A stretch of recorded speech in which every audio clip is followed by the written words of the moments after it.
In the realm of peculiar cases, the renowned Dr. Zhang Hao and the astute detective Zhang Feng collaborated to unravel a series of enigmatic events. Extra!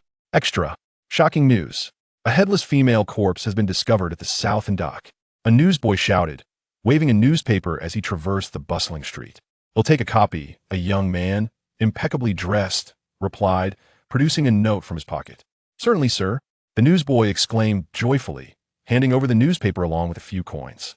The young man accepted the paper, returning the change with a smile. "No need for the change." "Thank you, sir," the newsboy expressed gratefully, realizing the coins were sufficient for several more newspapers. "Look, it seems we have work ahead of us," the young man remarked, passing the newspaper to his companion. "This is precisely to your liking. You are not one to remain idle," his friend responded with a grin. The slight smile gracing the young man's lips added to his charm, exuding refinement and elegance. "Shall we head to the police station or proceed directly to South End dock?" the young man inquired, his demeanor turning serious. "You know the answer," his companion replied. They exchanged knowing smiles. "Master, let us make our way to South End dock," the refined young man called for 2 rickshaws. "Ah, those who understand me," Zhang Hao, his companion said, patting Zhang Hao on the shoulder. "I could say the same, those who comprehend me." "Zhang Feng," Zhang Hao replied, returning the gesture. The two erupted into laughter. "Madmen," a woman passing by remarked disdainfully, finding their laughter inappropriate for the daylight hours, deeming them either lunatics or fools, perhaps a combination of both. The 2 men exchanged awkward glances as the woman walked away, playfully pointing fingers at each other. "That's you." In unison, they clapped their hands together in the air, bursting into laughter once more. Before long, the rickshaws arrived at South End dock, a place rife with intrigue during the tumultuous era of the Republic, where foreign concessions thrived and diverse characters mingled. A multitude of cases overwhelmed the local authorities, prompting the various concessions to unite and establish a new investigative bureau to manage the myriad of incidents plaguing the area. Zhang Feng and Zhang Hao were summoned as the bureau's esteemed detectives. Within half an hour, they reached South End dock, now cordoned off by police, with a crowd of onlookers gathered beyond the white tape. "How is the investigation progressing?" Zhang Feng inquired, crouching to examine the recently recovered headless corpse. "Who are you? Do you not see the cordon? Unauthorized personnel are not permitted inside. Please leave immediately," a young officer reprimanded him. Unfazed, Zhang Feng pulled out a notebook from his coat pocket, stating, "I am Prosecutor Zhang Feng, and we're taking over this case. Here is my identification. By the way, who holds the highest rank here?" "Good day, Prosecutor," the young officer said, quickly saluting upon seeing the identification. "I apologize for not recognizing your status earlier." "It's quite all right," Zhang Feng replied, scrutinizing the headless body. "Now, answer my earlier question. Who is in charge here?" Zhang Feng asked, his tone calm. "It's Captain Han Su," the young officer replied. "Fetch him for me," Zhang Feng instructed. "Understood," the officer said, darting off toward Han Su. "Have you uncovered any information?" Zhang Feng asked Zhang Hao, who was intently examining the corpse. "Nothing significant. The body has been submerged for an extended period and is beginning to decay," Zhang Hao replied. "It appears the body has been in the water for over a month. Fortunately, it's autumn, so the decomposition is slower. Had it been summer, it would likely be unrecognizable," Zhang Feng concurred. "However, there's one puzzling aspect," Zhang Hao said, a look of confusion crossing his face. "Oh, what is it? Let's see if we're thinking along the same lines," Zhang Feng smiled. "Shall I go first, or will you?" Zhang Hao asked playfully. "I will take the lead," Zhang Feng replied. The clothing clearly indicates she was a servant, but one thing raises suspicion. Her hands do not resemble those of servant. Instead, they appear to belong to a lady of privilege. Just look at those delicate, soft hands. There's no trace of the roughness typical of a servant. Our thoughts align perfectly. However, without a head, it is challenging to pursue this line of inquiry. Even if we publish a notice seeking information, responses may be scarce, Zhang Hao noted, his expression turning grave. Yet, we are not without options. "Did you observe her attire?" Zhang Feng remarked, casting a glance at Zhang Hao. He was confident Zhang Hao would grasp the implication. "You suggest we investigate the clothing? That is indeed a promising approach. The body shows no signs of injury beyond the absence of a head, leaving us with the clothing as our only lead. Typically, a servant's garments are made from less expensive fabrics, so if we can trace the material back to the silk shops in the city, we may uncover something," Zhang Hao concluded. "Great minds think alike." Zhang Feng snapped his fingers. "Captain Han should be arriving shortly." Chen Feng noted while looking up. Speak of the devil, and he shall appear, Zhang Hao replied.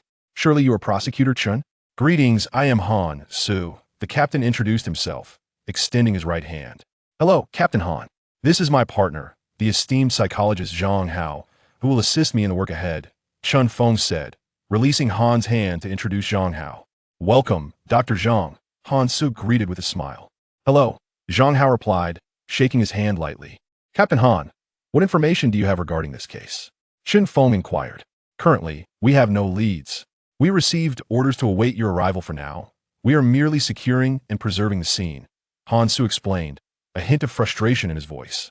Ah, it seems the clues we've gathered are indeed useful, Chen Feng said with a smile directed at Zhang Hao. Though we are faced with a headless corpse, it does not mean we lack clues. We are somewhat limited in our findings. Therefore, Captain Han, I would appreciate it if you could arrange for the deceased's clothing to be photographed and sent to the silk shops in the city to determine the fabric source. While this may prove challenging, it is the sole lead we currently possess, Chen Feng proposed to Han Su. Chapter 2. Rong Yuan Silk Shop, let us return and await further news, Chen Feng remarked to Zhang Hao. We won't receive any information for several hours, he added, shrugging his shoulders. Perfect timing. I will check if I have made any new discoveries, Zhang Hao replied. What's this? Dr. Zhang is still a forensic expert? Han Su inquired, somewhat astonished. Indeed, Dr. Zhang is a prodigious talent, skilled not only in psychology, but also in treating patients. What is even more remarkable is his expertise in examining cadavers. Chen Feng teased from the side. Are you praising me or mocking me? Zhang Hao chuckled. Of course, I admire your exceptional skills. I am in awe of your prowess. How could I possibly mock you? Chen Feng grinned knowingly. Zhang Hao shook his finger at Chen Feng, exclaiming, I knew you couldn't utter anything complimentary. Upon returning to the Joint Investigation Bureau, Zhang Hao focused intently on examining the headless female corpse. Captain Han, please arrange for someone to draft a notice regarding this case, and photograph the clothing worn by the deceased to see if anyone recognizes it. We are somewhat desperate at this point. Chen Feng sipped his tea and stated. Understood. I will take care of it immediately, Han Su replied, turning to leave. Wait a moment, Chen Feng called after him. Is there anything else, Prosecutor? Han Su asked. Please bring the individual who first discovered the body. I have some questions for him. That will be all, Chen Feng pondered before speaking. All right. I will attend to it right away, Han Su affirmed. Shortly thereafter, Han Su returned with two individuals before Chen Feng. Are you the ones who discovered the body? Chen Feng queried. Yes, one man responded. When did you find the female corpse, and what were you doing at the time? Chen Feng continued. Approximately around 6 in the morning. We are warehouse managers, and we went to inspect the warehouse, only to find something floating at the dock. We approached to investigate and were shocked to discover a female corpse, the man recounted with a hint of trepidation. What is your name? Chen Feng inquired. My name is Zhang Chong, and this is Chen Si, the man introduced himself. So, according to your account, you were the first to see the corpse around 6 o'clock. Was there no one who noticed it before you? Our estimation suggests the corpse has been submerged for over a month, Chen Feng contemplated. Indeed. We only discovered the body this morning. Prior to that, we hadn't paid much attention, Zhang Chong admitted. Did you hear any unusual sounds? Chen Feng pressed. Sounds? We truly did not notice anything, Zhang Chang scratched his head. How could you not notice? Do you not recall the heavy rain about a month ago? The two of us heard a loud thud and thought the warehouse had been robbed, so we hurried outside to check. However, the warehouse door was securely locked. With no signs of forced entry, Chen Si chimed in. Yes, I remember now. We even saw a rickshaw parked there, but it left shortly after, Zhang Chong added. Are you saying you saw a rickshaw? Were you able to see the person pulling it? Chen Feng asked eagerly. No, but it was pouring rain, and I couldn't see anything clearly.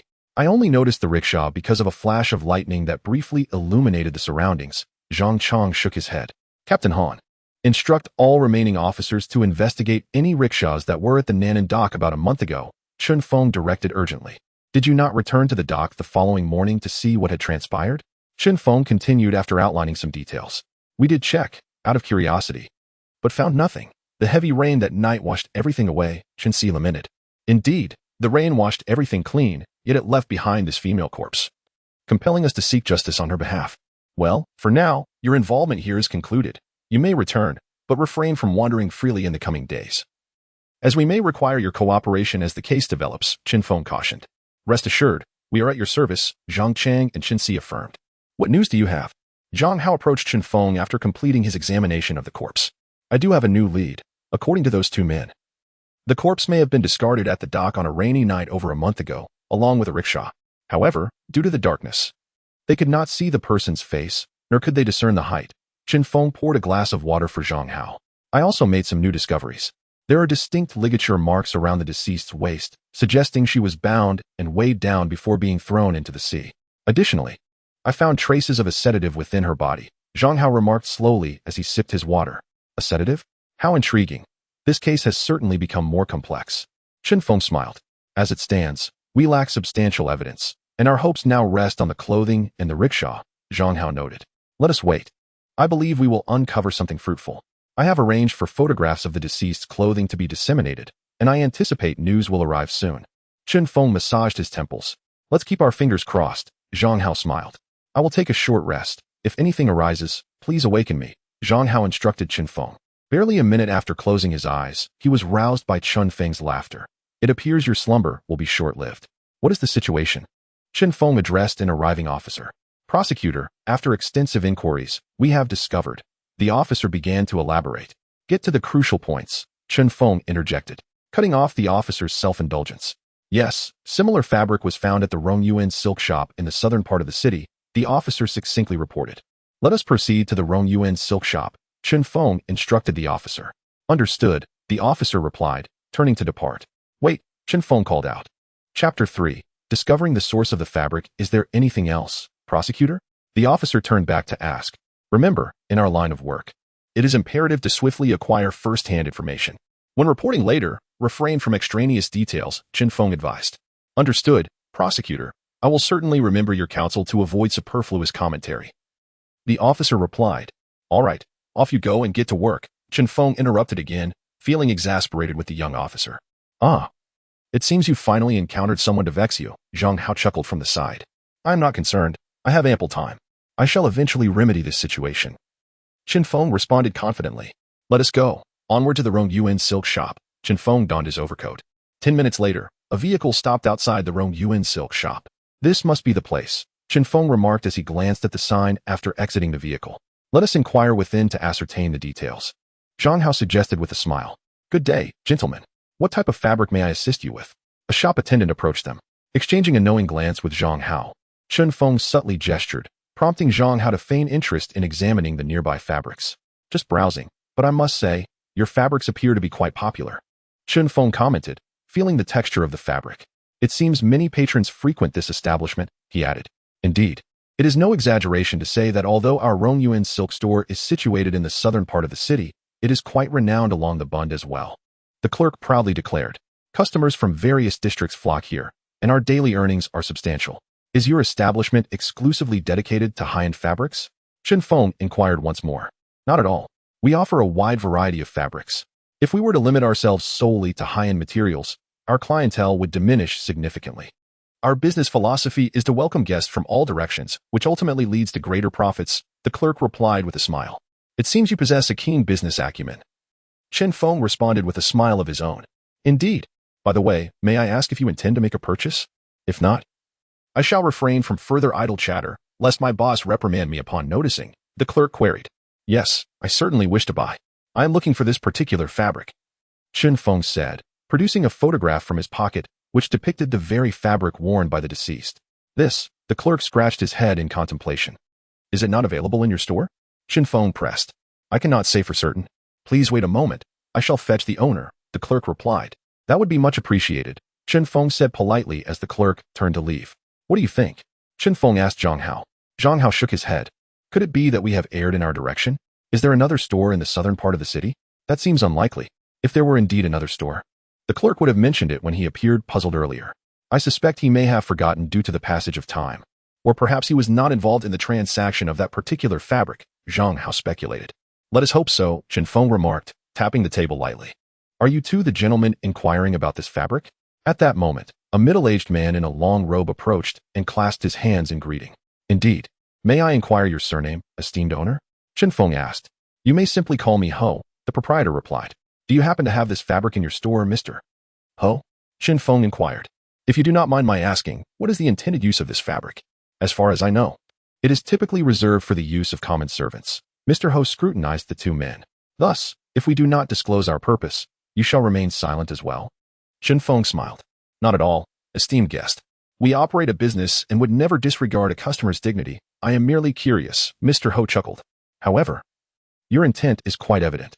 As you mentioned, without knowledge of the fabric's purpose, I am under no obligation to disclose its availability. Zhang Feng smiled at Zhang Hao, expressing a hint of helplessness. Producing his police badge, he stated, "We are officers of the law, and the fabric used in this clothing is a crucial lead in our investigation. Therefore, we kindly request that you speak candidly." "Oh, I see now. I did not recognize the esteemed inspector. Please forgive my oversight." Mr. Ho's demeanor shifted to one of respect. "Not at all. Please share what you know about this fabric." "I inquired with your clerk, but he seemed uncertain. I trust the owner may have better recollection." Zhang Feng returned to the matter at hand. "Certainly, I remember it well. The clerk's uncertainty likely stems from the fact that I personally handle this particular fabric," Mr. Ho replied. "Oh, is this fabric particularly rare? It appears quite coarse." "I fail to comprehend why you would oversee it personally," Zhang Feng asked, puzzled. "You are correct, Inspector. This fabric is indeed coarse and typically does not warrant my direct involvement. However, it is not exclusive to our store. Its rough texture renders it unsuitable even for common households. Only the maids of affluent families would wear it. We merely assist in procuring it, and once the fabric arrives, it is promptly collected," Mr. Ho explained candidly. "So, you imply that this fabric is exclusively designated for the use of wealthy households?" Zhang Feng smiled. "Precisely," Mr. Ho nodded. "Are you aware of which specific estates this fabric is supplied to?" Zhang Feng inquired further. "Primarily to the Chun and Zhu families, as well as a few others on an irregular basis," Mr. Ho elaborated. "Could you be more specific?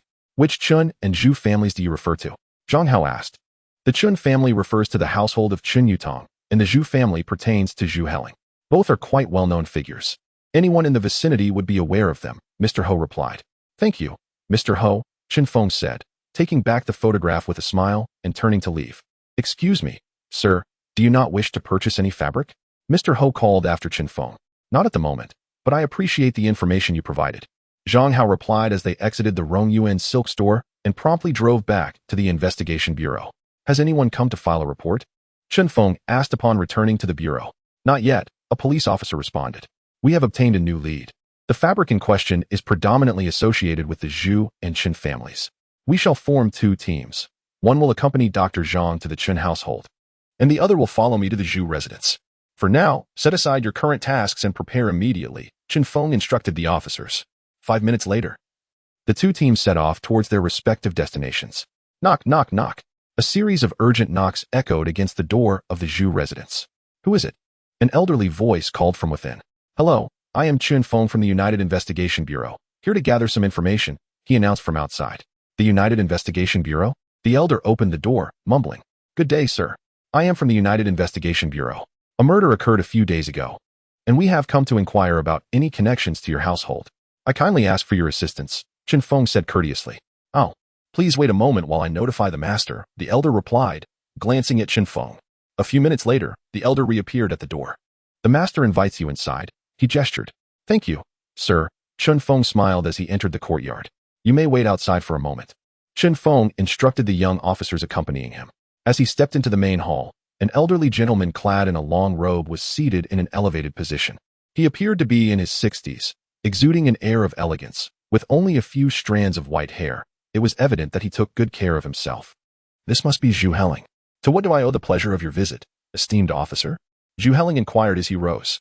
"Mr. Zhu, I apologize for the sudden visit, but we recently uncovered a murder case linked to your estate, and I am here to seek clarification," Zhang Feng said, bowing slightly.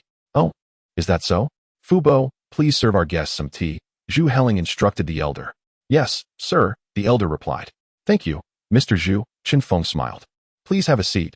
Zhu Heling gestured to a lower chair while settling back onto his own wooden seat. A short while later, Fubo returned with 2 cups of tea, placing one in front of Zhang Feng, who nodded in acknowledgement. "Regarding the murder case at the Southern Wharf that you mentioned, what connection does it have to our estate?" Zhu Heling inquired, taking a sip of tea.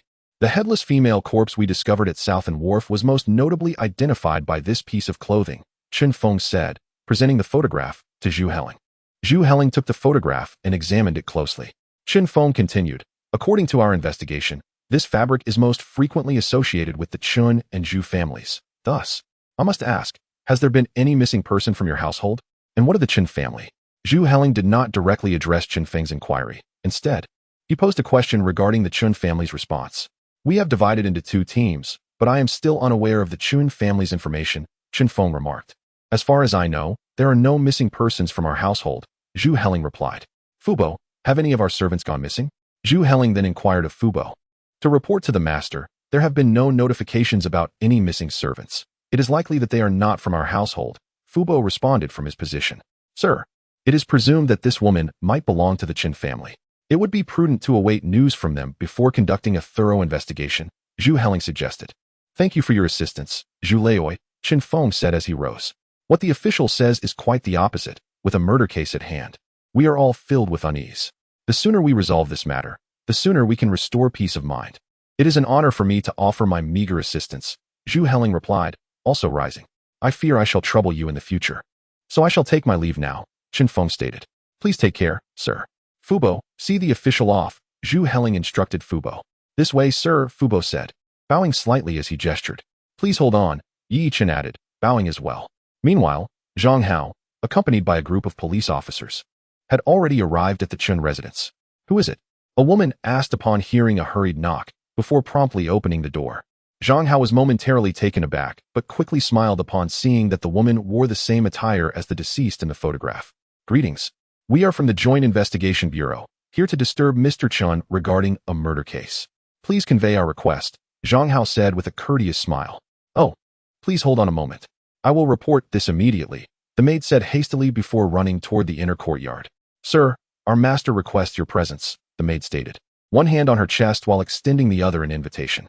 Thank you, Zhang Hao replied with a smile, casting a brief glance at the maid as he entered. Mr. Chun, greetings. I am Zhang Hao, and I have come to inquire about a murder case, Zhang Hao stated directly upon seeing Chen Yutong. What does Mr. Zhang wish to inquire about? Please speak freely. I assure you I will answer without reservation, Chen Yutong replied. May I ask if there are any missing persons from your household?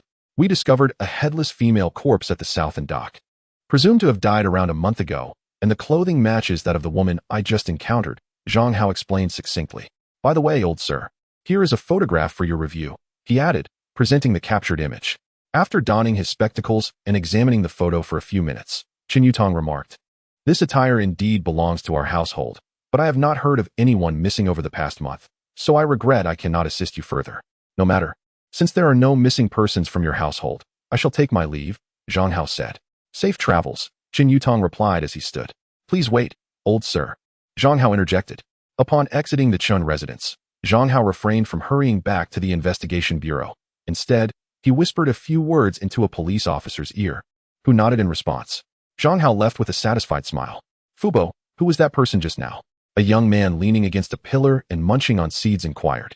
Young master, that gentleman is from the Joint Investigation Bureau, here to investigate a murder case, Fubo replied. A murder case? The young master shuddered slightly, shocked. Young master, what is the matter?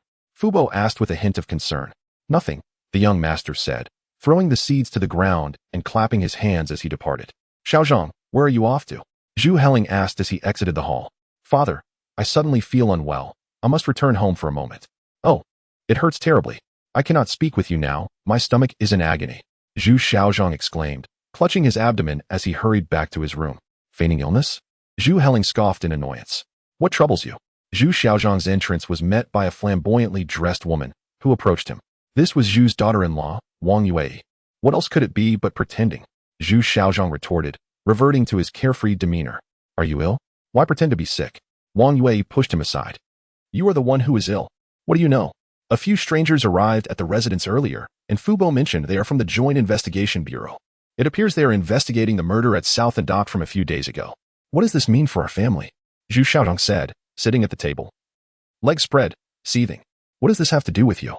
If you have done nothing wrong, there is no need to fear. They will not uncover anything that implicates you, so why worry? Wang Yue scoffed. Are you implying that you are the murderer? She suddenly exclaimed, pointing at Zhu Xiaozhang. Be quiet. Do you not know that calamity arises from careless words? Zhu Xiaozhang slammed his hand on the table, reprimanding her. Do I look like a murderer? Stop your nonsensical shouting. By the way, where are you off to? Zhu Xiaozhang asked, noticing Wang Yue's extravagant attire. Just meeting a few friends for some leisure, she replied. Fiddling with her ring. Humph, a spendthrift woman, always concerned with frivolities, Zhu Xiaozhang scoffed, dismissing her.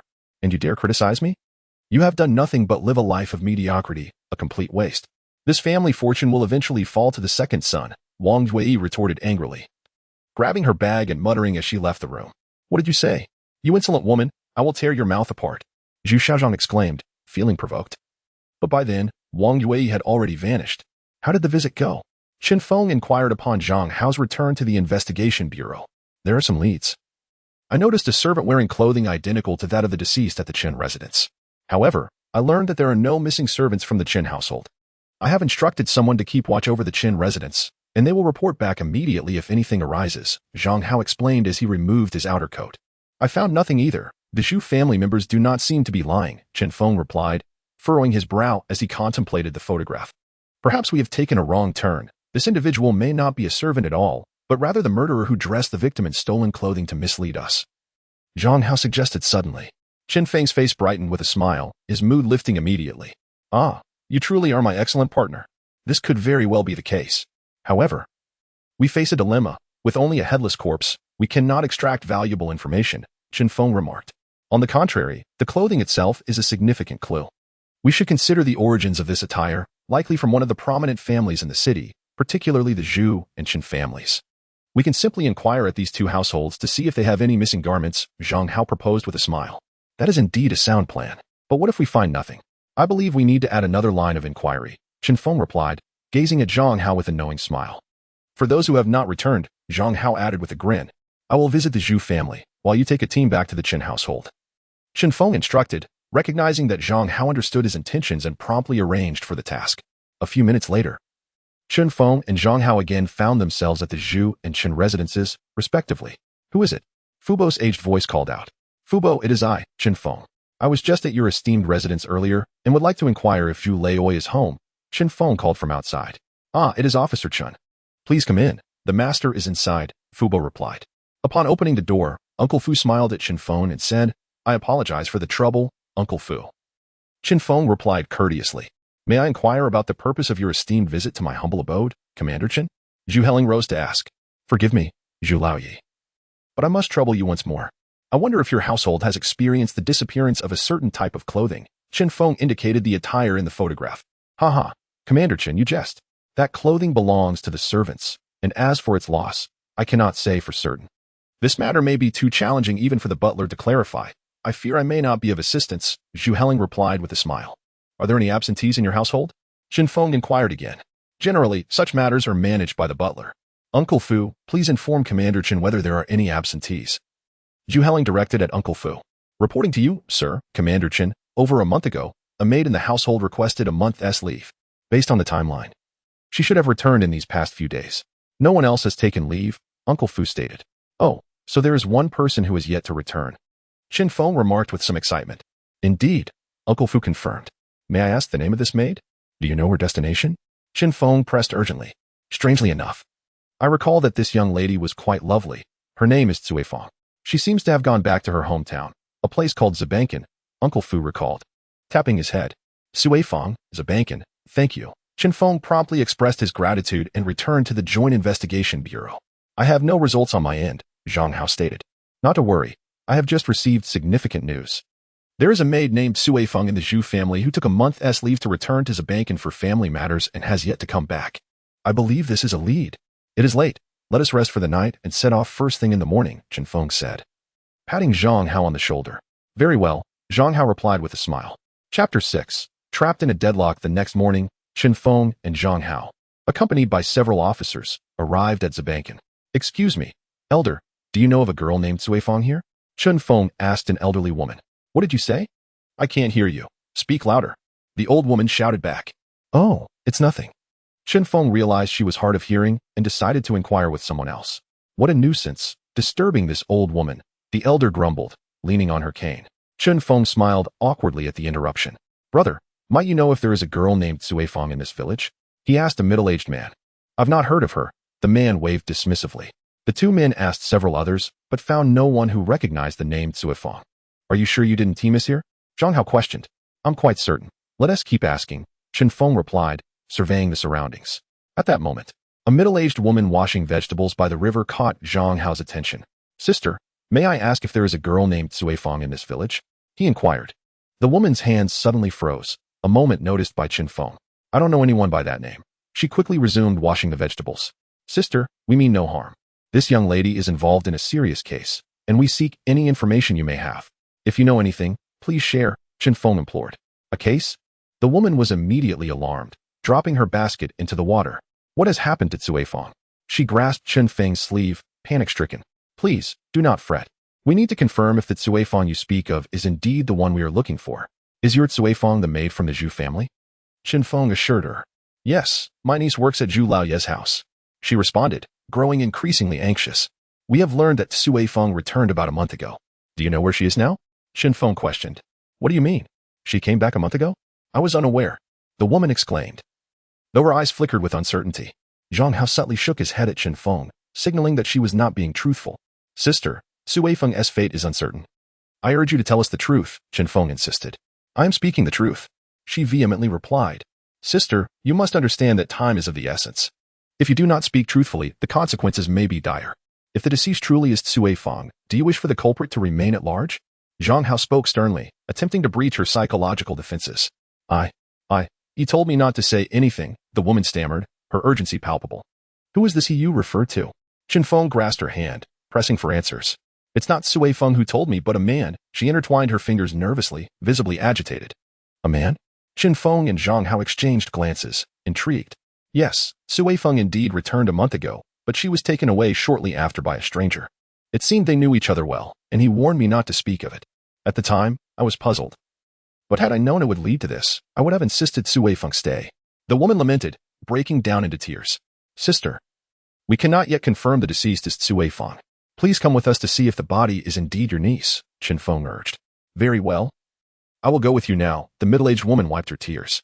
The hour-long journey felt interminable for her. Upon arriving at the investigation bureau, Zhang Hao led her to the morgue.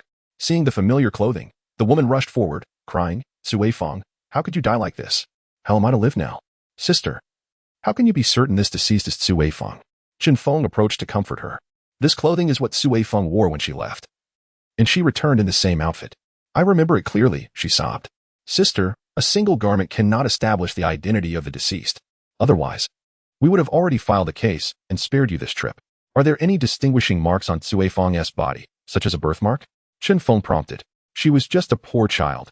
She had no special features. The woman cried anew, clutching the deceased's hand. Chen Feng and Zhang Hao exchanged disappointed glances. They could not determine the identity of the deceased solely based on her words. However, given the circumstances, it seemed the deceased could only be Cui Feng. Sister, please accept my condolences, Zhang Hao said, gently pulling her away. He draped a white cloth over the body and helped the woman outside. Sister, since this case has not yet been resolved, you cannot take Cui Feng's body for burial. I hope you can understand, Chen Feng expressed with regret. My poor child. She cried again. Sister, please rest here for the night. Tomorrow morning, I will arrange for your return. While we are tentatively identifying the deceased as Cui Feng, we lack absolute certainty. Should any developments arise, please inform us immediately, Chen Feng said gently. The woman nodded, clearly overwhelmed with grief. Take her down to rest. We will send her back tomorrow morning, Chen Feng instructed one of the officers nearby. It seems we have fallen into a deadlock, Chen Feng remarked, biting his lip. At least we have not reached a point of despair. We know that Cui Feng was taken by a man, although his identity remains unknown. Our scope of investigation has narrowed significantly, primarily focusing on the Zhu family. Zhang Hao stated. Let us go and deliver the unfortunate news, Chen Feng said to Zhang Hao. Chapter 7. Fishing for Big Game. Master Zhu, I sincerely apologize for the repeated disturbances. Chen Feng appeared quite at ease, walking straight in to speak. What are you saying? Commander Chen, please speak plainly. Zhu Heling gestured for Chen Feng to take a seat. Chen Feng and Zhang Hao settled down and said, Master Zhu, our investigation suggests that the deceased is likely your Cui Feng. She took a leave to visit her family a month ago, but after only a few days in the countryside, she returned to the city, and now her whereabouts are unknown. We have come today to convey this unfortunate news to you. Oh, such a thing has occurred? Zhu Heling sighed, expressing his dismay. I did not expect one of my household to meet such a tragic fate. Fu Bo, go to the treasury and withdraw some money for the deceased's family as a condolence. Very well, Master, Fu Bo responded. Do you gentlemen have any further matters? Zhu Heling inquired. No, Master Zhu. We apologize for the intrusion these past 2 days, Chen Feng replied as he stood. What are you saying, Commander Chen? It has now been confirmed that the deceased is indeed one of my family members. You have worked diligently for us, and I should be the one expressing gratitude to you, not the other way around. Zhu Heling waved his hand dismissively.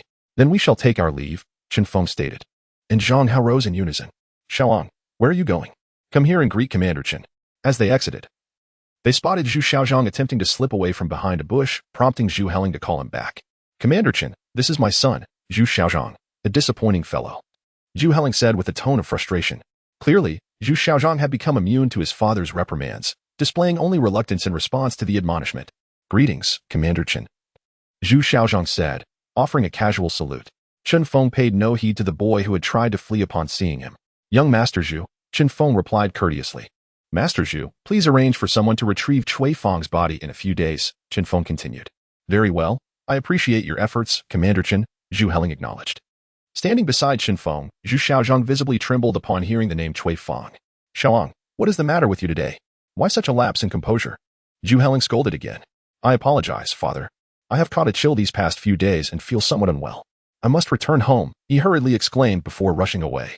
Indeed, just moments ago, he claimed to be suffering from a stomachache, and now he is cold? What ailments can one have all day? Zhu Heling sighed as he watched Zhu Xiaozhang's hurried retreat. Commander Chen, I apologize for the spectacle you have witnessed, Zhu Heling said apologetically. What you say is of no consequence, Master Zhu. Illness is quite a normal part of life. Young Master Zhu must take care of his health, Chen Feng expressed concern. Thank you for your care, Commander Chen. This way, please, Zhu Heling smiled. Once outside the Zhu residence, Chen Feng's smile vanished. Xiaowang, keep a close eye on Zhu Xiaozhang, he instructed the officer accompanying him. Understood, prosecutor, Xiaowang replied. When we mentioned Chui Feng earlier, Zhu Xiaozhang noticeably flinched. This unguarded reaction suggests that there exists a significant connection between him and Chui Feng, one likely more profound than mere acquaintance, Zhang Hao remarked. I am currently casting a long line to catch a big fish. If we were to interrogate Zhu Xiaozhang hastily, he would surely evade our questions. Without concrete evidence, we cannot employ any forceful measures against him. Should he become wary, extracting information from him later will prove quite challenging, Chen Feng chuckled lightly. It seems one must tread carefully when opposing you, Zhang Hao said with a smile. Let us return. There is much work to be done, Chen Feng asserted. Upon returning to the investigation bureau, they encountered Han Su. Captain Han, may I pose a question? Chen Feng asked. Please, prosecutor, Han Su replied. Captain Han, are you from Shanghai? Chen Feng inquired with curiosity. Yes, I was born and raised in Shanghai, so I am quite familiar with the bond, Han Su confirmed. So, you must be well acquainted with the Zhu family? Chen Feng shifted the topic. Are you referring to the Zhu family, the largest flower producer in Shanghai? Han Su asked. I'm not certain about that, but the Zhu family I refer to is relevant to this case, specifically Mr. Zhu Heling, Chen Feng clarified. Then it must be that Zhu family. They are quite prominent. Mr. Zhu has two sons. The eldest, Zhu Xiaozhang, is a debauched young man, married to a woman who revels in gossip. The second son, Zhu Xiaojue, is a shrewd individual who has greatly contributed to the family's business endeavors. He wed Miss Fang Yao, a woman of average beauty. Their union was primarily for business purposes, as Mr. Zhu felt indebted to him and involved him in the family business, hoping to make amends. Zhu Xiaojue has indeed proven himself, quickly emerging in the business world. The majority of the Zhu family's enterprises are now in his hands, Han Su recounted. So, Zhu Xiaojue is quite a notable figure, Chen Feng remarked with a smile. Indeed, Zhu Xiaojue surpasses his brother by far. He remains largely isolated from scandal, unlike his brother, who frequently makes headlines for the wrong reasons, Han Su praised. Zhang Hao, what is your perspective? Chen Feng pondered aloud. Reputation often belies reality. A notorious name does not guarantee authenticity. Zhang Hao replied thoughtfully. Logically, the Zhu family's assets should be shared equally between the two brothers, yet the situation appears inverted, with Zhu Xiaozhang showing no reaction. At this juncture, he is either utterly disheartened or merely biding his time. What do you think? Chen Feng inquired. From my brief observation, Zhu Xiaozhang indeed seems to be a hopeless case. However, what the eyes perceive is not always the truth. They can deceive us at times. I hesitate to make any definitive claims, but I believe both brothers have their issues. I suggest we conduct a thorough investigation into these two in the coming days, Zhang Hao advised. Captain Han, please arrange for someone to investigate Chui Feng's relationships within the Zhu family as soon as possible. The sooner the better, Chen Feng directed Han Su. Chapter 8. The female thief let us go. We've been busy all morning and should eat. Zhang Hao suggested. Indeed, man is made of iron, and meals are the steel that sustains him, One cannot underestimate the truth in that, Zhang Feng said, patting his stomach. A new Western restaurant has opened on Chongqing Street. Allow me to treat you, Zhang Hao smiled. Such camaraderie, and I get to save on a meal. Zhang Feng grinned proudly. How can my modest salary support your lavish tastes? If I ever get to enjoy a meal on your dime, it would surely be a rare blessing, Zhang Hao chuckled. That will not do. I cannot let you down and tarnish my reputation as the iron rooster you've bestowed upon me, Zhang Feng replied with a grin. As they exchanged banter, the two arrived at the Western restaurant on Chongqing Street, walking in amidst laughter. Oh, I am terribly sorry. I did not mean to bump into you, a beautifully striking woman in ordinary attire exclaimed as she brushed off Zhang Feng's jacket while apologizing.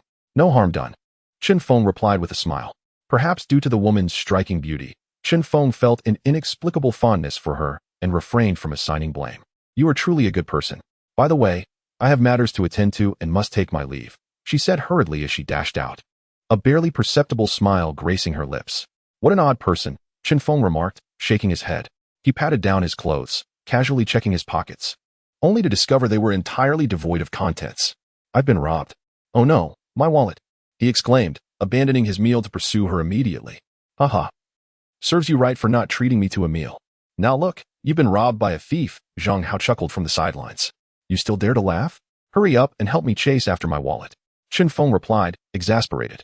That was all my savings for the month. I noticed something was off when that woman bumped into you. She had a smile on her face as she ran away, clearly having succeeded in her scheme. Such a simple ruse, and you were still naive enough to say you were not bothered. Truly, the gentle embrace of a woman can lead even the mightiest of heroes to ruin, Zhang Hao commented, enjoying the spectacle. Since you noticed, why didn't you tell me? That's rather inconsiderate. Hurry up and help me chase her, or you'll be treating me to dinner this month, Zhang Feng said, gazing after the retreating figure of the woman. Heaven help me, as the old saying goes, it is better to have no friends than to have bad ones. This so-called friend has led me astray. Zhang Hao lamented dramatically. Enough lamenting. Let's hurry before she disappears completely, Zhang Feng urged, grabbing the still mourning Zhang Hao as they ran. Thus, an unusual scene unfolded on Chongqing Street, a woman running ahead, with two men in hot pursuit. Sensing she was being followed, the woman took several turns down nearby streets, ultimately stopping in front of a welfare institution. Sister Jingjing, you're here. A group of orphans rushed to surround the woman who had just stolen Zhang Feng's wallet. Did you miss me? Han Jingjing greeted them with a sweet smile. Yes, we missed you, the children shouted excitedly. Sister Jingjing, what delicious treats have you brought us today? A chubby little boy inquired. Today, I didn't bring you any food, but a kind-hearted person has donated a substantial amount of money to our welfare home, which can buy many delicious things, Han Jingjing replied, pinching the boy's cheek with a smile. Wow, that's wonderful. More food. The boy clapped his hands in delight. You all go play for now. I need to speak with the director, Han Jingjing told the children. Before long, she arrived at the director's office. Director. Here is the money I received today, she said, handing the cash to the director, a middle-aged woman. After a moment of hesitation, the director remarked, Jingjing, I appreciate your intentions for our welfare home, but this method is not sustainable. Please refrain from doing this in the future, all right? We need to think of other solutions. Director, it's fine. I can't just stand by and watch the welfare home struggle. I cannot let these children suffer, Han Jingjing insisted. Her resolve firm despite knowing her actions were illegal. Alas, it is you who must bear the burden, the director sighed, accepting the money. May I go now to check on the children? Han Jingjing asked excitedly as she ran out. What's this? Do you not recognize me? She was suddenly called out by Zhang Feng. Your tracking skills are quite impressive.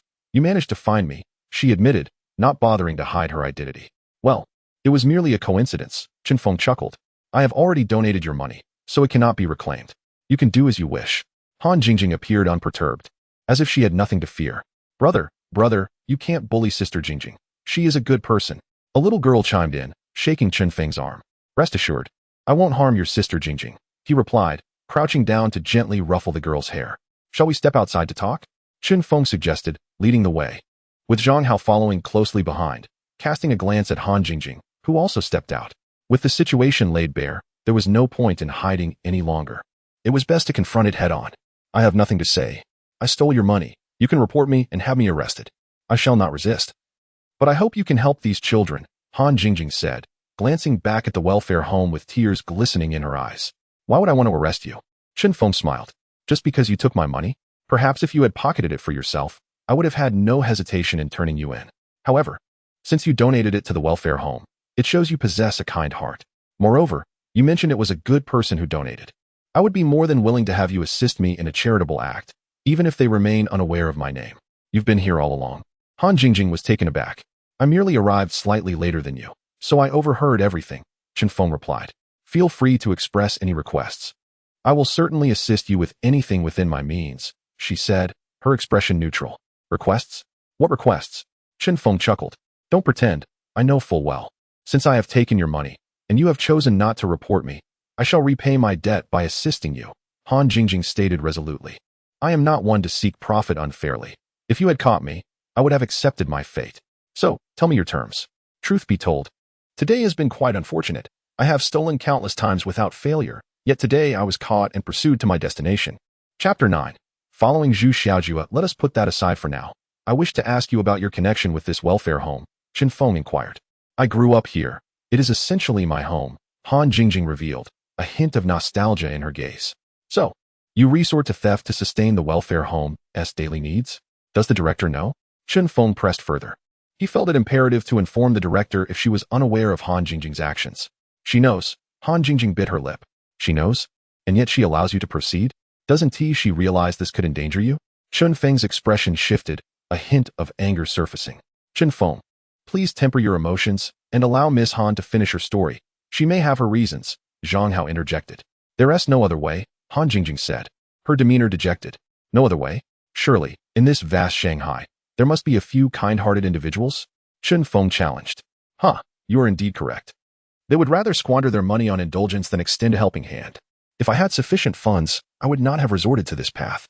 Han Jingjing replied with a bitter smile, her tone tinged with sorrow. Yet even the money obtained through your theft cannot sustain the welfare home for long, Zhang Hao remarked. Have you not sought donations from society? The donations are minimal, but thankfully, there are still kind souls. Each year, the young master Zhu Xiaojue donates a considerable sum to the welfare home. With that and what I pilfer, we barely manage to get by. The volunteers here are all doing it out of goodwill, so all the funds are allocated for the children's needs. Although there are many children, they still manage to eat their fill. Han Jingjing smiled faintly. Whether in gratitude for the children's daily meals or for Zhu Xiaojue's generosity, it was unclear. Wait a moment. You just mentioned that Zhu Xiaojue frequently donates to the welfare institution. Does this Zhu Xiaojue have an elder brother named Zhu Xiaozhang? Chen Feng glanced at Zhang Hao and turned to Han Jingjing. Indeed, apart from Zhu Xiaojue, who in Shanghai could possess such a benevolent heart. He is renowned as a great philanthropist, Han Jingjing exclaimed with excitement. And this Zhu Xiaojue, a celebrated philanthropist? Does he support other places besides your welfare institution? Zhang Hao inquired.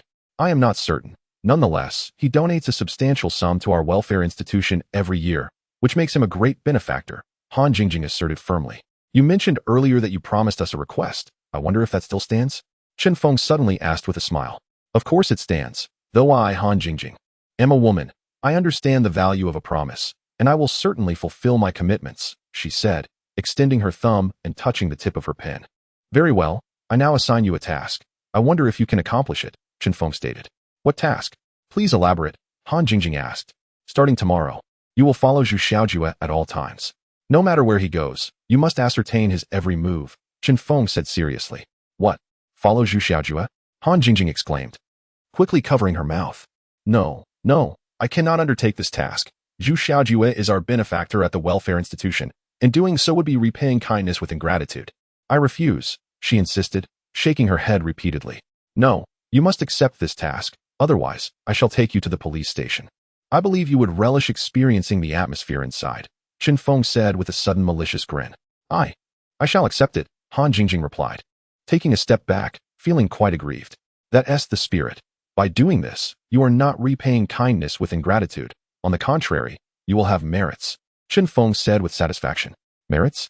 Han Jingjing responded, suddenly recalling Chen Feng's request for her to follow Zhu Xiaojue. She panicked and said, You are not planning to kidnap Zhu Xiaojue, are you? I cannot participate. You might as well take me to the police station. You are overthinking it. We are both police officers, Chen Feng said, showing his badge to Han Jingjing. As for the reason for following him, you need not concern yourself with that. Just know that if you accomplish this task, our grievances will be settled. Chen Feng continued, enticing her further. All right, but what if I get discovered? Han Jingjing bit her lip, pondering for a moment. You will handle that yourself, Chen Feng replied. Your Yanzi men people may not possess many skills. But escaping should be a talent you need not be taught. he remarked with a smile. Huh, you noticed that? Han Jingjing said, feeling a bit shy. You should be familiar with where Zhu Xiaojue works, right? Zhang Feng asked. I have been there once. He made a substantial donation to our welfare institution, and the director and I brought several children to express our gratitude, Han Jingjing replied. Does he know you? Zhang Feng asked. If he knows, then we will need to find someone else. However, finding another suitable candidate might be quite challenging. Yes, he knows me, but I can disguise myself, Han Jingjing said with a proud smile. Disguise? Zhang Hao said, somewhat astonished. I didn't expect such a thing existed. Certainly, though my skills in disguise are not yet perfected, I can easily fool them, Han Jingjing confidently stated, patting her chest. Very well, we shall entrust this task to you. If you have any updates, come find me or him at the Joint Investigation Bureau. I am Qin Feng, and he is Zhang Hao.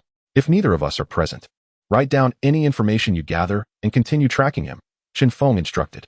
Understood, rest assured, I will fulfill the task, Han Jingjing said. If you complete it well, I shall have a reward for you, Qin Feng added, presenting another enticing offer. How much? Han Jingjing eagerly inquired. Our investigation bureau cannot offer much, but we can organize public donations, and I believe many people would be willing to contribute, Qin Feng replied with a smile. That's indeed a splendid idea, Han Jingjing said cheerfully. We shall take our leave now. Remember your task, Qin Feng reiterated once more. Rest assured, I will not delay, Han Jingjing assured him. Are you truly comfortable assigning this task to her? Zhang Hao asked. Have no worries. Han Jingjing is exceptionally clever. She would not put herself in danger. Moreover, she possesses some lightness of foot, which is quite advantageous for escape. We shall await her news, Qin Feng said with a smile.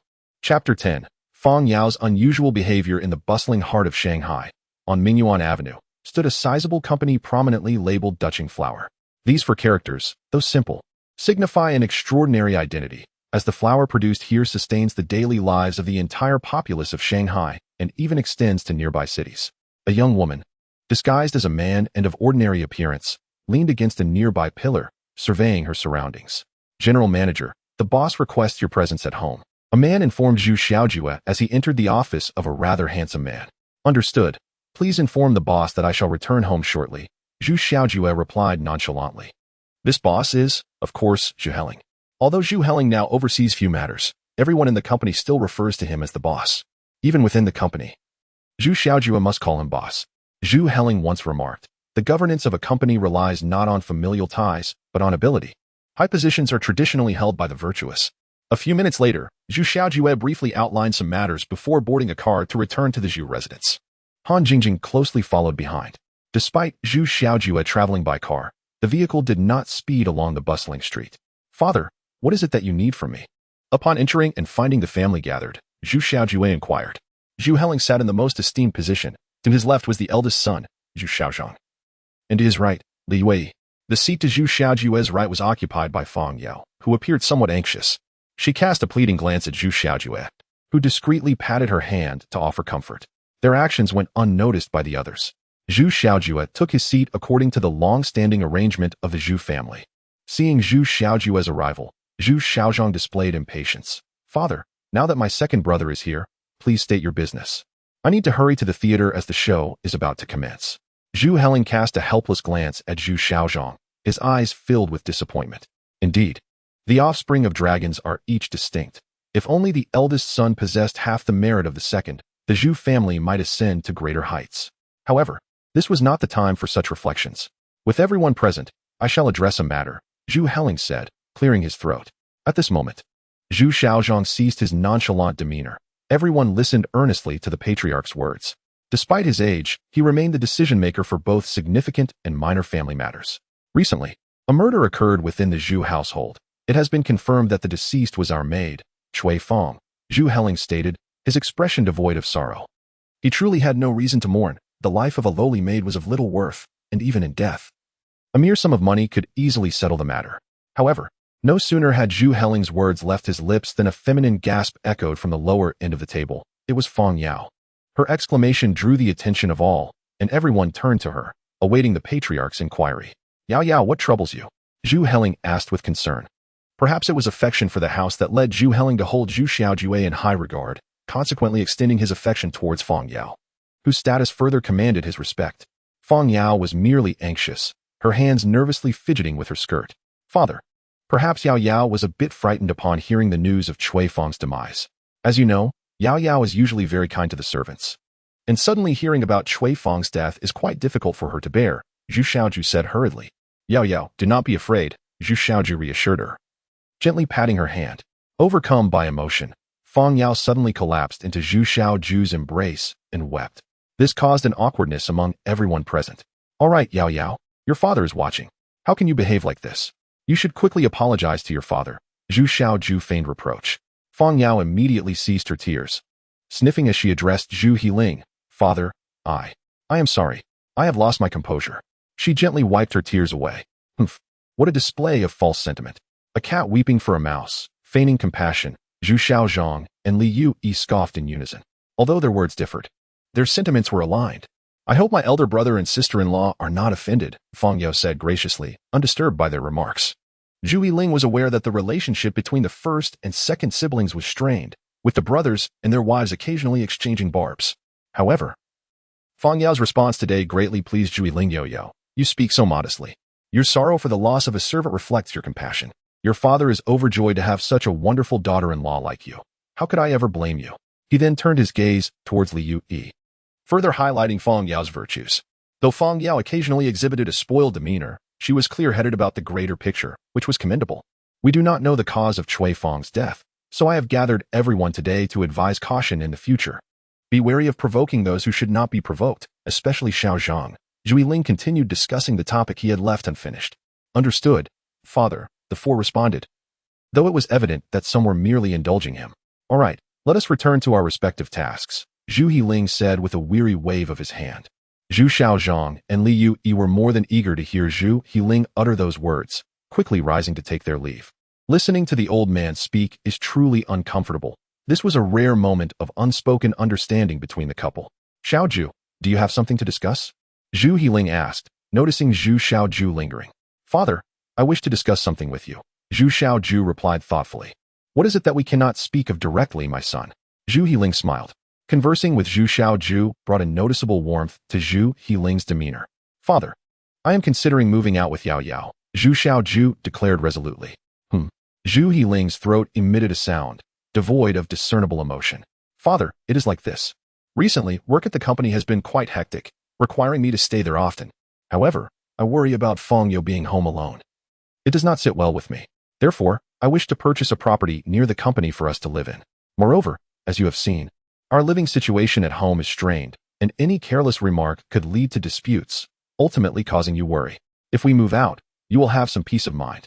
Rest assured, I will cover the cost of the house myself, and when time allows, Yao Yao and I will return to visit you. Should you wish to see us, feel free to call us back, Zhu Xiaoju hastily added. Chapter 11. Moving out. Zhu Yiling sighed. You have truly borne a heavy burden. Your elder brother, as the eldest son, spends his days indulging in pleasures, a complete wastrel. Both of you brothers are well known in Shanghai, yet your reputations are worlds apart. You, at such a young age, have taken on the weight of the Zhu family's responsibilities. Frankly, I feel sorry for you. Father, please do not say that. I am a member of the Zhu family, and it is my duty to contribute. Should we rely on outsiders to manage our family's affairs? As for my elder brother, everyone has their youthful frivolities. I believe he will mature in time, Zhu Xiaoju promptly responded. I understand that keeping Feng Yao confined at home makes it difficult for you to work, and it leaves her feeling uneasy. I become the target of criticism as a poor father, Zhu Yiling said with a smile. Since you wish to move out, I shall grant your request. You need not worry about the cost of the house. The Zhu family can afford it. Father, what are you saying? You will always be a wonderful father in the hearts of Yao Yao and me, Zhu Xiaoju remarked, turning to Feng Yao. Indeed, father, you will always be the best father to Yao Yao. I feel very fortunate to have such a good father-in-law. Feng Yao expressed her satisfaction, noticing Zhu Xiaoju's signal. She quickly added, Father, we should cover the cost of the house ourselves. If my elder brother learns of this, he may become upset, and you would worry once again. These past years, my salary as general manager has been substantial enough to afford a house, Zhu Xiaoju insisted. Your salary is yours, but my funding for the house is my intention and reward. I have observed and appreciated your efforts over the years. Though the flour mill is a Zhu family enterprise, your work there deserves recognition for both effort and results. Even if your elder brother causes a fuss, I will have a word with him. Do not refuse my offer, Zhu Yiling insisted. As for Feng Yao, I think we should arrange for her to work at the company. I believe she can manage some simple tasks. Zhu Heling suggested. Thank you, father, Feng Yao said joyfully. No, that will not do, Zhu Xiaoju firmly interjected. Xiaoju, what is the matter? Zhu Heling inquired, surprised by Zhu Xiaoju's assertiveness. Father, we cannot allow Yao Yao to join the company, Zhu Xiaoju explained. Why not? Feng Yao challenged. Equally curious, Zhu Heling was also eager to understand. Zhu Xiaoju shot Feng Yao a disapproving look before addressing Zhu Heling. Father, Yao Yao is unfamiliar with the company's operations. If she were to join, she would require training, which not only wastes time but also occupies limited human resources. Her lack of experience could lead to mistakes, resulting in either direct or indirect losses for the company. Additionally, our company values merit. Yao Yao has no relevant qualifications, which could invite gossip among the staff. Furthermore, my salary is sufficient to support Yao Yao, so there is no need for her to work outside. For the sake of the company's development and her safety, I believe it is best not to arrange for her to join. I will defer to your judgment. Zhu Heling nodded, appreciating Zhu Xiaoju's prioritization of the company. However, this may be a bit unfair to Yao Yao. Father, I am not at all unfair. I was a bit hasty earlier, thinking only of contributing to the company without considering my abilities. I hope you will not hold it against me, Feng Yao responded. Oh, there is nothing to hold against you. I am pleased that you are considering the company. How could I possibly blame you? Zhu Heling smiled. By the way, Xiaoju, have you found a suitable house? Zhu Heling inquired. Yes, it has been found. We just need to make the payment, Zhu Xiaoju replied. Very well. Please prepare an itemized list of expenses and go collect the funds for the house, Zhu Heling instructed. Thank you, Father, Zhu Xiaoju expressed his gratitude. Is there anything else? If not, you may take your leave, Zhu Heling asked the two. Then we shall take our leave, Zhu Xiaoju said, taking Feng Yao's hand. You go ahead and pack your things. I will come to fetch you shortly. Once outside, Zhu Xiaoju spoke to Feng Yao. After finishing his words, he left. Feng Yao returned to her room to pack her clothes as well as Zhu Xiaoju's. Before long, Zhu Xiaoju returned, this time holding a small box in his hands. The servant placed the trunk filled with clothes onto the vehicle, and Zhu Xiaoju and Feng Yao climbed inside. Upon seeing Zhu Xiaoju reappear, Han Jingjing, who had been waiting outside the gate, hurriedly followed. The car wound its way into a small villa, where Zhu Xiaoju stepped out and rang the doorbell. A middle-aged man emerged from within, and after a brief exchange, Zhu Xiaoju followed him inside. Shortly thereafter, the man exited, carrying 2 leather suitcases with a smile on his face. At that moment, Feng Yao alighted from the vehicle and affectionately linked her arm with Zhu Xiaoju's. And together they entered the building, while the driver brought the suitcases inside. All right, just put the suitcases down and you may leave. I won't be returning to work today, Zhu Xiaoju instructed the driver. Understood, General Manager, the driver replied, setting down the suitcases and stepping back. The two embraced as they ascended the stairs. Once the driver departed, Han Jingjing cautiously approached the villa. Noticing no one was in the living room, she quietly slipped inside. At the second room on the left at the top of the staircase, Han Jingjing paused, having heard voices within. Finally relaxed, Feng Yao exclaimed. I've been holding in so much these past few days, worried about making a mistake. Now it's finally over. I'm free, she said to Zhu Xiaoju. Shoo, keep your voice down. We don't want anyone overhearing us, Zhu Xiaoju warned, peering outside the door. What are you afraid of? It's just us in this building. No one else can hear us, Feng Yao replied nonchalantly. By the way, why won't you let me into the company? I don't believe your excuses. Are you worried I'll be after the Zhu family's wealth? My dear, what are you saying? How could I think you would covet my family's money? I want you to stay out of the company for your own good. If our secret were to leak, it would all be for nothing, Zhu Xiaoju said, pulling Feng Yao to sit on his lap. Humph, all you know is how to sweet-talk me, Feng Yao retorted, rolling her eyes at him. All right, let us not dwell on that.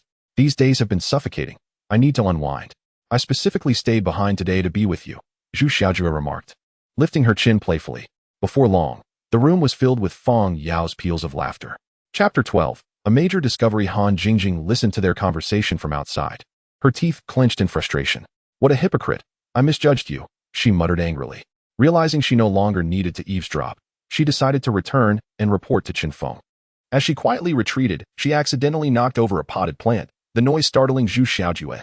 Who is there? He shouted. No response came. It's probably just a stray cat, Feng Yao suggested. Taking her cue, Han Jingjing mimicked the cat's meow. See, I told you it was a stray. The driver must have left the door ajar, allowing it to wander in, Feng Yao said, somewhat smugly. You scared me. I thought someone was outside. If anyone heard our conversation, we be done for, Zhu Xiaoju replied, still shaken. Oh, you're being overly cautious, practically trembling with fear, Fang Yao complained. Let us not discuss this anymore. You've ruined the mood I was trying to create, Zhu Xiaojue said, pulling her closer. Han Jingjing cautiously and swiftly exited the villa and hurried towards the Joint Investigation Bureau. Who are you looking for? A police officer stopped her as she entered. I'm looking for Qin Feng. Is he here? Han Jingjing gasped. You're looking for Prosecutor Qin? Yes, inside. I'll take you to him. The young officer replied. Thank you. Han Jingjing breathed a sigh of relief. Prosecutor, this young lady is looking for you, the officer announced as he approached Qin Feng, who was engaged in a discussion with Zhang Hao regarding a case. Excuse me, miss, how can I assist you? Qin Feng smiled at the unfamiliar face. What, miss? I'm Han Jingjing, she replied, somewhat annoyed. Han Jingjing, what happened to you? Qin Feng asked in surprise. You forget, I mentioned I could disguise myself, she retorted. Indeed, your skills are commendable, but I thought I asked you to keep an eye on Zhu Xiaojue. What brings you here? Have you uncovered something? Qin Feng inquired eagerly. Yes, I've made some new discoveries, but I'm parched after running over here. I could barely speak for my thirst, Han Jingjing said as she plopped down in a chair. Zhang Hao chuckled at Han Jingjing's antics while standing by. Qin Feng, exasperated, poured her a glass of water. Is there anything else you need? No, this is sufficient, she said, visibly satisfied. Then please, share what you have, Qin Feng urged, his impatience growing. Why the rush? Surely, I need to drink some water first, Han Jingjing snapped back. After finishing her drink, she finally began. Today, I followed him to the company. And soon he returned to the Zhu residence. He stayed inside for about an hour before leaving with a woman to a small villa. I quietly followed them in and overheard them say things like no need to pretend anymore, and if discovered, it would all be in vain. I didn't catch every detail, just the gist of it. What happened next? Qin Feng asked. This information is crucial, indicating that Zhu Xiaojue is indeed hiding something. As for what followed, Han Jingjing trailed off, leaving them in suspense. At this critical moment, her hesitation was frustrating. What happened next? Do tell, Qin Feng pressed. Well, I'd say they engaged in that, Han Jingjing said, covering her face in embarrassment. Qin Feng felt a wave of awkwardness wash over him, having not expected such a revelation. And then, after that, I made my exit and came here to report, she said, swinging her legs. What do you think, Zhang Hao? Qin Feng asked. We cannot yet ascertain what Zhu Xiaojue is concealing or what his intentions are. But it is clear that even if he is not connected to the murder, he certainly harbors some unspeakable secrets, Zhang Hao analyzed. Indeed, I share your thoughts. We now have reason to classify Zhu Xiaojue as a suspect, Qin Feng added with a smile. You've done well this time. But keep up the effort and continue monitoring Zhu Xiaojue, he instructed. All right, I suppose I have no choice but to comply, Han Jingjing replied with a hint of resignation. Take a moment to rest here, then return to keep an eye on Zhu Xiaojue, Qin Feng said. Actually, I think I should head back now to avoid missing any important information, Han Jingjing stated. Your determination is commendable, Qin Feng remarked, gesturing towards the door. It's that way, I want to see you out. You. Han Jingjing pointed angrily at Qin Feng, then clenched her fist and lowered it, saying, A good lady does not quarrel with men. With that, she strode out. Captain Han, have you completed the investigations I assigned you? Qin Feng asked Han Su, who was nearby. Prosecutor Chun, there are no results yet, but I believe we will have some soon, Han Su replied. Please urge them, as we are running out of time. If this drags on, the case will remain unresolved, and the reporter will take action, Qin Feng said with a smile. Though his tone was tinged with urgency. I will assign additional personnel to investigate. By the way, should we send more people to monitor Zhu Xiaojue? I fear that Han Jingjing might struggle to keep an eye on her alone, Han Su inquired. That won't be necessary. Han Jingjing is sufficient on her own. If we deploy more individuals, Zhu Xiaojue may become aware, and that could lead to complications. We must avoid alarming the snake, Qin Feng replied after a moment's contemplation. Very well, I shall attend to it immediately, Han Su said, stepping out the door. As long as we ascertain Shui Fang's connections during her life at the Zhu residence, we can essentially deduce the nature of this case, making it easier for us to proceed. Qin Feng reclined back, stating, What do you think? Based on the clues we currently possess, is this an act of vengeance, a crime of passion, or some other form of murder that resulted in Shui Fang losing her head? Zhang Hao asked. I cannot say for certain, Qin Feng shrugged, expressing his uncertainty. Did you not predict accurately in the past? Is it that you too find yourself perplexed this time? Zhang Hao chuckled. That was then. At least they left us with a head. Now, even that is missing. Our assessments hinge upon what Shui Fang has done, and we remain unaware if the deceased is indeed Shui Fang, Qin Feng responded. To encounter such a challenging case upon arriving in Shanghai is indeed a test from the populace, Zhang Hao remarked with a grin. Rest assured, I can overcome this difficulty. However, there is a significant matter that requires the attention of both of us, Zhang Feng said, regarding Zhang Hao with a smile. Oh, what significant matter? Zhang Hao asked, puzzled. Have you forgotten? There is a promise you have yet to fulfill, Zhang Feng continued. I believe I have completed all my tasks. Enough with the riddles. Just tell me, Zhang Hao said, though he suspected it would not be a pleasant revelation. Huh, you haven't forgotten. Let us go, I am quite famished. And if I delay treating you, I fear you will never let me live this down, Zhang Feng chuckled. You haven't forgotten, huh? Let us proceed. If I don't treat you soon, this meal will be forever etched in your memory, Zhang Hao replied with a smile. I have been waiting for you to say that, Zhang Feng beamed. Minutes later, the two arrived at the Western restaurant. Gentlemen, may I inquire what you would like? A polite waitress approached. 2 steaks and a bottle of red wine. Thank you, Zhang Hao replied with a smile. Certainly, please hold on for a moment, the waitress said. This place has a pleasant ambience, Zhang Feng observed, surveying his surroundings. I used to stay in France and heard that Shanghai opened a branch. So I came to join the excitement, Zhang Hao replied, arranging his utensils. What is amusing you? Zhang Feng inquired, noticing Zhang Hao's inexplicable smile directed at him. It is quite a coincidence to run into someone familiar here. Zhang Feng pointed to a table behind Zhang Hao. The man had his back turned. But when he turned slightly, Zhang Feng caught a glimpse of his visage. Who is that? Zhang Hao asked, turning around, but the man had once again turned his back. Obscuring his face, Zhu Xiaozhang, Zhang Feng said with a smile. The gentleman we saw at the Zhu residence. Upon hearing this, Zhang Hao turned back to examine the figure closely, confirming it was indeed him. This Zhu young master truly lives up to his reputation.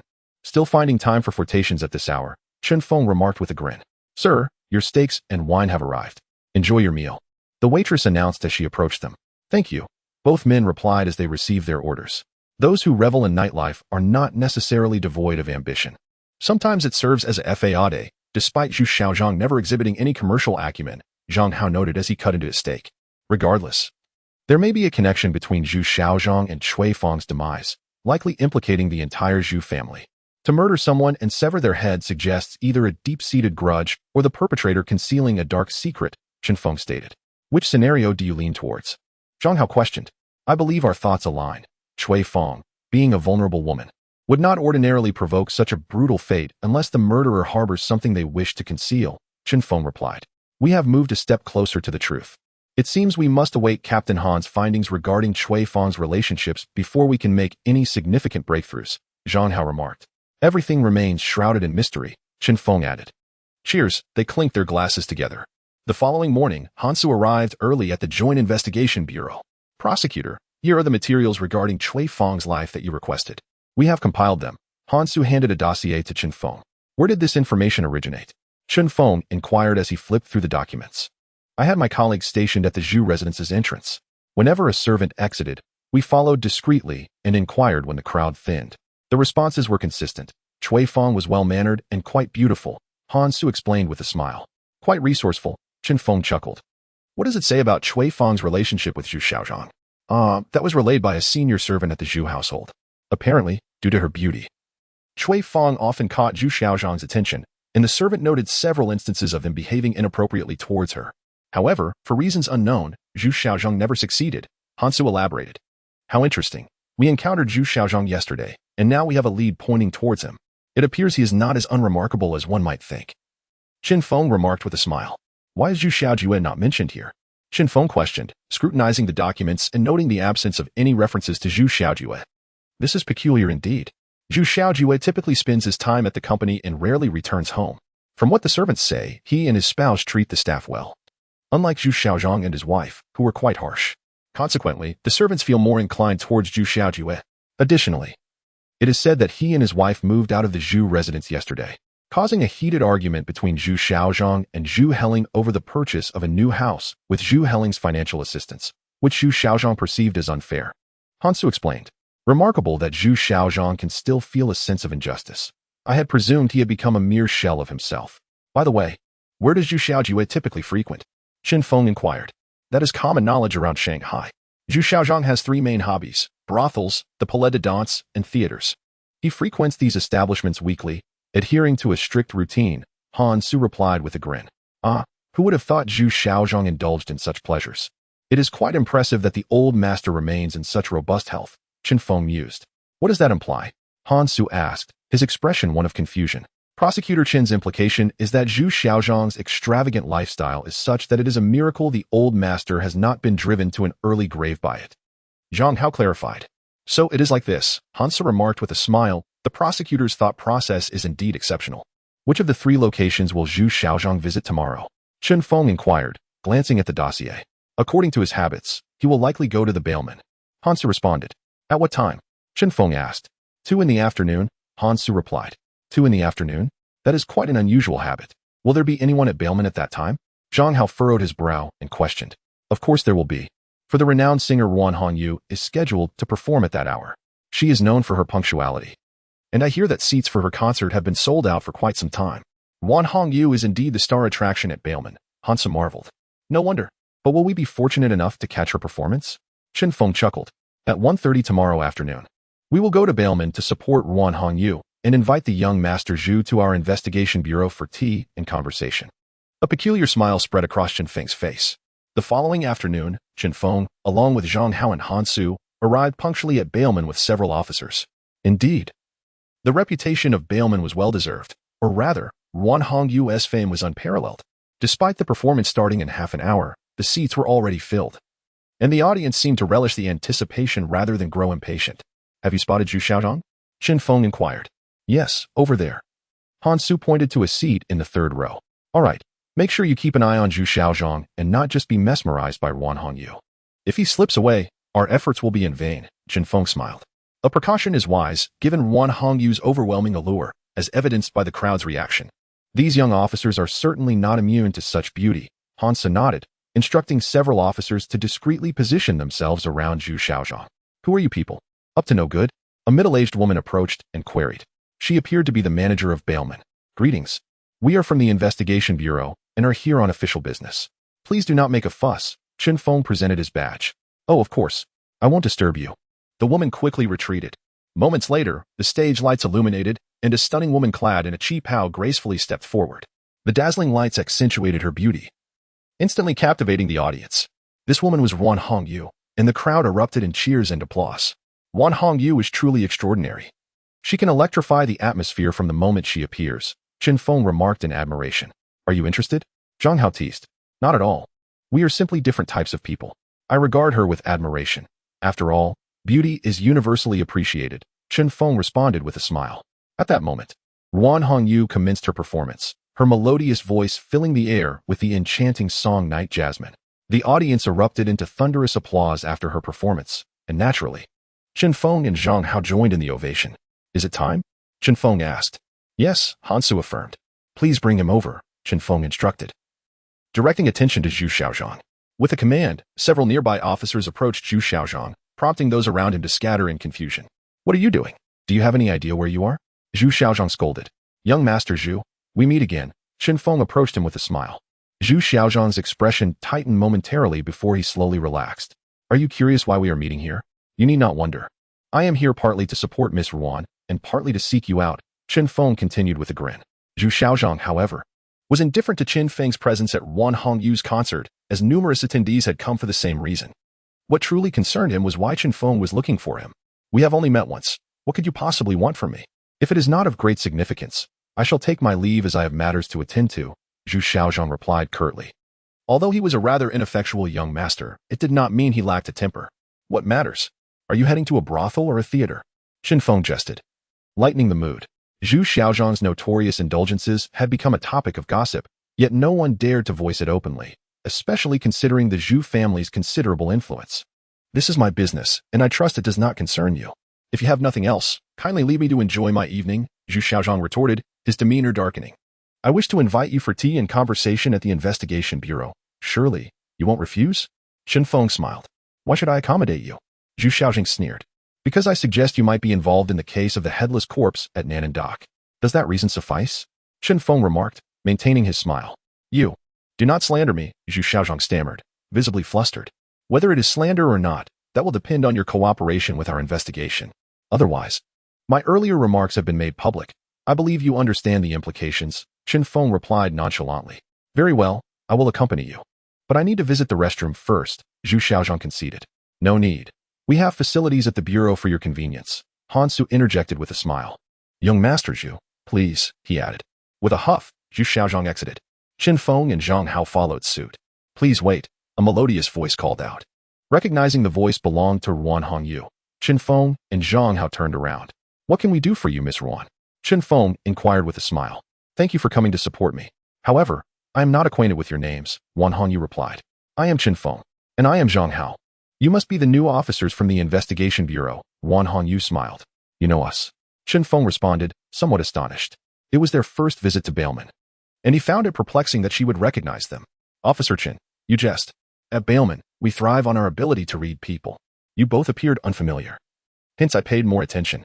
When you apprehended Zhu Xiaozhang earlier, it led me to deduce your identities. While I am familiar with many officers from the Bureau, you both appear new. Moreover, the headless corpse case at Nanan Dock has caused quite a stir, and I heard new prosecutors have been dispatched for the investigation. Thus, I boldly deduce that you are the new officers. Am I correct? Ruan Hongyu smiled. Miss Ruan, your intelligence is commendable, and your deductions are largely accurate. However, there is one detail you have mistaken, Qin Feng replied with a smile. Oh, please enlighten me, Ruan Hongyu inquired with keen interest. We were unaware that a murder had occurred at Nanan Dock prior to our arrival. Our investigation into the case is purely coincidental, Qin Feng explained. That, I cannot ascertain. Ruan Hongyu replied with a smile. We must take our leave now, Miss Ruan, as we have other matters to attend to. We will certainly visit again, Qin Feng stated. When you do, I will be sure to offer you a warm welcome, Ruan Hongyu smiled. Are you interested in this lady? Zhang Hao inquired. No. We are not on the same path.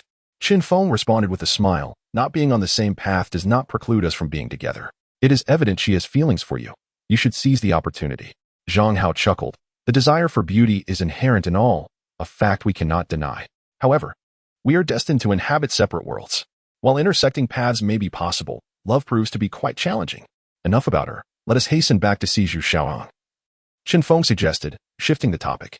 Upon returning to the Investigation Bureau, they found Zhu Xiaozhang sitting there like a spoiled elder. Upon noticing Qin Feng and Zhang Hao's entrance, he spat the sunflower seed shells on the floor and exclaimed, What do you want from me? Speak plainly. I have no time to waste with you. Qin Feng smiled, ignoring his petulance.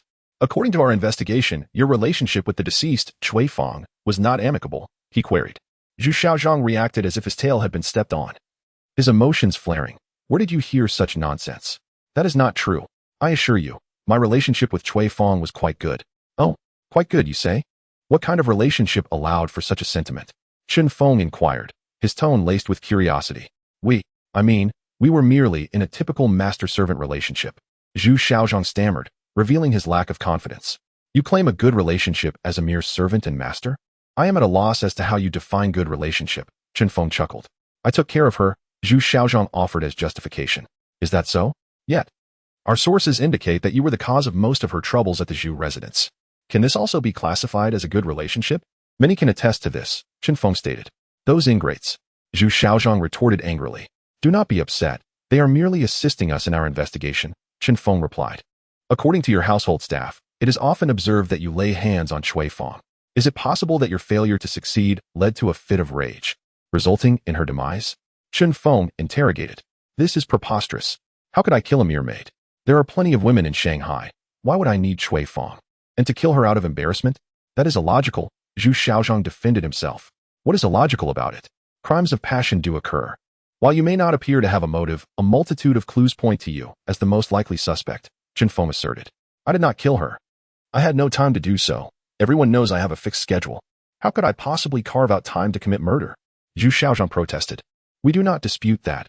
However, this very routine could serve as your cover. You exploit the assumptions people make. Even if you were not at a particular place that day, others would naturally assume you were, Qin Feng explained. I'm wronged, Zhu Xiaozhang lamented, expressing his indignation. There is no need for your cries of injustice. You cannot escape this. Reflect on who else may have had a motive, Qin Feng suggested. Zhu Xiaozhang suddenly clapped his hands and exclaimed, I recall, Feng Yao is a suspect. He continued, Cui Feng bore a resemblance to Feng Yao, albeit more beautiful. The closeness between Cui Feng and my younger brother has irked my sister-in-law, as women often harbor an innate rivalry. Moreover, the resemblance between Cui Feng and Feng Yao may have fueled jealousy. I distinctly heard Feng Yao declare, I will kill that vixen one day. To be honest, I had feelings for Cui Feng, partly due to her beauty and partly because of her closeness to my younger brother. This stirred a sense of rivalry within me. I have never been favored. Since Cui Feng was close to him, I felt compelled to win her over, to surpass him in some aspect. Zhu Xiaozhang confessed. In some regards, you have already surpassed him. After all, he does not frequent the brothels, the palais de glace, or the opera house as often as you do. Chen Feng teased. I know you are mocking me, but I do not mind. I admit it. Yet, do not be deceived by his facade. He is a hypocrite. Do you think he is not engaged in such acts? He certainly has, though he conceals it better than I do. Perhaps his achievements at the company overshadow mine, leading others to label him a gentleman. But I know his true nature. I am a petty man, but I am genuinely petty. Our conflicts date back quite a while. While this may not be the most significant reason, it is certainly a factor, Zhu Xiaozhang expressed with some bitterness. Chapter 16. Han Jingjing is captured. Chen Feng and Zhang Hao exchange glances. By your account, Feng Yao bears considerable suspicion, Chen Feng noted. Indeed, not only Feng Yao, but even my younger brother is a person of interest. Just because Cui Feng was close to him does not mean he is free of suspicion. My younger brother is driven by self-interest. Everything he does aims for maximum gain. His incessant efforts to impress our father stem from a desire for inheritance. As the eldest son, I am entitled to the largest share, and with that wealth, I need not toil. Yet, his machinations have led my father to favor him, reducing my rightful share, but that is not his ultimate aim. He seeks the entire Zhu family fortune. Zhu Xiaozhang's agitation intensified, bordering on losing control. Calm yourself. Do not become overly emotional, Chen Feng advised. However, you have shared much about Zhu Xiaojue's character, or perhaps your grievances regarding your treatment. But how does this relate to Zhu Xiaojue's potential involvement in Cui Feng's murder? Chen Feng queried. I do not know how his actions relate to the murder. I only wish to assert that he is a suspect. Please, do not question me further. I have nothing more to say, Zhu Xiaozhang declared, cradling his head in his hands in refusal to speak. Zhu Xiaozhang's obstinacy left Chen Feng at an impasse, yet it still yielded some breakthroughs. It seems we must interrogate Feng Yao tomorrow, Zhang Hao remarked. What he has said is quite helpful, but we should also find Zhu Xiaojue. For Feng Yao is his wife. Even if we seek her out, we must inform him, Chen Feng stated. Please escort young Master Zhu home. Chen Feng instructed a police officer. I wonder what news awaits us from Han Jingjing, Chen Feng mused. In a small Western-style house, just as Zhu Xiaojue stepped inside, Han Jingjing followed closely behind. Zhu Xiaojue, feeling agitated, exclaimed, Why did you come here? Hurry and cover up. What are you worried about? I just finished bathing. No one saw me, Feng Yao retorted. Better safe than sorry. If someone discovers us, we are done for. Have you not seen how the case at Nanandok has escalated? I painstakingly found an excuse to move out, yet you remain so careless, Zhu Xiaojue admonished. Enough already. I am truly fed up.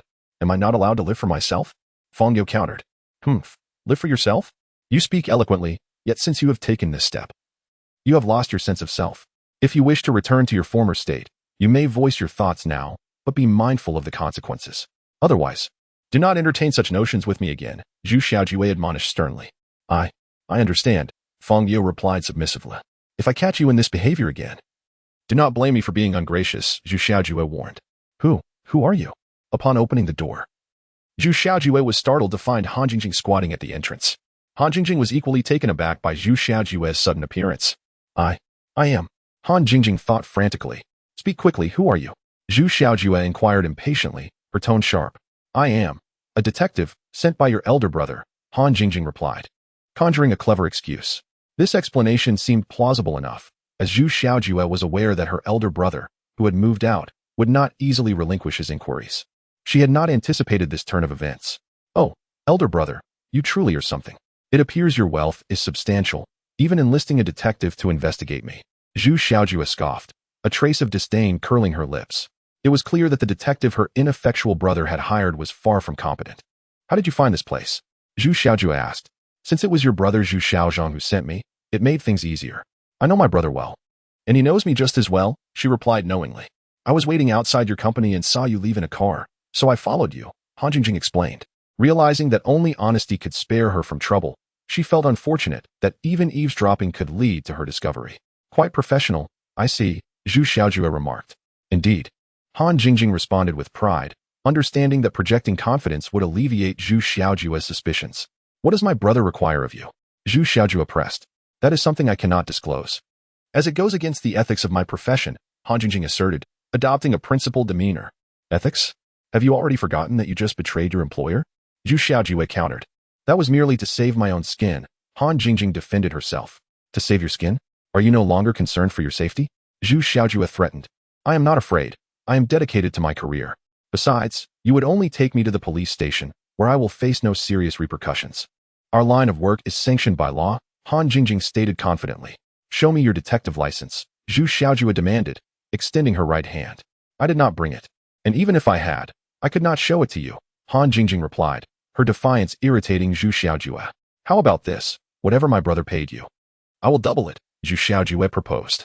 That's unacceptable. I have professional ethics, Han Jingjing responded. Double the amount, Zhu Xiaojue persisted, casting her bait. Is that true? Han Jingjing feigned hesitation. Of course, Zhu Xiaojue affirmed. All right, I agree, but you must pay me first. It totals 60 yuan, Han Jingjing stated. I will pay half up front and give you the rest once I verify your information, Zhu Xiaojue negotiated. Deal, Han Jingjing said through gritted teeth. It was all a performance. She had just secured 30 yuan effortlessly, a lucrative transaction indeed. Zhu Xiaojue signaled Feng Yao, who promptly entered the house to retrieve the money. Now can we speak? Zhu Xiaojue asked, handing the money to Han Jingjing. Of course, I am known for my integrity, Han Jingjing replied cheerfully as she counted the cash. Knowing this approach would further convince Zhu Xiaojue. I was sent by your brother to investigate why you moved out. Is there some ulterior motive? Han Jingjing stated after counting the money. And what have you discovered? Zhu Xiaojue inquired. I just arrived today, and on my first day, I was apprehended by you. All I know is where you were residing. Beyond that, I have no further information, Han Jingjing admitted, her voice dwindling as embarrassment took hold of her. Have you informed my brother? Zhu Xiaojue pressed. I haven't had the chance, Han Jingjing replied honestly. Suddenly, an idea struck Zhu Xiaojue. How about this? I hire you as my detective to investigate my brother. All I require is a daily report of his activities, and I shall pay you twice what he does. Is that true? Han Jingjing gazed at Zhu Xiaojue in disbelief, contemplating whether she truly resembled a detective and if perhaps she should start her own agency. Indeed. But with your eagerness for money, how can I be sure you won't betray me as well? Zhu Xiaojue remarked. I would never do that, Han Jingjing quickly protested.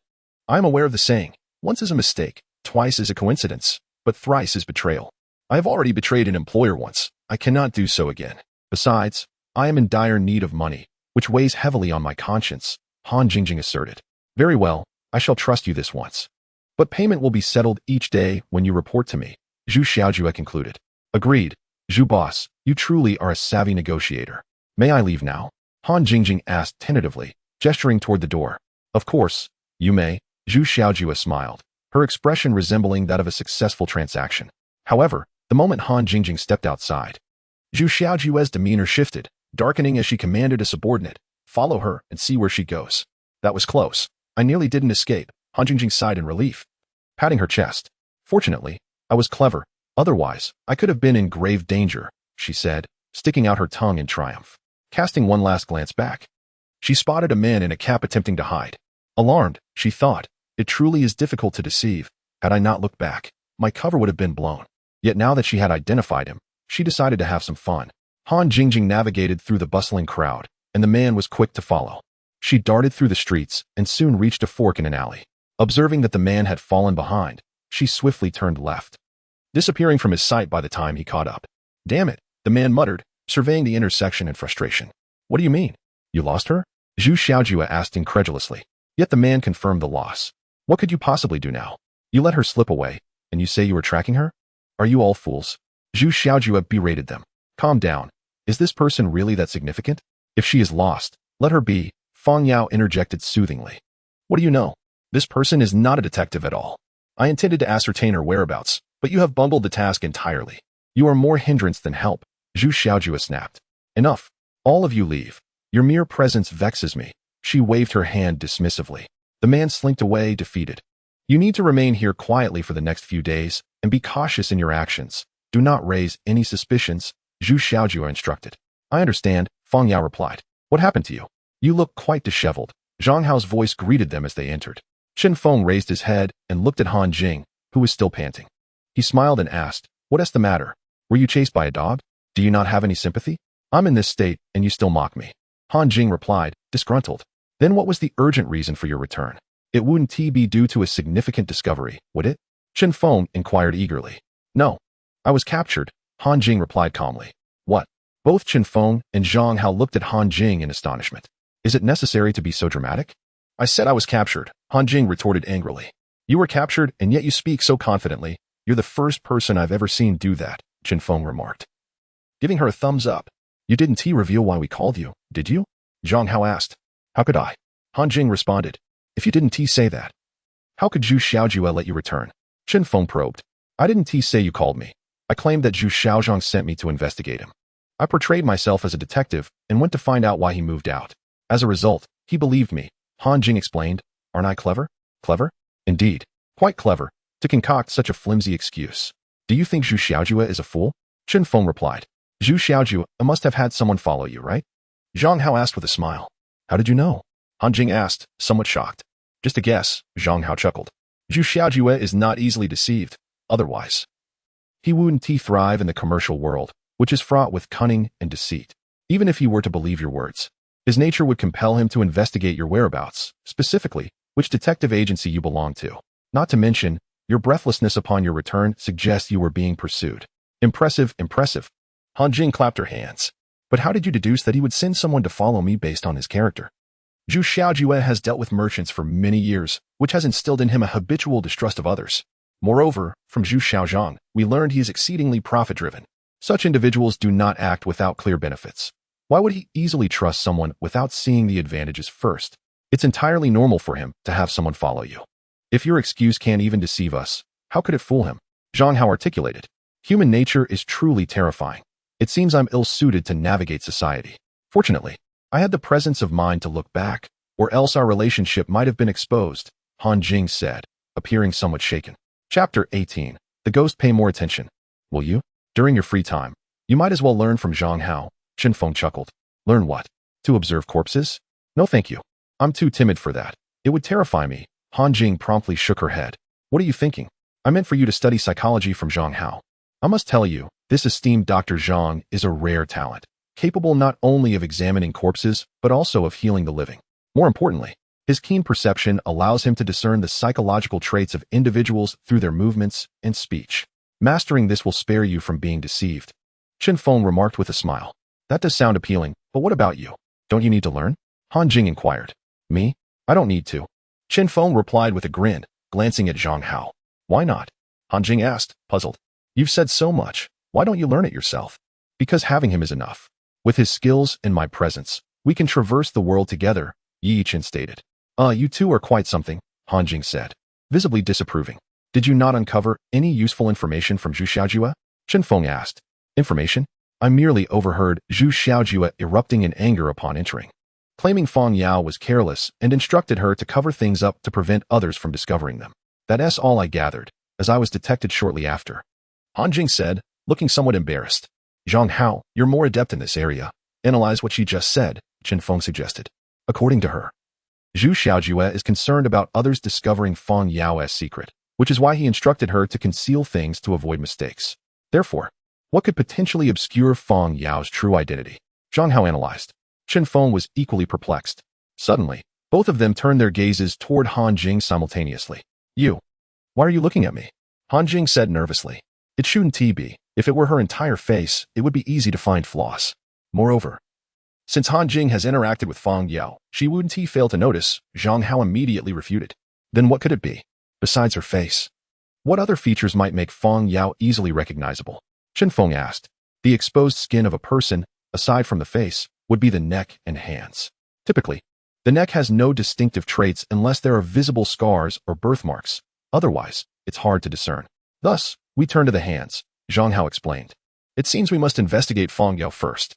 Captain Han, please head to the Zhu residence immediately to ascertain if there are any notable marks on Fang Yao's neck or hands. Report back as soon as you have news. Chen Feng commanded. Zhang Hao, it appears we need to pay a visit to the Diqing Flower Company, Chen Feng stated. It seems we have no other choice. Zhang Hao replied. Hey, what about me? Han Jing asked. You? Just continue to keep an eye on Zhu Xiaojue, Chen Feng contemplated. A few minutes later, the two arrived at Diqing Flower Factory. General Manager, there are two individuals outside seeking an audience, a staff member announced as they knocked on the door. Let them in. Zhu Xiaojue instructed. Good day, Manager Zhu, Chen Feng greeted with a smile. And you two are? Zhu Xiaojue inquired. We are from the Joint Investigation Bureau. I am Chen Feng, and this is Zhang Hao, Chen Feng introduced. Oh, may I ask what brings you here? I don't believe I've committed any offenses. Zhu Xiaojue replied nonchalantly.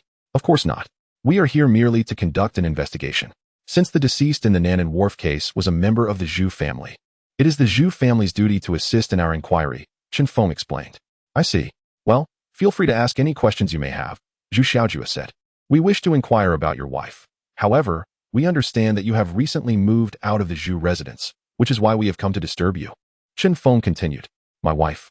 Zhu Xiaojue expressed surprise. I apologize. My wife has been unwell recently and is unable to cooperate with the investigation. If you have any inquiries, please feel free to ask me, as I believe I know more than she does. Zhu Xiaojue indirectly rejected them. Unwell, huh? Quite a coincidence. This is Dr. Zhang, renowned for his medical expertise. Your wife's condition would be an excellent opportunity for him to examine her, Chen Feng remarked with a smile. This. Zhu Xiaojue adjusted his glasses.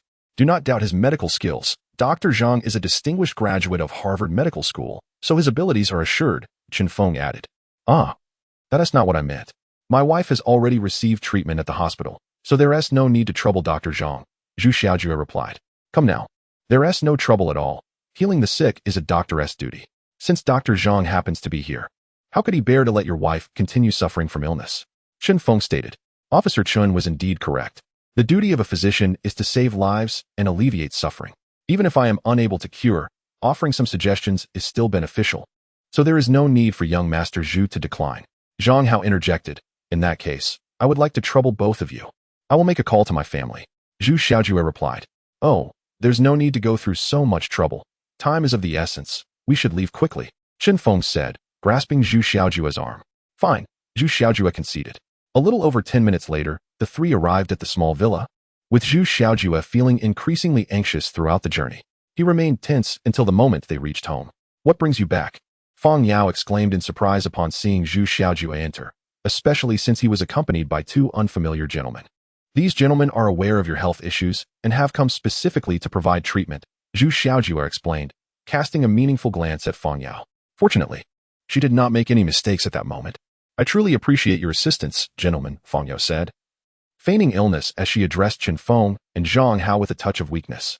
This sudden change almost made Chen Feng and Zhang Hao chuckle. Her performance was indeed impressive, shifting from vibrant to frail in an instant. Not at all. It's no trouble, Zhang Hao responded with a smile. As the primary physician, Chen Feng would not overshadow him. Let us find a suitable place for the examination, Zhang Hao suggested. Chapter 19. Fang Yao's unease. Fang Yao glanced at Zhu Xiaojue and said, take them to my bedroom. The group followed her to the bedroom, where Fang Yao sat on the bed while Zhang Hao moved a chair to sit beside her.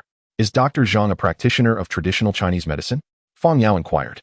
My major is Western medicine, but I am familiar with certain traditional methods, Zhang Hao replied with a smile.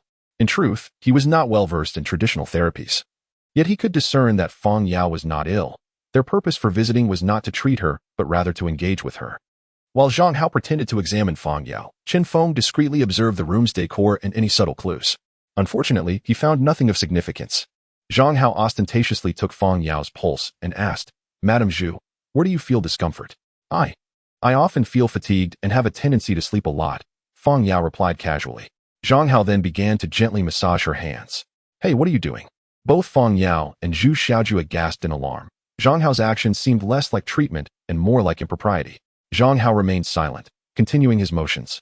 While Chen Feng understood his intentions and quickly interjected, please do not panic. Dr. Zhang's actions are not meant to offend, but rather are a method of assessing the condition, known as the five-finger heart method.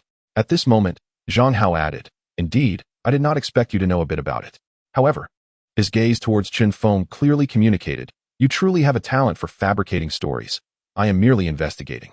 Seeing their seamless collaboration, Fang Yao and Zhu Xiaojue felt reassured. After a while, Zhang Hao moved to examine Fang Yao's neck. Having just experienced an unusual situation, they were less startled this time. Once he confirmed his findings, Zhang Hao solemnly stated, Madam, according to my diagnosis, you are not ill. Fang Yao internally agreed, thinking, of course, I am not sick. I am merely pretending to be unwell. If you were to truly diagnose me with an illness, that would be troublesome. However, she continued to feign concern, asking, but doctor, why do I experience these symptoms? Madam, please do not worry. I have not finished speaking. While you do not have a physical ailment, it appears you may be afflicted by a spirit, which is causing your fatigue, Zhang Hao explained. Upon hearing Zhang Hao's explanation, Feng Yao gasped in fear. Does that mean she has come to find me? Ignoring Qin Feng and Zhang Hao's presence, she clutched Zhu Xiaojue's hand in terror. What nonsense are you spouting? Have you lost your senses? There are no spirits in broad daylight, and I do not believe in such superstitions. We have done nothing wrong, Zhu Xiaojue retorted. Glaring at Feng Yao, she realized her outburst and quickly closed her mouth, uncertain of what else she might say. Qin Feng and Zhang Hao exchanged glances. Surprised that a single statement had revealed a clue, it seemed too easy. This Feng Yao certainly harbored significant issues. In that case, we shall not linger any longer. My wife needs to rest, Zhu Xiaojue said as he stood up. Very well, we shall not intrude, Qin Feng agreed. What do you think? Qin Feng asked. Her hands and neck showed no signs of having been touched. It appears we were mistaken, Zhang Hao replied. That is peculiar, generally. People conceal signs in areas that can be discovered. If not in those places, then where else could it be? Qin Feng pondered. We should consult Han Jingjing. She is more knowledgeable about such matters, Zhang Hao suggested. Let us hope we can ascertain the results of Han's investigation, Qin Feng remarked. What was that all about earlier? How could you utter such words? Zhu Xiaojue reprimanded Feng Yao sternly. I don't know what came over me. When I heard him mention a spirit, I felt terrified and wondered if she had come to find me, Feng Yao explained, feeling wronged. What is there to fear? He was clearly trying to provoke you, yet you nearly unraveled all his suspicions with a single sentence, Zhu Xiaojue admonished. So, what should we do? Should we leave? Feng Yao suggested. Leave. Use your brain for once. Walking away now would only make us appear guilty and provide them with a reason to suspect us further. Stay here and act as though nothing is amiss. If they return, simply do not engage with them, Zhu Xiaojue instructed. I am frightened, Feng Yao admitted. There's nothing to fear, they have no evidence. As long as we do not give ourselves away, no one will know about this matter, Zhu Xiaojue reassured her. I understand. Feng Yao nodded. Captain Han, how is the investigation progressing? Qin Feng inquired. There are no distinctive markings on Feng Yao, Han Su replied. That confirms my earlier suspicion. Zhang Hao stated. By the way, Captain Han, please send someone to the Diqing flower factory to locate Han Jingjing. Tell her I am looking for her. Additionally, how's the investigation into the rickshaws I asked you to look into a few days ago? We are still examining the rickshaws, after all. There are numerous ones throughout Shanghai, and we lack sufficient manpower, Han Su explained, looking troubled. I understand this is difficult for you, but we have no other choice. You can also check at the companies, it might be more convenient, Qin Feng suggested. We are doing that, but there are several companies. And it will take some time to investigate, Han Su replied. All right, urge the team to work harder when we successfully solve the case. I will treat everyone to a celebration, Qin Feng declared. On behalf of my colleagues, I thank the prosecutor, Han Su said cheerfully. You may go now, Han Su added. I can't believe the notorious miser is actually offering to treat everyone to a meal. I must be hearing things, Zhang Hao exaggeratedly commented. You heard correctly. Qin Feng replied calmly. Are you truly going to treat everyone? Zhang Hao asked once more. Indeed, but it will not be from my pocket, as a wealthy individual. It would be fitting for you to treat everyone, Qin Feng jested. Didn't you say you were treating everyone? Why should I pay? Zhang Hao protested. I did say I would treat, but I never mentioned paying for it, Qin Feng chuckled. Do not say that I know you. Zhang Hao pointed at Qin Feng and said. Chapter 20. The case becomes clear. It would be nice if I did, Qin Feng replied shamelessly. What do you need me for? At that moment, Han Jingjing approached and asked. We have already investigated. There are no stickers on Feng Yao's hands or face. So the only thing that needs to be concealed is the face. I wanted to ask you how to create a small flaw in a person's appearance. Qin Feng explained. It depends on how similar they are. If the two individuals do not resemble each other much, one can simply create an identical face based on the other's facial structure. However, if their appearances are quite similar, minor adjustments will suffice. For example, when I disguise myself, I only need to make slight modifications, Han Jingjing replied.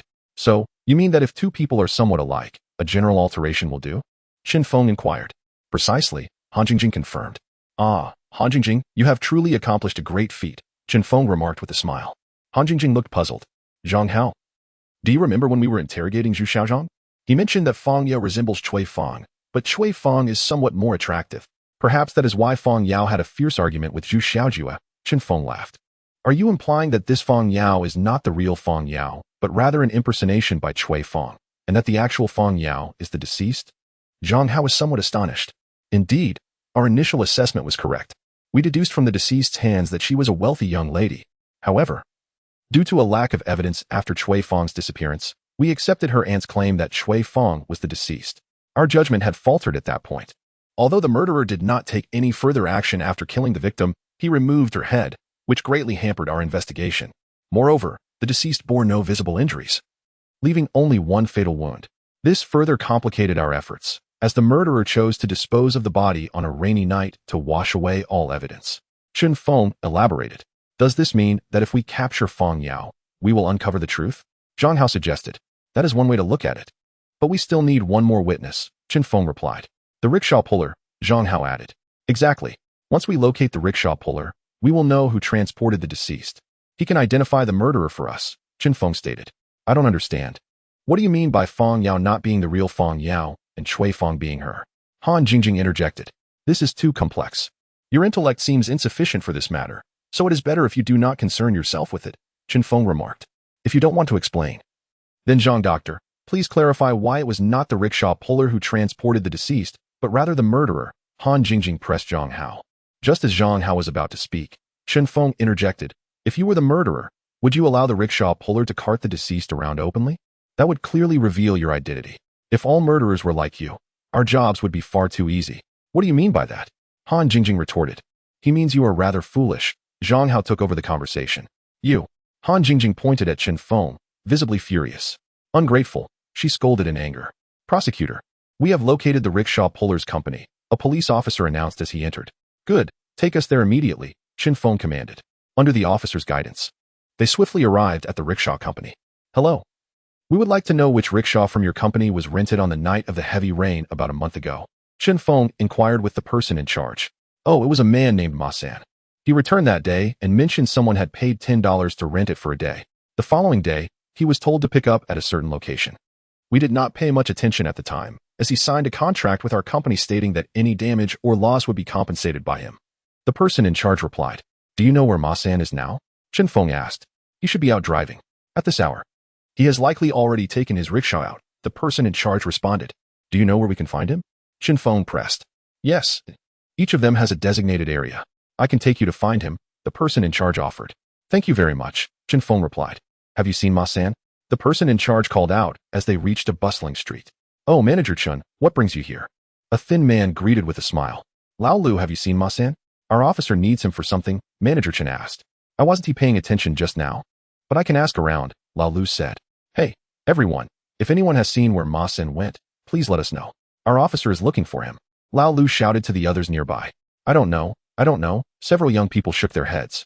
At that moment, a young man spoke up. I know. He was just called away by a man wearing a cap. They seemed to know each other. When did this happen? Zhang Feng asked anxiously. A bad feeling washed over him. It seemed the murderer was about to take action. Just a few minutes ago, the young man replied. Where did he go? Zhang Feng pressed. I don't know. I only saw him being taken away, the young man said. Just then, a cry for help echoed from a nearby alley. That sounds like Ma San, the young man exclaimed. Zhang Feng and Zhang Hao rushed towards the source of the voice without a moment's hesitation. They soon spotted Ma San, clutching his arm and shouting as he ran, with a man in a cap pursuing him, brandishing a knife. Upon seeing Zhang Feng and Zhang Hao, the assailant realized his attempt to kill had failed and turned to flee.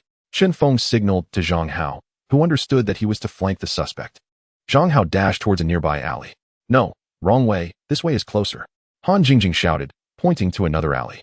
Chapter 21, Capturing the Suspect. Zhang Hao quickly changed direction, following Han Jingjing's lead. The man in the cap ran wildly ahead, while Zhang Feng pursued him relentlessly. At that moment, Zhang Hao hurled a stick from somewhere, striking the man squarely in the chest. The force of the impact sent the assailant tumbling to the ground. And as he scrambled to his feet in a panic, Zhang Feng and Zhang Hao closed in. Why have you stopped running? Zhang Feng taunted with a laugh. The man, knife in hand, glanced nervously between Zhang Feng and Zhang Hao. Shall we see who goes first? He jested, standing his ground. I assume I won't need to intervene to take care of this small fry, Zhang Feng said with a grin, stepping aside. You always say that, Zhang Hao chuckled. Despite their banter, Zhang Hao was not idle. He launched a punch at the man's chest, but the assailant deflected it.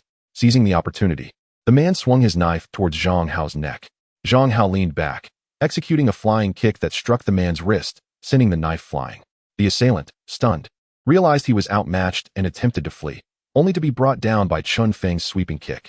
Your skills remain as they were, Zhang Feng remarked, applauding. I possess self-awareness. When a formidable adversary appears, there will be no need for me to intervene, Zhang Hao replied with a smile. What are you talking about? If it weren't for Dr. Zhang's quick actions that disarmed the assailant, would you have captured him so easily? Han Jingjing interjected from the side. Indeed. The eyes of the public are indeed sharp, Zhang Hao replied, spreading his hands in amusement. If you remain silent, no one will consider you mute, Chen Feng said, casting an irritated glance at Han Jingjing. The two apprehended the man in the cap and returned with Ma San to the investigation bureau. Why did he attempt to kill you? Chen Feng inquired. I don't know either. At that moment, he asked if my name was Ma San. I confirmed, and he mentioned a business deal, asking me to step aside for a detailed discussion. I didn't think much of it and followed him, Ma San recounted, visibly shaken. About a month ago, did you not rent out your vehicle? It was during a torrential downpour. Chen Feng continued questioning. Yes, I remember that day vividly. The rain was heavy, and the streets were deserted. I had returned late from dropping off a passenger when a man in all black approached me, wanting to rent my rickshaw. Initially, I hesitated, but he offered me 10 silver dollars. Seeing the money, I relented and agreed to meet him at the same spot to return the rickshaw, Ma San explained. Do you remember his appearance? Chen Feng probed. He was wearing a mask, so I never saw his face. I found it odd and asked him why he wore it, but he scolded me, saying I shouldn't ask such questions. So, I let it go, Ma San replied. And his voice? Do you recall it? Chen Feng pressed. Yes. The events of that day were so unusual that they are etched in my memory, Ma San confirmed. Well then, you should rest and recover. We will need your assistance again shortly, Chen Feng stated. It seems we must extract information from the man in the cap, he thought, glancing at Zhang Hao. No. There's another individual, Zhang Hao interjected. Who? Chen Feng queried. Cui Feng's aunt. Do not forget. She has seen the face of the person who came to pick Cui Feng up, Zhang Hao replied with a smile. Chen Feng pointed at Zhang Hao, his excitement palpable. Captain Han, head to the countryside immediately and bring Cui Feng's aunt here. Tell her we have urgent matters to discuss, Chen Feng instructed Han Su. Understood, Han Su replied, summoning several officers. Let us meet the assassin, Chen Feng said with a grin. What is the status? Chen Feng inquired. He refuses to speak. One of the interrogating officers responded. All right, you may step out for now. And bring Han Jingjing in, Chen Feng ordered. Your solo performance is about to commence. Chen Feng remarked with a smile.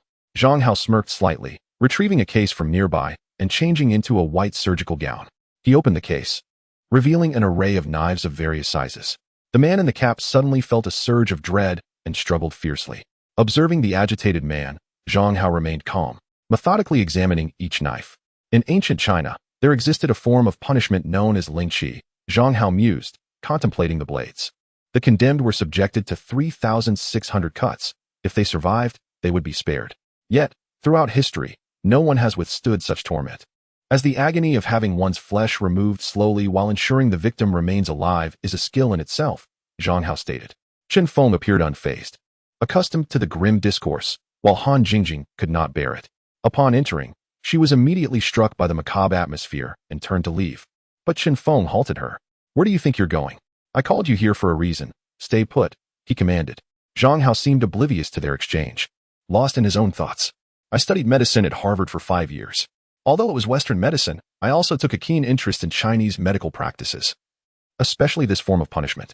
It requires considerable dexterity, which will allow me to hone my skills. While I conducted experiments in the West, the results were often unsatisfactory. Today, with a living subject before me, my interest is piqued.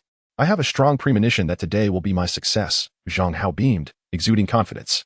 You shall be my first fortunate audience. Are you ready? We are about to begin, he declared, knife in hand, advancing toward the man. Stay back, you madman. The man cried in desperation, but Zhang Hao closed the distance. I will sue you. The man protested, unyielding. You want to have that chance? Especially considering that you believe a court would side with a murderer, Zhang Hao retorted with a smile, the blade now mere inches from the man's face. To the man, Zhang Hao appeared as a demon from the depths of hell. I will talk, the man gasped, sweat streaming down his brow. Chapter 22. Capturing Zhu Xiaojue and Feng Yao. Speak quickly. You are interrupting my practice, and my mood is quite foul, Zhang Hao urged, pressing the knife closer. It was Master Zhu who instructed me to do this, the man confessed urgently. Which Zhu? Chen Feng asked. Zhu Xiaojue, the man replied, feeling the cold blade finally retreat from his face. The large room echoed only with his heavy breaths, his body and spirit exhausted, teetering on the brink of unconsciousness. How can you be so trusting of his words? What if he is deceiving us? Han Jingjing questioned, stepping out of the interrogation room with urgency. Rest assured, he speaks no falsehoods. When threatened, one's primal instinct is self-preservation. The subconscious reacts to our desires. He knows what we seek, and thus, his instinct for survival drives him to reveal the answer we require. Furthermore, when one lies, their gaze becomes erratic. His did not. At that moment, he possessed only the instinct to survive. Zhang Hao explained with a smile. That is why you summoned me, correct? When I entered, I thought you might be mentally unstable. It startled me quite a bit, Han Jingjing remarked. Now, we shall proceed to apprehend Feng Yao and Zhu Xiaojue. To be cautious, we shall split into 2 teams. I will pursue Zhu Xiaojue, and Zhang Hao, you shall track down Feng Yao. Ensure they do not escape, Chen Feng instructed. And what shall I do? Han Jingjing asked. Follow whoever you wish, Chen Feng replied. Meanwhile, Zhu Xiaojue in his office wore a look of anxiousness. The time he had agreed upon with the man had lapsed. Yet there was still no word, filling him with a sense of impending doom. Zhu Xiaojue hastily gathered some documents, grabbing his briefcase as he prepared to leave. Where are you headed, Master Zhu? Chen Feng stepped into the office, blocking Zhu Xiaojue's path. Officer Chen, what brings you here? Zhu Xiaojue replied calmly, though an ominous feeling gnawed at him. I came to have a word with Master Zhu, Chen Feng said with a smile. I have company matters to attend to and will be stepping out. Let us discuss this upon my return, Zhu Xiaojue stated, attempting to push past Chen Feng. Oh, Master Zhu, why the hurry? We only wish to chat. It won't take long. Please, grant us a moment of your time. And allow us to escort you to the bureau, Chen Feng insisted, taking Zhu Xiaojue's briefcase. Zhu Xiaojue, feeling helpless, had no choice but to take a seat in the car. Chen Feng opened the briefcase and discovered several documents and a stack of coins inside. He chuckled. Planning to flee? Meanwhile, Zhang Hao, accompanied by Han Jingjing and several officers, had arrived at the small villa. Madame Zhu, Zhang Hao called out while knocking on the door. Perhaps due to Zhu Xiaojue's earlier warning, Feng Yao, hiding inside, chose to remain silent rather than open the door. Madame Zhu, are you home? Zhang Hao continued to inquire. But silence ensued. At that moment, Han Jingjing whispered, clearly, Feng Yao is evading us. We should try a different approach. After hearing this, a smile broke on Zhang Hao's face as he quietly instructed the nearby officer to repeat Han Jingjing's suggestion. Madam, the young master sent me to fetch you. He said it would be wise to leave for a while, a young officer announced. However, Zhang Hao and Han Jingjing were somewhat disheartened by the lack of response. It seems I must resort to extraordinary measures, Han Jingjing declared, rolling up her sleeves and producing a piece of wire. You can do that? Zhang Hao asked with a smile. I have no choice, Han Jingjing replied as she inserted the wire into the lock. With gradual movements, she swiftly unlocked the door. Holding the unlocked padlock triumphantly, she said, let us go. You, how did you get in? Feng Yao was taken aback by the sudden appearance of Zhang Hao and Han Jingjing, unable to fathom how they had entered despite the locked door. Had she known Han Jingjing's true identity, she might not have been so astonished. If you do not open the door, we shall enter uninvited, Han Jingjing said nonchalantly, tossing the padlock onto the coffee table. Madame Zhu, we kindly ask you to accompany us, Zhang Hao urged. I want to see Xiaojue. Feng Yao shouted. You will see him, Zhang Hao reassured her. Take her away. A few minutes later, Zhang Hao and Chen Feng returned to the investigation bureau with Feng Yao in tow. Let us begin by interrogating Feng Yao, Chen Feng suggested. Han Jingjing followed closely behind as they entered the interrogation room. Why are you arresting me? I am the second lady of the Zhu family. Do you comprehend the consequences of my capture? Feng Yao confronted Chen Feng and Zhang Hao. The second lady of the Zhu family? That title hardly belongs to you. I believe it rightfully belongs to the deceased. Wouldn't you agree, Cui Feng? Chen Feng remarked with a smirk, fixing his gaze intently on Cui Feng. What do you mean? I am the second lady of the Zhu family, not Cui Feng. Feng Yao exclaimed, her agitation evident, though her eyes betrayed her as they darted away from Chen Feng's penetrating stare, her hands trembling involuntarily. Do you recognize her? Chen Feng asked, gesturing toward Han Jingjing.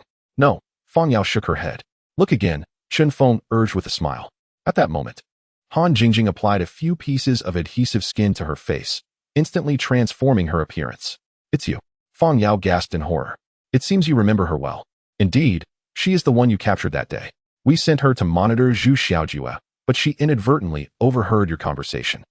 Zhu Xiaojue instructed you to apply something to your face, and at the time, we could not comprehend its significance. You recall the treatment we provided you a couple of days ago? We speculated that your neck and hands bore some distinctive markings, so Dr. Zhang took the opportunity to examine you, but found no anomalies. Later, I recalled Zhu Xiaozhong mentioning that you bore a resemblance to Feng Yao, albeit being somewhat more attractive. I inquired with her, and it is generally true that those who resemble each other can easily alter their appearance with minimal makeup.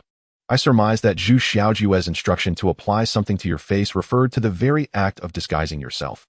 Chen Feng explained with a grin. You're speaking nonsense. How could I apply something to my face? Feng Yao retorted angrily. Ah, are we witnessing a case of indignation born from embarrassment? I imagine it must be quite distressing for a beautiful woman to disguise herself as someone less attractive each day. Isn't that right, Chui Feng? Chen Feng chuckled. Chapter 23. Feng Yao? Chui Feng. I do not comprehend your words. Feng Yao shook her head. You do understand, do you not? Even if others cannot grasp it. I am certain you can, Chen Feng asserted, piercing through her facade. Let us weave a tale, he continued. Approximately a month ago, you took leave from the Zhu residence and returned to your aunt's home in the countryside. However, shortly thereafter, someone came to collect you, and that man warned your aunt not to disclose any information about your departure. Upon your return to the city and the Zhu residence, no one was aware that Chui Feng had assumed the identity of the second lady of the Zhu family. She had been masquerading as the deceased Feng Yao, and the murderer, to conceal this truth, had deliberately severed her head and dressed her in a maid's attire, allowing them to deceive everyone. Is this not a captivating tale? Chen Feng inquired, regarding Feng Yao intently. Captivating, indeed, but what relevance does it hold for me? I am here, sitting perfectly fine. How could I possibly be the headless corpse? It sounds utterly absurd. Feng Yao feigned a smile. No, it is not absurd. It is a living reality occurring right beside us. During our interrogation of Zhu Xiaozhong, we uncovered information indicating a resemblance between Chui Feng and Feng Yao, with Chui Feng being the more attractive of the two. Perhaps this is why Zhu Xiaojue was drawn closer to Chui Feng. Feng Yao once had a fierce argument with Zhu Xiaojue, even expressing a desire to eliminate that vixen. Do you recall that? Chen Feng queried. I do not remember. Feng Yao replied. Do not remember? That seems unlikely. Such a significant matter should not be so easily forgotten. It appears your mental fortitude is quite impressive. Chen Feng remarked with a smile.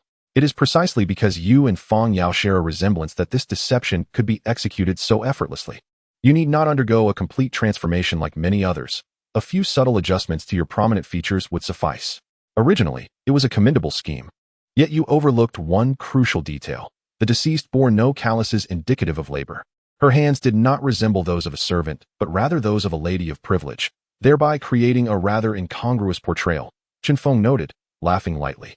Your assertions are merely conjectures. Indeed, Chui Feng took leave to return to the countryside, but what transpired thereafter remains unknown to us. I was genuinely saddened to learn of Chui Feng's demise. After all you have said, how can you prove that I am Chui Feng? How can you prove that I murdered her? Feng Yao challenged. Do not deliberately misconstrue my words. I have repeatedly stated that you are indeed Chui Feng, Chen Feng clarified. Prosecutor Chen, are your eyes deceiving you?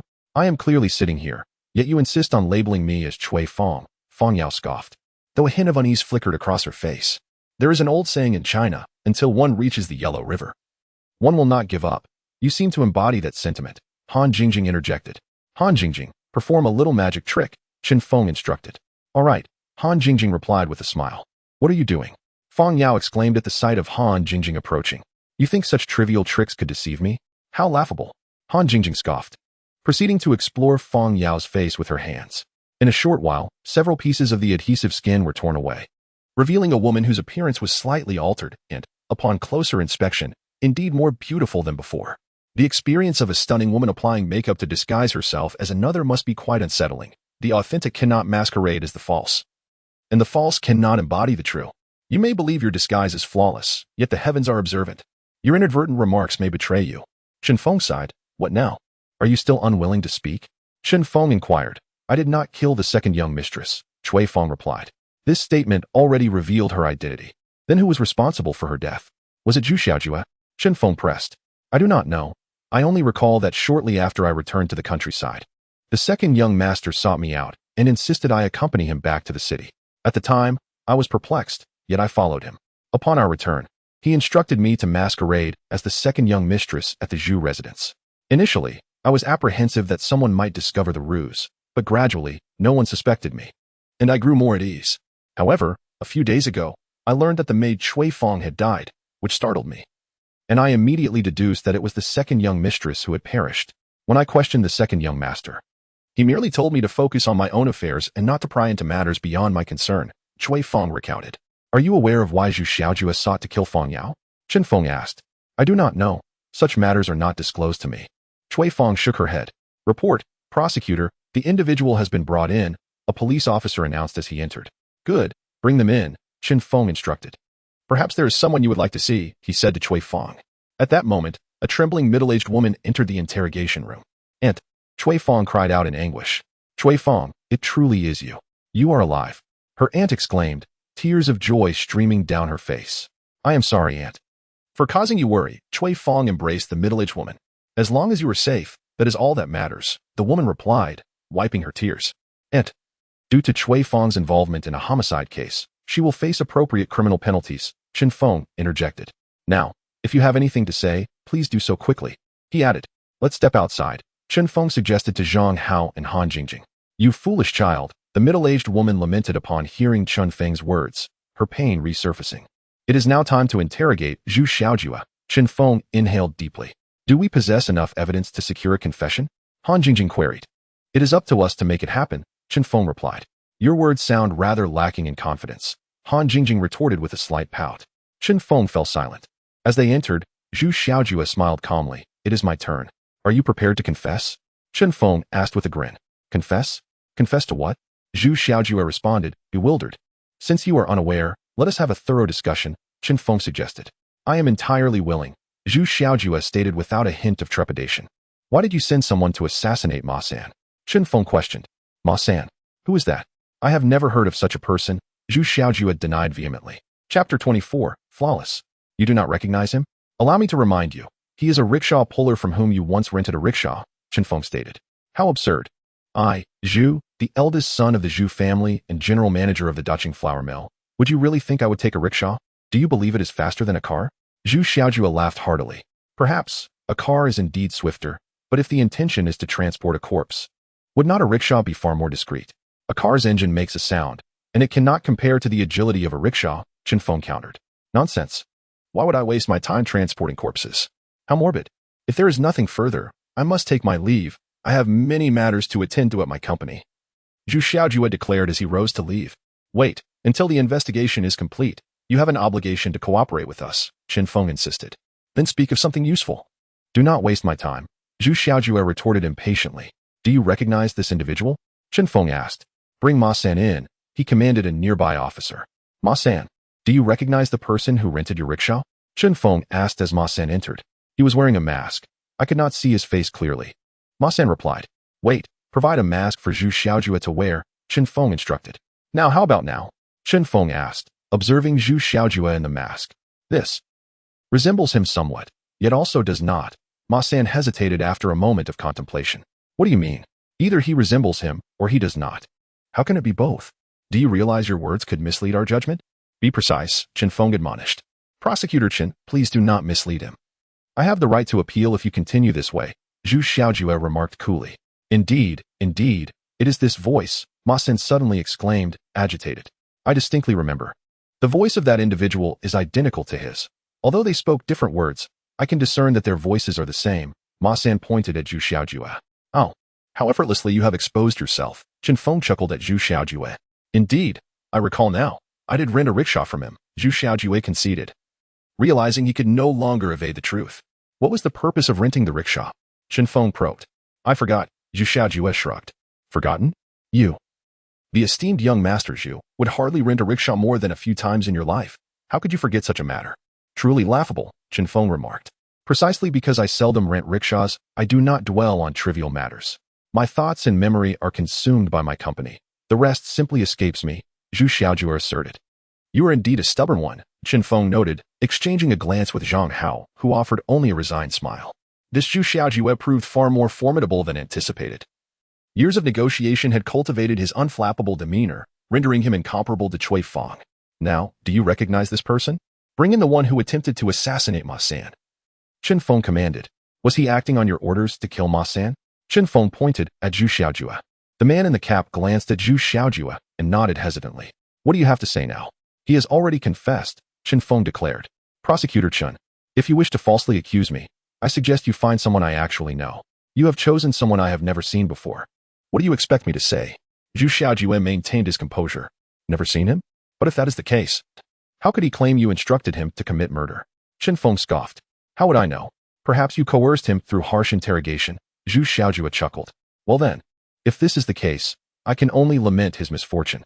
Since young Master Zhu denies he is the instigator, you must bear the responsibility for the act of murder yourself. Chen Feng glanced at the man in the cap. No, young Master Zhu, you cannot be so heartless. You were the one who instructed me to do this. Do you not recognize me? I am Lu Gang. The man exclaimed in a panic. Zhu Xiaojue inwardly cursed Lu Gang's entire lineage, pondering how one could be so easily provoked. Lu Gang, Wang Gang, never heard of them. Prosecutor Chun.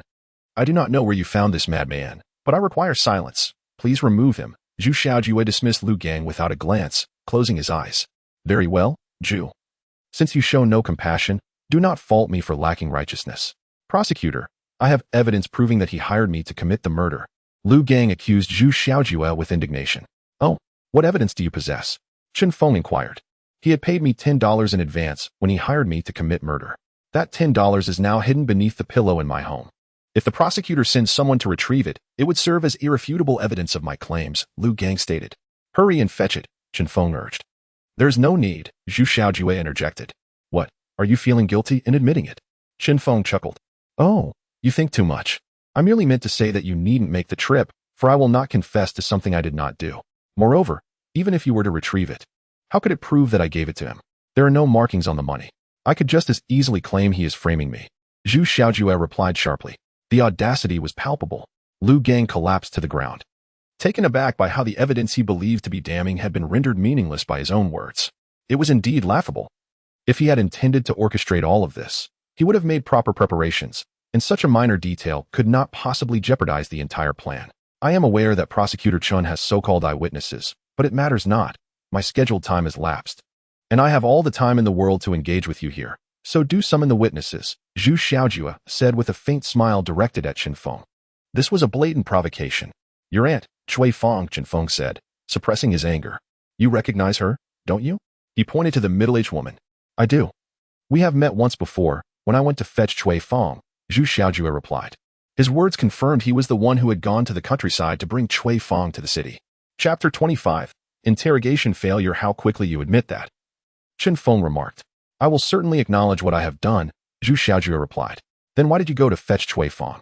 According to Chui Fong, you had her impersonate Fong Yao upon bringing her to the city. Why did you do that? Chen Feng asked. Because Fong Yao had gone missing, and Chui Fong bears a striking resemblance to her. I had no other choice but to have Chui Fong impersonate Fong Yao, Zhu Xiaojue explained. Fong Yao is missing? How did she disappear? Chen Feng pressed. I am unsure. I only learned later that she left the Zhu residence in the morning and had not returned by nightfall. I sent someone to search for her, but they found nothing, which is why I resorted to this plan, Zhu Xiaojue said calmly. You should have reported her missing. Why concoct a ruse? Are you concealing some unspeakable secret? Or did you kill Fong Yao and wish to hide the truth? Chen Feng interrogated. Zhu Xiaojue chuckled softly and pointed to his head, saying, I admire Prosecutor Chen's reasoning abilities, but please refrain from making malevolent inferences without evidence, as such implications could tarnish my reputation. I harbor no malicious intent. Rather, this is a logical deduction. Surely, anyone would wonder about such matters. Since you perceive this as a malicious inference, might you elucidate the reason? Chen Feng queried. You are well aware of my union with the Fong family. My current standing is not solely due to my own endeavors. A significant factor is my father's regard for me, which is contingent upon my association with Fong Yao. My father leveraged the Fong family's influence. Thus, he would naturally value me as their son-in-law, whether I admit it or not. My status today is deeply intertwined with Fong Yao. If news of her disappearance reached the Fong family and my father, I suspect they would not take it lightly. Should they discover that Fong Yao is deceased, I, as her husband, would bear undeniable responsibility, despite my innocence in her death. My identity as her husband places me under a certain obligation. Furthermore, Fong Yao's disappearance would inevitably strain the relationship between the Zhu and Fong families. And as a son of the Zhu family and a son-in-law of the Fong family, I would be the first to suffer the consequences. I, Zhu Xiaojue, cannot easily forfeit what I have achieved today, Zhu Xiaojue maintained with a placid demeanor. In the face of such discourse, his calmness garnered Chen Feng's begrudging respect. Are you truly so indifferent to your wife's plight for the sake of so-called benefits? Do not forget, she is your spouse, Chen Feng admonished. Perhaps you would label me as cold-hearted, but is this truly my desire? From the outset, I have been a mere tool for the Zhu family's advancement. My union with Fong Yao was no different, and my efforts within the company reflect the same. I have never lived for myself. After enduring so much to attain my current position, why would I relinquish it? If I were to reveal the truth, everything I have today would fall into my elder brother's hands. A waste of space like him could never manage the Zhu family. Because I am not the eldest son, must I endure all of this? I refuse to accept it. Feng Yao cannot die, as long as she lives. I will retain the Zhu family's favor and the Feng family's support. Therefore, regardless of whether Feng Yao has gone missing or is deceased, I must safeguard my interests. Though it pains me to admit it, I have no other choice, Zhu Xiaojue exclaimed passionately. What an utter lack of choice.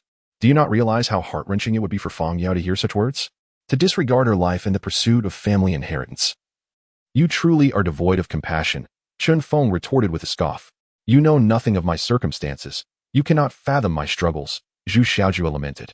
We discovered a narcotic in Feng Yao's body. Do you know the reason? Zhang Feng inquired. I do not know. To be honest, I have yet to see her. Zhu Xiaojue responded. You claim Feng Yao is missing, yet why did no one mention this when we sought information? Did they forget, or are you lying? Zhang Feng pressed. It could be they forgot, or perhaps you did not inquire, so they did not mention it, Zhu Xiaojue suggested. Prosecutor Chun, do you have any further questions? If not, I shall take my leave, as I have matters to attend to at the company, Zhu Xiaojue stated. Do you not wish to see Cui Feng and Feng Yao? Zhang Feng asked. There is nothing left to see. Death holds no allure, and life offers no hope, Zhu Xiaojue replied, closing his eyes. In this matter, I owe the greatest apology to Cui Feng and Feng Yao. I acknowledge my fault regarding Cui Feng and implore Prosecutor Chun to show leniency in my punishment. Zhu Xiaojue said. We will take that into account during sentencing, Zhang Feng assured. Observing Zhu Xiaojue's demeanor, Zhang Feng felt no admiration for his actions. Rather, he deemed it a mere facade. The situation concerning Cui Feng was indeed his fault, and Zhu Xiaojue's display only served to enhance Zhang Feng's disdain for him. Firmly believing Zhu Xiaojue to be the murderer, Zhang Feng found himself at an impasse due to the lack of evidence, ultimately releasing Zhu Xiaojue. Have we erred in our assessment? I noticed earlier that he remained remarkably composed. If he were indeed the killer, he would surely have betrayed some sign of distress. Yet he exhibited none throughout, Zhang Hao remarked. I too find this peculiar. Zhu Xiaojue either possesses an extraordinary fortitude, having grown accustomed to the treachery of the business world, or he is not the murderer. It must be one of these two scenarios, Zhang Feng concurred. Which do you lean towards? Zhang Hao queried. If I were to follow my instincts, I would favor the first. However, his demeanor strongly suggests the second. If it is indeed the latter, we must reassess everything from the beginning, which would be most troublesome, Zhang Feng said, furrowing his brow. We currently lack evidence. Even with these witnesses, they do not substantiate a significant accusation against him. To secure a conviction, we must uncover definitive proof of his guilt, Zhang Hao concluded. Alas, these troubles are truly vexing. Starting all over again, I find myself at a loss for clues, and it appears my plans are utterly dashed, sighed Han Jingjing in despair. Chapter 26. The pleasures of the paramount. Sighing and lamenting serves no purpose. Even if we know it was Zhu Xiaojue, without solid evidence to incriminate him, he remains free as a bird, Zhang Feng remarked. Let us conclude our efforts for today and regroup tomorrow to reassess this case, Zhang Feng suggested. Come, let us take a stroll at the paramount, Zhang Feng addressed Zhang Hao. I shall join you, Han Jingjing, who had just taken a few steps, overheard their conversation and interjected. Did you not say you were leaving? Why have you returned? Zhang Feng inquired. You mentioned the paramount. I wish to go as well. Han Jingjing insisted. I have never been there and have only heard tales of its allure. Today, I shall seize the opportunity to visit with you. What winds could you borrow? We are but mere mortals and cannot conjure a breeze. It is already late. You should return home. Moreover, what business does a young lady have in such places? Zhang Feng cautioned. Not at all. It is only 4 in the afternoon. Where is the lateness? Furthermore, why should it be that only men can frequent such venues? Are women not permitted? Han Jingjing asserted passionately. Very well. As Han Jingjing has neither credit nor blame in recent days, let her indulge in a bit of leisure, suggested Zhang Hao. Dr. Zhang is indeed wise. Han Jingjing exclaimed with delight.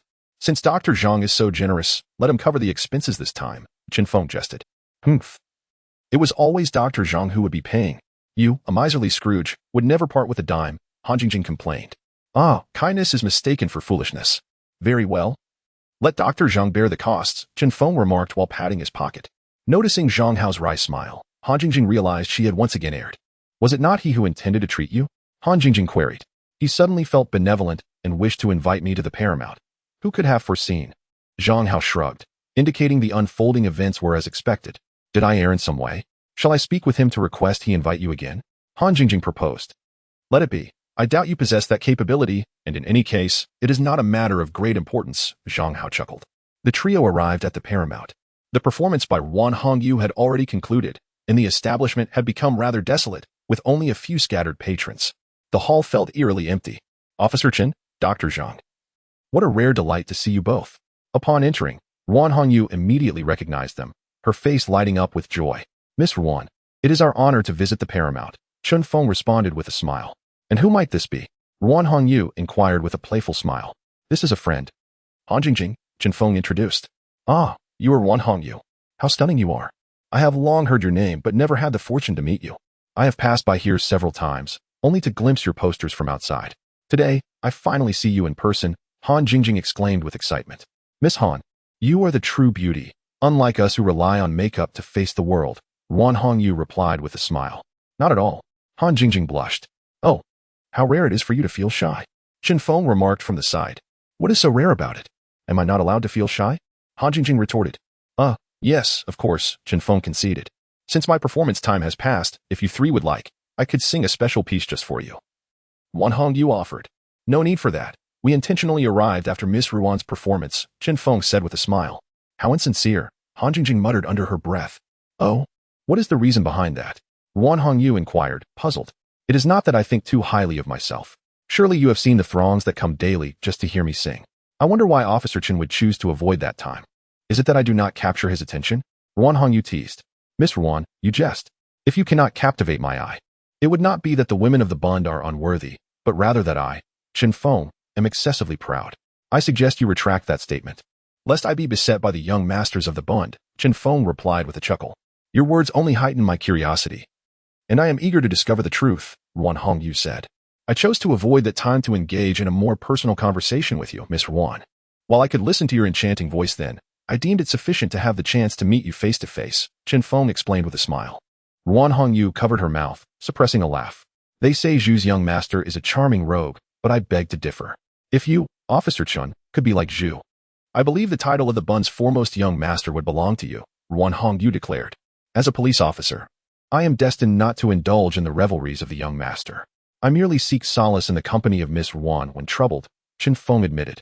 Oh, does this imply that Officer Chen bears some sorrow? Might you share it with me, so I may assist in alleviating your troubles?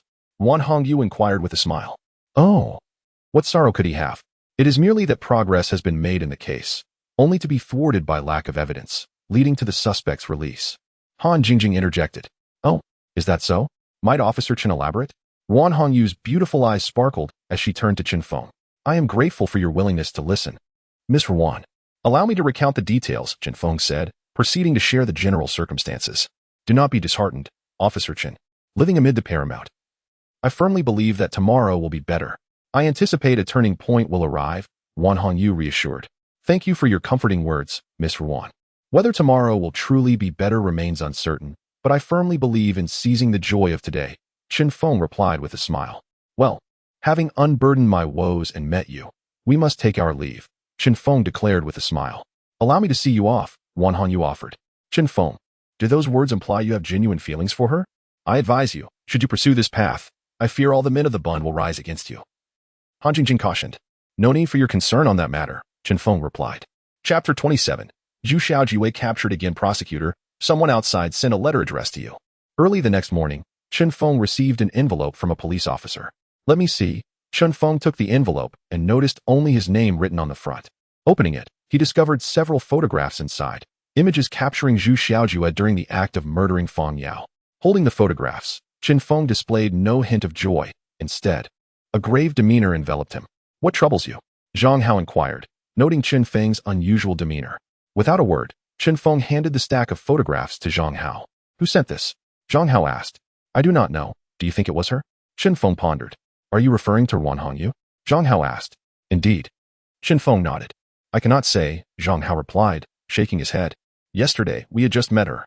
Upon hearing our distress, she remarked, tomorrow will be better. In retrospect, her words seemed laden with meaning. Could it be that she already anticipated someone would deliver these photographs to us? Chen Feng suddenly expressed his astonishment. If that were the case, then this woman is truly formidable. Yet, if so, why would she lower herself to the palais? By this reasoning, Her capabilities must be exceedingly powerful. Does she harbor some ulterior motive? Zhang Hao inquired. I share your skepticism, Zhang Feng replied, holding the photographs. What are you two looking at? Han Jingjing entered and asked. Ah, these are the photographs depicting Zhu Xiaojue murdering Fang Yao, Han Jingjing said. Her shock tinged with delight. Indeed, Zhang Feng affirmed. Where did they come from? Han Jingjing questioned. I don't know. The sender just dropped them off and left. Zhang Feng replied. Oh, I say, regardless of who sent them, we now possess evidence of Zhu Xiaojue's crime. Our immediate priority must be to apprehend him, otherwise. Given yesterday's near miss, he may have already fled, Han Jingjing asserted.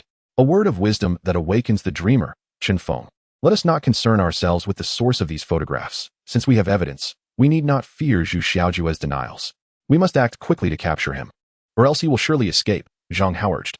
Captain Han, immediately notify everyone to apprehend Zhu Xiaojue, Zhang Feng stated, placing the photographs into his pocket.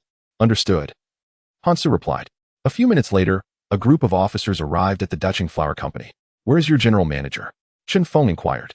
He did not come in today. He returned yesterday to gather some things and mentioned he would be on a business trip today, Zhu Xiaojue's secretary replied. What time is his train?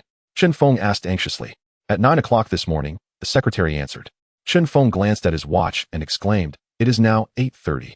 Everyone, head to the train station immediately to apprehend Zhu Xiaojue.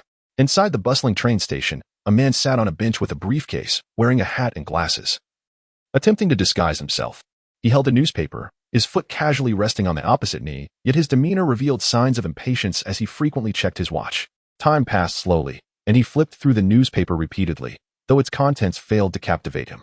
Finally, after enduring nearly an hour, a smile emerged as he glanced at his watch, the hands indicating 8:50. He stood, gathered his briefcase, folded the newspaper, left it on the bench, and breathed a sigh of relief as he boarded the train. Search immediately, Zhang Feng commanded as he arrived at the train station just after Zhu Xiaojue boarded. Report. Nothing found. Report. Nothing found. Several officers responded in succession.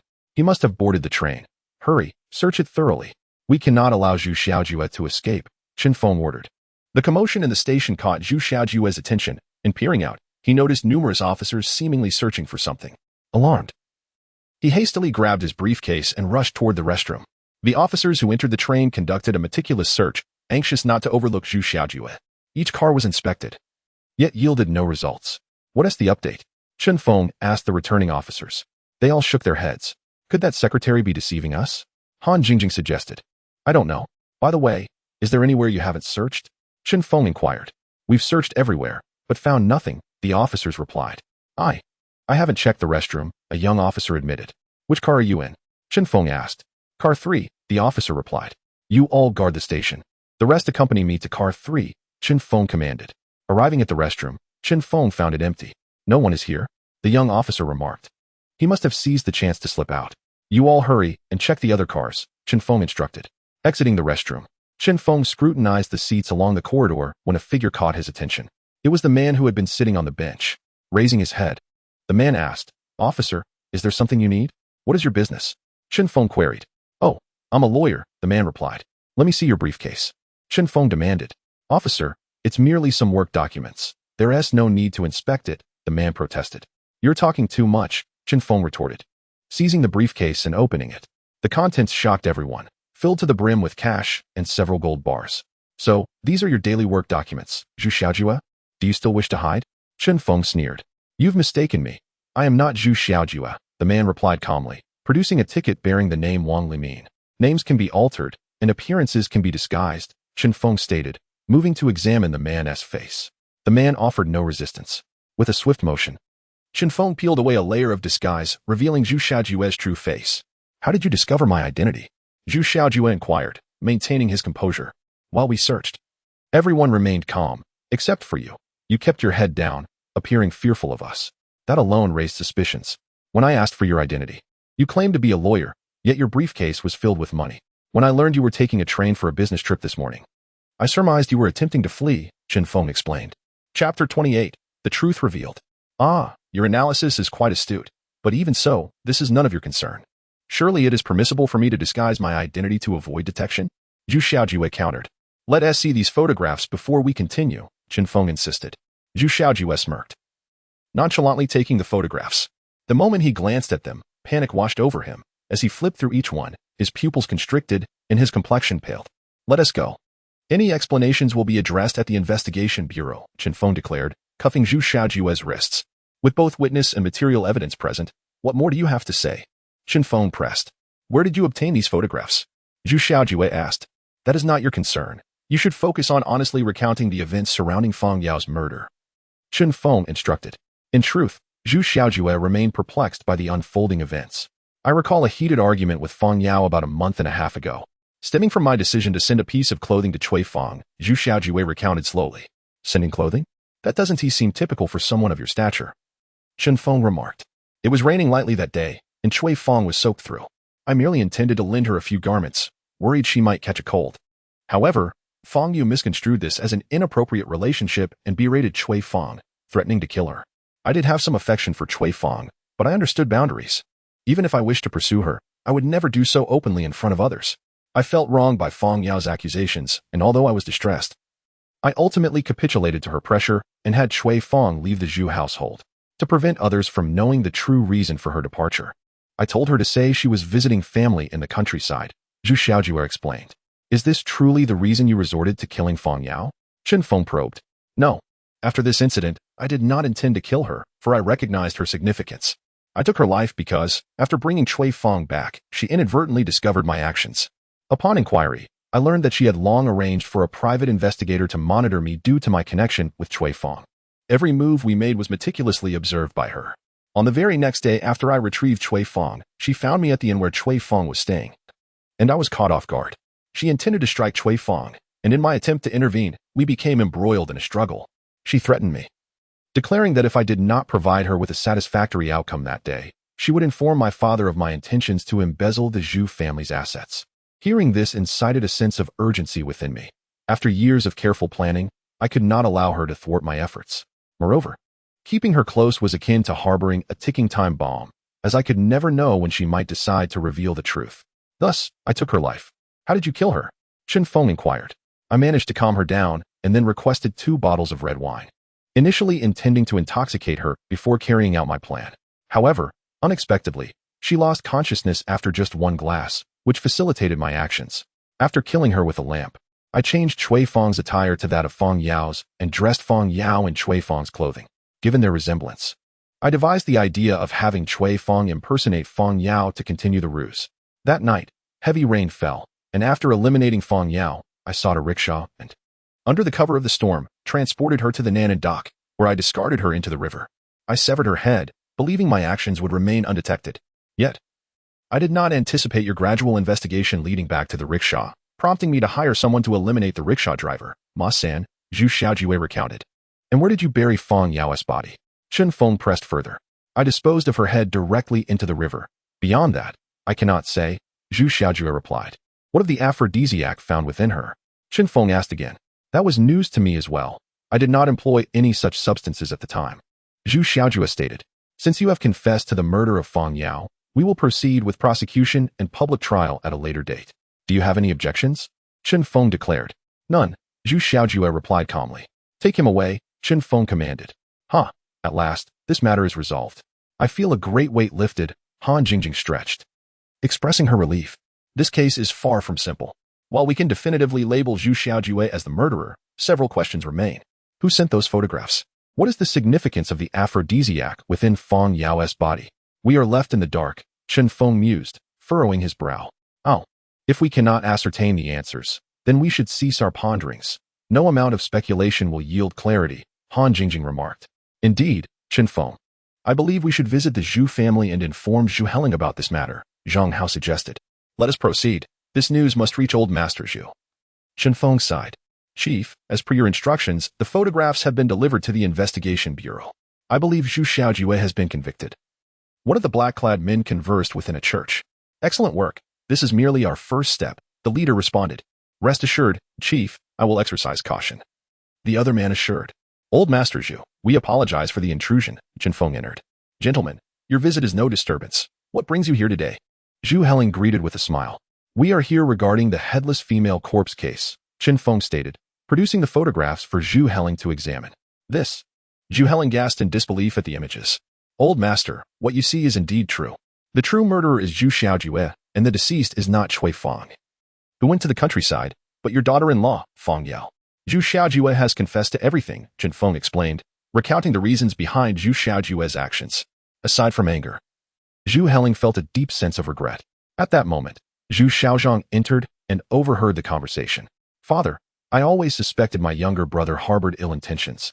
I never imagined he would be a murderer, Zhu Xiaozhang remarked without a hint of sorrow, rather with a sense of schadenfreude. Zhu Heling cast a disdainful glance at him, but refrained from reacting, recognizing him as his last son. Chapter 29. Charity fundraising at the orphanage, Old Master Zhu. Since the matter has been communicated, we shall take our leave. Please take care. Qin Feng stood to depart. Do not trouble yourself. I shall not see you off. Xiaozhang, please escort our guests, Zhu Heling instructed. Allow me to accompany you. Officers, Zhu Xiaozhang said cheerfully. Ah, officer, did I not say my brother was highly suspicious? I was right. He is indeed the murderer. I must say, this is quite fortunate for me. Nonetheless, it remains your duty to ensure no guilty party escapes and no innocent is wronged, Zhu Xiaozhang chuckled. Master Zhu, I have a question that perplexes me, and I hope you can clarify it, Qin Feng smiled. Oh, Officer Qin, if you have any uncertainties, do share. I shall gladly enlighten you. Zhu Xiaozhang responded with a jovial demeanor. Is Zhu Xiaojue truly your biological brother? Qin Feng inquired. Of course. Why do you ask, Officer Qin? Zhu Xiaozhang replied, maintaining his smile. If he is indeed your brother, why do you seem so pleased? One would expect you to feel sorrow over your brother's actions rather than glee. Or do you secretly wish for his demise to claim the Zhu family's fortune for yourself? Qin Feng probed with a grin. Officer Qin, what a preposterous notion. I am deeply saddened by my brother's actions. However, I cannot allow familial ties to cloud my sense of justice. Who in Shanghai does not know that Zhu Xiaozhang values righteousness above all else? Zhu Xiaozhang's demeanor shifted, and his smile faltered. Ah, indeed, a most cold-hearted creature. I hope never to witness such a fade again, Qin Feng scoffed, turning to leave. Now that Zhu Xiaojue has been convicted, the entire Zhu estate will fall to Zhu Xiaozhang. It seems he was correct when he claimed that Zhu Xiaozhang is the ultimate beneficiary. Sometimes, I ponder whether Zhu Xiaojue's crime was orchestrated by Zhu Xiaozhang. In other words, if Zhu Xiaozhang was the true instigator of this murder, Zhang Hao mused with a smile. Qin Feng halted and regarded Zhang Hao. Your theory is quite inventive. Perhaps it holds some truth, he conceded. The following day, a newsboy shouted, Extra! Extra! The headless female corpse case at Nan'an Dock has been solved.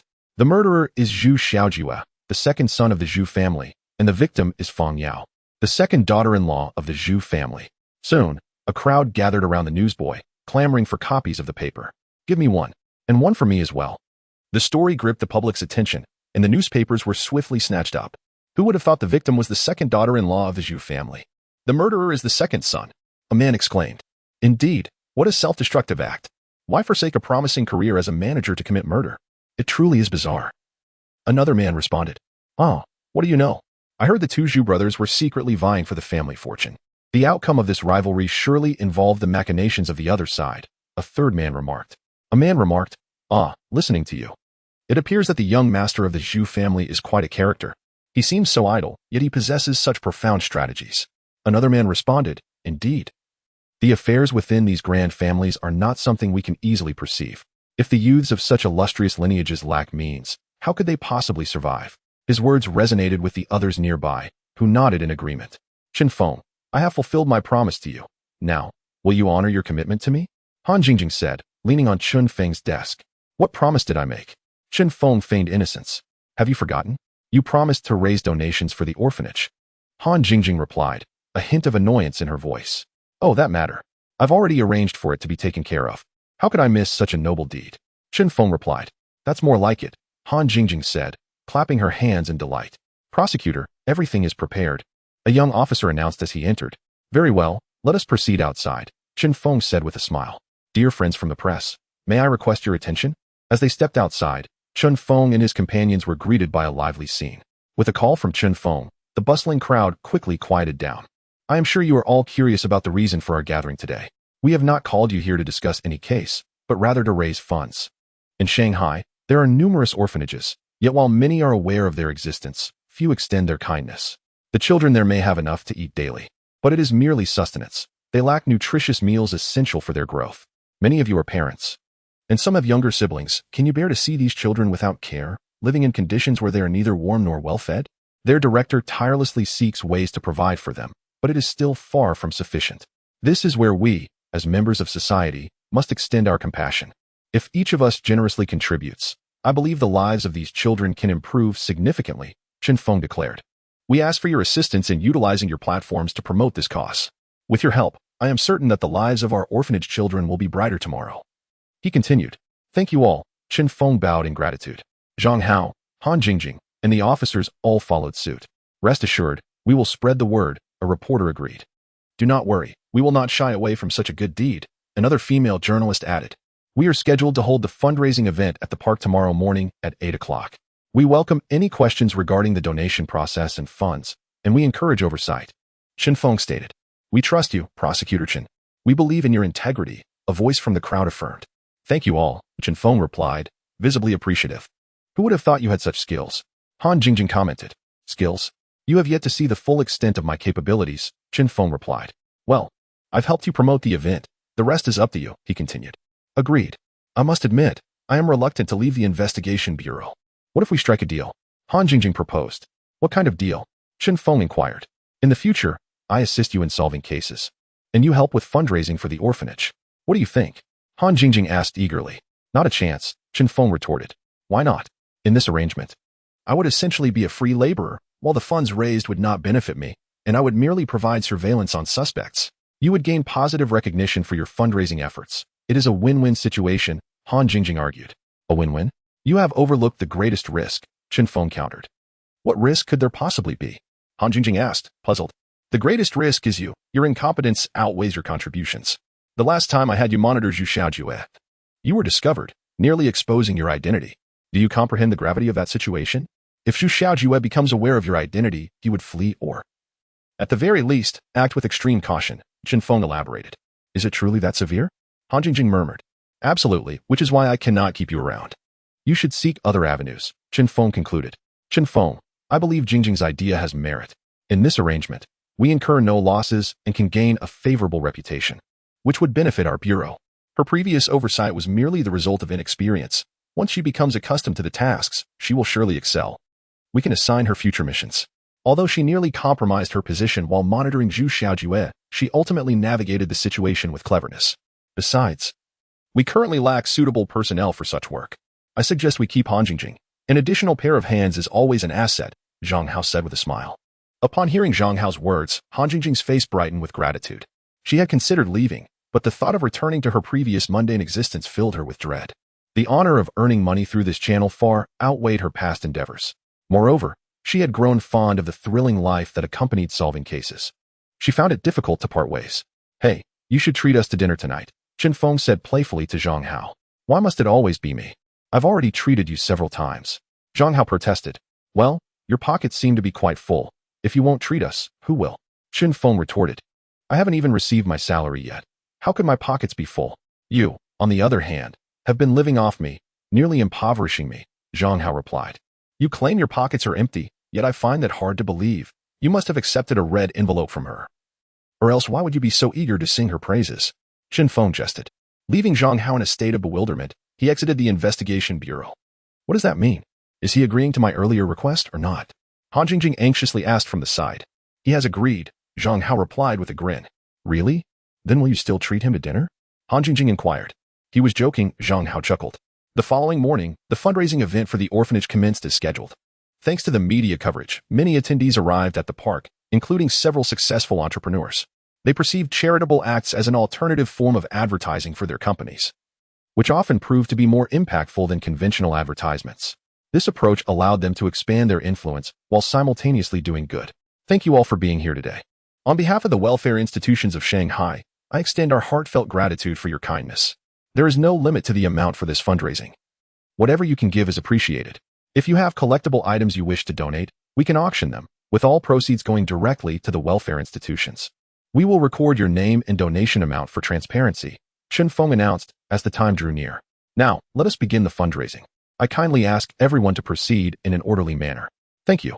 As soon as Zhang Feng's words fell, donations began to pour in. Chen Yud, 1,000 yuan. Wang Zheng, 500 yuan. Han Mei, 1,000 yuan. Zhang Shimei, 2,000 yuan. As more people gathered, the total contributions continued to rise. Upon witnessing this scene, Han Jingjing was immensely excited. The funds raised would sustain the children in the welfare home for a considerable time. As the donation event neared its conclusion, a robust voice emerged from the back of the crowd, declaring, "I shall donate 10,000 yuan." At the sound, people immediately turned to locate the source, only to see a man clad in a long robe, wearing glasses, slowly approaching the donation box, accompanied by several attendants. At that moment, someone recognized him. "Isn't that Mr. Qi?" exclaimed a man in surprise. "Mr. Qi? Which Mr. Qi?" inquired his companion in hushed tones. "Oh, how do you not know? He is Qi Yaohai, the foremost collector of antiques and calligraphy on the bund. Every piece he appraises is a masterpiece if he declares your artwork genuine. You can consider yourself wealthy. Even if it turns out to be a forgery, it matters not, for it carries Mr. Qi's esteemed endorsement. Of course, Mr. Qi is of high moral standing and would never act dishonestly. Many have sought his validation, yet he remains discerning in his appraisals. In recent years, Mr. Qi has appeared less frequently. I was fortunate to see him a few years ago, and to encounter him today is truly a stroke of fortune." The man spoke with deep admiration. As the crowd absorbed his words, Zhang Feng listened intently. Upon realizing such a distinguished individual had arrived, he felt compelled to extend his utmost courtesy, particularly since Mr. Qi came to offer his generosity. "I apologize for not welcoming you properly, Mr. Qi," Zhang Feng said hastily, approaching Qi Yaohai. "Not at all, Prosecutor Chen. You and your team ensure peace on the bund and perform such noble acts. You are indeed a model for us all. Though I may be aged, my compassion remains undiminished. Upon learning of your fundraising efforts for the welfare home, I felt compelled to contribute. Additionally, I have brought a collectible to auction, with all proceeds going to the welfare home." Qi Yaohai replied with a warm smile. "That is splendid. On behalf of the welfare institutions on the bund, I express our heartfelt gratitude to you, Mr. Qi," Zhang Feng said appreciatively. "Quickly, register Mr. Qi's contribution," Zhang Feng instructed. "Oh, there is no need. I trust in your character, Prosecutor Chen. My humble name does not require recording. Otherwise, it loses its significance," Qi Yaohai stated. Zhang Feng was momentarily at a loss. "Let us proceed as Mr. Qi suggests," Zhang Hao interjected. "Very well, I shall defer to your wishes," Zhang Feng smiled. Chapter 31. Invitation from Ruan Hongyu. Now, at Mr. Qi's request, we shall auction a collectible, an exquisite piece of Ming Dynasty porcelain. I need not elaborate on its significance. The bidding starts at 100 taels, Zhang Feng announced. "I bid 110 taels. I bid 150. I bid 180. I bid 200.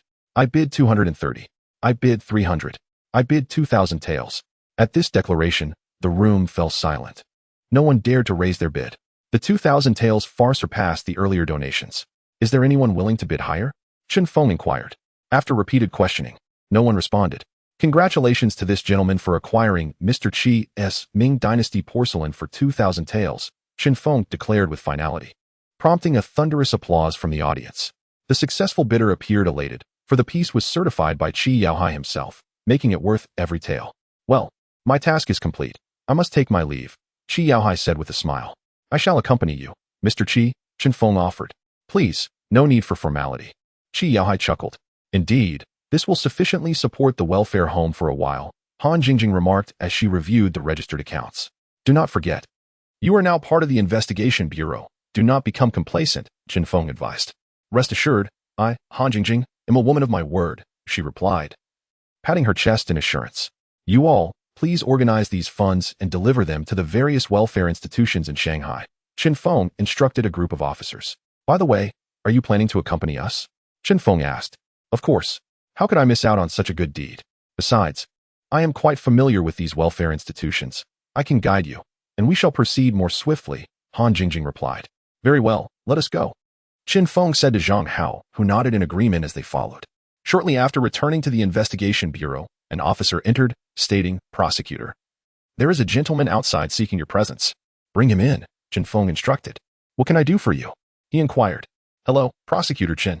I am a server from the bailment, sent here at Miss Ruan Hongyu's behest to deliver an invitation. Miss Ruan invites you, Dr. Zhang, and Miss Han Jingjing to attend her concert tomorrow afternoon," the man conveyed. "Thank you. Please inform Miss Ruan that I will certainly be there tomorrow afternoon." Zhang Feng responded as he stood. "Farewell," the server said. "Take care," Zhang Feng replied. "A fair maiden's invitation," Zhang Hao remarked with a grin as he took the invitation. "You're included as well," Zhang Feng retorted. This individual is astutely aware of her intentions. Her invitation to Han Jingjing and me is merely a guise. We are but mere embellishments. The true guest is you, Zhang Hao chuckled. Are you feeling jealous? Chen Feng teased. I detect quite a strong scent of vinegar.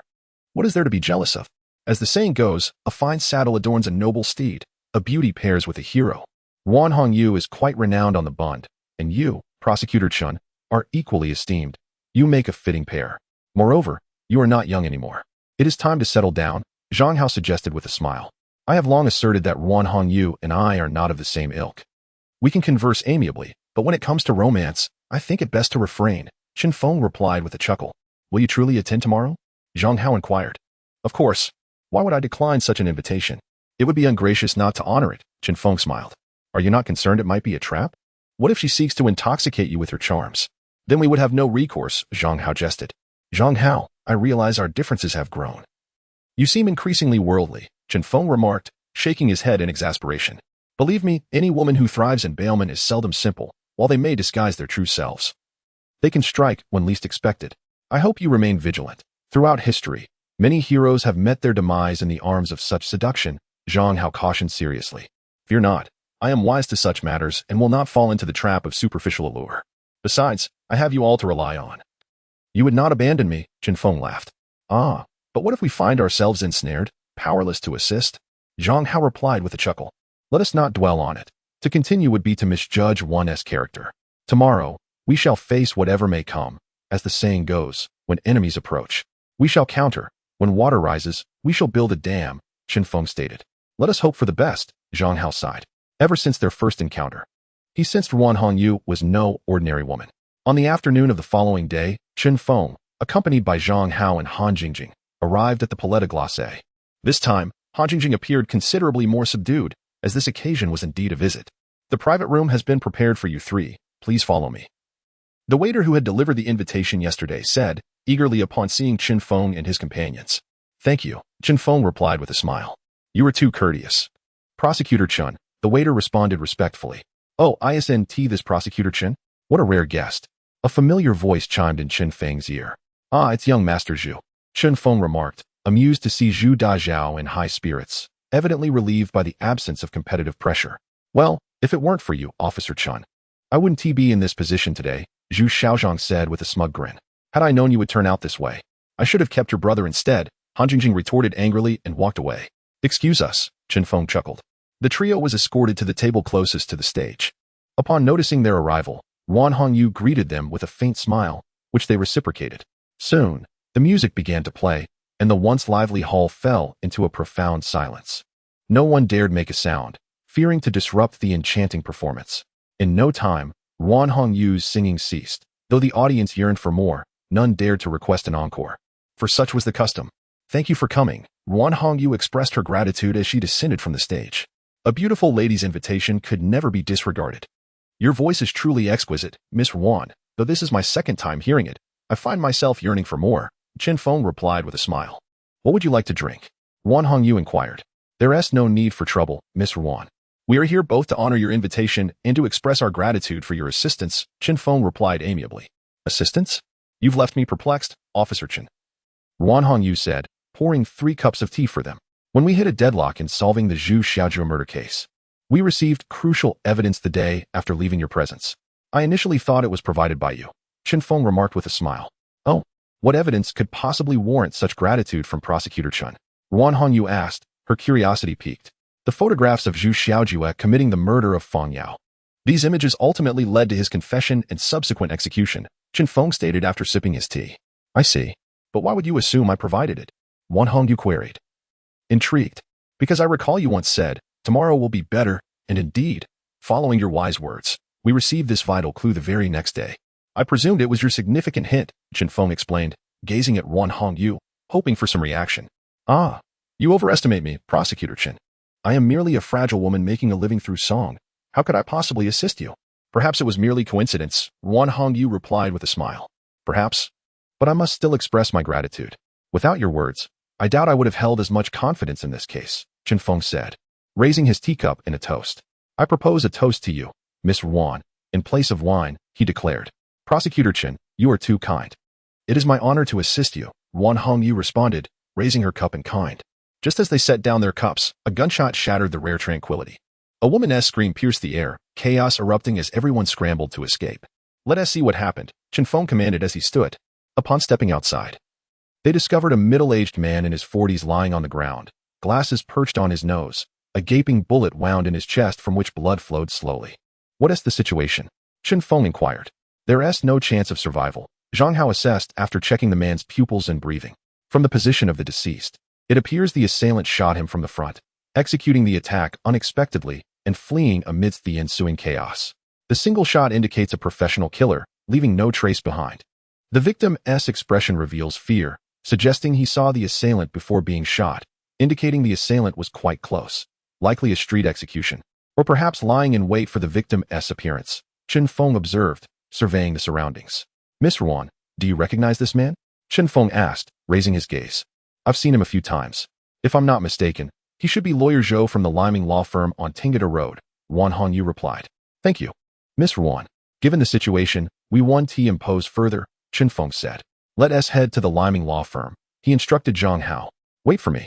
Han Jingjing called from behind. Stay here and don't disturb the crime scene. Call Captain Han to come over, Zhang Feng ordered. Understood, Han Jingjing pouted. How could you leave me to handle this tedious task while you engage in such thrilling matters? She complained. By the way, Hongyu, do you have a phone? I need to call Captain Han, Han Jingjing asked. Yes, come with me. You all stay here and secure the scene, Wan Hongyu replied. Hello, I'm Han Jingjing. Is Captain Han available? Yes, not. Please send someone to the Palais de Glace immediately. A murder has occurred, and Zhang Feng wants to secure the crime scene. Han Jingjing relayed. Hongyu, I leave this to you. When the police arrive, just let them take over, Han Jingjing instructed. What are you doing? Wan Hongyu queried. I'm going to find Zhang Feng and the others, Han Jingjing declared, ignoring Wan Hongyu as she dashed towards Tingada Road. Her familiarity with the streets of Shanghai, making the journey effortless. What are you doing here? Where in you supposed to secure the crime scene? Zhang Feng asked upon seeing Han Jingjing, who was breathless. I called Captain Han. He wasn't available, so I sent someone else to lead the way. They're on their way now, and Hongyu is watching the scene, so it's fine, she explained. Did I arrive in time? Han Jingjing asked. On time. You couldn't have arrived any sooner. We just got here, and you followed right behind, Zhang Feng replied, somewhat exasperated. Well, timely is good enough. I took a shortcut to get here, Han Jingjing said, ignoring Zhang Feng's irritation. All right, Jingjing means well. Let us hurry inside. Zhang Hao interjected to ease the tension. Are you here to file a lawsuit? A man inquired as Zhang Feng entered the premises. No, we're here to investigate a case, Zhang Feng stated, producing his police badge. What questions do you have, officer? The man asked. What is your name? Zhang Feng inquired. My name is Wu Cheng, the man replied. Are you a lawyer here? Zhang Feng asked. Yes, but I'm just an intern, Wu Cheng clarified. Are there any other lawyers present? Zhang Feng continued. Only my mentor. Lawyer Zhou, Wu Cheng explained. Zhou is your mentor? Zhang Feng asked, surprised. Yes, is there a problem? Wu Cheng responded. Your mentor was shot dead this afternoon. We are here to investigate his case, Zhang Feng informed him. What? You're saying my mentor is dead? Wu Cheng exclaimed, disbelief etched on his face. Indeed. He was just murdered moments ago, Zhang Feng confirmed. It must be that brute. It has to be him, Wu Cheng said, tears streaming down his face. Do you know who killed your teacher? Zhang Feng asked in astonishment. I do not know, but I suspect it is closely related to that person, Wu Cheng replied, his voice filled with anger. Chapter 33, The Lawyer's Suspicion. Oh, do tell me more, Zhang Feng urged.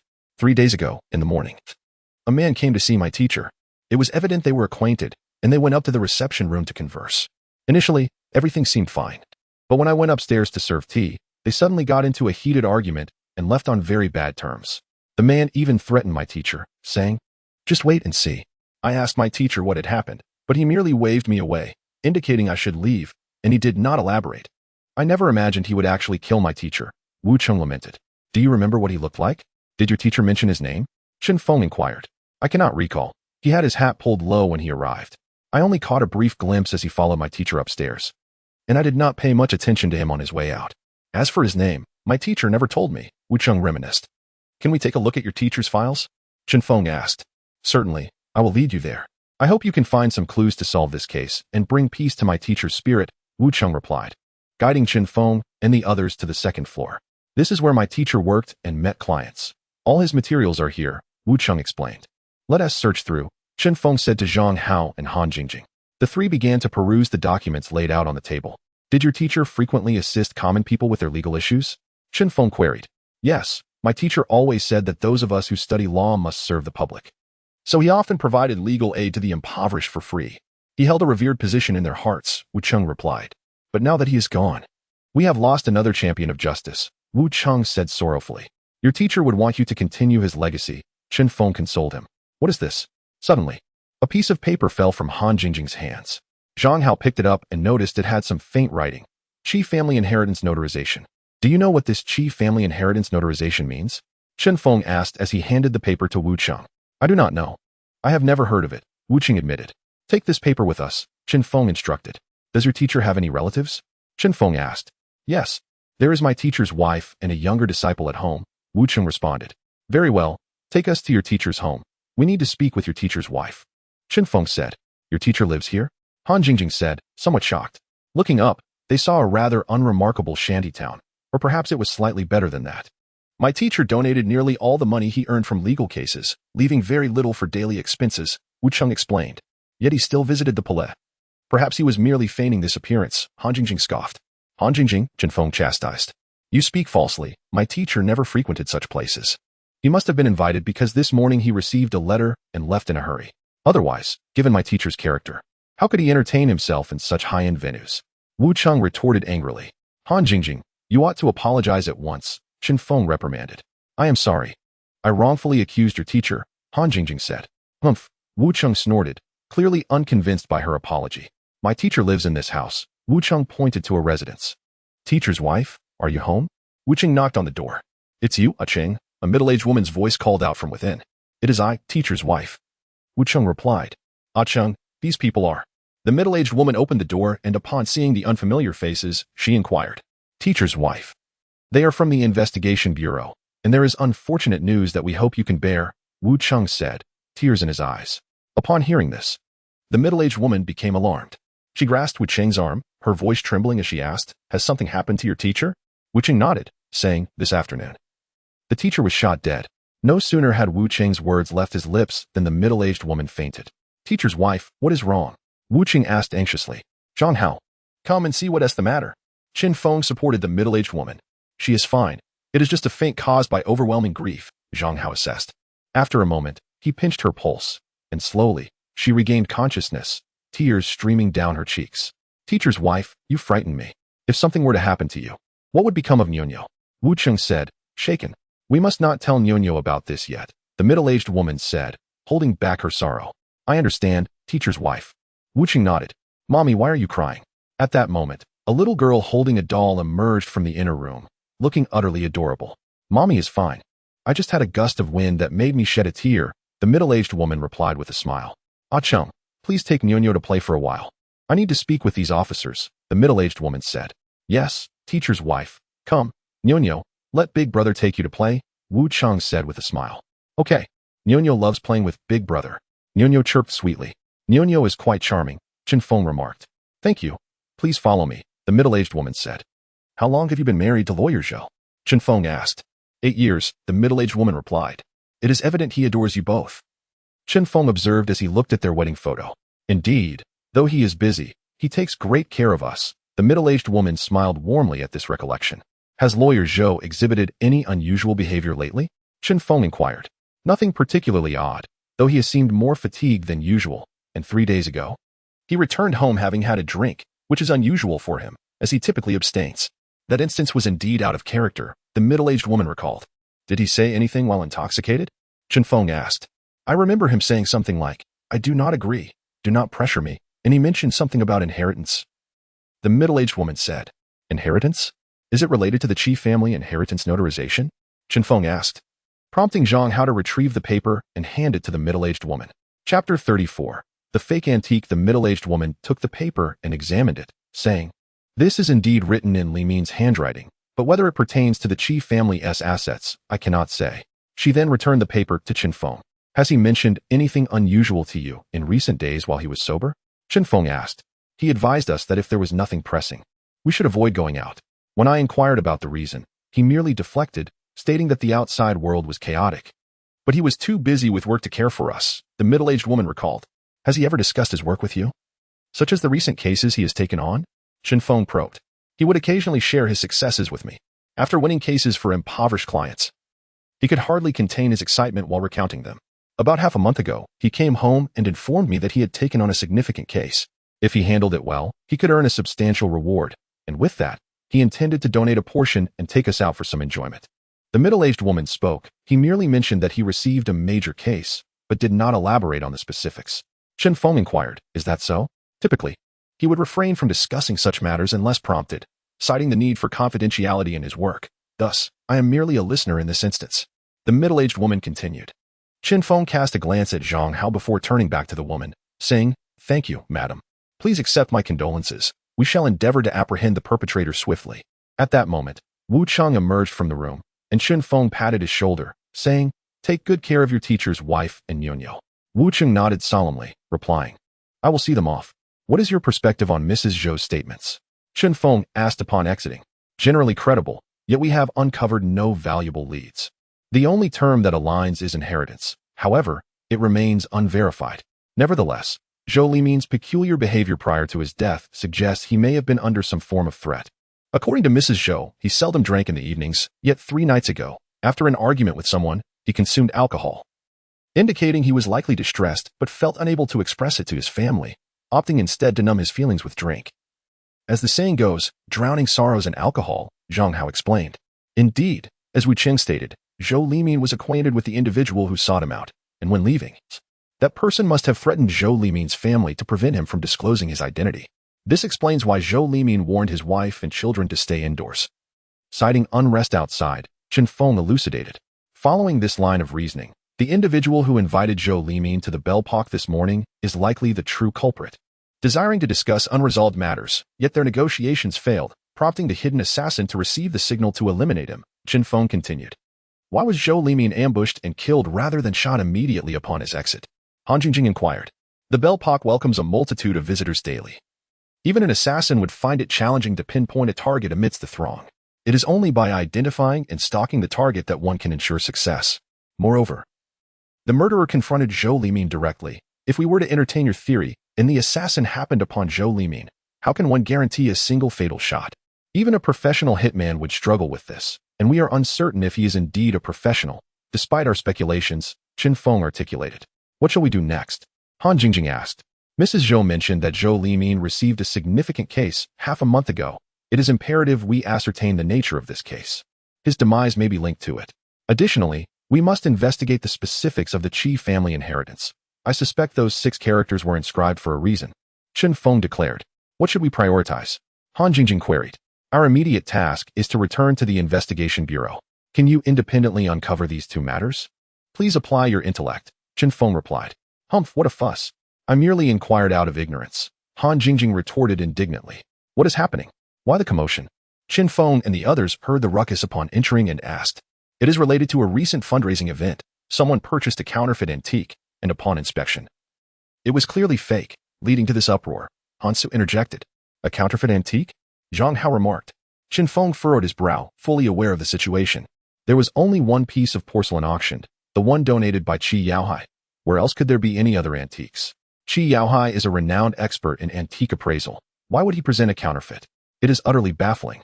Sir, let us converse calmly. Please do not be so agitated. Zhang Feng interjected, realizing the gravity of the moment. How can I remain calm? I lost $2,000 just like that. That was my entire fortune. The man lamented, his voice filled with despair. May I ask your name, sir? Zhang Feng inquired gently. I am Wang Shunkai, the man replied. Ah, Mr. Wang. How did you ascertain that the antique you purchased was counterfeit? After all, Mr. Qi's reputation is on the line. If a counterfeit were auctioned publicly, it would tarnish his name significantly, Zhang Feng pressed. It was precisely because I trusted Mr. Qi's reputation that I did not scrutinize it closely. However, shortly after acquiring it, a friend of mine, also an antique enthusiast, visited. I displayed the piece, as not everyone gets the chance to own something from Mr. Qi's collection. My friend, knowledgeable in this field, examined it and declared it fake. I was taken aback, insisting it was from Mr. Qi's collection. He pointed out several discrepancies, yet I remained skeptical. Wang Shunkai recounted. What transpired next? Zhang Feng inquired. I remained uncertain. Despite Mr. Qi's esteemed reputation, my friend's assertions were compelling. He suggested I take the porcelain to another authoritative institution for appraisal without mentioning its origin from Mr. Qi's auction, Wang Shunkai explained. That is indeed a prudent approach. Many experts should yield a reliable verdict, Zhang Feng responded. Indeed, they confirmed it was counterfeit. Wang Shunkai wept. I then visited a pawn shop to ascertain its value, and the proprietor simply held up one finger. I initially assumed it signified $100, but he dismissed that. I guessed $10, and again, he rejected it. Finally, I ventured, it cannot be worth just $1, can it? If he had affirmed that, I would surely have crumbled. Wang Shunkai continued. What was his final valuation? Zhang Feng pressed. I thought he was indicating $1,000, which would not have been entirely inaccurate. However, he shook his head and, unable to contain my curiosity, I asked for the actual worth. He said, Wang Shunkai broke down in tears. Please tell us, how much was it truly worth? Han Jingjing urged impatiently. Not even $1. Zhang Hao interjected suddenly. What? Han Jingjing exclaimed in shock. The porcelain, originally valued at $2,000, turned out to be worth nothing at all. The deception was egregious. Is that truly the case? She questioned, still incredulous. Indeed, he remarked. This porcelain piece of yours was crafted not long ago and is quite commonplace in the market, available for less than $1. He inquired about the price I paid. And though I was vague in my response, my expression revealed the truth. After uttering a single sentence, he departed, declaring that I had been deceived. Wang Shunkai suddenly seized Zhang Feng's arm, weeping profusely. Sir, let us speak calmly. If you have indeed been deceived, you ought to seek out Mr. Qi at Qi's residence. Coming to us will not yield any genuine peace. Zhang Feng extricated himself from Wang Xuancai's grasp, stating, I went there but did not encounter Mr. Qi. I was even barred at the gate by his eldest son, who insisted that the auction was legitimate at the time. In the blink of an eye, it has turned into a counterfeit. How could anyone ascertain that I did not intentionally present a fake to mislead? Moreover, once items are auctioned, they cannot be returned. Wang Shunkai continued, having no other recourse, I sought you out, as you were involved in this matter from the beginning. Mr. Wang, please express your thoughts or let us know how we might assist you. We shall do our utmost, for this situation is indeed our fault, Zhang Feng replied.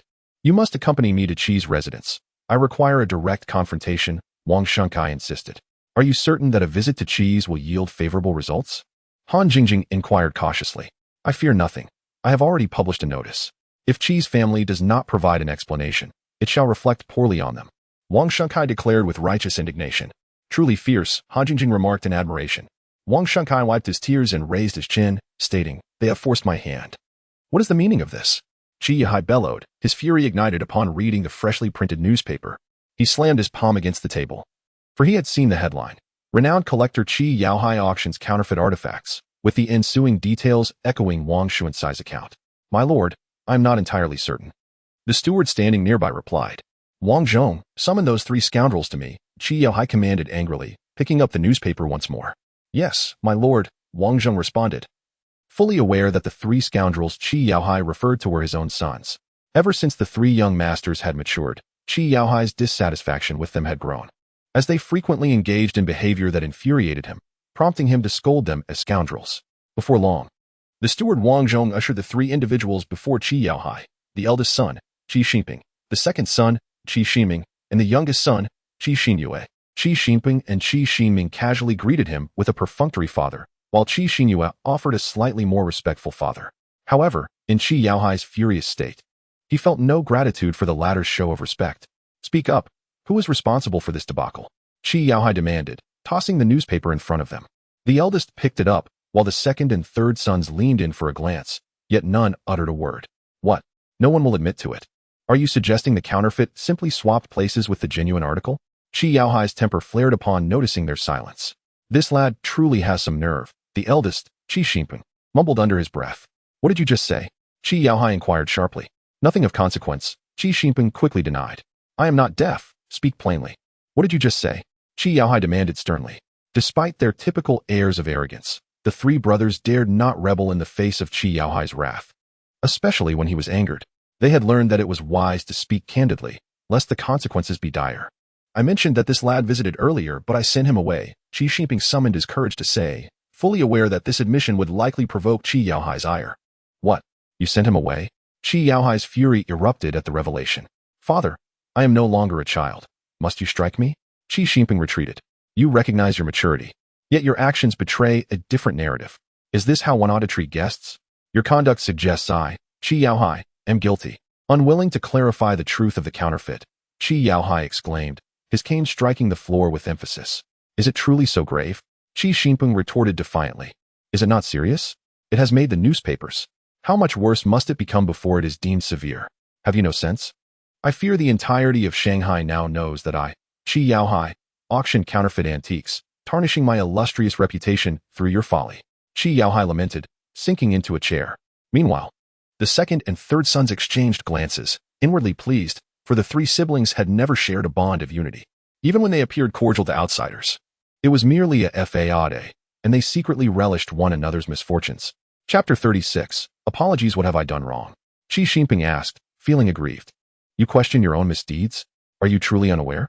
A guest arrives, and regardless of their purpose, you ought not to turn them away. This is no way to host, and it leads others to believe that I am ashamed of my actions, unwilling to step forward and clarify the truth. You are undermining my dignity, Qi Yaohai admonished, his cane striking the ground with authority. It cannot be that serious, Qi Xinping protested. Not serious? It has made the newspapers. How much more must occur before it is deemed serious? Have you all lost your wits? I fear that half of Shanghai now knows of my disgrace, and my hard-earned reputation is at risk due to your reckless behavior. Qi Yaohai sighed, taking a seat. The second and third sons, however, could not help but scoff internally, thinking, why should we bear the brunt of his misfortune? What should we do? Qi Xinping inquired. What else can we do? We must apologize, Qi Yaohai replied. Now tell me how you addressed the matter when he approached you. He pressed.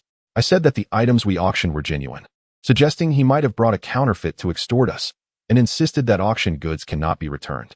Moreover, the money has not even reached us, Qi Xinping recounted cautiously, unaware that his words would provoke Qi Yaohai's wrath. As expected, upon hearing this, Qi Yaohai erupted in anger. Foolish and ignorant. There is an old adage, in business, even when transactions fail, courtesy remains. Since he approached us, we ought to have offered him a genuine piece in return. A gracious admission of error, coupled with a brief explanation, could have salvaged our reputation. But your words leave no room for negotiation. It is no wonder he resorted to the newspapers. Were it me, I would not have even issued a complaint. Suddenly, he appeared melancholic, lamenting, what transgressions have I committed that have resulted in three sons who were utterly useless? How can I trust you with the Qi family legacy? Historically, brothers united are like iron, yet you three are well aware of the discord among you. It seems you would rather see one another dead to inherit the Qi family fortune. Mark my words, with your current behavior, even if I entrusted the family to you, it would soon be squandered. Rather than that, I would prefer to donate all our assets, thereby preserving a shred of my dignity. At his words, the Qi brothers were aghast, fully aware that their father was not jesting. He might very well consider donating the vast Qi family fortune, leaving them with nothing. Qi Yaohai, oblivious to their shock, commanded, why do you linger? Go find that man at once. Should you fail to locate him, do not dare return. Yes, the brothers, recognizing their father's determination, set aside their grievances.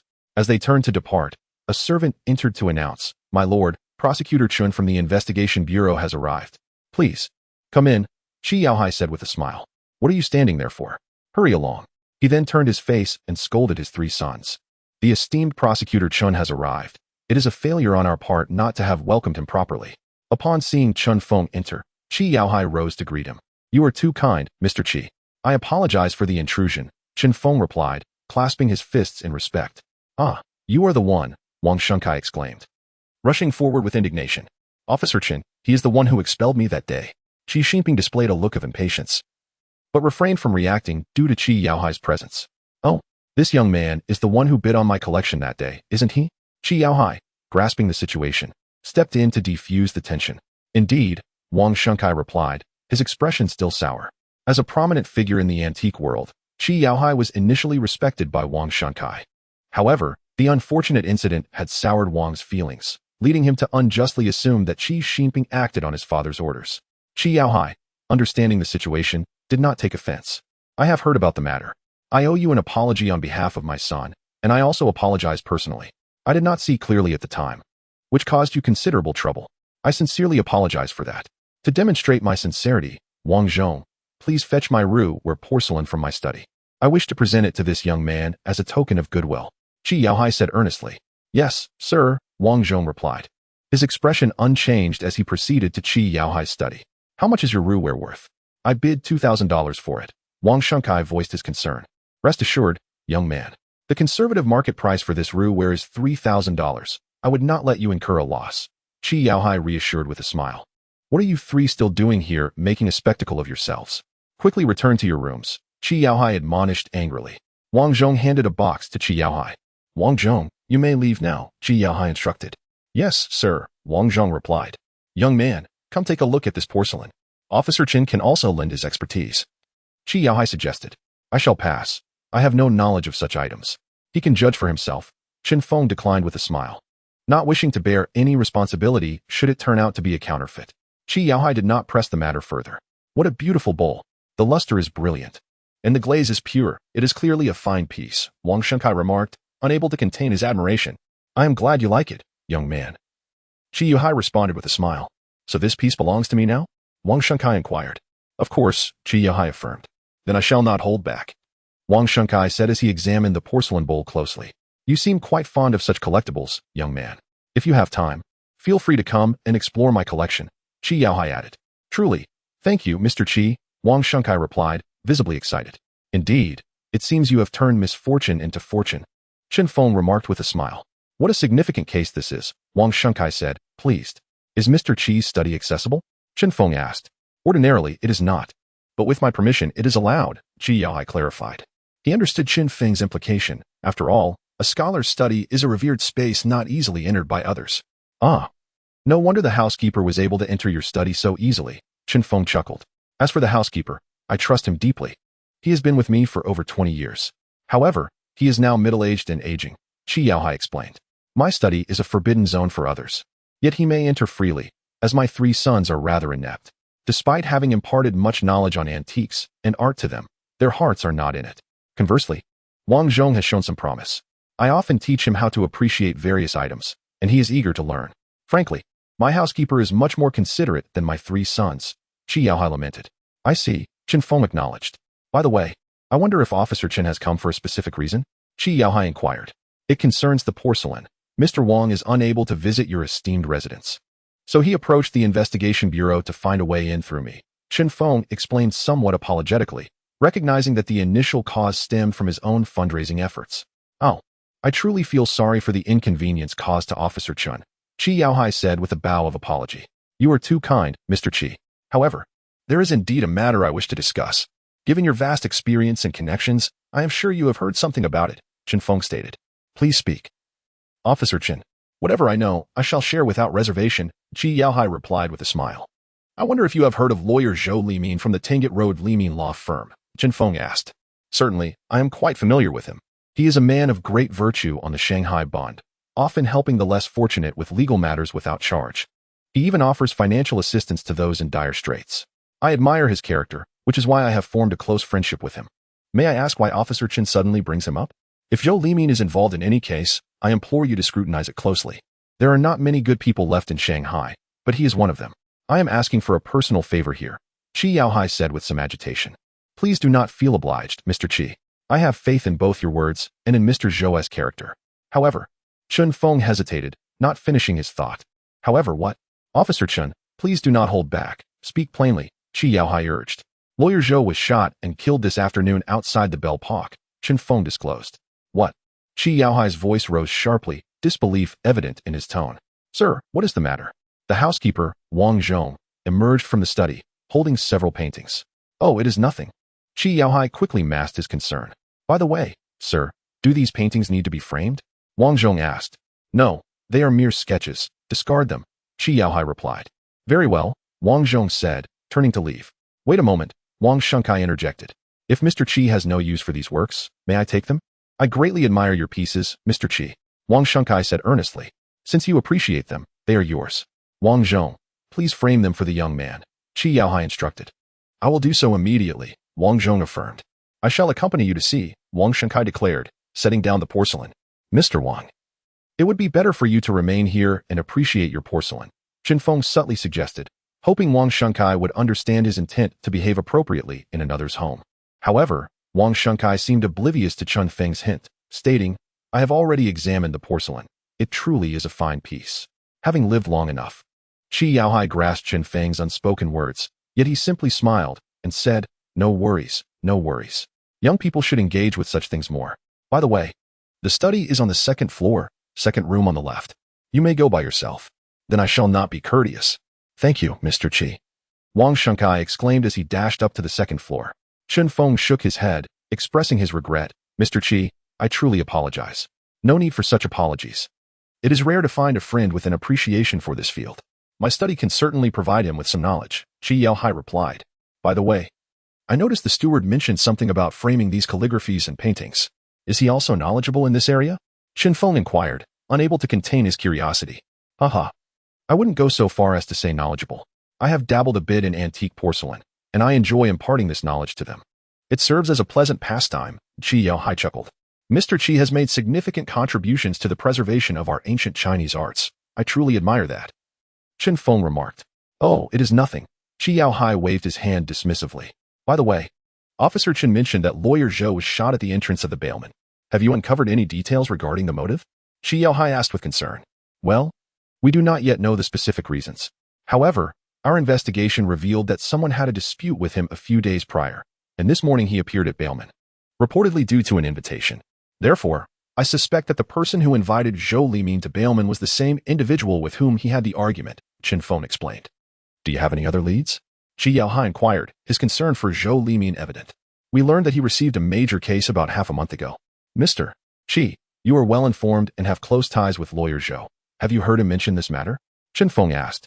I wonder who Officer Chen heard this from. Qi Yaohai replied. I heard it from Zhou Limin's wife, Zhang Feng said. Zhou Feng?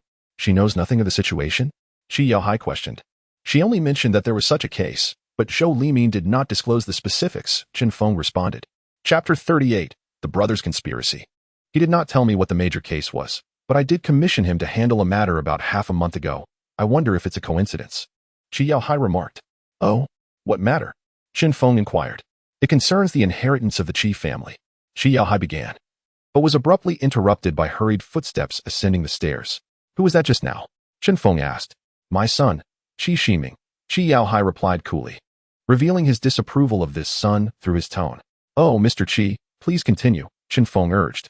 About half a month ago, I sought his assistance in certifying the legitimacy of the Qi family's assets, Qi Yaohai continued. Legitimacy of assets? Zhang Feng expressed his astonishment. Officer Chen. What is the matter? Qi Yaohai queried. Everything is aligning. These two matters correspond perfectly, Zhang Feng exclaimed with excitement. To be honest, Mr. Qi, we found a piece of paper at Zhou Limin's office that faintly bore the words Qi family inheritance legitimacy. Now it seems these two matters are indeed one and the same. Zhang Feng elaborated. What? If that is the case, I have brought harm to Brother Zhou, Qi Yaohai exclaimed in shock. Mr. Qi need not blame himself. We have not yet clarified the reasons behind this incident, and it remains uncertain who is at fault. Let us await the results of the investigation, Zhang Feng advised. Alas, regardless of the circumstances, I bear some responsibility. My family is substantial, and the envy of those with ulterior motives has led to this dire consequence for him. Qi Yaohai lamented. So, does that mean you have a suspicion about the perpetrator? Zhang Feng queried. No, anyone could have a motive. How could I discern that? I feel powerless, Qi Yaohai replied. At the time you disclosed the asset certification to Zhou Limin, did anyone else know? Zhang Feng asked. At that time, Limin was here. He often visited, so it did not attract attention. My sons and the steward were present when I saw him off, Qi Yaohai explained. Suddenly, Qi Yaohai seemed to have a realization, trembling slightly. Mr. Qi, are you all right? Zhang Feng asked. Oh, it is nothing. I simply feel a bit unwell. Officer Chen. Let us conclude here for today. I would be pleased to invite you to my residence another time, Qi Yaohai stated, effectively signaling the end of the meeting. Very well, I shall not impose further. I will go fetch Mr. Wang, Zhang Feng said. Take your leave, please, Qi Yaohai replied. Mr. Wang, let us depart.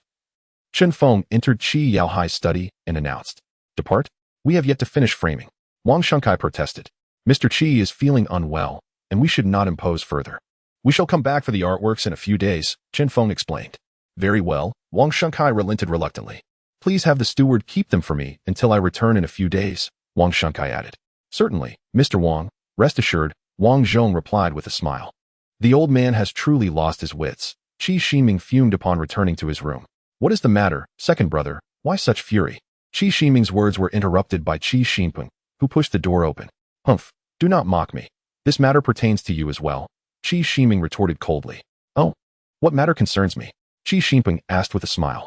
The inheritance, Qi Shiming uttered icily, then suddenly laughed. What? Do you dare claim these words have no bearing on you? What exactly is going on? Qi Xinping's expression shifted as he pressed for answers. Are you concerned? Qi Shiming teased. Second brother, This is not the time for jest. Quickly tell me what is happening, Qi Jinping urged with genuine concern. Though it was clear his interest lay primarily in the inheritance. Do you know what I just heard downstairs? Qi Jinping began. Second brother, my dear second brother. Please spare the suspense. How would I know what you overheard? Just tell me, Qi Jinping insisted, though he seethed internally, wishing he could speak to him differently were it not for his possession of valuable information. I heard father discussing the inheritance with the prosecutor, Qi Jinping stated solemnly. And then? Qi Jinping pressed. There was no and then. I went back to my room as father noticed my presence, Qi Jinping replied. You only caught the mention of the inheritance? What significance does that hold? Qi Jinping responded dismissively, underestimating the information. Haha, dear elder brother, do you not usually think quickly? Why are you struggling to grasp this now? Qi Jinping chuckled, though the laughter was laced with derision. Do not mock me. What is there to analyze in this? Qi Jinping asked blandly. Have you forgotten what father said this morning? Qi Jinping queried. What did he say? Qi Jinping asked. Qi Jinping sighed in exasperation. He could not comprehend how his typically astute brother had become so obtuse, wondering if he was concealing something. Nevertheless, they were all on equal footing now. So he spoke up. You forgot that father mentioned he intended to donate all the assets, Qi Jinping reminded him. Upon hearing this, Qi Jinping sprang to his feet from the sofa. Are you suggesting that father may genuinely intend to donate all the assets? Qi Jinping asked, frowning as he regarded Qi Jinping. Had it not been for the utterance of those words, one might have deemed it improbable based solely on the father's demeanor that morning. After all, he had been in a fit of rage, and we could dismiss his words as mere bluster. Yet, it is now imperative that we take this matter seriously. His renewed mention of it truly suggests that he may be inclined to act upon it, remarked Qi Jinping. Humph, the assets belong to us. On what grounds does he think he can donate everything? Qi Jinping retorted, his tone laced with resentment. On what grounds? Simply because the Qi family's fortune was built by him, and we have no rightful claim to it. At best, we are merely consuming what has been laid before us. The only reason we can inherit this wealth is due to our surname, Qi, and the blood that flows in our veins. Without him, we would not be where we are today, Qi Jinping chuckled. Chapter 39. Wan Hongyu presents the portrait second brother. Do not speak so lightly. We are all acutely aware of the stakes involved regarding the inheritance. Let us not feign ignorance, Qi Jinping scoffed. Indeed, the elder brother is a true man. But what are your thoughts? Qi Jinping inquired. In matters of inheritance, the three of us are akin to grasshoppers on the same string. None can escape. Speak freely, elder brother. As for keeping secrets, I am trustworthy enough not to foolishly jeopardize my share, Qi Jinping asserted. I have stated before that this wealth must rightfully belong to us. Should the old man pursue such extreme measures, he cannot blame us for severing ties. As the saying goes, a petty man does not act like a gentleman. A man without poison is not truly a man. Qi Jinping's eyes glinted with resolve and intensity. Elder brother, are you suggesting? Qi Jinping stood up, his composure wavering. I have said nothing. You have heard nothing. Qi Jinping replied coolly. I understand. The elder brother is indeed a man of great ambition. Such cunning is remarkable. No wonder you possess the courage to remain unperturbed in the face of adversity. By the way, were you involved in the matter of the faux porcelain downstairs? Qi Jinping shifted the topic. Not at all. How strange. Qi Jinping expressed his disbelief. Why do you suspect me? Could it not be someone else? Or perhaps it wasn't you at all? Qi Jinping retorted. Second brother, we are all in the know about our affairs. There is no need for subterfuge. Why bother? None among us are fools, Qi Jinping scoffed. Since the elder brother asserts we are aware of each other's dealings, why would I engage in such folly? But if it is not you or me, could it be the third brother? Qi Jinping speculated. Who can say? As long as it is not us, that is sufficient. The fire can rage. But let it not scorch our own. Why concern ourselves with another's fate? Qi Jinping smiled. Your words are indeed wise, elder brother. It seems we have reached a consensus for the first time, Qi Jinping chuckled. Rest assured, our collaboration is far from over. Until the inheritance is secured. Betrayal is not an option. Did father not admonish us about unity? Let us present a united front this time for his satisfaction. I believe he will find it greatly comforting, Qi Jinping said with a smile. Then let us toast to our future collaboration. Qi Jinping raised his glass. Cheers. Qi Jinping echoed, lifting his glass in agreement. The two drank heartily, sharing a laugh, unaware that they were being overheard by a lone listener just outside the door, who listened intently until the conversation concluded before departing with satisfaction. What did you learn from the Qi family? Zhang Feng inquired of Wang Shengkai, who was cradling a piece of porcelain. Not much, really. I merely observed Steward Wang mounting paintings. His framing skills are quite impressive. He repaired a paper with a hole in it by cutting out a piece that matched perfectly. Had I not previously seen the hole, I would have thought it flawless. Wang Shengkai spoke with a hint of admiration. Oh, such skill. Even a servant of the Qi family possesses such remarkable talent, Zhang Feng remarked with a smile. By the way, what else did you see in the old gentleman's study? Zhang Feng asked. Nothing much, really. There were merely a few valuable pieces of porcelain and paintings. I envy Steward Wang for his frequent access to the old gentleman's study. If I could be like him, I would have no regrets in life, Wang Shengkai confessed. Ha! You are barely 30. Life is too long to speak of regrets just yet. The coming decades hold countless surprises, perhaps even more fulfilling than this, Zhang Feng mused. Let us take it as it comes. For now, I should return to studying my Ru Kiln piece, Wang Shengkai replied. Well then, if there is nothing else, I shall head back to the investigation bureau, Zhang Feng stated. I shall not disturb the prosecutor further. Thank you for today, Wang Shengkai expressed his gratitude. No need to mention it. Just ensure you conduct a thorough inspection this time. We cannot afford a repeat of previous mishaps. You must also publish a notice to restore the old gentleman's reputation, Zhang Feng smiled. Rest assured, prosecutor, I know what must be done, Wang Shengkai affirmed. What news? Have you just returned to the bureau? Zhang Hao asked. What are you inquiring about? The case or Wan Xuancai's situation? Zhang Feng replied with a smile. Let us discuss both, Zhang Hao urged. Wang Xuancai's matter has been resolved. The old gentleman gifted him a cherished Ru Kiln piece, netting him a profit of over $1,000. I have instructed him to publish a notice to restore the old gentleman's reputation. As for the case, there has been some progress. I learned from the old gentleman that half a month ago, Zhou Limin received a major case concerning the Qi family's estate probate, which is the document we have seen regarding the Qi family inheritance. Essentially, these two matters are intertwined, Zhang Feng elaborated. Our task now is to uncover the specifics of that estate probate and locate the eyewitness who witnessed Zhou Limin's murder, Zhang Feng concluded. Finding the eyewitness to Zhou Limin's murder may prove challenging. However, identifying the estate probate should be straightforward. Why did you not inquire about the probate's details from the old gentleman? Zhang Hao questioned. I intended to ask, but when I did, the old gentleman suddenly expressed discomfort. So I refrained. I could not disregard his health, Zhang Feng responded, somewhat perplexed. If that is the case, the situation becomes more complicated, Zhang Hao remarked. What complications are you referring to? A woman's voice suddenly interrupted from the doorway. Miss Ruan?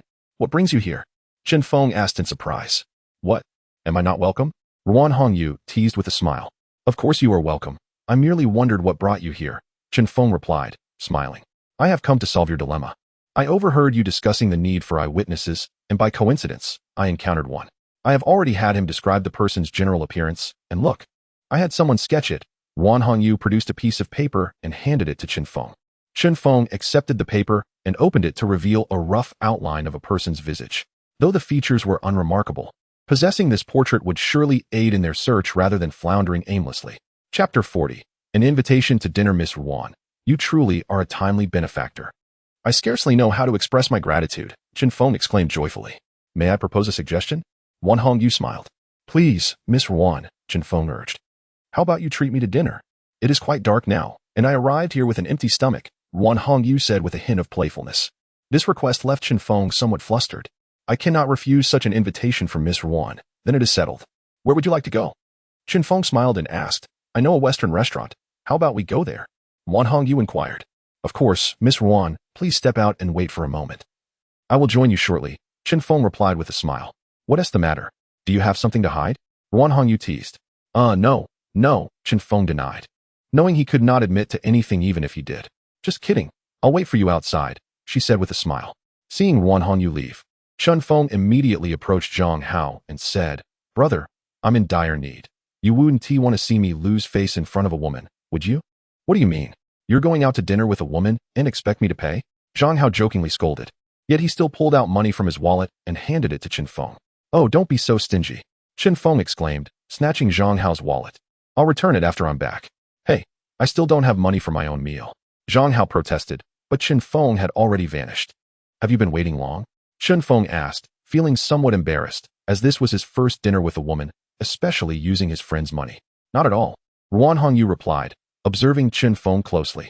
What's wrong? Why do you keep staring at me? He queried. Nothing. Let us go, she said with a smile. Though inwardly she thought, you think you can hide such trivial matters from me? Just wait until I extract the truth from you. Under Ruan Hongyu's guidance, they soon arrived at the Western restaurant she had mentioned. I love coming here, but today I want to try your taste. What do you like to eat? Ruan Hongyu asked. I prefer something simple for Western cuisine. Just a steak and a bottle of red wine will suffice, Zhang Feng replied, smiling. All right. I'll have the same, Zhang Hao said, calling for the waiter. Miss Ruan, how may I assist you? The waiter, clearly recognizing Zhang Hao, addressed her immediately. How would you like your steak cooked? Zhang Hao asked. Medium, Zhang Feng responded. Very well, 2 medium steaks and a bottle of red wine, Zhang Hao ordered. Miss Ruan, your selection today is different from your previous visits, the waiter remarked. A friend is here. I thought I'd change it up a bit. Zhang Hao replied with a smile. Sir, you should feel honored to have Miss Ruan choose a different dish for you, as she usually orders the same thing. The waiter said as he departed. Next time, I'll try your taste, Zhang Feng remarked, to which Zhang Hao replied, it's a promise. Do you often come here alone, Miss Ruan? Zhang Feng inquired. Indeed, which makes it feel quite lonely, she admitted with a hint of melancholy. What about your boyfriend or friends? He asked. Boyfriend? Friends? Huh, do you think someone like me deserves to have a boyfriend or friends? Zhang Hao questioned. You're mistaken. Miss Ruan, you are a celebrity on the Shanghai Bund. If you called out, countless young talents would bow at your feet. Why belittle yourself? Zhang Feng remarked. Those people have never been sincere. They only value my appearance. When I grow old and lose my looks, I know exactly what will become of me. Besides, how many of these young talents would disregard their family background to welcome me? The label of courtesan is an insurmountable barrier, Zhang Hao said with a bitter smile. Moreover, I have no interest in those so-called young talents. I only wish to know if Prosecutor Chun would succumb to my charm, Zhang Hao said suddenly, her eyes sparkling with mischief.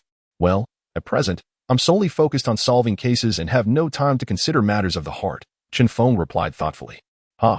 You're brushing me off, or do you find me distasteful? Zhang Hao laughed. Miss Ruan, you misunderstand. Zhang Feng began, but was interrupted by her. I'm just joking, Officer Chen. Let us change the subject, she said with a smile. Are you close with Dr. Zhang? Zhang Hao asked.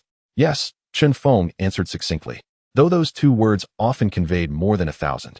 No wonder, she smiled. No wonder what? He asked, puzzled. No wonder Officer Chen can snatch Dr. Zhang's wallet and run, Zhang Hao teased. This, cough, so Miss Ruan is aware, Zhang Feng said, feeling somewhat awkward. I thought you wanted me to wait outside for something secretive. Turns out it was this. Is it shameful to not have money to treat a woman? Zhang Hao questioned. For me, it is indeed quite embarrassing, Zhang Feng admitted. After all, you are the first woman I've treated since arriving in Shanghai, so I must take it seriously. How could you not even have money for a meal? What is your family situation? Zhang Hao asked. My parents passed away when I was young. And now I'm all alone, Zhang Feng responded, a hint of lightness in his tone, although Zhang Hao could still sense his sorrow. And you? He asked. It seems we share a similar fate. My parents also passed away early. If it weren't for my pretty face and ability to sing, I might have starved on the streets long ago, Zhang Hao said, self-deprecatingly. I'm sorry, I didn't know, Zhang Feng said apologetically. You needn't apologize. I was the one who brought it up, Zhang Hao replied with a smile. In that case, we can't compare to that Zhang Hao kid. He was born into a wealthy family and never had to worry about food, Zhang Feng chuckled. That explains why you often borrow money from him. I'm curious how you 2 became friends, Zhang Hao remarked. Because of shared responsibilities and commitments, and more importantly, our common beliefs. That's why we became good brothers, Zhang Feng stated resolutely. Chapter 41. Qi Yaohai's moves ha.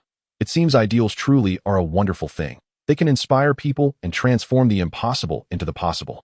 Zhang Hao mused. For instance, I work at the Palais de Danse to make a living, yet my childhood dream was to sing. While the Palais de Danse provides me with a place to stay, it has also unearthed my musical talent. If I had only come to the Palais de Danse for food, I might have vanished long ago, Zhang Hao said with a smile. Indeed, ideals are remarkable. However, as we continue our conversation, shall we first fill our stomachs? Zhang Feng suggested with a smile. Why is it taking so long today? Zhang Hao wondered. Here they come. Zhang Feng replied, just as they saw the waiter pushing a cart toward them. I apologize. We had many guests today and neglected you. I hope you enjoy your meal. The waiter said, serving the steak and red wine. No problem. Go ahead and tend to your other duties, Zhang Hao smiled, not blaming them, as she wouldn't let such minor issues diminish her poise. Try it, and let me know how it tastes, Zhang Hao said to Zhang Feng. Very good, he replied, savoring a small piece slowly. I like it as well. Perhaps I should try eating steak more often. Should we raise a glass for our shared interest? Zhang Hao proposed with a smile. Of course, Zhang Feng replied, lifting his glass. How's the investigation going on this case? Zhang Hao inquired. There hasn't been much progress. The portrait you sent today is a significant breakthrough, Zhang Feng admitted, looking somewhat troubled. Oh, so this portrait has been quite helpful to you. Shouldn't you be thanking me? Ruan Hongyu teased with a smile. Of course, I must express my gratitude. I shall raise this glass in appreciation of Miss Ruan. I hope Miss Ruan will generously provide us with any leads in the future, Chen Feng said with a smile. In that case, you will have to treat me to many meals, Ruan Hongyu replied. Treating a beautiful woman to a meal is inherently a delightful experience. As long as my pockets do not feel too light, Chen Feng remarked. You have spoken the truth, Ruan Hongyu said, pointing at Chen Feng with a smile. In Qi Yaohai's study, a man clad in a long robe stood opposite him, and the atmosphere grew somewhat oppressive. Qi Yaohai's voice was hoarse, indicating that he was still troubled by the matter concerning Zhou Limin. The man nodded silently. I must ask you something. Did you kill Zhou Limin? Qi Yaohai inquired, his tone chilling. No, the man replied firmly. Not so. Qi Yaohai clearly doubted the man's words. I have only mentioned the will to you once by chance. No one else knows about it. Those who saw Zhou Limin come here that day wouldn't even consider that possibility. Tell me, aside from you, who else could it be? Qi Yaohai said, distressed. Why would I kill him? Murder requires motive, and I have none. The matter of the will is utterly unrelated to me. What would it achieve for me to kill him? The Qi family's inheritance belongs solely to the Qi family. No outsider can claim even a fraction of it. Even if I replace the will with a false one bearing my name, what would it matter? No one would believe that you would deny your own son the inheritance to give it to another. That would only lead to my own downfall, the man said expressionlessly. After a moment of contemplation, Qi Yaohai replied, I shall investigate this matter thoroughly. I hope it is not you. Otherwise, I shall not allow a murderer to remain by my side, regardless of who they are. You may leave now. I wish to be alone for a while. Once the man exited the study, Qi Yaohai immediately took up a pen and wrote a few words on a piece of paper. Sir, where are you going? The butler inquired. I am stepping out for a moment. Qi Yaohai responded tersely, his face anxious. It is getting late. Perhaps you should go tomorrow. Or I could accompany you, the butler suggested. No need. You all should rest. I can go alone. Qi Yaohai declined the butler's offer. Upon leaving the Qi residence, Qi Yaohai hailed a rickshaw. Seeing no one nearby, he whispered the address into the driver's ear. Very well, please take a seat, the rickshaw driver called out, pulling away towards the destination. After a brief journey, Qi Yaohai arrived at a location, glanced around to ensure he was not being followed, and entered. After conversing with the proprietor and explaining his purpose, he handed over a letter along with some instructions. However, upon hearing Qi Yaohai's request, the proprietor's expression stiffened. Clearly taken aback. Do as I say, Qi Yaohai insisted. After settling the deposit, Qi Yaohai retraced his steps. Despite his preparations, an unsettling feeling lingered within him. He sensed that unseen forces were subtly manipulating the Qi family, plotting to usurp their wealth. Meanwhile, in a Western restaurant, Chen Feng and Ruan Hongyu engaged in delightful conversation, swiftly finishing a bottle of red wine. Still unsatisfied, they ordered another, though they were beginning to feel slightly dizzy. Aware of his limits, Chen Feng advised Ruan Hongyu to refrain from further drinking. He hailed a rickshaw to escort her back to the bailman, while he opted to walk home, considering it a means to sober up. The following morning, Chen Feng arrived at the investigation bureau, rubbing his slightly aching head and offering a wry smile. Dealing with women and wine was indeed troublesome. What happened? Did you drink too much last night? Zhang Hao entered with a grin. I didn't drink excessively. We merely shared a bottle of wine each, Chen Feng countered. Not too much, yet you're rubbing your head, Zhang Hao chuckled. By the way, return my wallet. Zhang Hao said. Here you go. It's of no use to me. Chen Feng tossed the wallet to Zhang Hao. Where's the money? Zhang Hao rummaged through the wallet. Gone, Chen Feng replied calmly. Gone? How did you spend it? What did you eat yesterday? Zhang Hao asked incredulously. I hardly ate anything. The final bill was just right, Chen Feng yawned. You can't be unaware of how much was in there. Zhang Hao expressed disbelief. I know there was a fair amount, but it's truly gone. Don't forget, currency is devaluing and inflation is severe. Your money is practically worthless now. Chen Feng shrugged nonchalantly. Quite ruthless of you. Zhang Hao gritted his teeth. Chapter 42. The Death of Qi Yaohai. Oh no, oh no.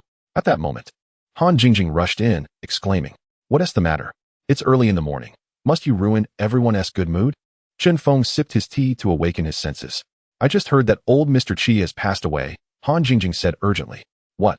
Chen Feng spat out the tea he had yet to swallow, but he paid little mind to it as he grasped Han Jingjing's arm. Ouch, that hurts. Let go.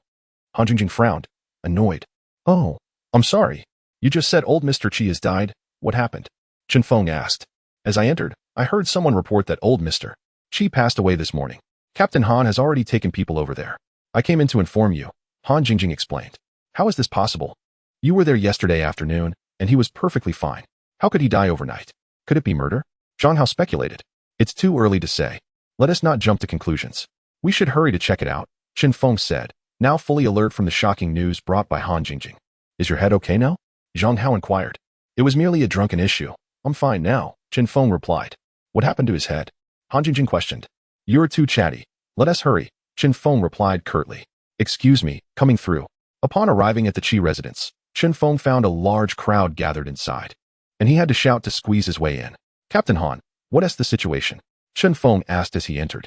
Qi Yaohai has passed away, and we have detained several of his sons and the butler, Han Se reported. Very well, disperse the onlookers. They should not crowd here, Zhang Feng instructed. At this moment, Zhang Hao had already taken the initiative to examine Qi Yaohai's body.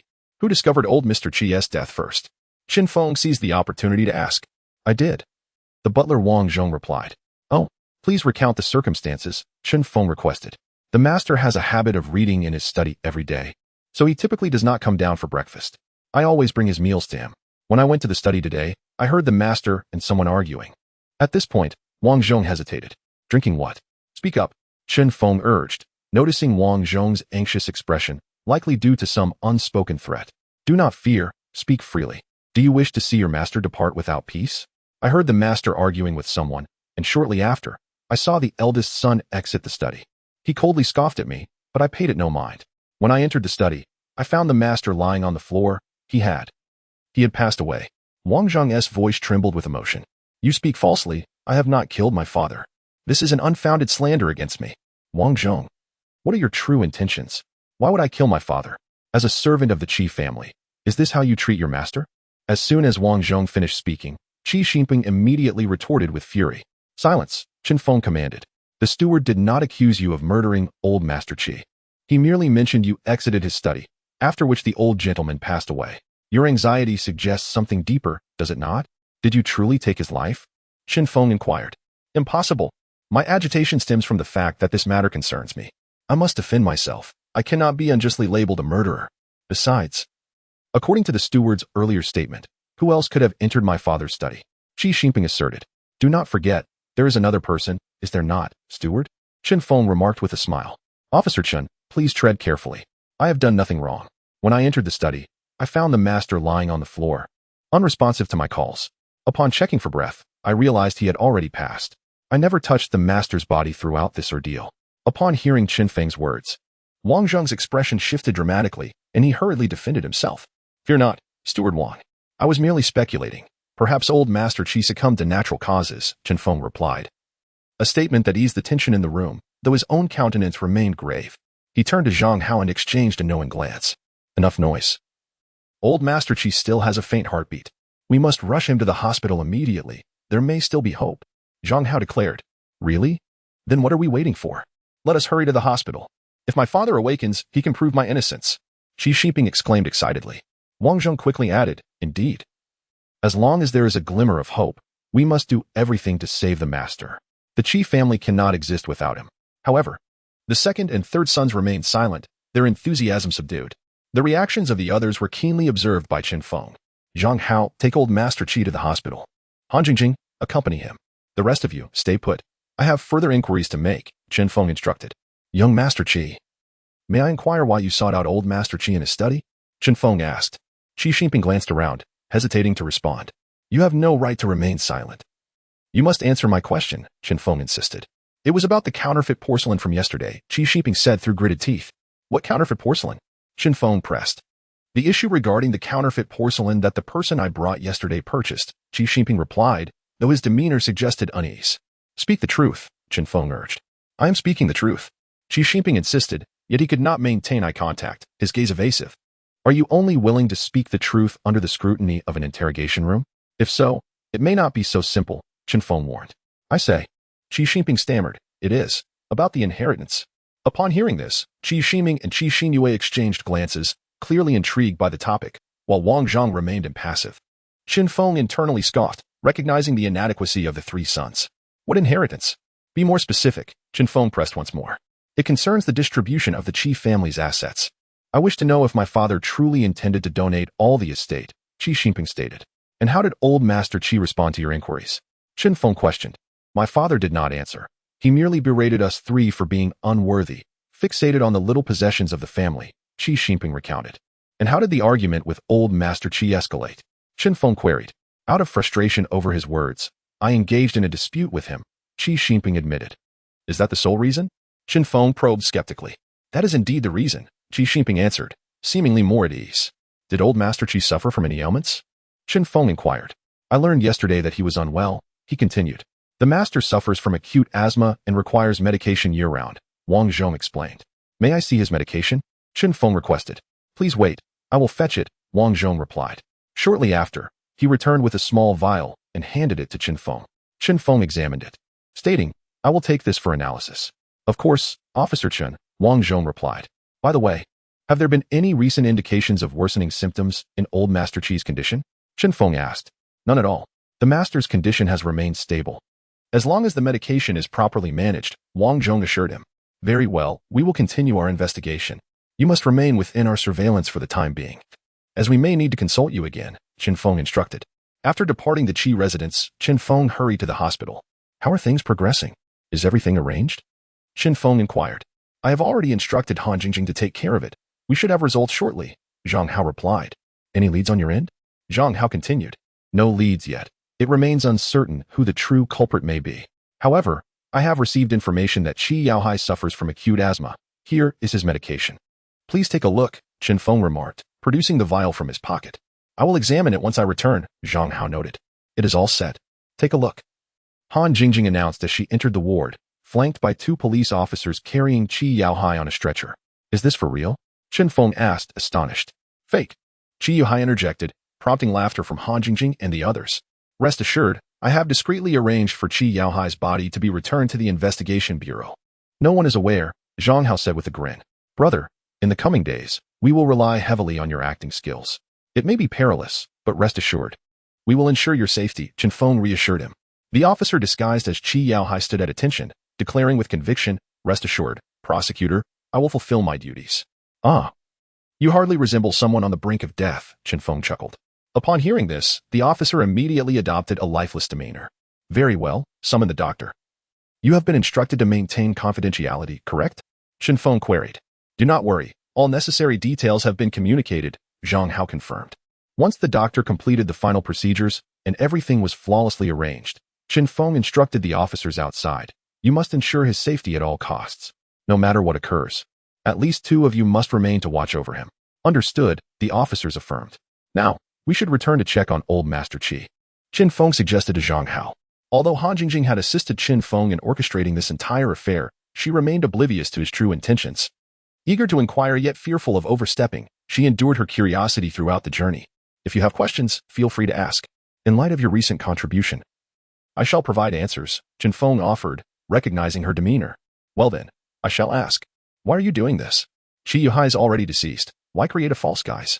Han Jingjing questioned, perplexed.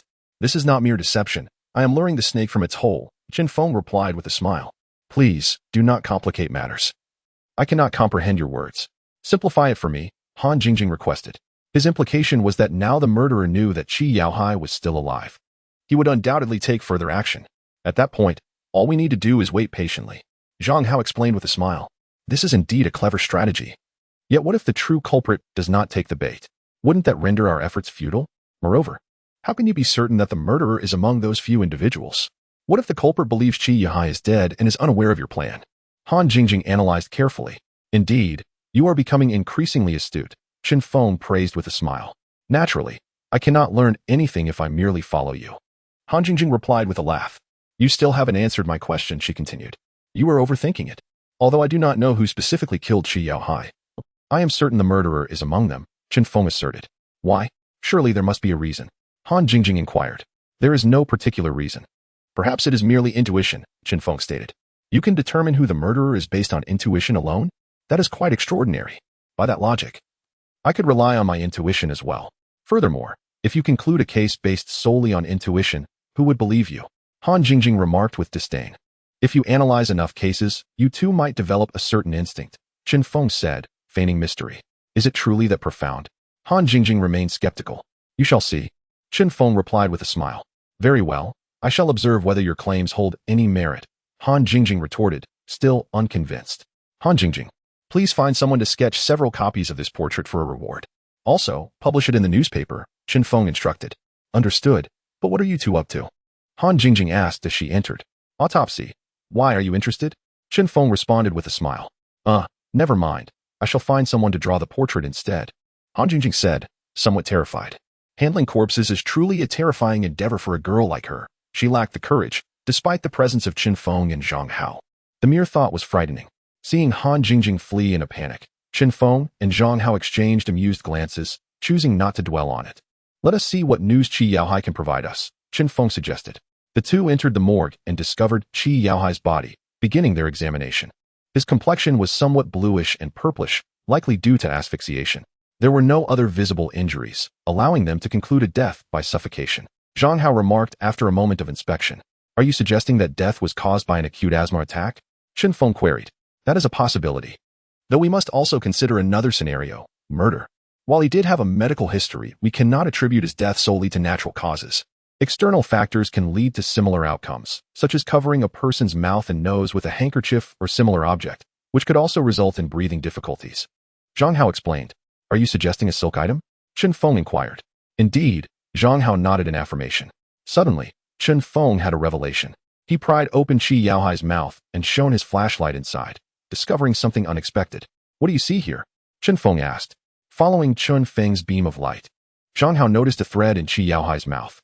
He carefully extracted it with tweezers. Despite some adhering mucus, it was discernible as silk. Murder, the two exclaimed in unison. Having uncovered this clue, do you remember the conditions at the scene? Zhang Hao asked. I have a general recollection, Zhang Feng replied. Describe it. It may assist in the investigation, Zhang Hao urged. I recall that the scene was not particularly chaotic. It should have been the primary crime scene when we arrived. Zhang Feng recounted. Did you notice any similar silk items? Zhang Hao continued his inquiry. No, the ground was quite clean at the time, devoid of any discarded items. Furthermore, the perpetrator would not leave such incriminating evidence at the crime scene, Zhang Feng stated. It seems we need to revisit the scene, Zhang Hao concluded. I share that sentiment. Zhang Feng agreed. There is no time to waste. We must hurry, lest the scene be compromised, and we find ourselves unable to uncover any traces of evidence. Zhang Feng urged. Let's drive, Zhang Hao said, placing the silk thread into an evidence bag. I have taken care of it. Where are you headed? Han Jingjing encountered Zhang Feng and Zhang Hao as they prepared to leave. We are heading to the Qi residence to further investigate the crime scene, Zhang Hao replied. I would like to accompany you. Perhaps I can be of assistance, Han Jingjing proposed. If you are coming, hurry up and get in the car. Time waits for no one, Zhang Feng insisted impatiently. A few minutes later, they arrived at the Qi residence, and upon learning that Qi Yaohai's study had not been disturbed, the trio promptly made their way there. What are you searching for? I know what to look for to assist you, Han Jingjing inquired. We are searching for a scarf or handkerchief made of the same type of silk as this thread, Zhang Hao said, producing the silk thread. What is that sticky substance on it? Han Jingjing asked, noticing the viscous residue. It is the mucus from Qi Yaohai's mouth, Zhang Hao replied calmly. Having encountered such substances frequently during autopsies, Zhang Hao was accustomed to it. However, for Han Jingjing, this was her first encounter with such a revolting sight, and she could not suppress the turmoil within her. Covering her mouth, she dashed out. It is uncertain whether she came to help or to hinder, regardless. Zhang Feng thought it best to focus on finding evidence, casting a glance at the fleeing Han Jingjing. Now is the time to locate evidence. He understood that Han Jingjing's reaction was merely a momentary discomfort and not a significant issue. However, if they delayed any longer, the murderer might destroy the evidence, and they would be left with nothing. The two meticulously searched every nook and cranny of Qi Yaohai's study, but found no clues. Is it possible that the murderer took it away at the time and left nothing behind? Zhang Hao speculated. That is quite possible, but if that is the case, our chances of obtaining evidence are nearly non-existent, Zhang Feng admitted, feeling anxious. How are you feeling now? Zhang Feng raised his gaze when he saw Han Jingjing returning. I must say, it was quite a relief to expel that from my system, Han Jingjing said proudly. You came to cause chaos. Yet you seem to have a reason to be proud, Zhang Feng chuckled. Who caused chaos? Just take a good look at what I have here, Han Jingjing exclaimed, brandishing her find. What is there to see? Zhang Feng dismissed her, preoccupied with more pressing matters. He had no time to concern himself with the peculiar treasure Han Jingjing claimed to have found. You may regret not looking at it, if you do not want it. I will dispose of it, Han Jingjing declared indignantly. Where did you find that? Zhang Hao asked, his voice tinged with excitement. Hearing Zhang Hao's tone, Qin Feng turned his head to gaze at what Han Jingjing held. Immediately captivated, he approached her briskly. Where did you find this? Qin Feng asked, echoing the same question. Could it be that fortune favors those who seek? Just moments ago, someone claimed they would not look, yet now they seem intrigued, Han Jingjing retorted in frustration. Enough, enough. I was mistaken. Please tell me quickly. This is a murder case, after all, Qin Feng urged. I found it in the trash can outside, Han Jingjing remarked. It turned out that after seeing that thread earlier, she felt nauseous and hurried to the restroom. Upon her return, as she passed by a trash bin, she casually glanced and spotted a handkerchief. At that moment, Han Jingjing thought it was a stroke of luck. However, upon realizing it was the scarf that had covered Qi Yaohai's mouth, she felt a twinge of reluctance. Nevertheless, considering the opportunity to impress Qin Feng, she brushed aside her reservations, pinched a corner of the handkerchief, and returned. Little did she expect to be treated by Qin Feng in such a manner, which left her utterly infuriated. Had Qin Feng not apologized, she might have genuinely returned the scarf. Is this the one? Qin Feng asked, looking at Zhang Hao, who was comparing the handkerchief with the thread. Indeed, it has fallen from here, Zhang Hao replied. Jingjing, you are exceptional, Qin Feng exclaimed, immediately embracing Han Jingjing and planting a kiss on her cheek before dashing away with the handkerchief. Chapter 45. Brothers in conflict. Zhang Hao merely smiled and followed Qin Feng, who seemed oblivious to the implications of his earlier actions, still basking in excitement. Han Jingjing was taken aback by Qin Feng's gesture. She had not anticipated such a response from him. By the time she regained her composure, both Qin Feng and Zhang Hao had vanished. In frustration, she stomped her foot and muttered, that insufferable Qin Feng, how dare he kiss me? It's the first time a man has kissed me, Han Jingjing whispered, her cheeks flushing. However, she quickly realized the gravity of the situation. Where had Qin Feng and Zhang Hao gone? Recognizing the seriousness of the matter, she chased after them, calling out, You too, wait for me. Qin Feng approached a servant and inquired, Do you recognize this handkerchief? The servant shook his head. Do you know who uses such items in the Qi residence? Qin Feng pressed. This handkerchief is quite valuable, typically. It is used by the young masters and the master himself, the servant replied. Very well, please summon your 3 young masters and the butler. We have questions to discuss. Qin Feng instructed. Understood, please wait a moment, the servant responded. Shortly after, 4 individuals descended.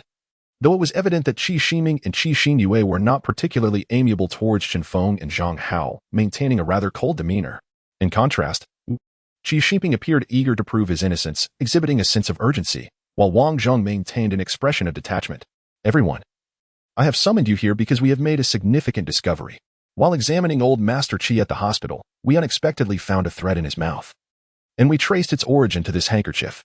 I inquired with your household servants, and they informed me that this handkerchief is quite precious, used by old Master Qi and several young masters. Thus, I wish to ascertain who the rightful owner of this handkerchief is, Qin Feng stated, placing the handkerchief on a plate for the servant to pass around. This indeed belongs to us, but it's not exclusive to just us. The butler also has one. Qi Xinyue interjected. Qin Feng was taken aback by Qi Xinyue's unexpected input, not anticipating her to voice an opinion at that moment, nor that the butler Wang Zheng would possess one as well. Indeed, the master treats me well, typically, anything the young masters have. The master also bestows upon me as a reward for my 20 years of service in the Qi family. I am eternally grateful for the master's generosity, which is why I have always kept this handkerchief with me, Wang Zheng explained, producing an identical handkerchief from his person. Qin Feng nodded at Wang Zheng and then addressed Qi Ximing and the others. Now that the butler has verified that this handkerchief does not belong to him, it implies it must belong to one of you. Is there anyone who can prove that this handkerchief is not yours? My handkerchief is in my room, Qi Ximing stated. Mine is too, Qi Ximing and Qi Xinyue added in succession.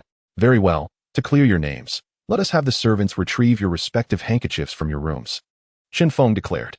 He then turned to the butler, saying, Please have servants go to the rooms of the 3 young masters to fetch their handkerchiefs.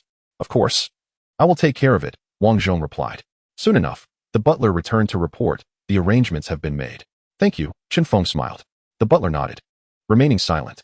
Before long, 3 servants approached Qin Feng, presenting the handkerchiefs belonging to the 2nd and 3rd young masters. However, the servant sent to Qi Ximing's room had not spoken. Where is my handkerchief? Qi Ximing demanded, voice raised. Master, I could not find it. The servant replied cautiously.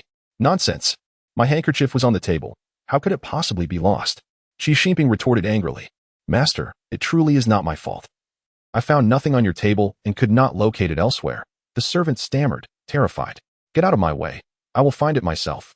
Qi Xingping pushed past the servant, heading back to his room. Enough, brother, stop the charade. Did you not hear the servant? Nothing was found in your room. How could you possibly find it yourself? This handkerchief surely belongs to you, so why not admit it? A true man must take responsibility for his actions. This is not the behavior expected from an elder brother, Qi Xingping interjected. Brotherly disputes are hardly uncommon, Qi Xingping retorted. What do you mean by that? Are you implying that father's incident is my doing? I do not mean to suggest that, but I did not visit father's study, Qi Xingping replied coolly. Humph. You say that without meaning it, yet your words clearly imply that father's predicament is my fault. Very well, if you claim I am responsible, then present your evidence. Can a mere handkerchief serve as proof of my guilt? I assure you, had it been mine, I would not have left such crucial evidence behind. Do you think I would be so foolish as to leave behind something that could incriminate me? Qi Xingping exclaimed, his emotions flaring. Humph. Who knows what you are truly thinking? Perhaps this is all a deliberate act to exonerate yourself, Qi Xingping countered, though his tone was less assertive than before, indicating he had come to terms with the underlying issues. Yet, Qin Feng's words bolstered Qi Xingping's confidence. Who says this evidence was discovered at the scene? Is it not? Where then did you find it? Qi Xingping inquired. Surely you know the answer to that, Qi Xingping replied. Elder brother, I assure you, I did not harm our father. Even if this handkerchief were mine, it would not prove my guilt. My room is not exclusive to me. Many servants have access to it.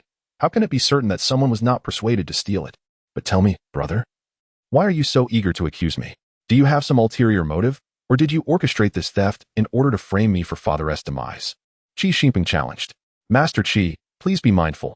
Old Master Qi is not deceased yet. Are you truly wishing ill upon your own father? Zhang Feng interjected. Humph, elder brother. Your words must be backed by evidence. Your claims grow increasingly absurd. Setting aside whether I orchestrated the theft of your handkerchief, consider whether I had the opportunity to visit father's study. Before the incident, only you and the butler had entered, Qi Xingping replied with a scoff. Chapter 46. Open strife and secret struggle. On the surface, it appeared that only the two of us had been there. Yet who could say for certain whether anyone else had slipped in unnoticed? If you had stealthily entered after the butler left to deliver a final blow, who could truly ascertain that? Qi Xingping scoffed. You bit me, didn't you? Very well then, I shall bite you back. I was in my room the entire time and did not step out. I only arrived at my father's study when the butler called for everyone, Qi Xingping stated, aware that he was ensnared in this predicament, which was decidedly disadvantageous for him. He needed to find a way to clarify his position. Who can vouch for you? Qi Xingping retorted coldly. You know well that I dislike disturbances in my room, Qi Xingping replied. So, it appears there is no one to corroborate your story, which casts suspicion upon you for the murder, Qi Xingping sneered. You are merely grasping at straws, Qi Xingping shot back icily. And you are no different. Engaging in senseless bickering, Qi Xingping countered, his tone equally unyielding. Have you two finished? Zhang Feng interjected with a smile. Qi Xingping and Qi Xingping fell silent. You two certainly have a unique bond. As the saying goes, to hit is to show affection, and without conflict, what joy is there? I suspect you both feel quite exhilarated at this moment. Zhang Feng continued with mirth. Officer Chun, please maintain a serious demeanor. This concerns my father's life and death. Qi Xingping replied coldly. Ah, so you are aware that this matter pertains to your father's life. Yet, amidst your quarrel, who has genuinely shown concern for Mr. Qi? You both truly are devoted sons, Zhang Feng mocked. Moreover, it seems you have expressed indifference since the moment I arrived, even when we mentioned that Mr. Qi was not deceased. Is this the demeanor expected of a son? Zhang Feng pressed, his voice laced with reproach. Our father-son relationship is quite strained. There is no need for pretense, Qi Xingping stated flatly. A splendid remark about avoiding pretense. It seems the second young master is quite sincere. I suspect you were not merely reluctant to feign concern, but were preoccupied with other thoughts, Zhang Feng scoffed. Oh, what thoughts might those be? I am unaware. Qi Xingping inquired with feigned interest. You fear that if Mr. Qi awakens, he will uncover the true murderer, regardless of who the culprit may be. As long as it is not one of you three brothers, you will gain an additional rival. Instead, it would be better for you if Mr. Qi were to pass away, as all evidence points to Qi Xingping. Eliminating him would leave you with a greater share of the inheritance. Don't tell me these are mere wild speculations, Zhang Feng jested. Indeed, that was my line of thought, Qi Xingping readily admitted, not attempting to deny Qin Feng's assertions. Brother, you possess a truly ruthless heart. I am your elder brother. Do you truly wish to see me perish for the sake of money? Qi Xingping exclaimed in indignation. I consider you my brother, but do you regard me as your younger sibling? Spare me the talk of familial ties. To me, such bonds pale in comparison to wealth. If the roles were reversed, I believe your actions would be no less than mine, perhaps even more audacious. As a younger brother, I lack your finesse in this regard and must learn from you. Qi Shiming boldly expressed his sentiments. Beast, Han Jingjing muttered softly. Yet, being the only woman present, her words were unable to be concealed. Miss, if you wish to insult me, feel free to do so vocally. I can accept it without concern, Qi Shiming replied nonchalantly. Cold-blooded beast, Han Jingjing snarled through gritted teeth. Jingjing, please calm down, Zhang Hao interjected. I cannot remain calm in the face of such scum.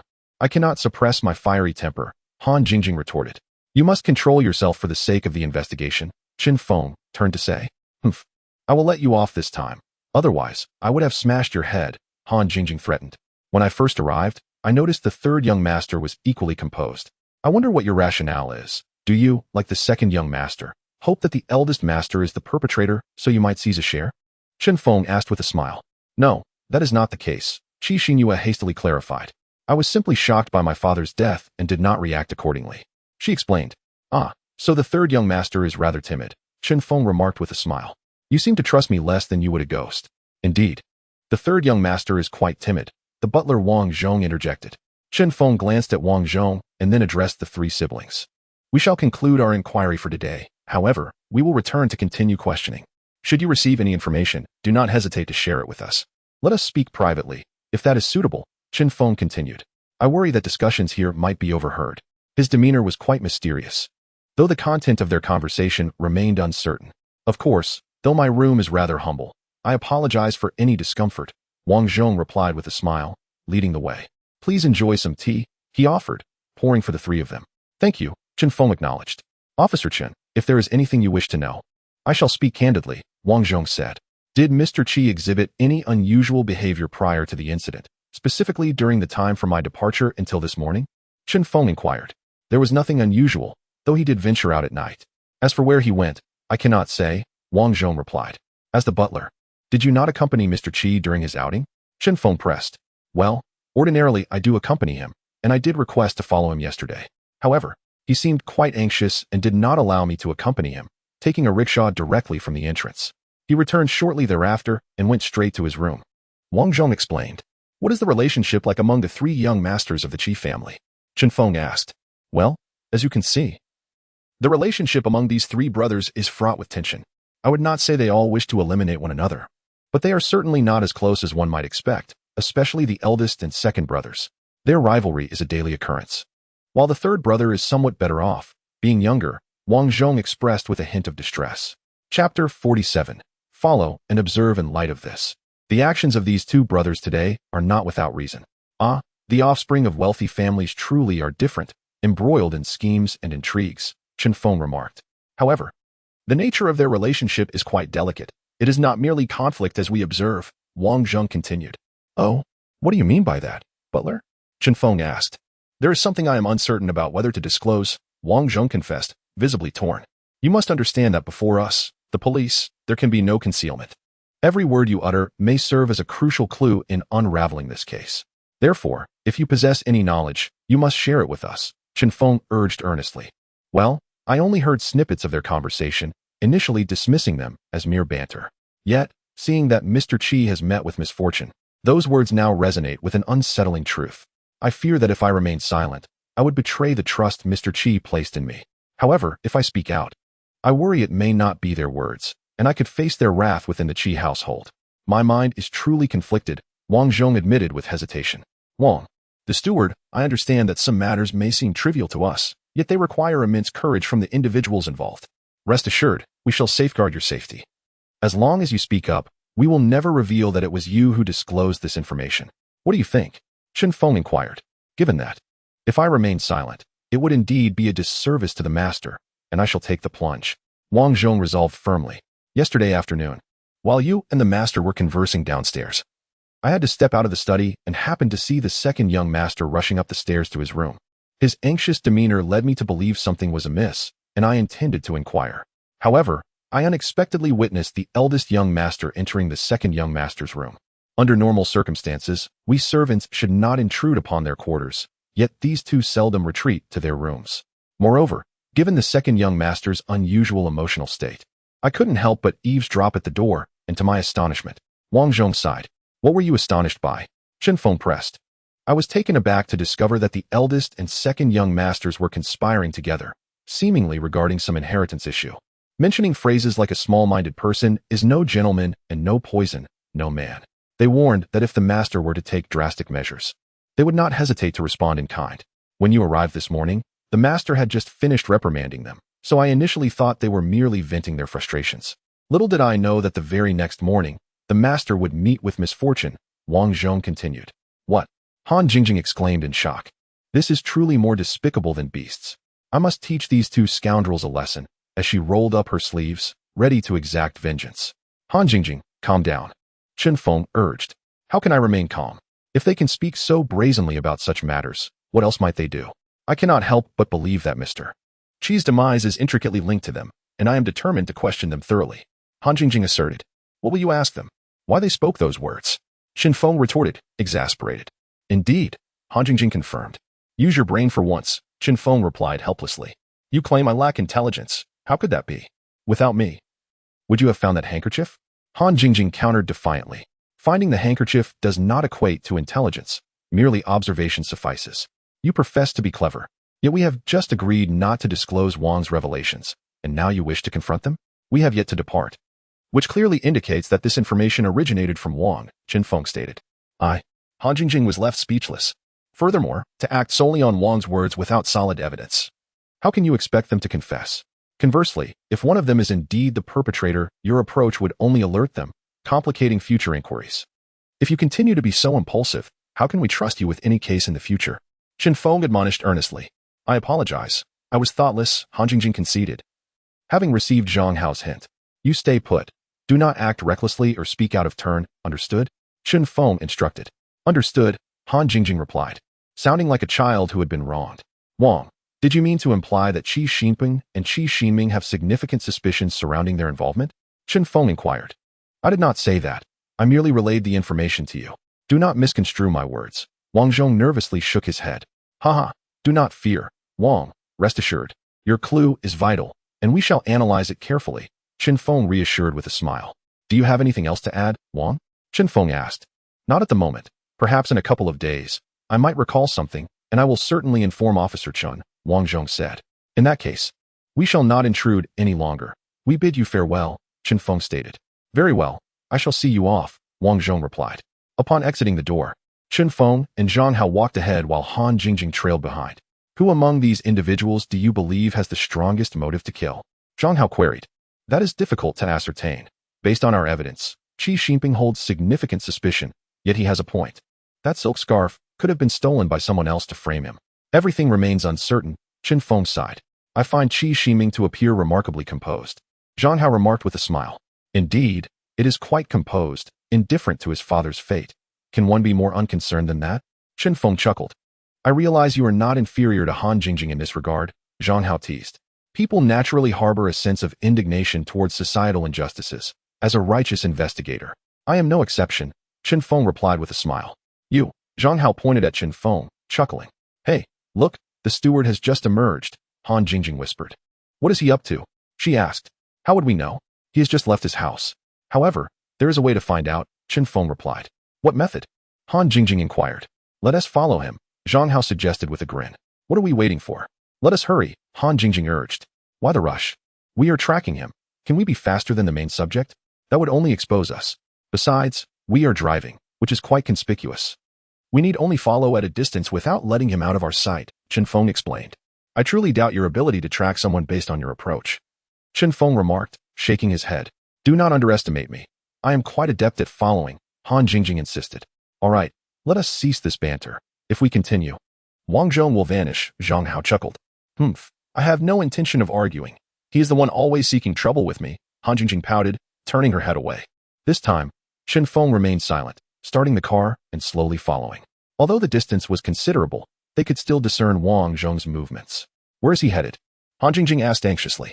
You could always ask him directly. I believe he would tell you, and then you can return to inform us, Zhang Feng teased. You know, a good woman does not engage in disputes with men. Han Jingjing refrained from retorting and instead focused on Wang Zhong. I wonder where this road leads. Han Jingjing mused, her hand tugging at her hair in frustration, unable to recall the destination lingering on the tip of her tongue. It's a hospital. How could you claim to know all the roads of Shanghai? Chen Feng chuckled.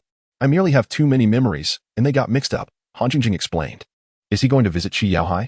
Zhang Hao inquired. It is possible, Chen Feng replied. What is there to see in a corpse? Han Jingjing scoffed. He is not as astute as you, unaware that Qi Yaohai has already passed away. We must not underestimate this. Be careful not to let slip any details, or we may find ourselves ensnared in our own trap, Chen Feng cautioned, his gaze fixed ahead. Indeed, Jingjing. Your impulsive nature can lead to reckless utterances when your temper flares. Such behavior could disrupt many of our plans. I hope you learn to manage your emotions. It would greatly benefit your health in our case, Zhang Hao added. Very well, I shall temper myself, but at times, encountering certain individuals' true natures genuinely irks me, and I feel an overwhelming urge to confront them. As Han Jingjing spoke, she cast a glance at Chen Feng, who, however, chose to ignore her. Heh. Those wicked individuals will face their own reckoning. There's no need for you to be incensed. Besides, even if you were to thrash them, it would be of no avail. At times, you might even find yourself liable under the law, Zhang Hao remarked with a smile. His reference to wicked individuals did not include Chen Feng. I simply cannot tolerate the arrogance of certain individuals. Is it not merely a trivial amount of knowledge that sets them apart? Such hubris. If I, a lady of distinction, were to possess similar skills, I would be no inferior to them, Han Jingjing provocatively stated. Zhang Hao recognized that she was again diverting the topic towards Chen Feng, so he wisely chose to remain silent. Let us go, Chen Feng calmly declared before exiting the vehicle. Are you afraid? Humph. Dare to challenge me? Han Jingjing muttered, attempting to push open the car door, only to discover that it wouldn't budge. You scoundrel, I have yet to exit, she shouted while tapping on the glass. She exerted all her strength, fearing that if she were too gentle, the two men would not hear her. Hand me the keys, Zhang Hao said, stepping forward with a smile. Chen Feng tossed him the keys and continued on his way. Zhang Hao approached the car to open the door for Han Jingjing. You two truly are a pair of delightful adversaries, Zhang Hao remarked as he closed the door behind him. Who would willingly be his adversary? Han Jingjing retorted in frustration. To lock me in the car, it's infuriating. As Han Jingjing and Zhang Hao caught up with Chen Feng, they arrived at the hospital door, just in time to witness Wang Zhang embroiled in a heated argument with a police officer. What is happening? Chen Feng inquired as he approached. Good day, prosecutor. The officer replied. This gentleman insists on entering the ward to see the patient, but you instructed that only doctors and nurses are permitted entry, leading to our dispute. Wang Zhang, are you here to see old Mr. Qi? Chen Feng inquired with a smile. Indeed, the master remains in a coma, and as his servant, I am deeply concerned. I kindly ask Officer Chen to grant me a favor, even if I could merely catch a distant glimpse at the door, Wang Zhang implored earnestly. Wang Zhang, it's not that we lack compassion. What this young man has stated is the truth. I indeed conveyed such instructions.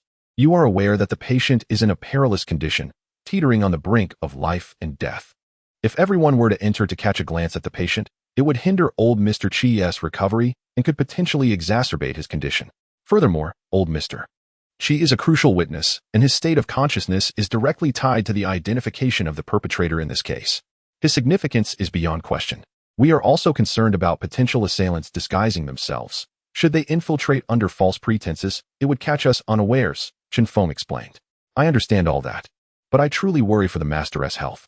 Setting aside the fact that I have served him for over 20 years, it is difficult to act on any ill motives under the watchful eyes of you all. Moreover, I only wish to glance from the doorway without disturbing him. I implore you, Officer Chen, to fulfill this modest request, Wang Zhang insisted. You have served old Mr. Qi for 2 decades. Your loyalty is unquestionable. He has even mentioned to me that he trusts you more than his 3 sons. I can rest easy regarding you, but for the sake of the patient's condition, I can only allow you to look from the door, Chen Feng replied with a smile. No. I must thank Officer Chen for his trust and for granting me this opportunity. Rest assured, I shall merely observe from the entrance, Wang Zhang expressed gratefully. Open the door and let Wang Zhang in, Chen Feng instructed. Yes, the officer complied. After you, he said as he opened the door. No, I shall remain here to observe, Wang Zhang replied after glancing inside, then stepped back. Wang Zhang may enter, Chen Feng said with a smile. This is more than sufficient gratitude. It is better not to burden Officer Chen further, Wang Zhang remarked. Chapter 49. Visiting the assassin. Wang Zhang indeed proved to be a man of his word. Such integrity is a rarity in this day and age. Though he could only catch a distant glance, that fleeting moment was imbued with profound sentiment, far more touching than any feigned display of emotion. Ah. Wang Zhang merely fulfilled his duty, Chen Feng said with a chuckle. Thank you, Officer Chen. My wish has been fulfilled, and I find myself somewhat in the way here. I shall take my leave, Wang Zhong stated. Safe travels. No need for farewells. Zhang Feng replied with a smile. Please, stay a moment. Wang Zhong said before departing the hospital. Do you think Wang Zhong could be the murderer? After all, he was present in old Chi's study, Zhang Hao speculated. Absolutely not, Han Jingjing interjected assertively. Oh? Pray tell, Zhang Feng inquired with a smile, refraining from engaging in a verbal sparring match this time. Look. Wang Zhong is so devoted to his master. How could he possibly be the killer? It's his 3 ungrateful sons who come to mind. Just thinking of them makes me furious, especially that youngest one who claimed to have been bewildered. Such a flimsy excuse even a 3-year-old wouldn't buy, let alone us. Han Jingjing scoffed. On this point, I find myself in agreement with Han Jingjing. I too do not believe Wang Zhong to be the assassin. His 2 decades of service to the Qi family speaks volumes, but more importantly, he lacks any motive for murder. Analyzing Qi Yaohai's 3 sons, each one, even the timid youngest, has a motive to kill. With Qi Yaohai's demise, the family fortune would fall into their hands. This alone renders them suspicious. However, I genuinely cannot fathom any motive Wang Zhong might possess, Zhang Feng articulated. But sometimes, people are capable of wearing masks. Humans are the most adept at deception. We can be easily misled by appearances, Zhang Hao remarked. I understand that, but based on my observations from yesterday and today, I believe Wang Zhong is not one to feign sincerity. His words carry a degree of reliability, Zhang Feng replied. Oh, I say we should focus our attention on Qi Yaohai's 3 sons. I feel certain that the murderer is one of them, Han Jingjing asserted.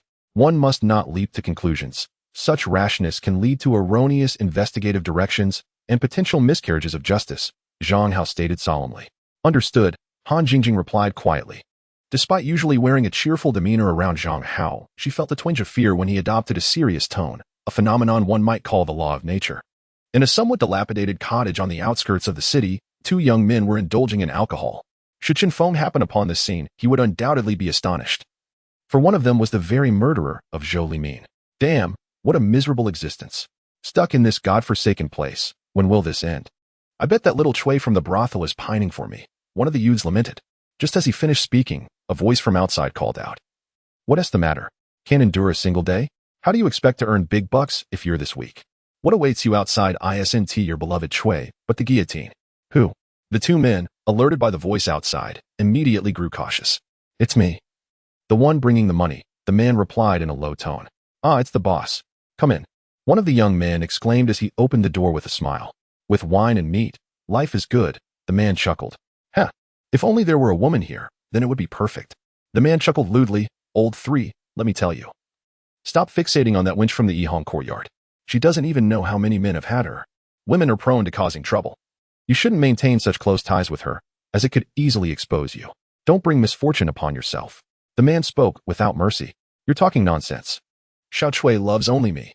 Old 3, hearing the man speak ill of his beloved, immediately felt a surge of dissatisfaction.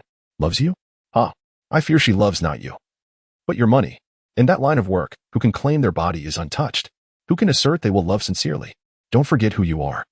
You don't have the wealth to support her, so it's best to part ways early, lest she ends up toying with you. The man continued, disregarding old 3's darkening expression. Seeing the situation escalating, the man beside them quickly interjected with a smile. Gentlemen, let us refrain from further words. Harmony breeds wealth. Boss, what task do you have for us this time? The man beside him inquired. This time, there is indeed a matter for you two. I've learned that Qi Yaohai is not dead. He is currently in the hospital. Thus, you both must go to the hospital and eliminate him to prevent future troubles. A glint of ruthlessness flashed in the man's eyes as he spoke. Rest assured, we will handle it. Last time, it was Brother 3 who dealt with Zhou Limin. This time, let it be me, the man beside him asserted. He had his reasons. Old 3 was in a foul mood, and it was likely he might make a mistake, which would lead to dire consequences. No, Old 4, the man rejected. This time, both of you will go. But boss, it's just killing an old man on the verge of death. Does it require such effort? I alone can take care of him, Old 4 queried in confusion. You don't understand. Qi Yaohai is a crucial witness in this case. If he awakens, the murderer will be revealed, and the police will certainly go to great lengths to protect him. If you go alone, it may not be so easy to approach him. Even if you succeed by chance, escaping will be difficult. It's better if both of you cooperate, one to distract the police and the other to strike in secret. I want to eliminate this threat completely. The man gestured with a slicing motion across his throat. Smart as ever, boss. Which ward is he in? And how can we slip in? Old Four asked. I will research the specifics and inform you later. The situation is tense these days. Stay indoors unless absolutely necessary to avoid being caught. I want to have the resources to rescue you then, the man replied coldly. Don't worry. We have our own rules in this line of work. We will not drag our employer down, especially since we rely on you for significant earnings. Old Four smiled. Take care of yourselves, the man said, glancing at Old Three before tipping his hat and leaving. Chapter 50. Seeking the murderer Zhang Hao. Pretend to perform surgery on Qi Yahai these days. Call over Qi's 3 sons and Wang Zhong. I expect the murderer will act at that time. Currently, the murderer is in a stage of observation. Even if he wishes to kill Qi Yaohai, he has no opportunity. But since he lacks the chance, we can create one for him. Zhang Feng grinned mysteriously. All right, I will arrange this promptly, Zhang Hao replied with a smile. Han Jingjing? You will follow Captain Han these days to search for the whereabouts of the assassin, Zhang Feng ordered. Why? Han Jingjing inquired. No reason. It's an order. Zhang Feng replied flatly. I refuse. You have no authority to command me. I am not one of your investigation bureau's personnel, Han Jingjing asserted.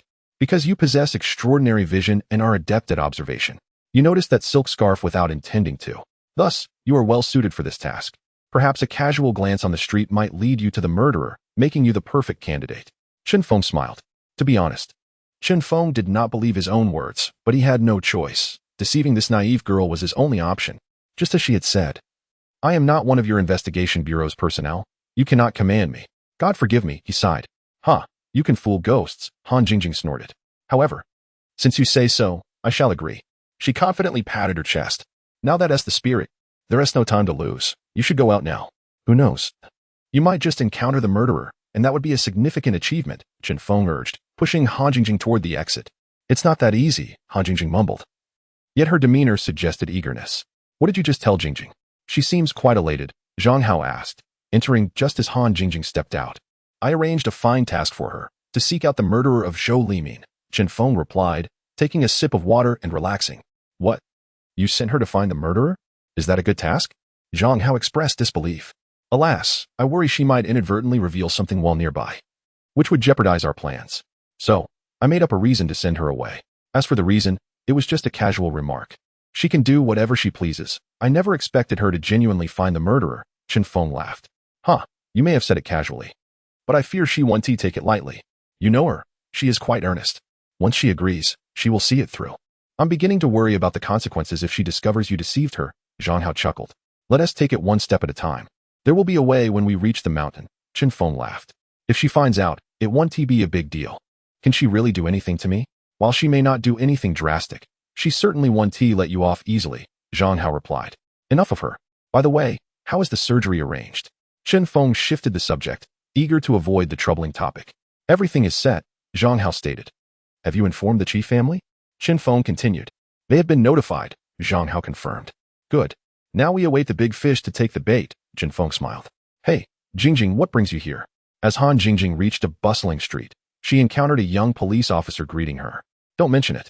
That damn prosecutor Zhang Feng sent me out to join you in searching for the murderer, Han Jingjing fumed. In truth, she regretted her impulsive agreement with Zhang Feng as she faced the vast crowd. Where would she even begin to search for this murderer?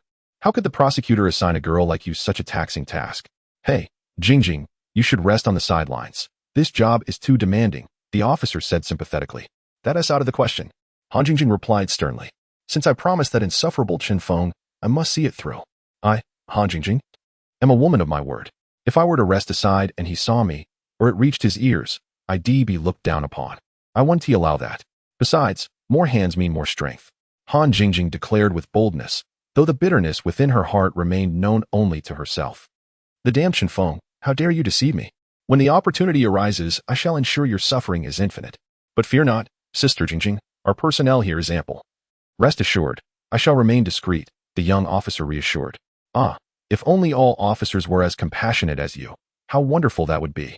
Alas, there are always those who tarnish the reputation of the force, Han Jingjing lamented. However, it is not a matter of distrust, rather, I aspire for Zhang Feng to hold me in esteem, and thus I cannot tarnish my own reputation, you understand? She continued. Yet, deep within her heart, Han Jingjing mused, should you persuade me further, I might relent. However, she was evidently disheartened. Very well, Sister Jingjing, since you are so resolute, I shall refrain from further comment. Your spirit truly commands our admiration. Do take care of your health. Otherwise, you may find yourself overwhelmed. I must attend to another matter, so I shall take my leave now. The young officer offered a warm farewell to Han Jingjing before departing. Farewell? Han Jingjing replied with a smile, albeit a strained one. The more she pondered, the angrier she became. She truly wished for tranquility, yet could not afford to be idle. Observing the throngs of people, both young and old, male and female, she found none of those she sought. Oh, heavens, where have you concealed him? Han Jingjing exclaimed in frustration, pointing skyward. Mommy, look. There's a statue of a person. Its pose is so unique. At that moment, a little girl, with a sweet voice, spotted Han Jingjing just as she finished striking a pose. What? I've become a statue? Han Jingjing exclaimed, swiftly retracting her pose and fleeing.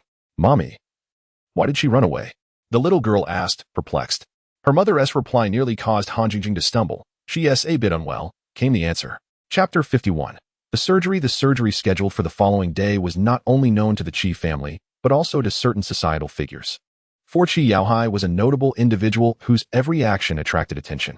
Naturally, the perpetrator, aware of this information, wasted no time and promptly made his way to the residence of the two hired assassins. Boss, it's me, the fourth. The surgery is set for 3 o'clock tomorrow afternoon, the man announced upon entering. So, you mean we should masquerade as doctors and eliminate Qi Yaohai during the procedure? The fourth inquired. No, during the surgery, with so many eyes present, to act would be akin to playing with fire, the boss replied. What do you mean, then? Spare us your riddles. My brother and I are rather straightforward, the third interjected, his tone brusque, still irked by the previous day's events. After the surgery, you'll go in as discussed yesterday, but before 3 o'clock, you must infiltrate and monitor Qi Yaohai's ward to thwart any police tricks, the man instructed. However, do not expect me to assist you in sneaking in, for I am powerless, he continued. Very well, we shall devise our own plan, the fourth said, scratching his scalp. Do you understand? The man reiterated. Rest assured, we shall exercise discretion in this matter, the fourth affirmed. All right, I shall take my leave. You must strategize to ensure nothing goes awry, the man concluded before departing under the cover of night. At 1 o'clock the next afternoon, a young man, afflicted by illness, was assisted into the hospital by another man, taking a seat on a bench in the corridor. The ailing young man coughed incessantly, yet his eyes were keenly surveying Qi Yaohai's ward. These two were, of course, the assassins sought by the man the previous night. By 2 o'clock, Zhang Feng and Zhang Hao arrived at the hospital, shortly followed by the 3 male members of the Qi family and Wang Zhou. Ladies and gentlemen, while we still have time, if any among you is the assassin, I suggest you confess, lest Qi Laozhong awakens and you find yourselves in an even more awkward position. Zhang Feng jested. Humph, who would confess to such a thing? Let us wait until my father awakens before discussing it, Qi Shiming retorted. Ah, you refuse my offer. Then we shall await Qi Laozhong's awakening to address the matter, Zhang Feng replied. Prepare yourselves, he directed Zhang Hao. Zhang Hao glanced at his watch. It was now 2:30. He rose to change into scrubs while Zhang Feng and the Qi family members stood by, awaiting developments. At precisely 3 o'clock, Qi Yaohai was wheeled into the operating room, with Zhang Hao as the lead surgeon, accompanied by 2 nurses. How are you feeling? Are you a bit anxious? Zhang Feng inquired with a smile. No one responded, yet he paid it no mind, instead observing the subtle shifts in their expressions, despite their varied reactions. None exhibited signs of anxiety or tension. Half an hour later, Zhang Hao emerged, prompting everyone to rise in anticipation. The surgery was successful. Qi Laozhong should awaken by evening, at which point we shall discern the true culprit. Zhang Hao exhaled in relief. However, his words, rather than reassuring the crowd that Qi Yaohai was out of danger, hinted that the perpetrator had mere hours to act. Thank you for your diligence. Please take a rest now, Zhang Feng smiled. Zhang Hao instructed the attendants to wheel Qi Yaohai into his hospital room, deliberately allowing him to blink his eyes in full view of the onlookers. Everyone observed closely. Zhang Feng and Zhang Hao had played their parts well. I just saw father blink. Surely he is fine, and thus my grievances shall be cleared. Qi Xinping expressed with a hint of joy. You seem rather pleased, Zhang Feng remarked with a grin. Naturally, once my father awakens, he will reveal the true culprit, and I shall no longer be unjustly accused of murder, Qi Xinping replied, casting a glance at Qi Ximing. Are you not concerned that Qi Laozhong might awaken and claim it was you who sought to harm him? Zhang Feng countered. What is there to fear? In this regard, I am upright and just. What can one fear from actions not taken? Qi Xinping declared. If that is the case, perhaps you are indeed wronged, Zhang Feng conceded. Let us wait for my father to speak before you make such claims, lest he be accused again, Qi Xinping advised. By the way, I need to use the restroom. Is that permissible? Shall I request a couple of officers to accompany me, given your current situation? Qi Xinping queried. We have no such interest. Do hurry back. Zhang Feng replied, eager for someone to act independently, as it might provide a signal to the assassin. Qi Xinping appeared quite pleased, humming a tune as he departed. Before long, Qi Xinping returned to his place. If you have no business, please remain aside. We shall guard this area. Zhang Feng instructed Qi Xinping and his companions. They retreated to a large office, sitting in silence. After such events, the bond among the three brothers would only deteriorate further. Each harbored the thought that should the other two perish, the wealth of the Qi family would become their own. Shortly thereafter, a doctor entered, pushing a medical cart. Clad in a white coat and wearing a white mask. Medication change, he calmly stated to Zhang Feng. Medication change? What medication? Zhang Feng inquired, eyeing the cart. Why the silence? Zhang Feng teased. The man appeared bewildered. He wished to articulate something but was uncertain of Qi Yaohai's condition, as the boss had not disclosed such details.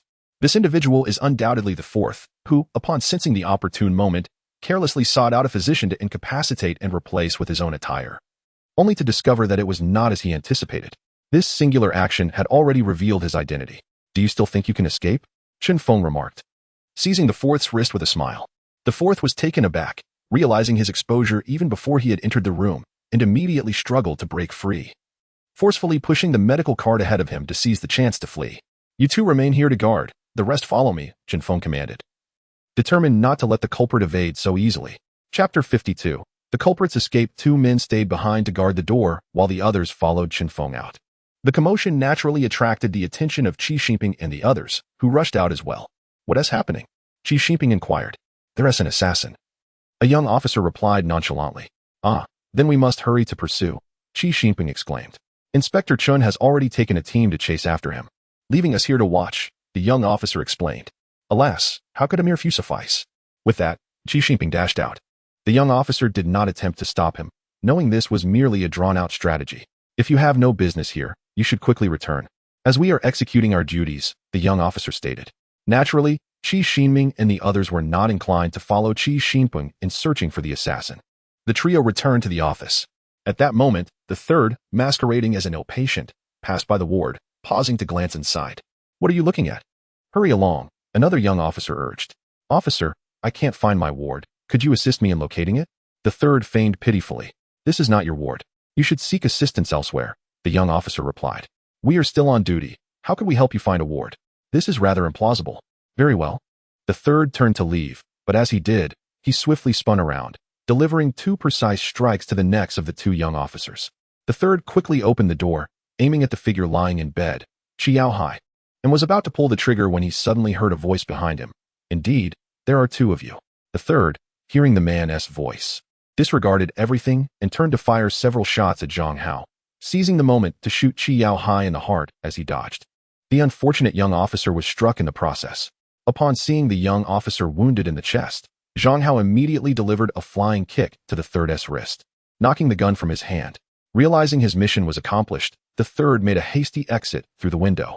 Zhang Hao lifted the blanket to see blood pouring from the young officer's chest and hurriedly summoned a doctor, pushing the young officer into the operating room. Officer Zhang, I heard gunfire just now. What transpired? Wang Zhong urgently inquired. Mr. Qi was attacked, Zhang Hao replied, somewhat pained. How could this happen? Wasn't there a police presence here? And how is the elder now? Wang Zhong continued to ask. It's hard to say. He is currently undergoing emergency treatment, having been shot in the heart, Zhang Hao explained. Very well, I shall refrain from speaking further. I need to go inside and check, Zhang Hao stated. He followed in, having studied this field himself. Inside the operating room, the doctors were busily engaged in surgery. Doctor, what is the patient's condition? Zhang Hao asked. The patient has been shot in the heart, but fortunately, the bullet deviated by 1 centimeter.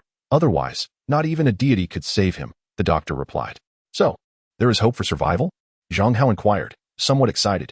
It should be possible, but do not harbor too much hope. As a gunshot wound to the heart is not comparable to elsewhere, the difficulty is considerable, the doctor cautioned. Then please do your utmost to save him, Zhang Hao implored. Rest assured, we will exert every effort, the doctor assured.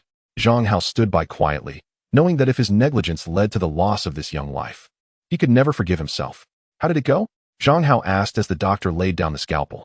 We succeeded, but the patient's injuries are severe. He will require rest, the doctor stated. Thank you, doctor, But when you exit, I must trouble you to tell a little white lie. Zhang Hao sighed in relief. A lie? The doctor asked, puzzled. Yes, this individual is a crucial witness to the case. If you announce that the patient is out of danger, it will attract more assassins, hindering the patient's recovery. Thus, I must ask you to say that the patient has passed away, so we can arrange a covert room for him. What do you think? Zhang Hao proposed. Very well, let us proceed as you suggest, the doctor agreed. How did it go? Upon seeing Zhang Hao and the doctor emerge, Wang Zhong stepped forward to inquire. I'm sorry, the surgery was unsuccessful, after all. It was in the heart, and we had no means, the doctor said, betraying his conscience. With that, he departed. Elder, Wang Zhong cried, tears streaming down his face. Although Qi Ximing and Qi Xinyue did not weep, there was a hint of sorrow on their faces. What happened? A disheartened Zhang Feng returned with his team, witnessing Wang Zhong's lamentation, and inquired. Zhang Hao approached Zhang Feng and quietly briefed him on the matter, leaving Zhang Feng visibly shocked. Who would have thought such a flaw would allow the assassin to escape? The elder has truly perished. Officer Chen, you must capture the true culprit to bring solace to the elder's spirit, Wang Zhong wept. Steward Wang, please accept my condolences. Our protection was inadequate this time. Zhang Feng expressed regret. Have someone escort Steward Wang and the others back home, Zhang Feng instructed. Once they had departed, Zhang Feng asked, what transpired? How did the assassin escape? I was careless, allowing Xiao Li to be shot in the chest. The assassin jumped out the window, and I was so focused on Xiao Li's injuries that I didn't have time to pursue him. Letting him slip away, Zhang Hao lamented. This was indeed a significant failure. Not only did we fail to capture the assassin, but one of our own was injured.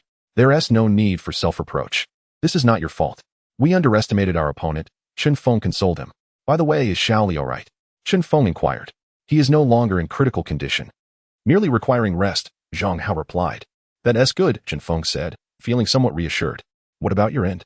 Zhang Hao asked. The assassin got away. That fellow had clearly orchestrated his escape route in advance, Zhang Feng said, somewhat irate. The fact that so many of us failed to capture a single assassin is indeed frustrating. I've arranged for Xiao Li. You need not worry about anything else. Zhang Hao assured. I trust you to handle it, Zhang Feng smiled. Chapter 53. The most likely scenario after we left. Did anything unusual occur here? Zhang Feng inquired. Nothing out of the ordinary, except that during this time, Qi Xingping ran out, claiming he was going to help you pursue the assassin. Zhang Hao chuckled. This performance is becoming increasingly entertaining. I wondered why I hadn't seen him earlier, Zhang Feng remarked with a smile. It appears we must wait for his return. Zhang Feng said, looking at Zhang Hao. That is precisely my intention, Zhang Hao replied. Ah, why are there only the two of you here? Where are the others? As soon as Zhang Hao finished speaking, Qi Xingping rushed in, calling out. They have already departed. We are waiting for you here, Zhang Feng replied. Waiting for me? Qi Xingping asked, bewildered. Of course, we're waiting for you to head to the Qi residence together, Zhang Feng stated. Wait for me? No need. I know the way home. I can return on my own, Qi Xingping asserted. I fear you have mistaken the door. Come with us, Zhang Feng remarked. At that moment, the second and third young masters of the Qi family, along with Wang Zhong, were seated on the sofa. Wang Zhong's presence was unexpected, but his standing with the Qi family was extraordinary. In life, he had garnered immense trust from Qi Yaohai. Since everyone is present, I need not send for anyone else. Zhang Feng said upon entering and spotting the trio in the hall. Alas, Mr. Qi has passed away, though we are all deeply saddened. Our immediate priority is to identify the murderer. I would like to hear your thoughts on this matter, Zhang Feng continued. As soon as Zhang Feng finished speaking, he felt three piercing gazes directed at Qi Xingping beside him. Qi Xingping, bewildered, asked, Why are you looking at me? Do you think I had a hand in our father's murder? Who else could it be but you? You were the only one who left momentarily, albeit for just a few minutes, which was ample time to signal the assassin. The eldest master, after all, was your biological father. How could you possibly commit such an act? The butler Wang Zhong interjected, his voice thick with sorrow. Wang Zhong, you must provide solid evidence for your claims. I merely went to the restroom. How does that equate to signaling a killer? Qi Xingping retorted urgently. If not you, then who? Could it be any of us? The butler is correct. You are the only one who stepped out, and you were also the only one to leave the hospital. Explain yourself. Qi Xingping pressed on. Am I being wronged? I simply went to the restroom. Upon my return, calamity struck, and you all accuse me of orchestrating our father's murder. Why did you not assign someone to follow me when I left? Now that something has happened, you turn your ire upon me. Furthermore, I left because I noticed there were fewer people. I intended to assist, not to conspire. Qi Xingping defended himself. Regardless, the murderer has escaped, and father is dead. All evidence has perished with him. Your words hold no weight now, Qi Xinyue suddenly interjected. Third brother, what do you mean by that? Are you saying that whatever I say is considered true? I just declared that I did not orchestrate our father's murder. Do you all believe me? Qi Xinpeng replied, visibly agitated. Qi Xinpeng, it is indeed quite the coincidence that you were in the restroom for such a brief time before the assassin made their move. This sequence of events defies logic, and you owe everyone an explanation, Zhang Feng stated. I have nothing to explain. This is merely a series of unfortunate coincidences. Qi Xinpeng replied calmly. Indeed, too coincidental, so much so that it casts doubt upon your innocence, Zhang Feng remarked. If you firmly believe I am guilty, then present your evidence. Should you uncover proof that I orchestrated my father's murder, I shall confess. Otherwise, I will not bear this unjust blame, Qi Xinpeng declared, choosing to disregard the others and retreating to his room. Did you see that? Such is the demeanor of the guilty. He cannot face us and is deliberately evading the issue, Qi Xinpeng pointed out, gesturing towards Qi Xinpeng's retreating figure. Very well, let us conclude this matter for now. We shall take our leave, Zhang Feng suggested. This time, we have suffered a double loss, Zhang Feng thought as he gazed at the Qi family's grand entrance. We were indeed too complacent. While we anticipated that they would simply send one assassin, we had prepared ourselves, yet it was precisely our overconfidence that led to this failure. Zhang Hao observed. Regardless, we still possess hope, Zhang Feng replied. Oh, how so? Zhang Hao inquired. I believe we can temporarily rule out Qi Xinpeng from suspicion. Zhang Feng stated. Why is that? Zhang Hao asked. Because the timing of this murder coinciding with Qi Xinpeng's restroom visit is too coincidental. It appears that he may not be the actual perpetrator, Zhang Feng explained. Do you truly believe this is mere coincidence? Zhang Hao pressed. Indeed, Qi Xinpeng is not foolish enough to use this opportunity to alert the assassin to kill Qi Yaohai. He was the only one who stepped out. And should anything go awry, all suspicion would inevitably fall upon him, which would be detrimental to his own interests. Even if he harbored intentions to kill Qi Yaohai, he would not choose this moment, as it would be akin to walking into a trap, Zhang Feng reasoned. But what if he is cunning enough to exploit our assumptions to orchestrate these events? He could very well anticipate our suspicions and prepare a counter-argument, Zhang Hao countered. You make a valid point, yet do not forget that he was engaged in these actions prior to the assassin's strike. How could he possibly predict that the two killers would escape? Even the most meticulous plans can falter, should either of those men fall into our hands. He would be exposed swiftly, Zhang Feng chuckled. Zhang Hao nodded in agreement. Thus, we still retain hope, Zhang Feng smiled. It seems we are not yet in despair, however. While our focus has narrowed, it has also become more perplexing. Previously, we at least had a clear target. Now we cannot ascertain who it might be, Qi Ximing? Qi Xinyue? Or perhaps the least likely, Wang Zhong? Zhang Hao pondered. Sometimes, the least likely candidate may indeed be the true culprit, Zhang Feng mused with a smile. Do you suspect him? Zhang Hao asked. Just a thought, Zhang Feng replied with a chuckle. Chapter 54. Well done, third brother. That was truly exhilarating. We had those police officers spinning in circles, the fourth brother remarked to the third brother in their humble abode. In my opinion, these officers are utterly useless. Despite their numbers, they could not even secure us, the two of us. The third and fourth brothers clinked their glasses in disdain. Indeed, even the most skilled officers are powerless against us, the fourth brother concurred. Do not let your guard down, a man's voice suddenly warned from outside. The boss has arrived. I'll go open the door, the fourth brother said. Boss, he called as he opened the door. You've done well this time. Here is your reward. The man tossed a wad of cash towards them. Thank you, boss. The fourth brother exclaimed, quickly snatching up the money in delight. Much appreciated, the third brother said reluctantly. Well, for the sake of the money, I will at least acknowledge your presence. No need to thank me. This is merely what you deserve. As long as you execute your tasks well, I will not skimp on your rewards, the man replied nonchalantly, exuding an air of affluence. As long as you have orders, we will execute them flawlessly, the fourth brother said, eager to please. Killing Qi Yaohai was merely the first step. The next phase must now be executed. Come closer. The man instructed. Once the two leaned in, he whispered the next part of the plan into their ears. Do you understand? He asked. Understood. We will be thoroughly prepared. The fourth brother affirmed. Good. Before I leave, I must remind you, do not underestimate the investigation team. They are not to be trifled with. If you fall into their clutches, my entire plan will be compromised. Do not let your minor mistakes jeopardize my grand scheme, the man warned. Better safe than sorry. Caution is always advisable.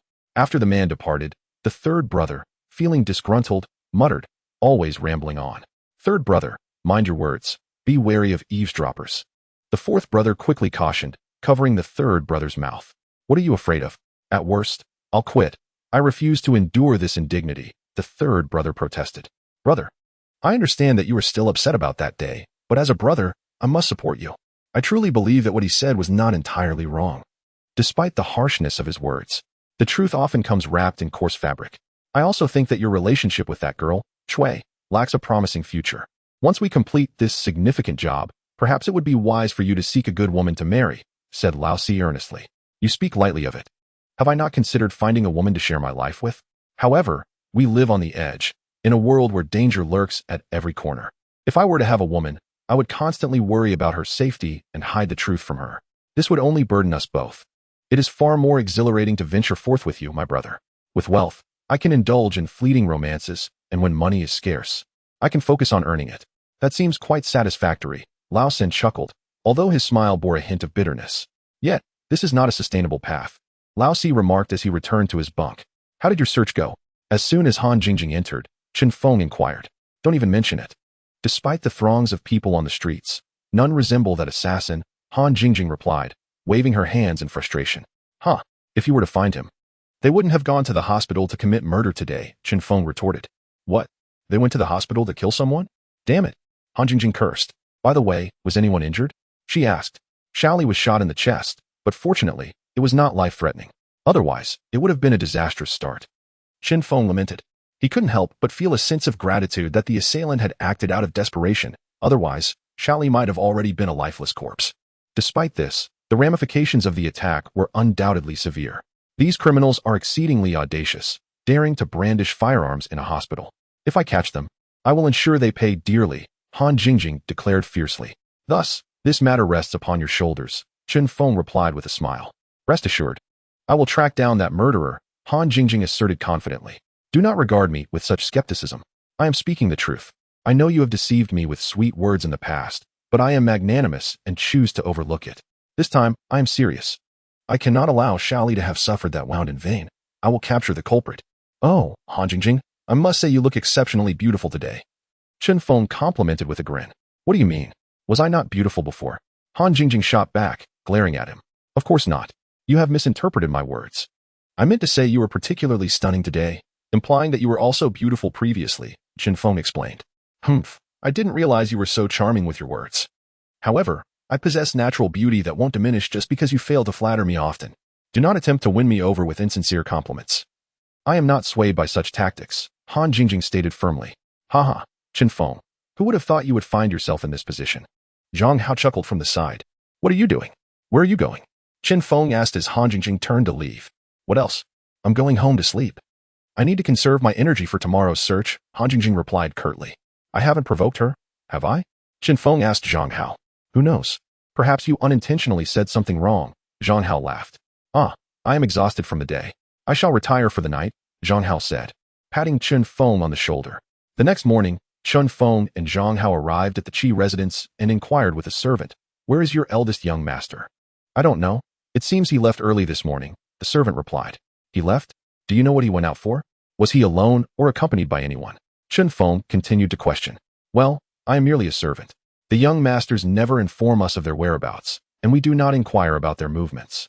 However, I do know he left alone, the servant explained. Did you notice his expression when he left? Was it relaxed or somewhat anxious? Zhang Hao asked. He appeared quite relaxed.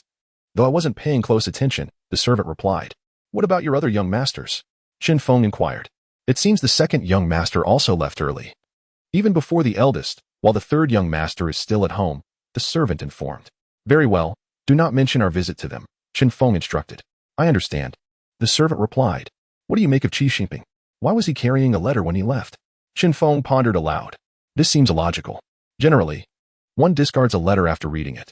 Why would he take it with him unless it contained important information? Perhaps he intended to confront someone without being noticed. Or he was asked to bring it along, Zhang Hao speculated. This is troublesome. We currently have no idea where to find him, Chen Feng lamented. I am increasingly worried about him. Since we have ruled him out as the murderer, he could very well be the next target, Zhang Hao expressed concern.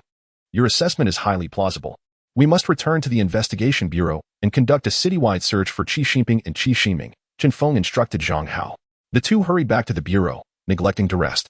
Chen Feng immediately addressed Han Su first. Instruct the brothers to cease the search for the killer and focus on locating Qi Xinping and Qi Ximing. I fear they may be in grave danger if we delay. Understood. I will take care of it, Han Su replied. Just as Hans had turned to leave, he collided with a junior officer. Prosecutor. We just received a report from the Zhang Feng Hotel. A body has been discovered in their premises, the officer informed. Zhang Feng instantly exchanged glances with Zhang Hao. It seems our fears have come to fruition. Let us go take a look, Zhang Feng said. They quickly arrived at the Zhang Feng Hotel, where the anxious owner awaited them at the entrance. What is going on?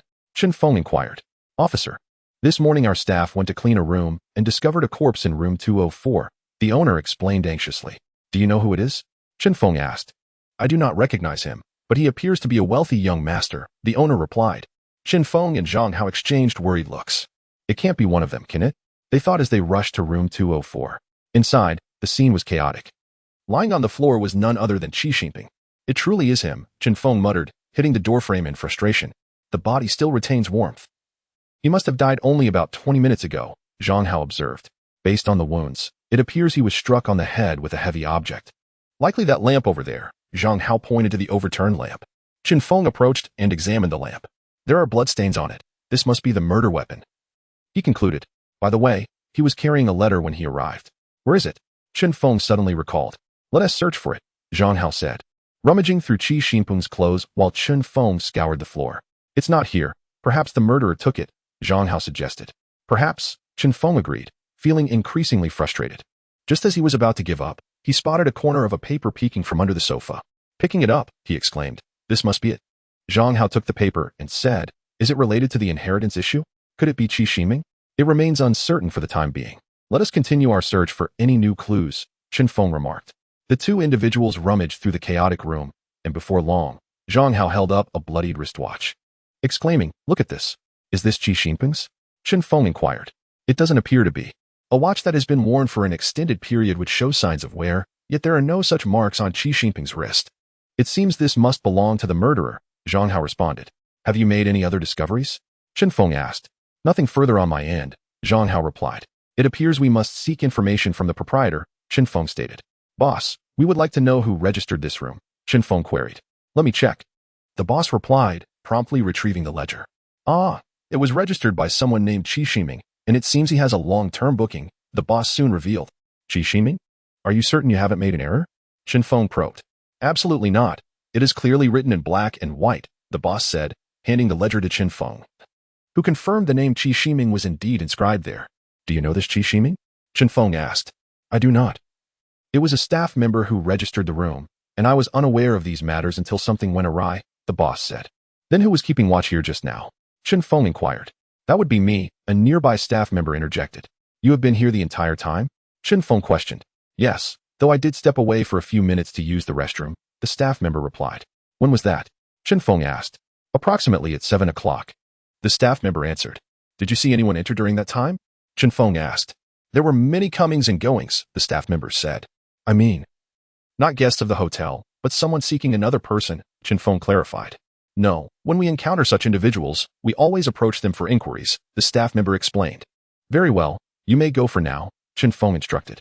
Do not disturb the scene. We shall return for further investigation, Zhang Feng advised the boss. Let us head to the Qi residence, he directed Zhang Hao. Cursed murderer, how infuriating. This has forced me to roam the streets at such an early hour. Han Jingjing grumbled. Distractedly, she glanced around and failed to notice someone ahead. Ouch, she exclaimed, clutching her head. Watch where you're going. Can't you see there's someone in front? The man she bumped into scolded. You. Han Jingjing was about to unleash a tirade, but upon seeing the man's face, she fell silent. What terrible luck. The man cursed before walking away. What a stroke of fortune. I was just searching for you, and here you are. How dare you scold me? I shall deal with you properly, Han Jingjing muttered, cautiously following behind the man. The man was none other than the third brother. Chapter 56. The search for a refuge upon arriving at the Qi residence. Zhang Feng and Zhang Hao promptly summoned Qi Xinyue and Wang Zhong, but to their surprise, Qi Ximing appeared as well. Where were you just now? Zhang Feng asked upon seeing Qi Ximing. I took a stroll, Qi Ximing replied nonchalantly. Where exactly did you stroll? Zhang Feng pressed. That is uncertain. I simply went wherever seemed enjoyable. Do you intend to regulate my every movement? Qi Ximing retorted. That was your freedom. But now that Qi Xinping is dead, you must clarify your actions, Zhang Feng stated. What do you mean? My brother is dead? Qi Ximing exclaimed in alarm. Indeed. He was murdered today, Zhang Feng confirmed. Now, will you explain what you were doing? I merely strolled nearby, and then returned, Qi Ximing said somewhat awkwardly. You are lying. You were not simply wandering nearby, but went to the Shunfeng Inn, am I correct? Chen Feng inquired. How could you? Qi Shiming realized that revealing such information could expose him, and he quickly halted. However, his actions only served to heighten suspicion. How would I know, right? Chen Feng smiled knowingly. Qi Shiming fell silent. Take a look at this, Chen Feng said, handing a piece of paper to Qi Shiming. Upon seeing the paper, Qi Shiming's expression soured. This fool had brought it along. Yes, I did go to the Shunfeng Inn, but I did not kill him. It is true that we had our differences, but one cannot simply assume that an argument led to murder. You require evidence. Qi Shiming defended himself, always with the insistence on evidence. Do you think we lack it? Very well, allow me to present some, Chen Feng responded. This wristwatch is yours, is it not? We found it at the crime scene, Chen Feng declared, producing the bloodied watch. It is mine, but I lost it several days ago. I did not wear it today. Qi Shiming insisted. Another lost item. Don't you find this excuse rather stale? Qi Shiming's handkerchief was lost, and now your watch is as well. Is there a thief in the Qi household, or is it simply difficult to guard against family betrayal? Chen Feng scoffed. That may indeed be possible. Regardless, this watch does not prove I am the murderer. It could easily be a frame-up, Qi Shiming asserted. A clever accusation of framing. Then tell me, what were you doing at the Shunfeng Inn? Chen Feng pressed. I was discussing matters with my brother, Qi Shiming replied. You were discussing the division of the Qi family's assets? Chen Feng chuckled. Indeed, Qi Shiming admitted. You certainly have audacity. The old gentleman has yet to be laid to rest, and instead of aiding in the capture of the murderer, you are busy dividing assets. Truly a family of dutiful descendants, Chen Feng mocked. This is none of your concern. The capture of the murderer is for you to handle. Otherwise, what are we paying you for, to simply eat? Qi Shiming shot back. I must admit, I did not expect your tongue to be so sharp. However, do you realize that as long as the murderer remains at large, you will remain a suspect? For at the time of the incident in room 204 at the Shunfeng Inn, only the two of you were present, Chen Feng noted. And what of it? We had an argument and parted ways. What transpired afterward is beyond my knowledge, Qi Shiming replied. What exactly did the two of you discuss? Chen Feng asked. I was solely focused on dividing the inheritance, including the share of the third brother. Although he agreed to divide it, we ultimately disagreed on the specifics. And I left in anger, Qi Shiming explained. So, you two brothers conspired behind my back to usurp my rightful share. Qi Xinyue interjected angrily upon hearing Qi Shiming's words. How do you intend to divide it? Chen Feng questioned. I intended to claim a larger portion of the third brother's assets to align it more closely with his holdings. Why should he, being the eldest, receive a greater share? However, he disagreed, insisting on an equal split. I argued that it was my proposition and thus I should receive a larger share, but he countered that it was my proposal, so what? In the end, it was still uncertain who would execute it. Moreover, he did not trust me when it came to the matter of assets, so we could not reach an agreement. Qi Shiming said nonchalantly. When you left, did you notice anyone suspicious near the room? Chen Feng asked. I did not pay attention. I was exceedingly angry and did not notice my surroundings, Qi Shiming replied with an air of nonchalance. Is it possible that there were others in the room besides the two of you, but you simply did not notice? Chen Feng inquired once more. No, Qi Shiming replied. Are you so certain? Perhaps you should think it over more carefully, Chen Feng suggested. Indeed, there is nothing there. I rented that room for a year and have stayed there several times. I am quite familiar with the situation inside. It is impossible to hide a person there. The only possibility would be behind the curtains, but there is still a gap between the curtains and the floor, so anyone standing there would have their feet visible. Moreover, one could discern a silhouette behind the curtains, Qi Shiming asserted. Have you examined the outside of the window? It is on the second floor. Making it easy for a killer to conceal themselves, Chen Feng inquired. I haven't, as I didn't even consider that at the time, Qi Shiming admitted. Do not venture outside for now. Stay at home, Chen Feng instructed. You are effectively placing me under house arrest, Qi Shiming protested. We are not confining you. It is for your safety.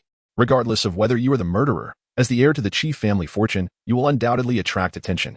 Unless, of course, you are the killer. In that case, you would not be in danger.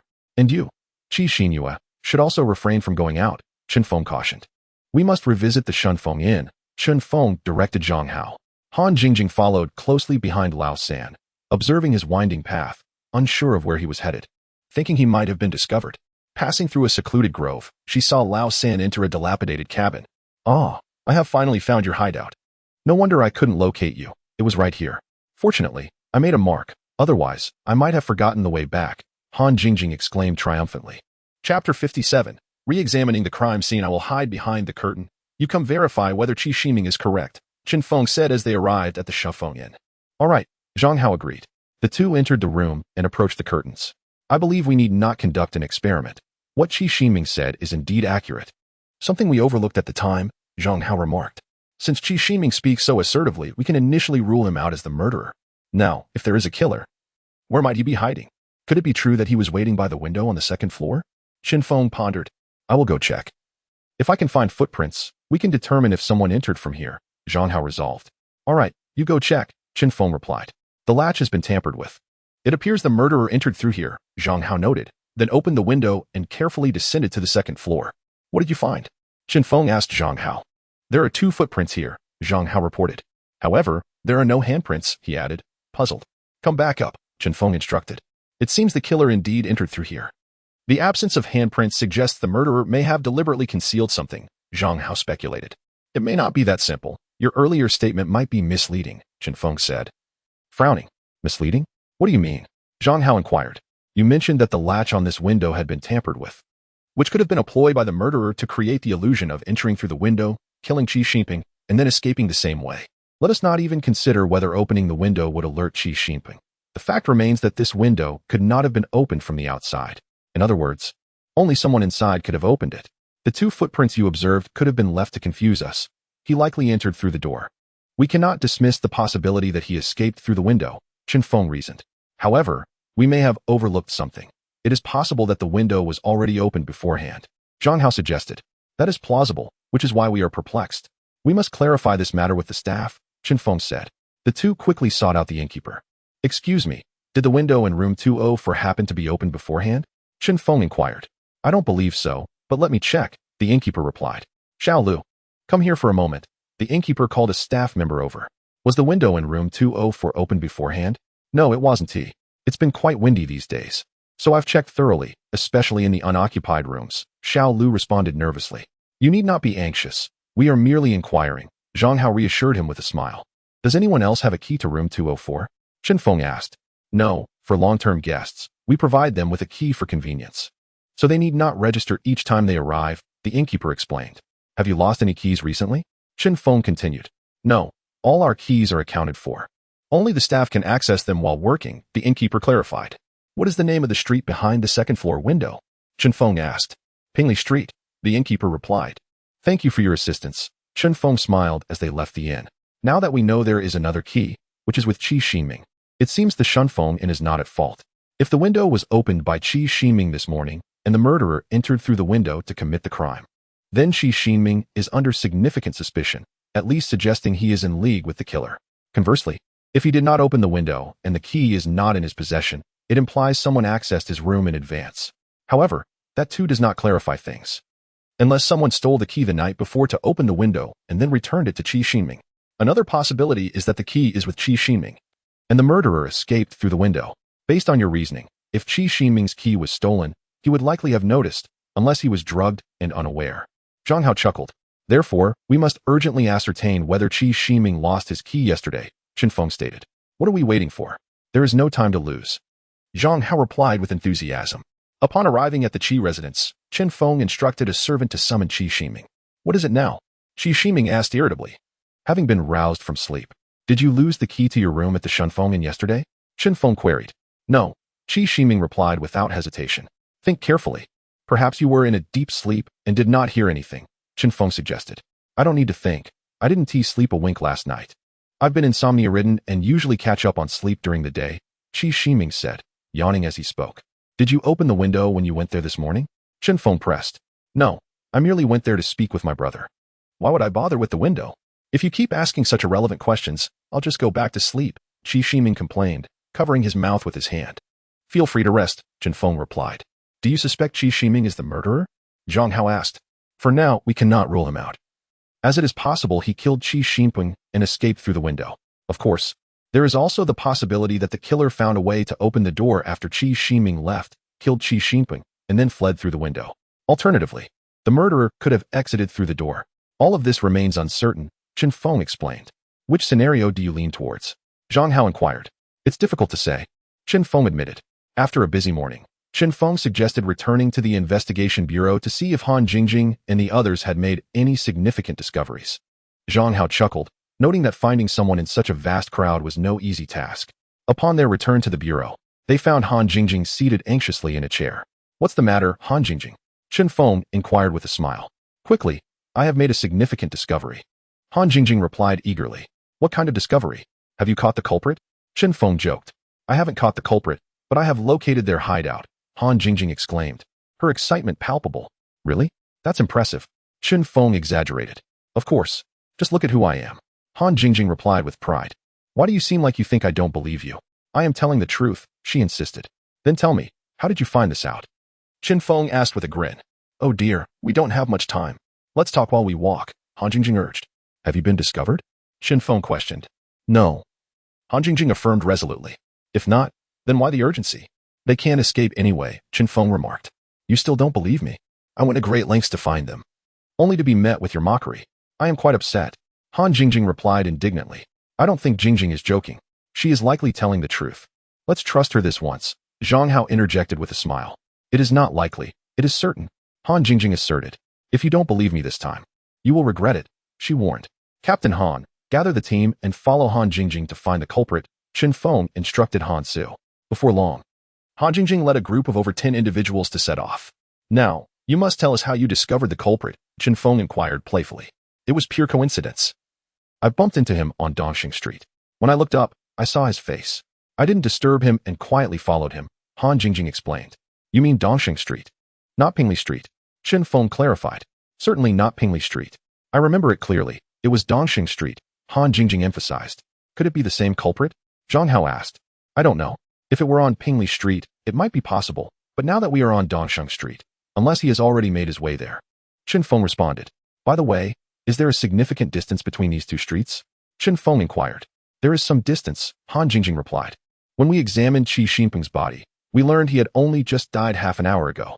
If the culprit jumped out of the window and hurried to Dongxing Street without stopping, half an hour should be enough time," Chen Feng reasoned. "If he is indeed the culprit, then that time should suffice," Zhang Hao concurred.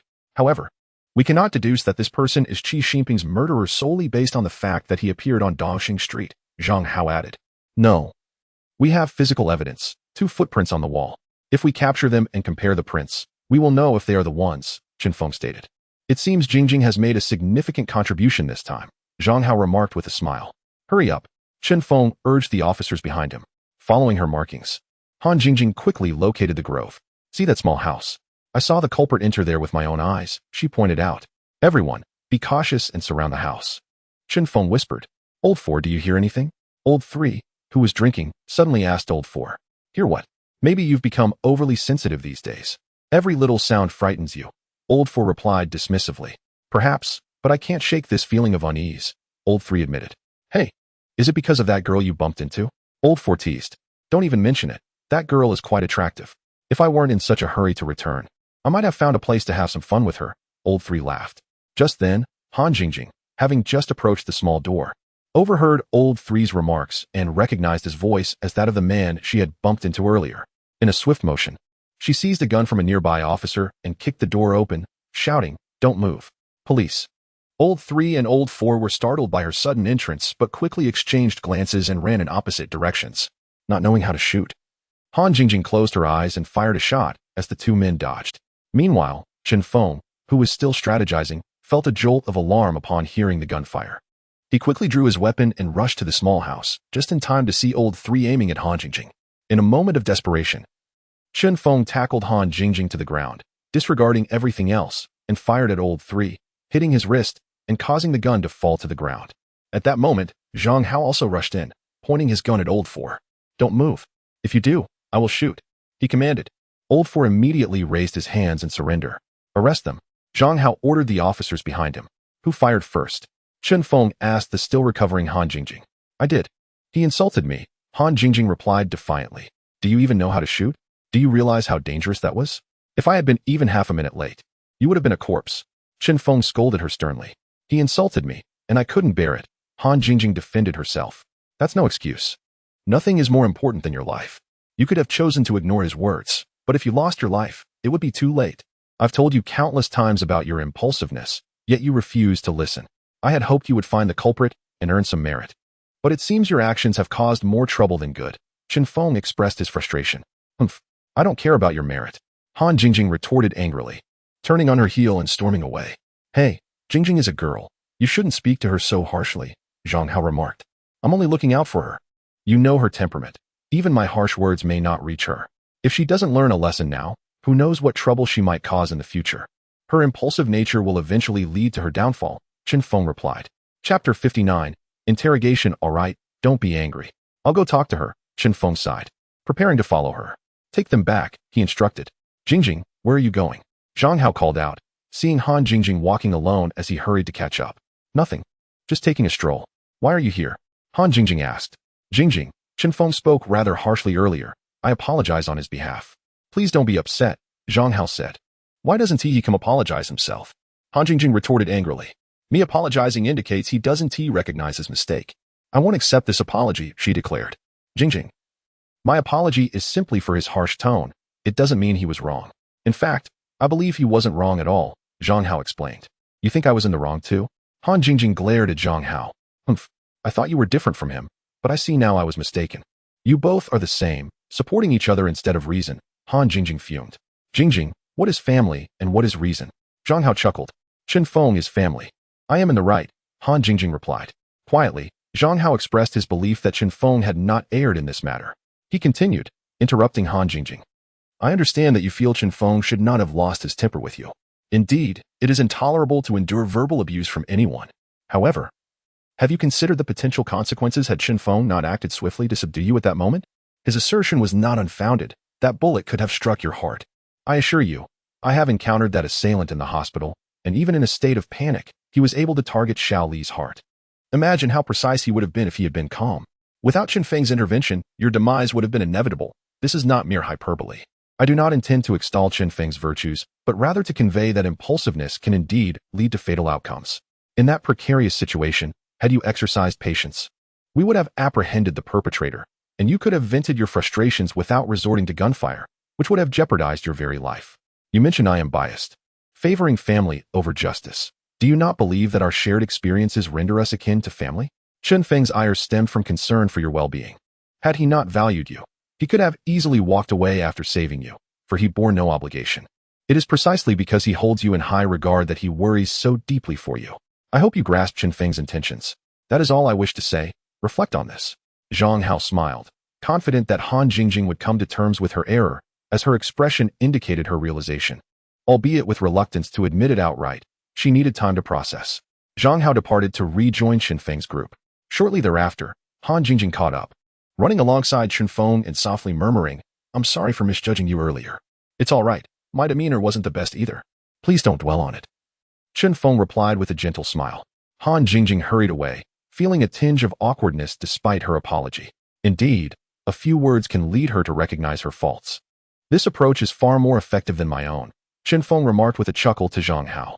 Sometimes, one must be mindful of their words. While your intentions may be good, the method of expression can be misguided. Using harsh language with an agitated girl will only yield adverse effects. A softer approach may often prove far more effective, Zhang Hao advised with a smile. You certainly know how to charm the ladies, Chen Feng laughed. Yet it seems they often throw caution to the wind when it comes to you, Zhang Hao replied. Perhaps it is my charismatic allure that captivates them. Chen Feng laughed once more. Let us change the subject, Zhang Hao suggested, and the two returned to the investigation bureau in high spirits. Take him in for questioning. Chen Feng commanded, gesturing towards the third suspect. Inside the interrogation room, he asked directly, What were you doing today? I went out to buy something, the suspect replied, covering his arm. What did you purchase? Chen Feng inquired. Just some food. I finished it on the way, the suspect answered. Did you kill Zhou Limin? Chen Feng pressed. Yes, the suspect replied calmly. Why did you kill him? Who ordered you to do so? Chen Feng continued. I was paid to take care of the job. The employer did not disclose the reason for the kill, so I did not inquire further. As for who instructed me to kill him, I do not know the name. The suspect explained. Were you able to see his face clearly? Chen Feng asked. No, he never revealed his true appearance during our conversations, the suspect admitted. Surely you could gauge his age by his voice, Chen Feng suggested. His voice was deep, though it sounded like a middle-aged man. I have the impression he is actually younger, the suspect said. How do you typically make contact? Chen Feng queried. He always approached us when there was a task. We could not reach him otherwise, the suspect replied. You and your accomplice killed Qi Yaohai, did you not? Chen Feng asked. Yes, the suspect confirmed. Was it the same individual who instructed you? Zhang Feng inquired. Yes, the suspect affirmed. Why did he want you to kill Qi Yaohai? What do you think his motive was? Zhang Feng pressed. That is not my concern. I merely do the job for payment, the suspect retorted. Did you kill Qi Xingping? Zhang Feng asked further. Who is Qi Xingping? The suspect questioned. You genuinely do not know? Zhang Feng replied, scrutinizing him. Of course not. We are assassins, focused only on those who can provide us with profit, namely, the employer and the victim. We pay little attention to others, especially not law enforcement, lest we be caught. We would rather use our time for more enjoyable pursuits, the suspect stated indifferently. He was murdered this morning at the Shunfeng Hotel, Zhang Feng informed him. I know nothing about it, the suspect replied calmly. The room where he was killed overlooks Pingli Street, which is not far from Dongsheng Street, and even with some distance, one could reach it in half an hour, Zhang Feng continued. I do not know what you were talking about. I was not on Pingli Street or at the Shunfeng Hotel, the suspect insisted. Do not claim you were on Dongsheng Street merely to buy something, Zhang Feng challenged. That is indeed the case, the suspect reiterated. Remove his shoes, Zhang Feng instructed an officer. What are you doing? The suspect protested. We are looking for further evidence. Zhang Feng replied. I appreciate your cooperation, Zhang Feng said, handing the shoes to Zhang Hao, who nodded and took them with a junior officer. Take him down and bring in the next suspect, Zhang Feng ordered. Who instructed you to kill Qi Yaohai? He asked the next suspect. I do not know. We are paid to do our jobs, and the employer did not provide us with his name, the fourth suspect responded. What did the employer look like? Zhang Feng asked. He never revealed his true face, and we did not see him, the suspect replied. You must have at least discerned his approximate age from his voice, Zhang Feng stated. His voice was deep. It sounded like a middle-aged man, but I suspect he is actually younger, the suspect said. What did that individual do today? Zhang Feng pressed. Suppressing his frustration. He said he was hungry and went out to buy something, the fourth suspect answered. Zhang Feng felt an urge to curse. It was evident they had prearranged their testimonies. Have you two conspired on your statements? Zhang Feng asked. I expect you to be truthful. Do not forget you have taken lives. Do you truly wish to continue this charade? We did not conspire. I do not know what he told you. But I am speaking the truth, the fourth suspect maintained. Do you know Qi Xingping? Zhang Feng queried. No, the suspect replied. He was murdered this morning at the Shunfeng Hotel. Was it the man from earlier who did it? Zhang Feng asked. No, the suspect insisted. How can you be so certain? Zhang Feng pressed. Because the employer did not specify, the suspect replied. Take him away, Zhang Feng instructed. Knowing that further questioning would yield no valuable information, the suspects would remain silent, and any details about their victims did not constitute useful leads. Zhang Feng exited the interrogation room and sat in a chair, contemplating the events that had transpired. Before long, Zhang Hao returned. What did you find out? Zhang Feng inquired. I compared the shoes. They do not match the footprints. Zhang Hao shook his head. Another lead lost, Zhang Feng sighed. What about your findings? Zhang Hao asked. Has the murderer spoken? Zhang Feng sighed. Oh, don't mention it. These two individuals seem to have coordinated their testimonies in advance. We have not extracted a single useful piece of information. It can only be said that the employer possesses formidable influence, compelling these two killers to remain silent. Zhang Hao remarked with a smile. All information has come to a standstill, and everything seems to have reverted to square one, Zhang Feng lamented. Not entirely. We can consider that the individual earlier mentioned the employer instructed him to kill Zhou Limin and Qi Yaohai, indicating a connection between the two, Zhang Hao proposed. Are you suggesting the inheritance of the Qi family? Zhang Feng suddenly realized. Precisely. While the relationship between these two is indeed close, the motive behind the murder must be linked to their connection regarding the Qi family inheritance. Killing Zhou Limin was to obtain the contents of that inheritance, while the murder of Qi Yaohai was likely to keep the secret concealed. If we can ascertain who ultimately learned of the inheritance details shared by Qi Yaohai with Zhou Limin, we may uncover the true murderer, Zhang Hao elaborated. Your analysis sounds straightforward, yet identifying that individual is far from easy. The murderer has concealed himself so deeply, it is not merely a matter of finding him. Zhang Feng responded with a wry smile. However, this is the only lead we currently possess. Apart from this, we have no other recourse, Zhang Hao admitted, equally troubled. There are many clues, yet very few that are truly actionable. Alas, it appears we must seek out Qi Xingping tomorrow, Zhang Feng stated. It seems there are no other viable options, Zhang Hao concurred. Early the next morning, Zhang Feng and Zhang Hao arrived at the Qi residence. Please summon Qi Xingping. We have matters to discuss with him, Zhang Feng instructed. Please wait a moment, the servant replied. The servant ascended to the second floor, only to be met with a sudden scream. There's a dead person. Zhang Feng and Zhang Hao were startled and rushed upstairs to Qi Xingping's room. where they were soon joined by Wang Zhong and Qi Xinyue. What has happened? Wang Zhong inquired breathlessly. The second young master is dead, the servant stammered, trembling. How could this be? Wasn't he well just yesterday? How could he be dead today? Wang Zhong exclaimed in shock. Zhang Hao approached to inspect Qi Ximing's cause of death, while Zhang Feng meticulously examined the room. Suddenly, he spotted a piece of paper on the table and stepped forward to retrieve it. To his astonishment, it bore the words suicide note. The note detailed the reasons for the suicide and recounted Qi Ximing's intentions to kill Qi Yaohai and Qi Xinping. The deceased succumbed to an overdose of sleeping pills, Zhang Hao concluded. Zhang Feng picked up the bottle of sleeping pills from the table and opened it, discovering it was only half full. How many were originally in this bottle? Zhang Feng asked.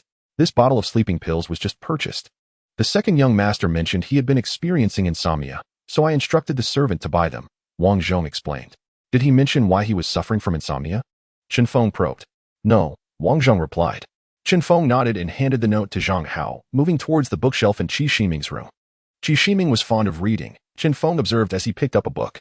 My brother loved reading and often made notes in his books, Qi Xinyue added. It is evident, Zhang Feng smiled.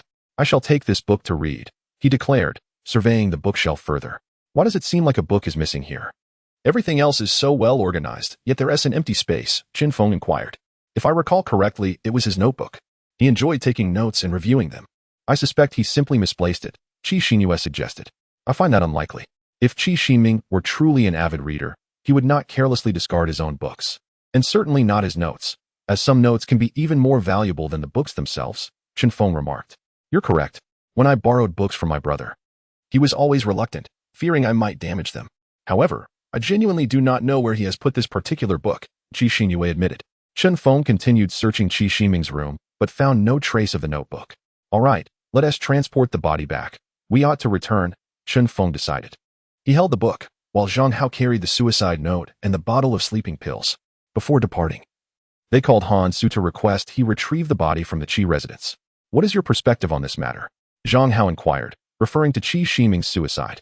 It appears to be a suicide, yet it feels incongruous, Zhang Feng remarked, comparing the note to the notes on the table. How so? Zhang Hao asked. It seems like a suicide due to the vigor of his writing. The strokes are strong and the characters well formed. This is not the writing of someone under duress, hastily scribbling in fear. You are well versed in psychology. You should know that in such situations, a person's handwriting often becomes weak and hurried. When faced with life-threatening circumstances, one is more concerned with survival than with the quality of their handwriting. However, I assert that it does not seem like suicide, as I believe he lacked a genuine motive for it. Despite the grandiose claims in his note about being tormented by nightmares leading to insomnia and the pain of losing loved ones, when we encountered him yesterday, he appeared well, albeit with insomnia, but he did not display any overt signs of distress. This raises my suspicions. I even ponder whether he was murdered and forced to ingest such a large quantity of sleeping pills while unconscious, Zhang Feng speculated. There are contradictions between these 2 points. He added, if he truly experienced the conditions he described, psychologically, he would be highly likely to contemplate suicide, as individuals in such a state often perceive death as a form of liberation, Zhang Hao noted. Yet, I concur with your earlier point. His suicide would equate to relinquishing all his previous efforts, effectively bequeathing the Qi family's fortune to Qi Xinyue, not just his own share, but also Qi Xinping's. I find this action perplexing. Based on our brief acquaintance with him, he does not strike me as someone who would easily choose death. If he were to contemplate such a decision, it would likely be after securing the Qi family's assets under his name and sorting out the inheritance before considering death. Zhang Hao analyzed.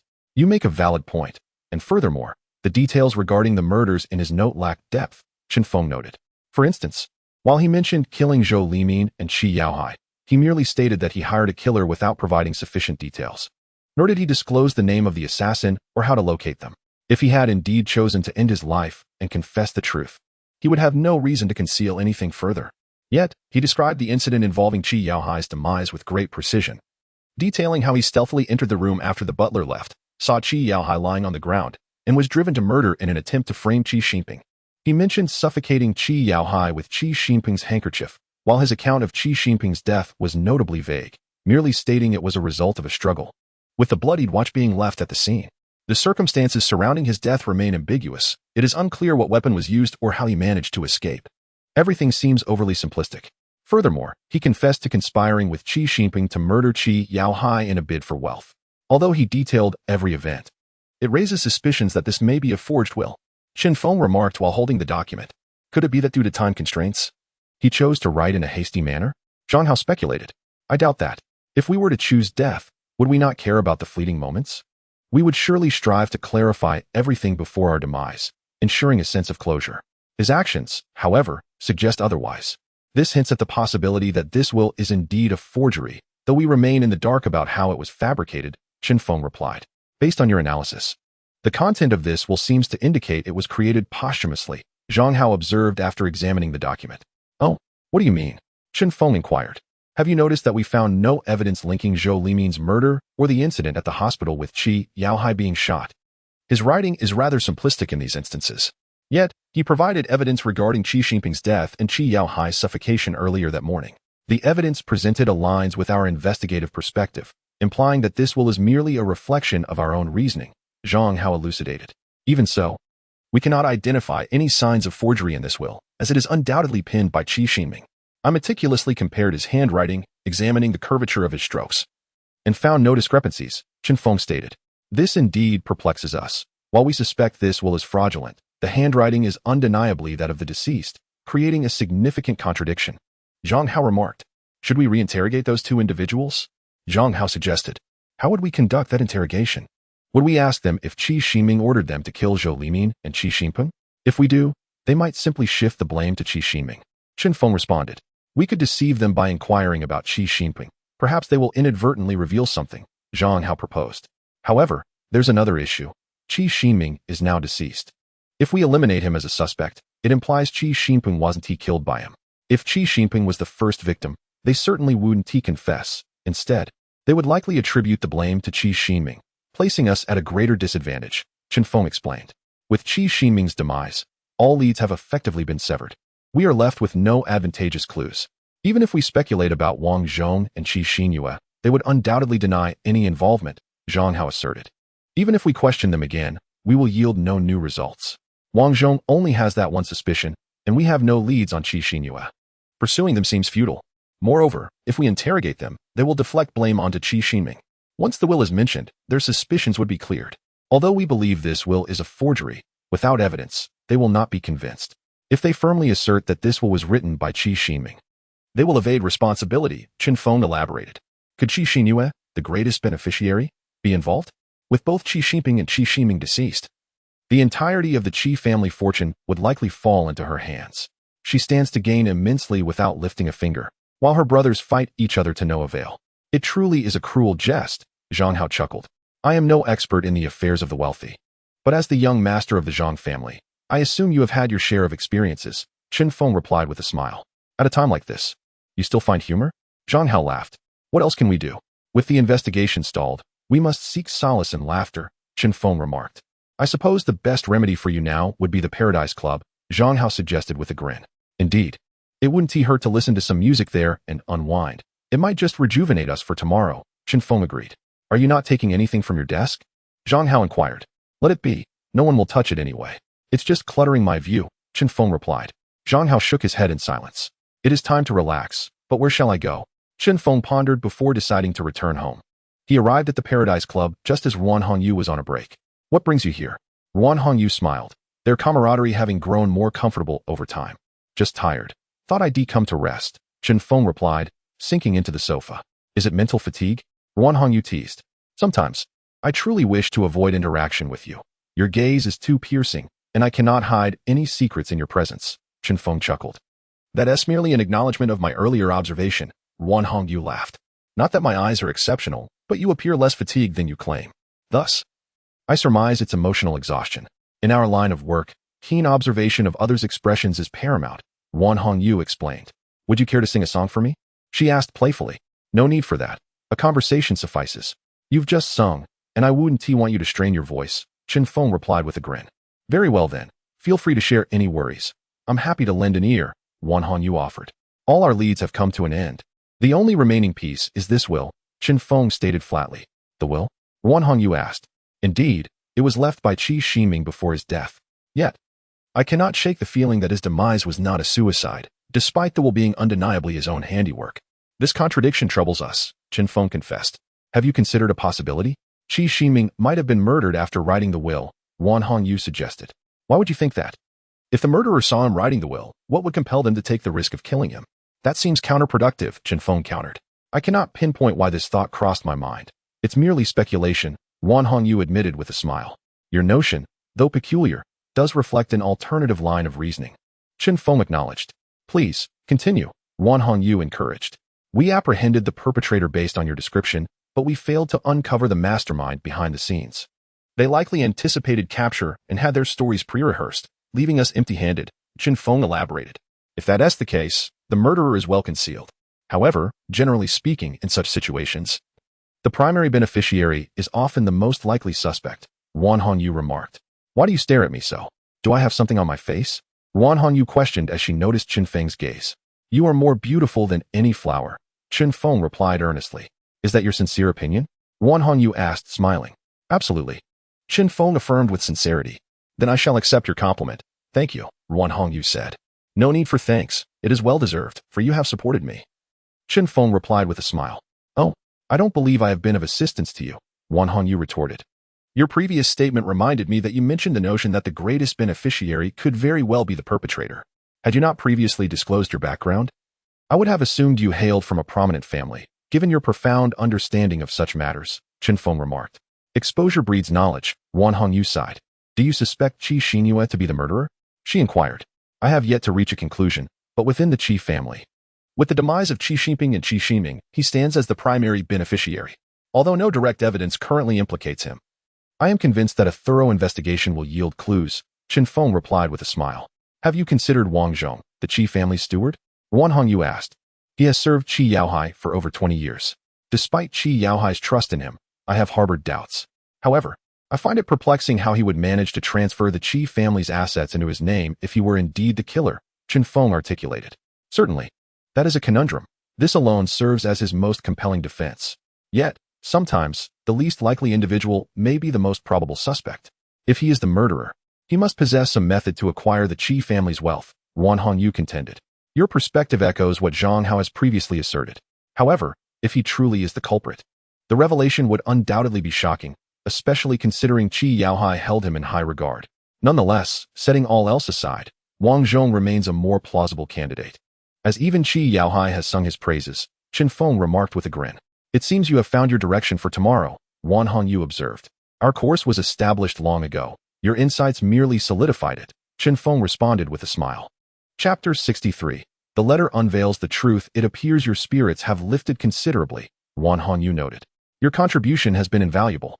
To express my gratitude, might the lovely Miss Ruan join me for a meal? Chen Feng suggested with a smile. Of course. When Officer Chen extends an invitation, how could I possibly refuse? Ruan Hongyu replied with a smile. However, my finances are rather limited, so I fear you may have to bear the costs this time, Chen Feng admitted with a chuckle. Ah, that explains your eagerness to treat me, Wan Hongyu laughed. Indeed, I genuinely intended to invite you, but I forgot to ask Zhang Hao for money before leaving. Even if I return now, I wouldn't be able to find him. Consider this meal as a debt I owe you. I shall treat you to 2 meals next time to make up for it. What do you say? Surely, you wouldn't let me starve, Chen Feng jested. Very well. It's settled then. Do not hesitate to accept when I come looking for you, Wan Hongyu said, her smile radiant. How could I refuse? Dining with a beautiful woman is an honor, Chen Feng laughed. Let us return to that Western restaurant. I still need to acclimate to other places, Wan Hongyu smiled. You are the host. I am merely a guest. I shall follow your lead, Chen Feng replied. The two dined joyfully at the Western restaurant where they had shared their first meal, with Wan Hongyu covering the expenses. After their meal, Chen Feng escorted Wan Hongyu back to the bailman before returning home. The following morning, Chen Feng arrived at the investigation bureau. Upon entering, he spotted Han Jingjing wiping something off her desk. Han Jingjing, what are you doing? Chen Feng inquired. Startled, Han Jingjing quickly concealed the damp letter behind her back. And nothing. She stammered, her smile betraying her anxiety. Why is my desk wet? And what about that letter? Chen Feng pressed. I don't know, Han Jingjing replied evasively. What do you have there? Chen Feng asked. Nothing at all, she lied. She could hardly reveal the letter to Chen Feng if he saw its current state. It would undoubtedly spell disaster for her. Show it to me, Chen Feng demanded, visibly irritated. Realizing Chen Feng was genuinely upset, Han Jingjing reluctantly retrieved the damp letter. She handed it to Chen Feng, keeping her head down, bracing for his reprimand. Chen Feng examined the letter for a moment before stating, "You caused this, didn't you?" "Yes, but it was an accident. When I arrived, I noticed a letter on your desk, and, out of curiosity, I looked at it. I accidentally bumped your water cup, not realizing it still contained water, and it spilled onto the paper. I'm truly sorry. It wasn't intentional," Han Jingjing explained cautiously. Regardless of whether Chen Feng accepted her explanation, she felt compelled to clarify that it was indeed accidental. Seeing no immediate response, Han Jingjing lifted her gaze to Chen Feng, whose stormy expression intimidated her, causing her to quickly avert her eyes. "Look at me," Chen Feng said coldly. "I already said it was unintentional. Since it has come to this, do as you wish," Han Jingjing replied defiantly, though she was taken aback by Chen Feng's next action. In a sudden move, Chen Feng leaned in and kissed her again. "Jingjing, you are truly remarkable. You have significantly aided me this time," Chen Feng exclaimed, resting his hands on her shoulders with excitement. It seemed he had forgotten the kiss he had just planted on her. What a shameless Chen Feng. Taking advantage of me again, Han Jingjing thought to herself. If I have assisted you so greatly, why was your demeanor so harsh earlier? Did you realize you frightened me? Han Jingjing expressed her irritation. Were I not so brusque, you would have grown even more arrogant. Besides, you were snooping around here. I had to impose some form of punishment. Luckily, this time, you benefited from it, or I would have truly punished you, Chen Feng chuckled. What is the cause for such joy? Share it with me so I too can revel in it. Zhang Hao entered, inquiring. Zhang Hao, come quickly. Look at this letter. Does it not possess some unique quality? Chen Feng urged, his excitement palpable. Why is it wet? Zhang Hao asked as he took the letter. Thank goodness it is, or we may never have uncovered its secret, Chen Feng remarked. This. Zhang Hao examined the damp letter and suddenly appeared astonished. This provides us with ample evidence to prove Qi Shiming was murdered. The true culprit lies elsewhere, Chen Feng declared. What are you talking about? Suicide? Homicide? Han Jingjing interjected. Confused. Did you see this letter? Prior to becoming wet, we had our suspicions regarding Qi Shiming's death, but the handwriting here is undeniably his, Chen Feng explained. And then? Han Jingjing prompted.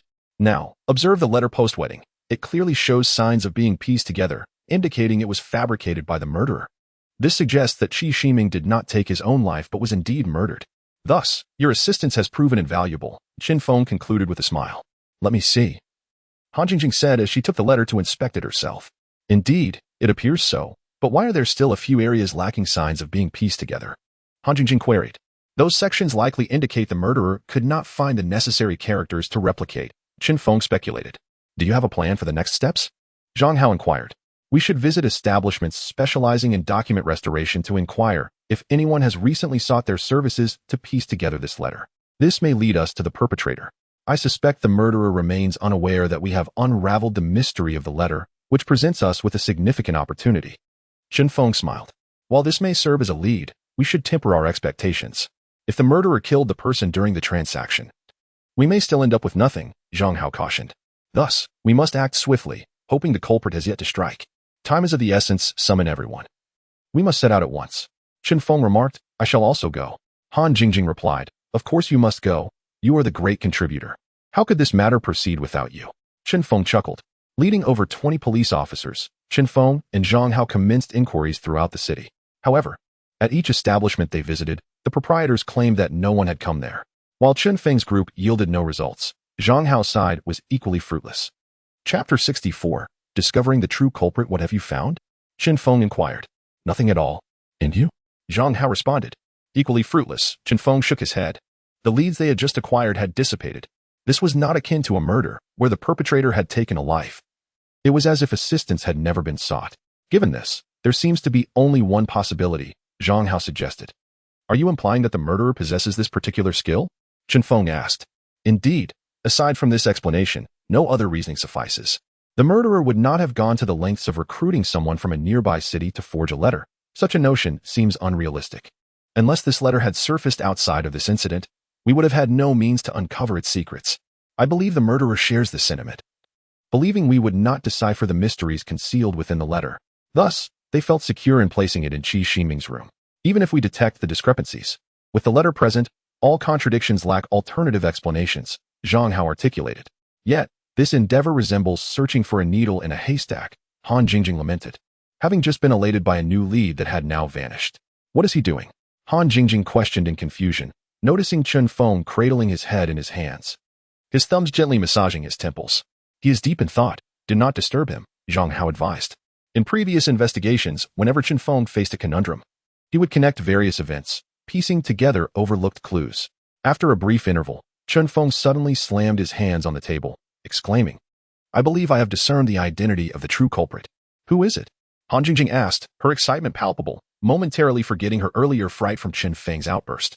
"Wang Zhong," Chen Feng declared. "What? You mean the steward? He seems the least likely to be the murderer, given his profound affection for Qi Yaohai," Han Jingjing responded, perplexed. "People are capable of disguise. Your social experience is rather limited. His apparent innocence is precisely what has allowed him to elude our scrutiny, granting him multiple opportunities to commit crimes," Chen Feng asserted. "While I can accept Wang Zhong as the murderer, I still require justification." "Why him?" "You mentioned he has the least motive to kill," Zhang Hao queried, equally bewildered by Chen Feng's conviction. "Do you recall your earlier remark about the possibility of the murderer being adept at embellishing such items? Ironically, Wang Zhong is an expert in this field. I once overheard Wang Shunkai mention how he observed Wang Zhong in Qi Yaohai's study, where he restored a torn piece of paper to its pristine condition, rendering the damage imperceptible," Chen Feng explained. "Yet, even this does not conclusively identify Wang Zhong as the murderer. Many individuals possess the skill of restoration. It does not imply culpability," Han Jingjing countered. "Your point is valid. However, once I have identified Wang Zhong as the murderer, my doubts cannot remain trifling." "Do you remember our prior conversation with Wang Zhong regarding the relationships among the three brothers?" Chen Feng posed. "What about it?" Han Jingjing inquired. "He previously stated that the bond among the three brothers was strained," Chen Feng replied. "And so? What does that signify?" "This is common knowledge within the Qi family," Han Jingjing retorted. "Indeed, but do not forget that Wang Zhong subsequently uttered something quite significant," Zhang Hao interjected. "It seems you have recalled it." Chen Feng remarked with a smile. "Oh, spare me the riddles. You two are playing games at my expense," Han Jingjing said irritably. Wang Zhong once mentioned that the relationship between Qi Shiming and Qi Xinping was quite intricate, sometimes fraught with conflict, yet at other times they could collaborate. He even provided an example. Chen Feng began before Han Jingjing interrupted. "They conspired within Qi Ximing's chamber and even threatened to kill Qi Yaohai over the inheritance. I was prepared to confront them," Han Jingjing exclaimed joyfully. "It appears you have indeed remembered," Chen Feng smiled. "Considering your clues, how could I possibly forget?" Han Jingjing replied.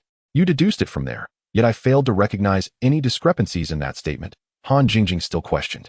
"The statement itself bears no issue, but its presence in Qi Ximing's letter raises concerns. If this letter is indeed a forgery, it indicates that others are privy to the matter. Qi Xinping is deceased, and Qi Ximing did not disclose this information, leaving only one possibility. Wang Zhong is the mastermind behind this. He had previously disclosed the collusion between Qi Xinping and Qi Ximing in his room. I had even instructed you to monitor his door to prevent eavesdroppers. Since no one overheard, it implies that the only individuals aware of this affair are the four of us. I need not elaborate further," Chen Feng concluded. "Thus, it truly is Wang Zhong. I had presumed him to be a man of integrity, yet he harbors such a ruthless heart," Han Jingjing fumed. "So, does this mean Wang Zhong orchestrated the murders of Qi Yaohai and his sons?" She continued.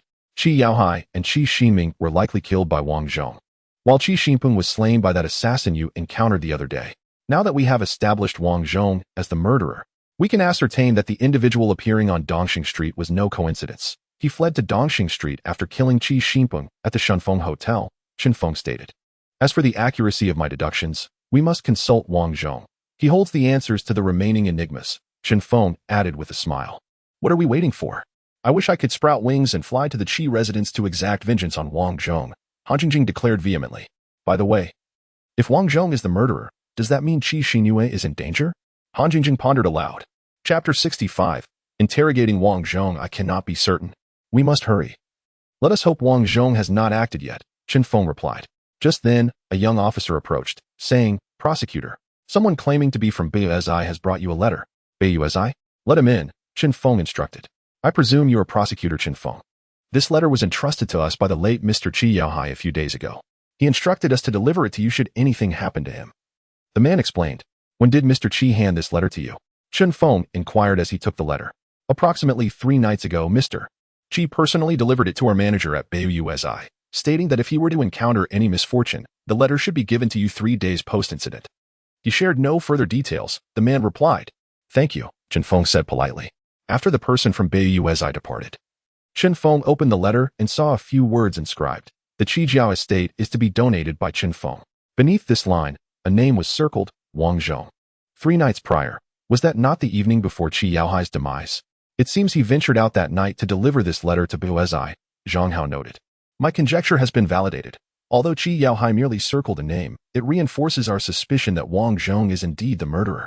Zhang Feng passed the letter to Zhang Hao. It appears Qi Yaohai held you in high regard, Zhang Hao remarked with a smile. He must have sensed something amiss, which Wang Zhong discovered. To maintain secrecy, Wang Zhong resorted to murder, Zhang Hao continued. Perhaps, but we should confront this elusive puppeteer now, Zhang Feng replied.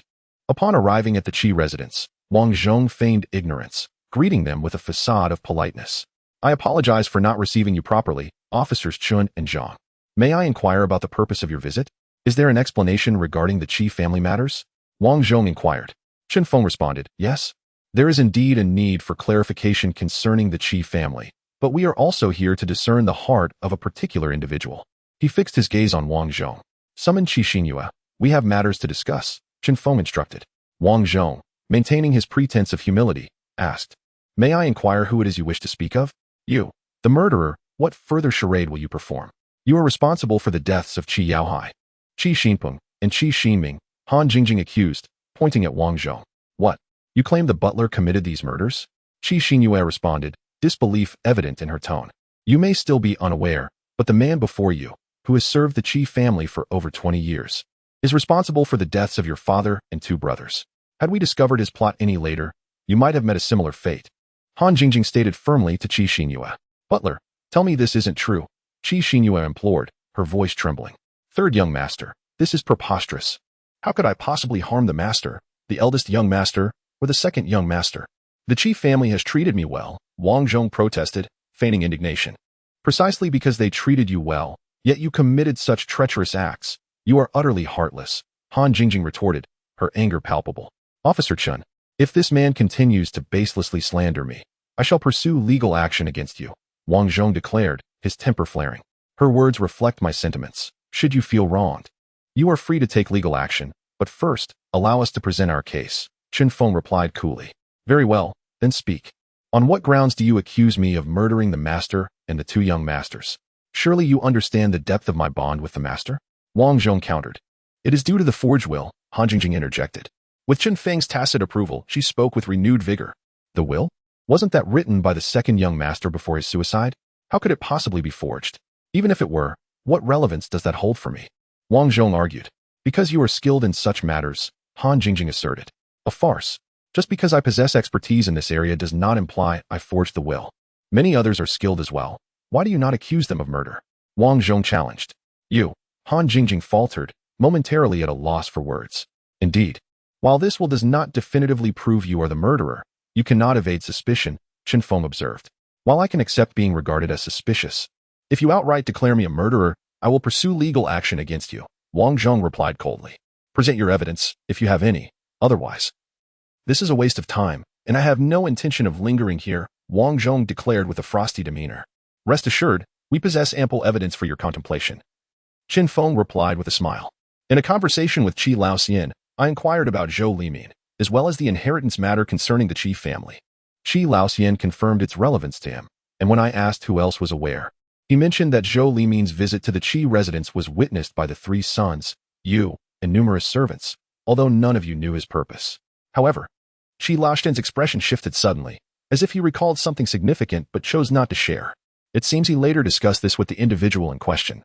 And after their conversation, Qi Laoxian inscribed a name and entrusted the letter to Buezai for safekeeping, stating that should anything happen to him, it should be given to me. This morning, I received that letter and discovered the name he wrote. Would you care to know whose name it is? Zhang Feng inquired, a smile gracing his lips. Whose name? Wang Zhong asked, straining to maintain his composure. It is yours. Would you like to see the letter? Zhang Feng queried. Of course. What if you were deceiving me? Wang Zhong replied. Zhang Feng smiled as he produced the letter and handed it to Wang Zhong. Upon reading it, Wang Zhong appeared momentarily stunned, not because his name was inscribed, but due to the content of the letter. Nevertheless, he maintained his composure. Even if he could not inherit the estate, he would not allow himself to be ensnared. This letter merely circles my name. It does not necessarily indicate I am the murderer, Wang Zhong contended. You raise a valid point.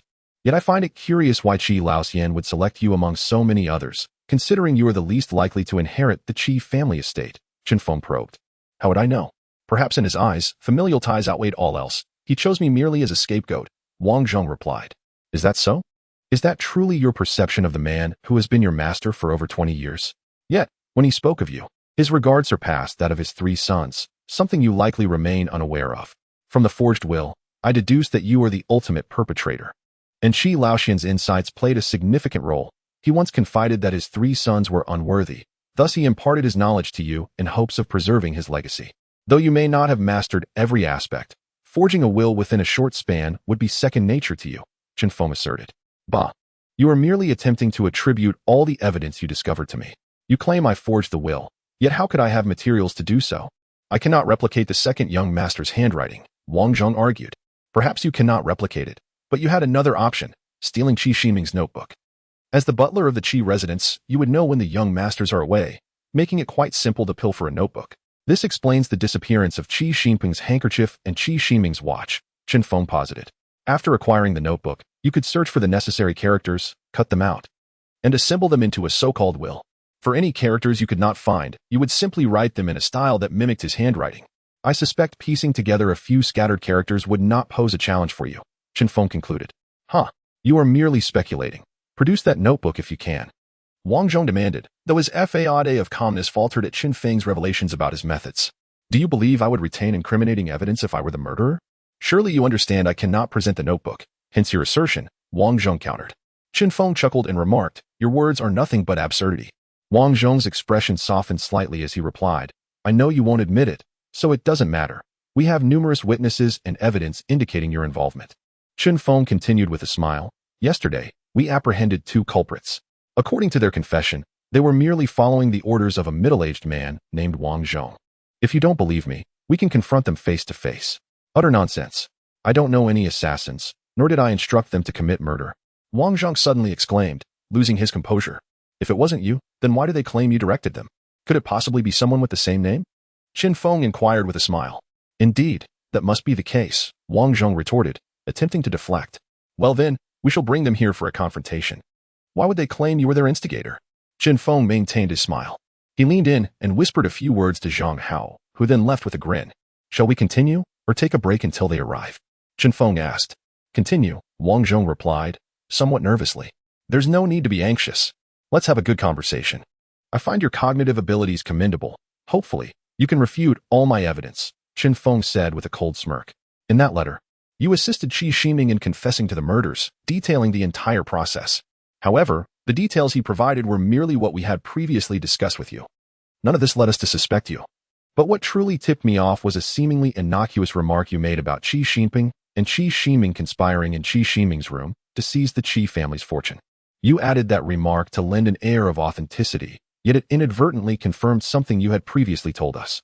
You did not anticipate that the fabricated letter would reveal its secrets to us, and that statement became the most critical piece of evidence against you. We do not know if Qi Ximing ever uttered that phrase, but we do know that only the 4 of us present at that time were aware of it. Do not suggest that someone overheard our conversation. If you uttered that phrase, it only proves your guilt. Do you lack confidence in your own room? Furthermore, I instructed Han Jingjing to remain at the door to prevent eavesdropping, rendering your notion of walls have ears completely unfounded.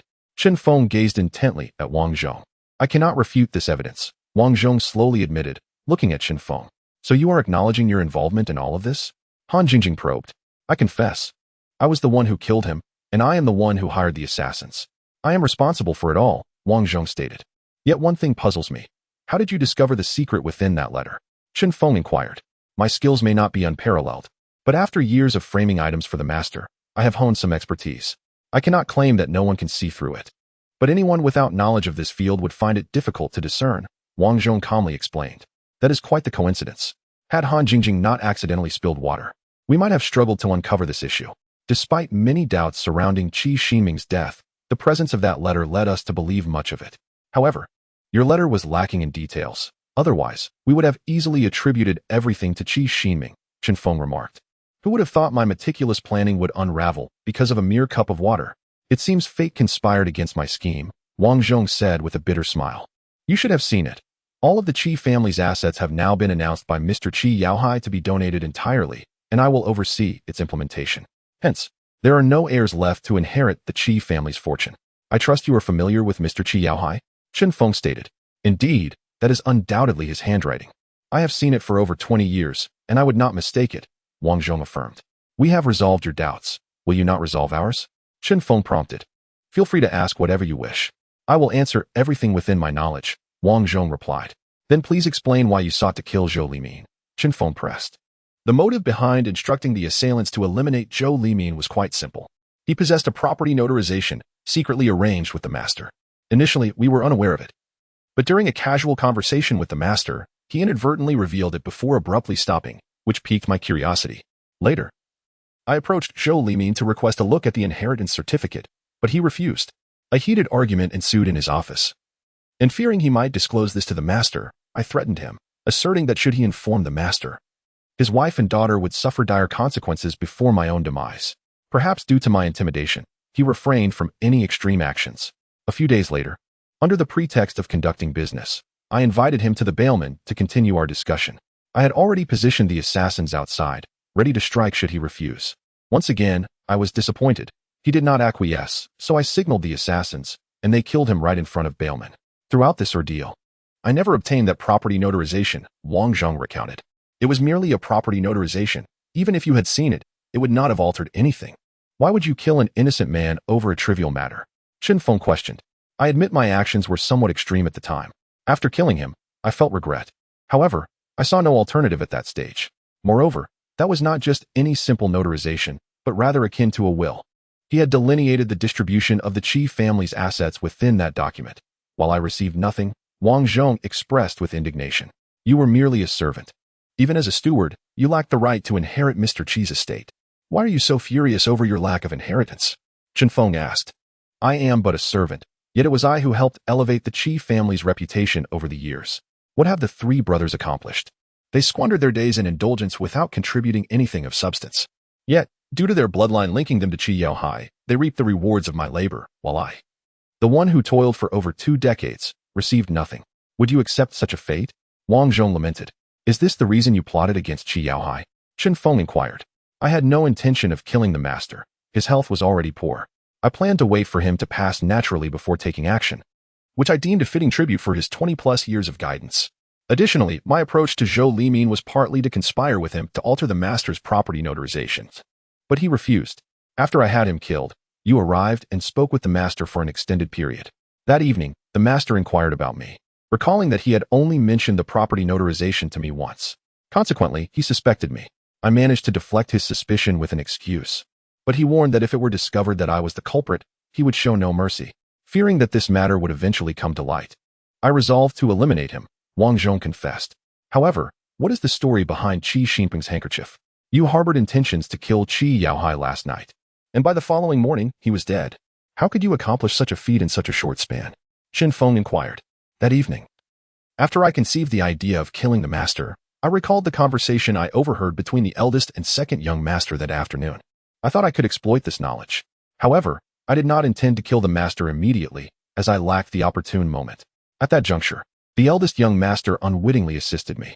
When I went to the study to find the master, I chanced upon an intense argument between him and the eldest young master, which presented a fortuitous opportunity. Seizing the moment, I hurried to the eldest young master's room, retrieved his handkerchief, and shortly after leaving, I encountered the eldest young master storming out in a fit of rage. I initially contemplated a surprise attack on the master, but to my astonishment, the master had an asthma attack due to the eldest young master's outburst. With no further hesitation, I suffocated the master with the handkerchief and discarded it in a trash bin, Wang Zhong recounted. No wonder it was so easily discovered. But why didn't you leave it at the crime scene? Wouldn't that have drawn more attention? Han Jingjing asked. At that moment, I thought leaving it at the scene would be too conspicuous. It would be difficult to explain how such crucial evidence could be so carelessly handled. Hence, I disposed of it in the trash bin, Wang Zhong replied. Did you not suspect that Qi Yaohai was already dead? Zhang Feng questioned. Of course, I harbored doubts. But to be cautious, I lacked confidence. Moreover, while I was killing the master, I felt exceedingly anxious, leading me to believe I might have made a mistake. Furthermore, Officer Zhang mentioned that the master's breathing and heartbeat were feeble. I thought I had not entirely killed him, Wang Zhong explained. So you arranged for another assassin? Zhang Feng remarked. I had to ensure absolute certainty. Although I was aware that the master's chances of survival were less than 1%, I could not afford to be negligent. The day before, I visited the hospital to ascertain the master's condition, and once informed, I immediately notified the assassins to prepare. Wang Zhang stated, I did not anticipate your meticulous planning. You even dispatched 2 assassins to eliminate Qi Yaohai, Zhang Feng noted. I recognized your security measures and understood that one assassin would not be able to approach Qi Yaohai. Thus, I sent 2, as even with your lax protection, I could not take any chances. Fortunately, there were no unforeseen mishaps, and I learned they succeeded, Wang Zhong said. The 2 individuals you employed are quite remarkable. In the midst of chaos, they managed to strike the heart of our disguised member, nearly killing him. Zhang Feng's voice turned cold. I deeply regret this, Wang Zhong replied. Was Qi Xinping also a victim of your orchestrations? Zhang Feng asked. Indeed, one of the 2 assassins was responsible, but I am unaware of how the third was apprehended. Wang Zhong admitted. Chapter 68. Sharing joy. His capture was somewhat dramatic. After committing the murder, he fled to another street and fortuitously encountered Han Jingjing, who remembered his appearance and followed him. Consequently, under her guidance, we apprehended the culprit. Chun Feng chuckled. It seems Miss Han is indeed your lucky star, Wang Zhong smiled. You do have a discerning eye, Han Jingjing replied with a smile. Lucky star? It's fortunate if I can avoid trouble, Chun Feng remarked. Han Jingjing immediately pouted in dissatisfaction. You mentioned that the third assassin was responsible. How did he execute the murder? Chun Feng asked. I am unaware of the specifics, but my plan was to mimic Qi Ximing's handwriting to lure Qi Xinping out, then have someone kill him and frame Qi Ximing. I had even prepared the watch in advance, but I did not anticipate that Qi Ximing would take the initiative to invite Qi Xinping out, which played into my hands. Upon seeing the invitation from Qi Ximing to Qi Xinping, I arranged everything, Wang Zhong explained. What about Qi Ximing's death? Chun Feng inquired. Qi Ximing died from an overdose of sleeping pills. Naturally, I was the one who killed him. He had been complaining about insomnia recently. So I offered to procure some sleeping pills for him, which presented me with an opportunity. After he consumed the pills and fell asleep, I administered a small portion of another bottle of sleeping pills and forged a suicide note. You are correct. That note was pieced together from the characters I cut from his notebook. I even included that particular phrase to enhance its authenticity and provide you with more reason to believe that he was responsible for everything. I did not expect the situation would backfire, Wang Zhong confessed. Had we arrived a moment later, would you have killed Qi Xinyue? Han Jingjing queried, while Qi Xinyue similarly gazed at Wang Zhong, seeking an answer. No, Wang Zhong asserted firmly. Why not? Han Jingjing asked, puzzled. As long as the Qi family exists, their fortune cannot fall into your hands, Han Jingjing added. You are mistaken. Only if the Qi family remains can their wealth potentially be transferred to me. If the Qi family were to be extinguished, I would gain nothing, for if all heirs of the Qi family are deceased, outsiders such as myself would have no chance of inheriting their fortune, Wang Zhong explained. How do you plan to acquire the Qi family's wealth? Han Jingjing inquired. As long as Qi Xinyue is alive, he is the sole heir of the Qi family.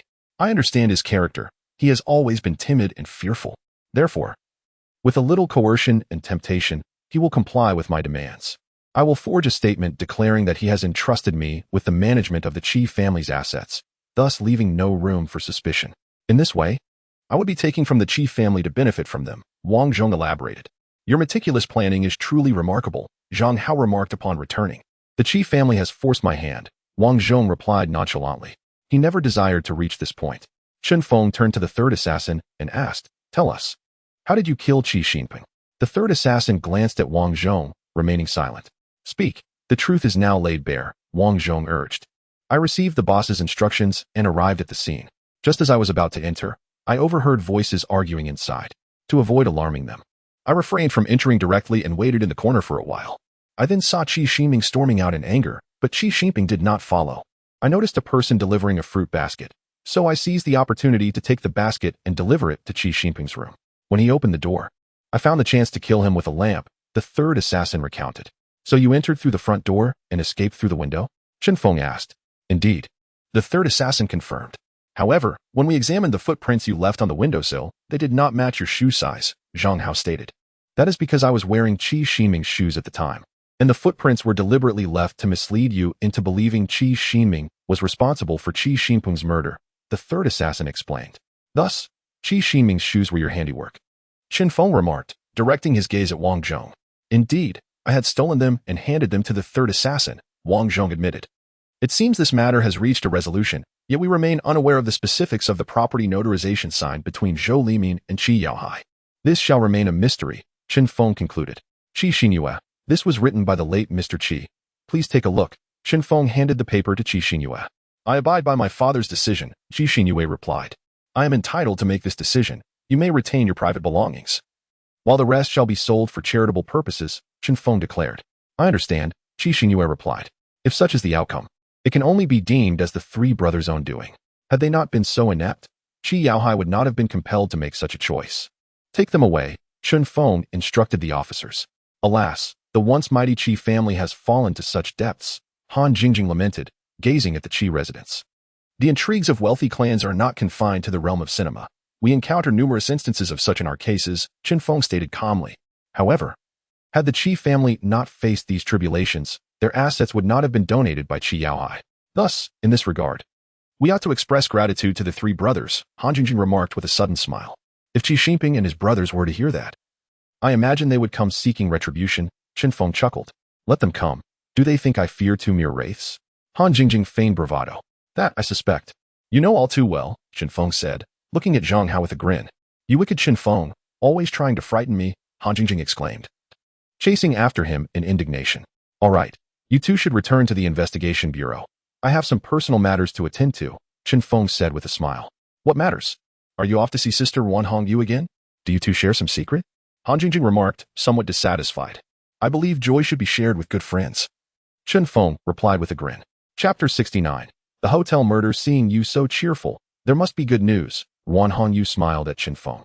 I've noticed that whenever I hit a bottleneck in a case, it's women who come to my aid. I found clues from you and insights from Han Jingjing. It seems I cannot live without women, Chen Feng joked with Wan Hongyu. I never imagined you had such a humorous side. Now I'm curious, who do you think has been more helpful, us both or just one of us? Wan Hongyu asked playfully. Today I have money. Allow me to treat you to a feast, Chen Feng replied with a smile. Wan Hongyu chuckled, deciding not to delve into a topic that might lead to awkwardness. You truly are a person of integrity. I shall grant you this favor, she said, smiling. The French cherish romance, yet I believe even the most romantic places can grow tiresome. Let us try something different today. Chinese cuisine should be far more delightful. Chen Feng suggested. Certainly, but do not tell me you will be cooking, Wan Hongyu laughed. You are thinking too much, if you dare to eat. I could indeed whip up a few dishes, Chen Feng replied with a grin. It seems I am destined to miss out, but have you decided where we shall go? I'd rather not wander aimlessly. That would waste time, Wan Hongyu said. Of course, I know your time is precious, so I've already selected a place. Chen Feng smiled. How shall we get there? Wan Hongyu inquired. That depends on your preference. If you wish to walk, we shall walk. If you prefer to drive, we shall drive, Chen Feng said playfully. You play this game well. Very well, I'll grant you this favor. Let us walk. It feels more atmospheric. Wan Hongyu agreed with a smile. It appears I must protect myself well. Otherwise, if someone pursuing you sees me, I might end up regretting my decision. Chen Feng said with a laugh. Regretting? What do you mean? Wan Hongyu asked with intrigue. To lose the chance to win your heart while being misunderstood would indeed be a loss, Chen Feng replied with a smile. Your ambitions are quite grand. Many seek to win my affection across the bond, yet I feel no inclination toward them. How about we stay together tonight? Wan Hongyu suggested with a smile. Ahem. Let us focus on our dinner, Chen Feng said awkwardly. The two strolled down the street, with Wan Hongyu appearing quite cheerful. You haven't been out during the day in quite some time, have you? Chen Feng inquired. Indeed, those like us lack freedom, especially during daylight, Wan Hongyu sighed. It's evident you enjoy being out. Perhaps after dinner, I could accompany you for a stroll? Chen Feng offered with a smile. If you have the time, I would gladly accept. It's rare for me to be out, and I wouldn't want to return too soon, Wan Hongyu replied with enthusiasm. Many envy your glamorous facade, yet who can comprehend the hardships you endure? Chen Feng remarked. I never imagined such an astute police officer could understand our lives. You truly are impressive, Wan Hongyu smiled. I too have faced hardship. The pursuit of my career has merely been to make a living, and I am grateful for my interests. I merely empathize, Chen Feng responded. Yet those truly in high society may admire our allure, but overlook the heartaches that lie beneath. Wan Hongyu said, suddenly somber. Remember your own words. Tomorrow shall be better. Though today may be fraught with discontent, tomorrow will dawn anew. We live not for the past, but for what lies ahead, Chen Feng said earnestly. When you speak seriously, it enhances your charm. I fear I may hopelessly fall for you. What should I do? Wan Hongyu suddenly joked. You mustn't fall for me, or you will encounter much suffering.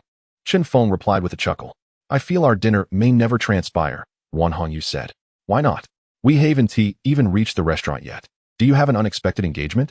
Chen Feng asked. It seems it is not I with an engagement. Perhaps it is you who has suddenly become preoccupied, Ruan Hongyu teased. Chen Feng looked perplexed. Look over there, Ruan Hongyu pointed to the street. Chen Feng turned to see a crowd gathered at the entrance.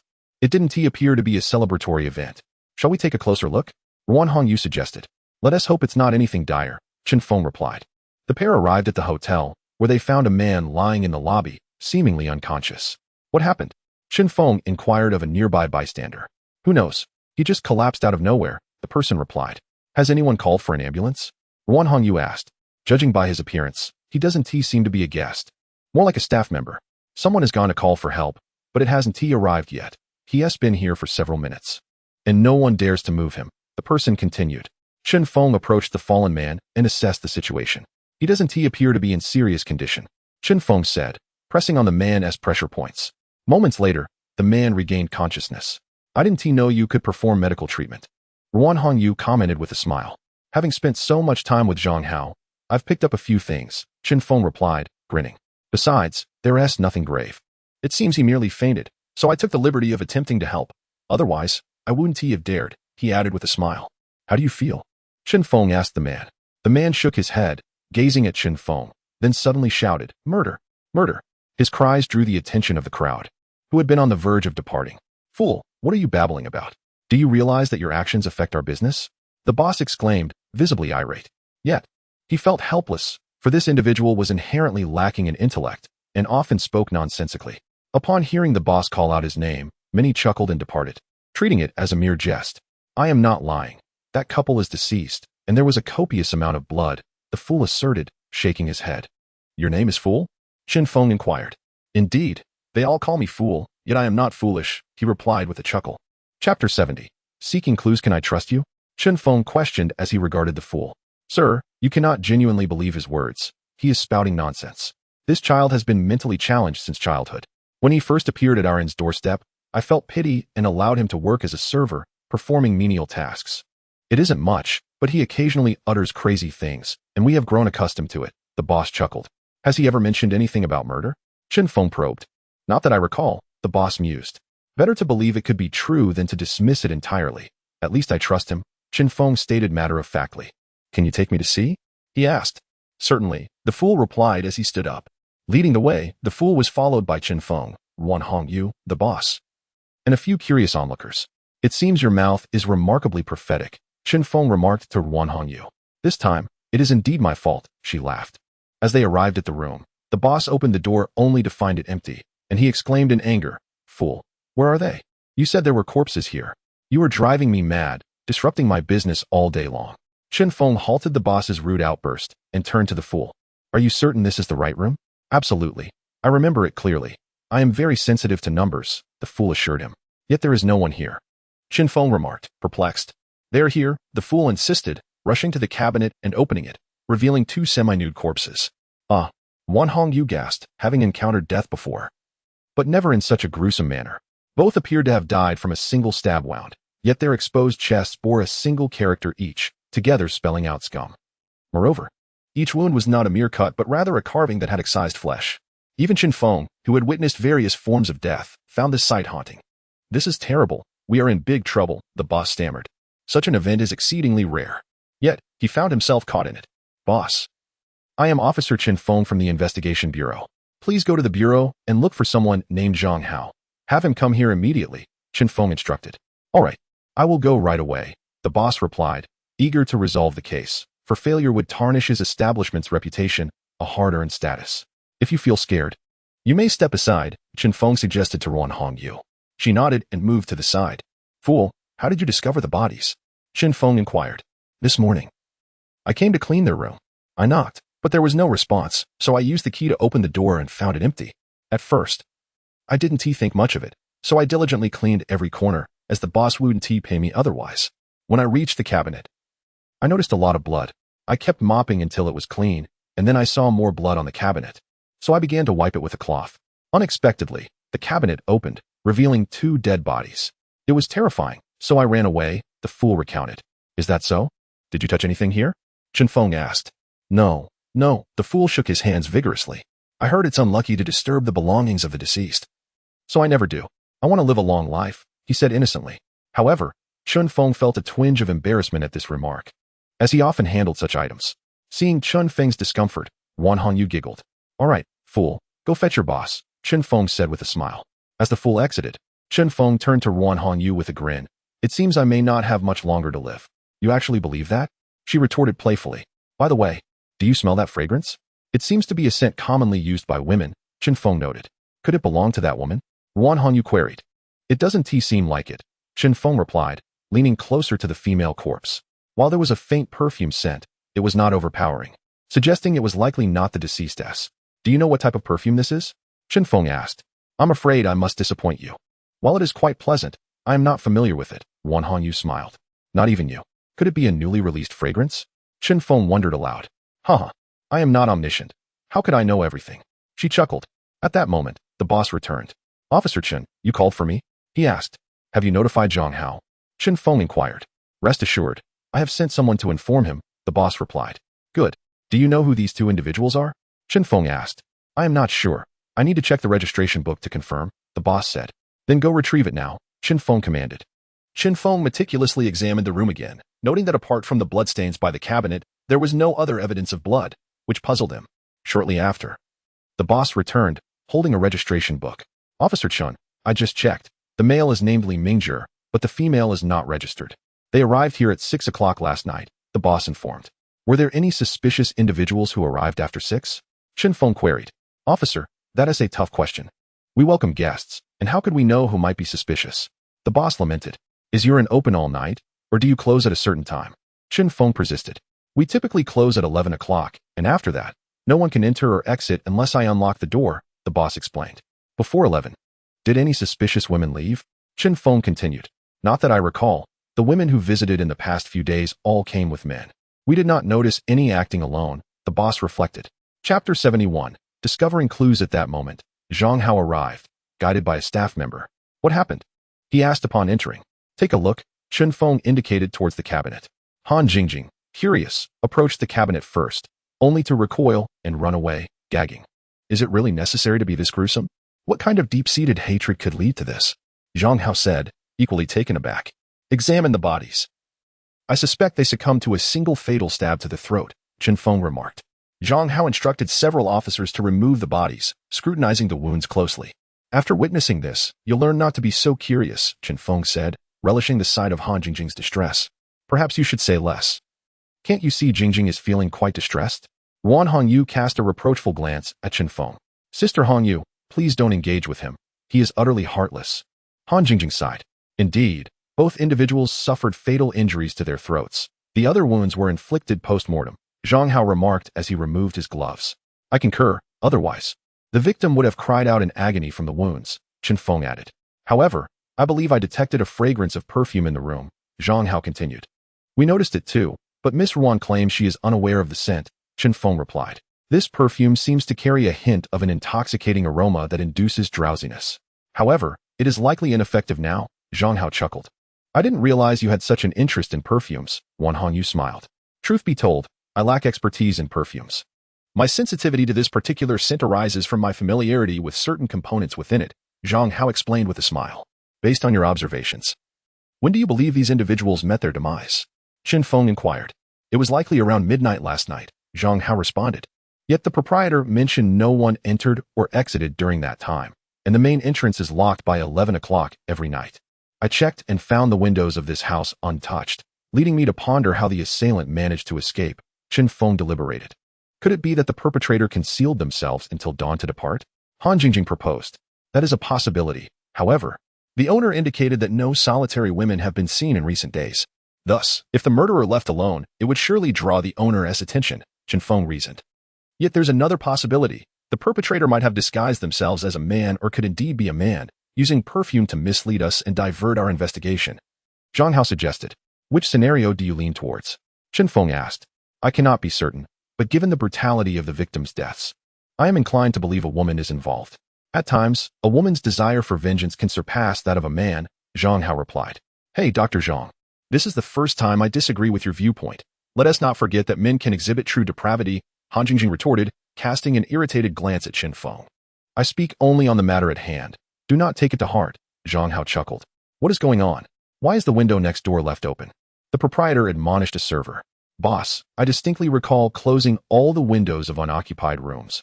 I am unsure why one would be ajar, the staff member replied defensively. Humph. You must be slacking off, and now you're trying to make excuses, the boss fumed. Your wages will be docked this month, the owner declared. Still agitated by the recent death. Could this be a viable theory? Zhang Feng suddenly laughed.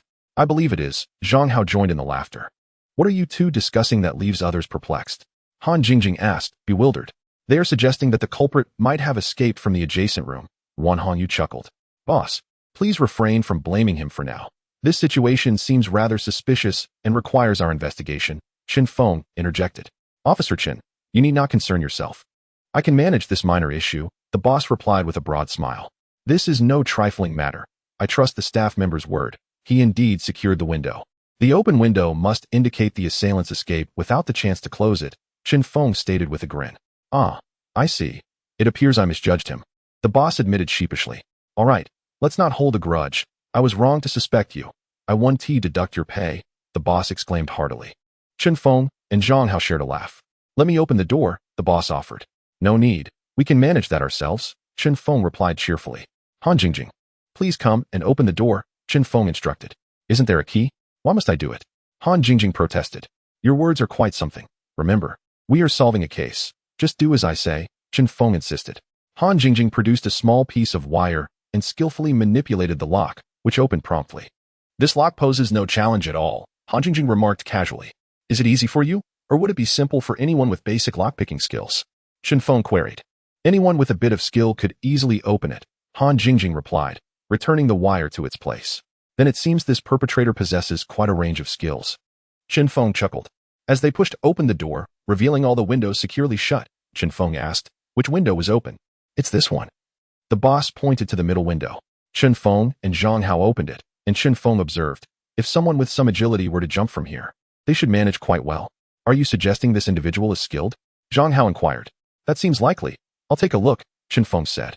He climbed down through the window and returned 15 minutes later, stating, I carefully examined the area, and there are no signs of climbing. The window was wide open, suggesting the assailant jumped and had no time to close it. Otherwise, they would have had ample opportunity to do so, thus remaining undetected. Chapter 72. Investigating the source of the perfume, let us revisit the crime scene, Zhang Feng suggested. Back in the adjacent room, he noted, before your arrival. I inspected the bed, and there were no bloodstains.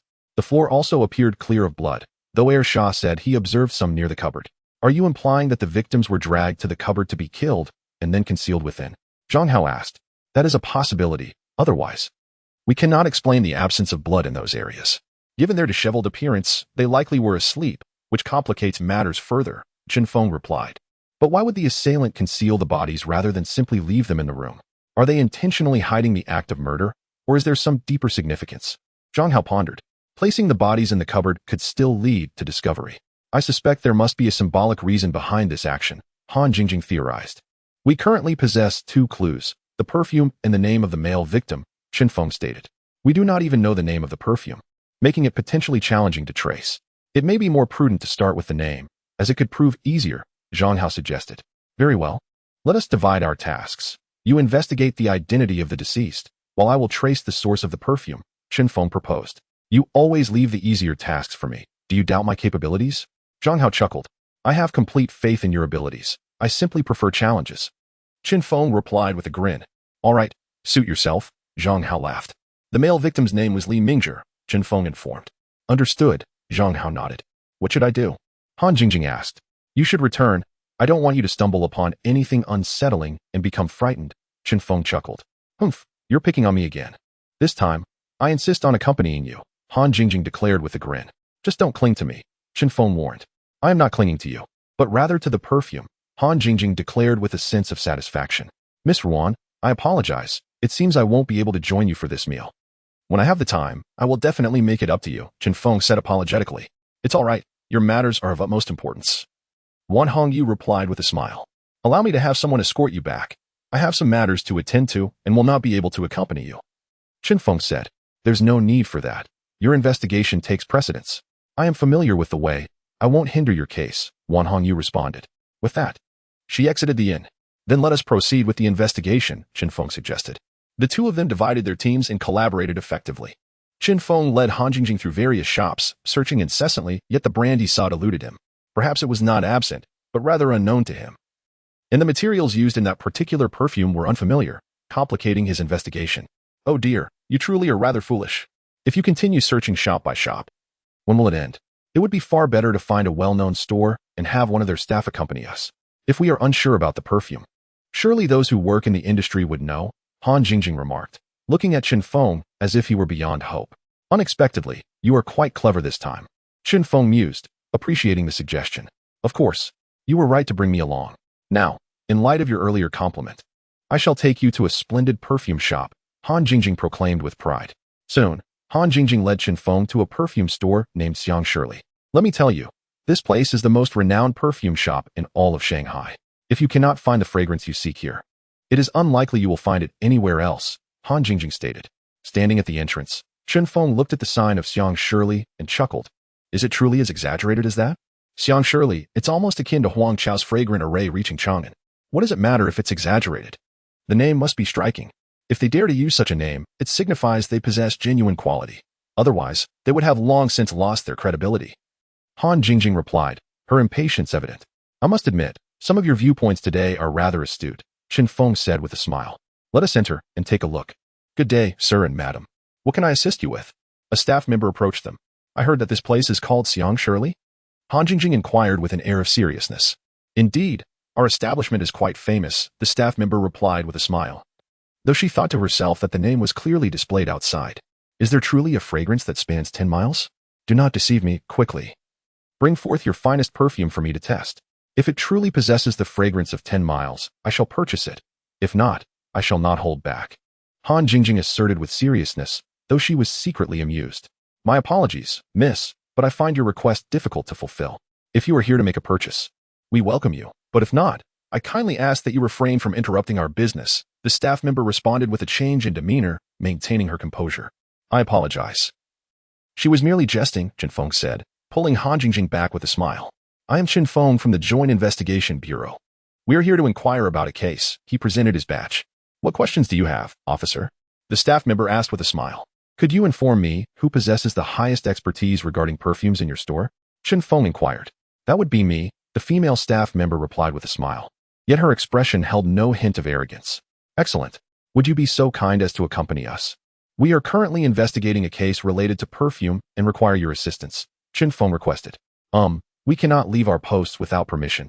I must consult with my manager. The female staff member said, looking somewhat troubled. Very well, we do not wish to inconvenience you. Please summon your manager, and I shall speak with him. If any issues arise during this time, I will do my utmost to resolve them, Zhang Feng replied with a smile. All right, please wait a moment. I will fetch my manager, the female staff member said cheerfully.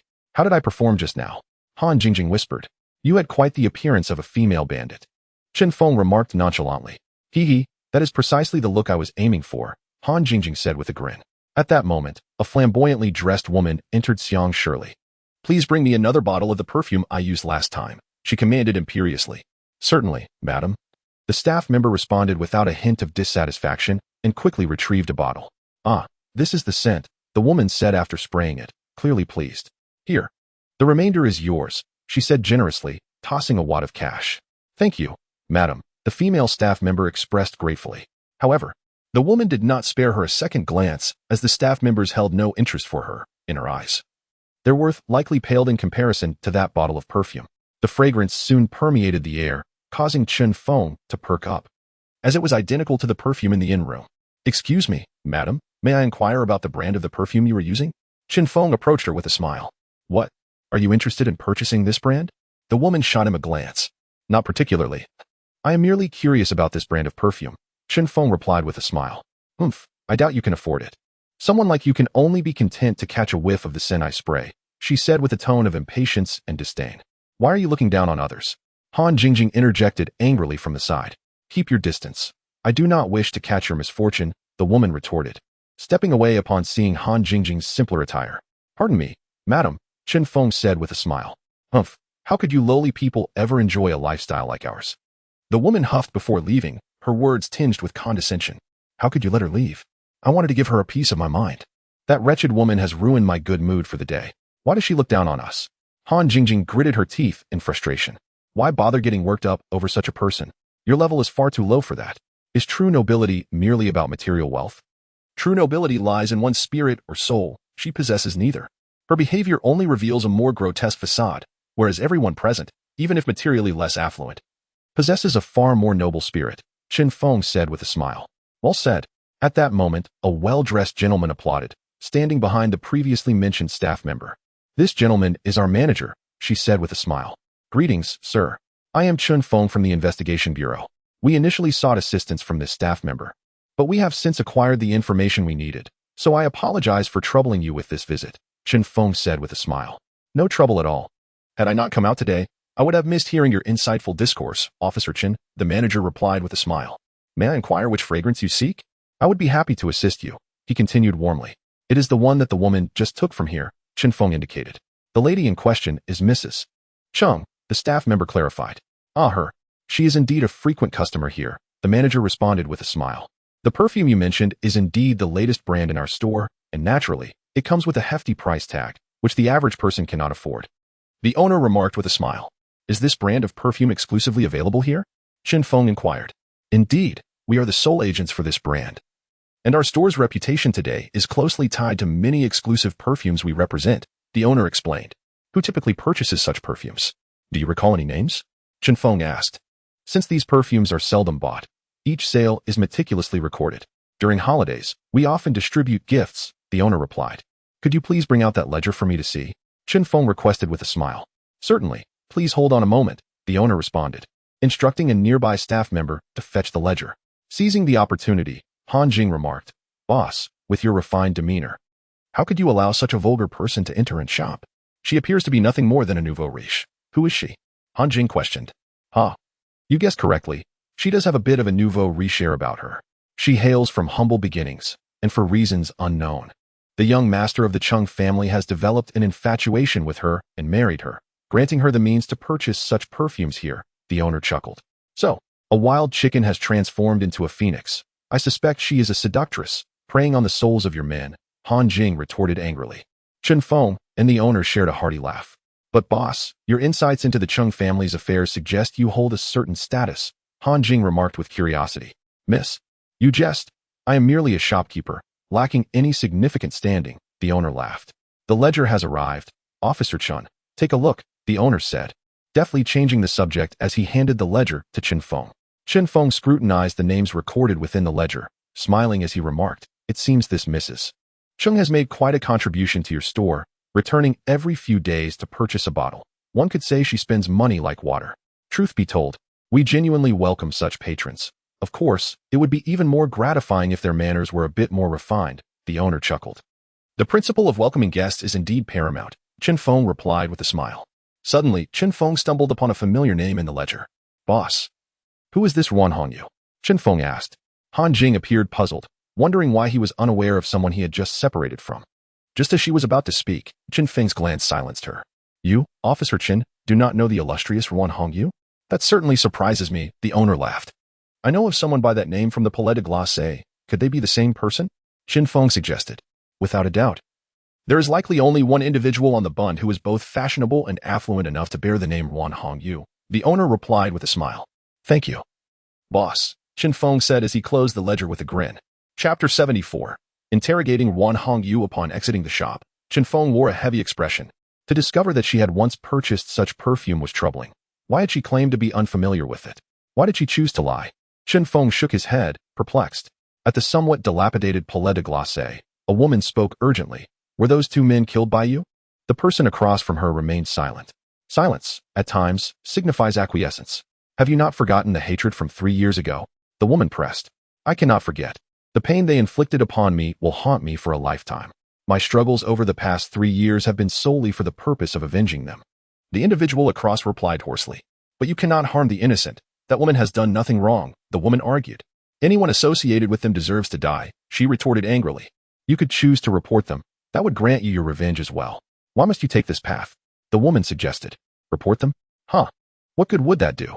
Tell me, even if I did report them, what harm would it inflict upon them? In the end, it would only expose me. Moreover, Even if they were punished, I would feel no satisfaction. I must kill them one by one to relieve my heart's resentment, the person across said through clenched teeth. Do not cling to this delusion. You will not find peace this way. Why pursue such a futile endeavor? The woman cautioned. Peace. Since I have resolved to kill them, I have no thoughts of achieving peace. Besides, what right do I have to speak of peace? I have already lost the privilege to live in this world. The individual across exclaimed passionately. Do not think this way. You still have me. Focus on happier thoughts, and you will find relief from your pain, the woman encouraged. My world has become increasingly filled with pain. There is little joy to be found. If there is any joy, it may only come at the moment I eliminate them all, the individual across said wearily. Please do not commit any foolish acts. The police will eventually catch you. The woman pleaded through tears. I have long prepared for death. My only motivation for living these past years has been revenge. If I die without having killed them, I will never find peace in death, the individual across declared. Enough. Do not say any more. Leave quickly, and do not disturb me again, the individual across interrupted, cutting off the woman's words. Heartbroken, the woman left, feeling despondent. Wait. As she opened the door, the individual called out to her. Have you come to a realization? The woman asked, her face lighting up with hope. No, the individual coldly rejected. I merely wish to warn you not to inform the police of my affairs. If you truly care for me, you should wish for me to eliminate them swiftly, the individual stated without a trace of emotion. Understood, the woman replied, choking back tears. Upon exiting, she felt conflicted. If she reported the crime, this person would undoubtedly be apprehended, but their punishment might not be severe. Yet, failing to report could allow them to achieve their vengeance, albeit at the cost of a grave sin that could lead to their own demise. Not long after returning to her room, a knock at the door startled her. Miss Ruan, Officer Chen is looking for you. Ruan Hongyu felt a jolt of fear.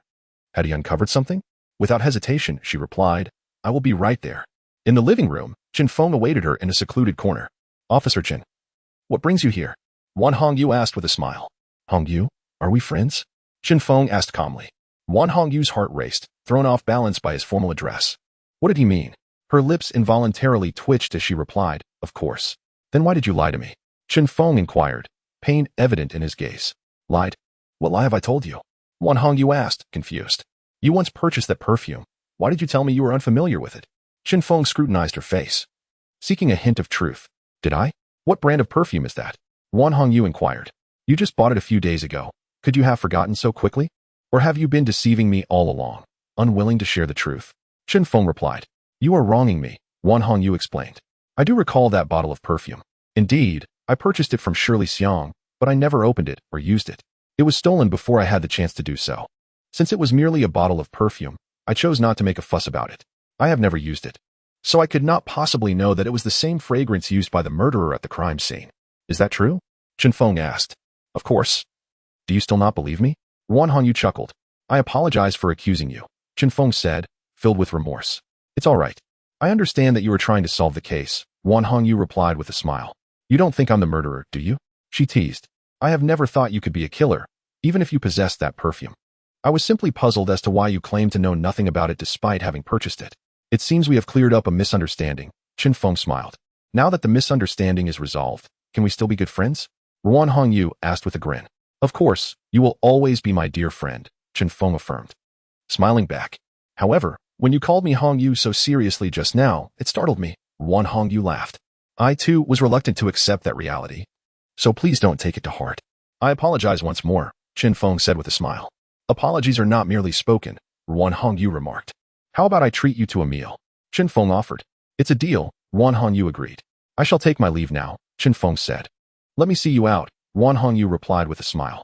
As she escorted Chen Feng to the door, a sense of melancholy washed over her. I'm sorry. I deceived you. Chapter 75, Dialogue of the Young Master. How did it go? Upon returning to the investigation bureau, Han Jingjing rushed over to inquire. She did buy it, but she claims the bottle was stolen before she had the chance to use it, Chen Feng replied nonchalantly. Do you believe her? Han Jingjing hesitated to ask. I would rather choose to believe, Chen Feng stated. Has Zhang Hao returned? He inquired. He just got back a little while ago. I'm not sure where he is now, Han Jingjing replied. Go find him. I need to speak with him, Chen Feng instructed. All right, Han Jingjing nodded. Shortly after, she entered with Zhang Hao. How are things on your end? Chen Feng asked. We've uncovered some information. Li Mingzhe is a spoiled rich kid who spends his days indulging in pleasure, hanging out with a rowdy crowd. He wastes money on anything that brings him fun. Zhang Hao explained. What is his background? Zhang Feng pressed. He is the only son of the Silk Prince. His family's silk industry is quite impressive, and their vast wealth has fostered his extravagant nature, Zhang Hao replied. No wonder, yet another wealthy scion. It seems the young masters of Shanghai are in for trouble. One after another, they find themselves in dire situations. Today it's this death, tomorrow it's another, Qin Feng scoffed. Indeed, they are a troublesome bunch. Has he recently made any enemies? Qin Feng asked. I inquired, but no. Despite his penchant for trouble, Li Mingjie possesses some awareness and typically avoids crossing paths with those stronger than himself. He generally only bullies the common folk, Zhang Hao said. What about the woman? Qin Feng asked. There are no leads on her. She seems to belong to the world of courtesans, Zhang Hao replied. Notify the Li family. With their only son in trouble, it won't remain a secret for long, Qin Feng instructed. I've already informed them. But how are your inquiries regarding the perfume progressing?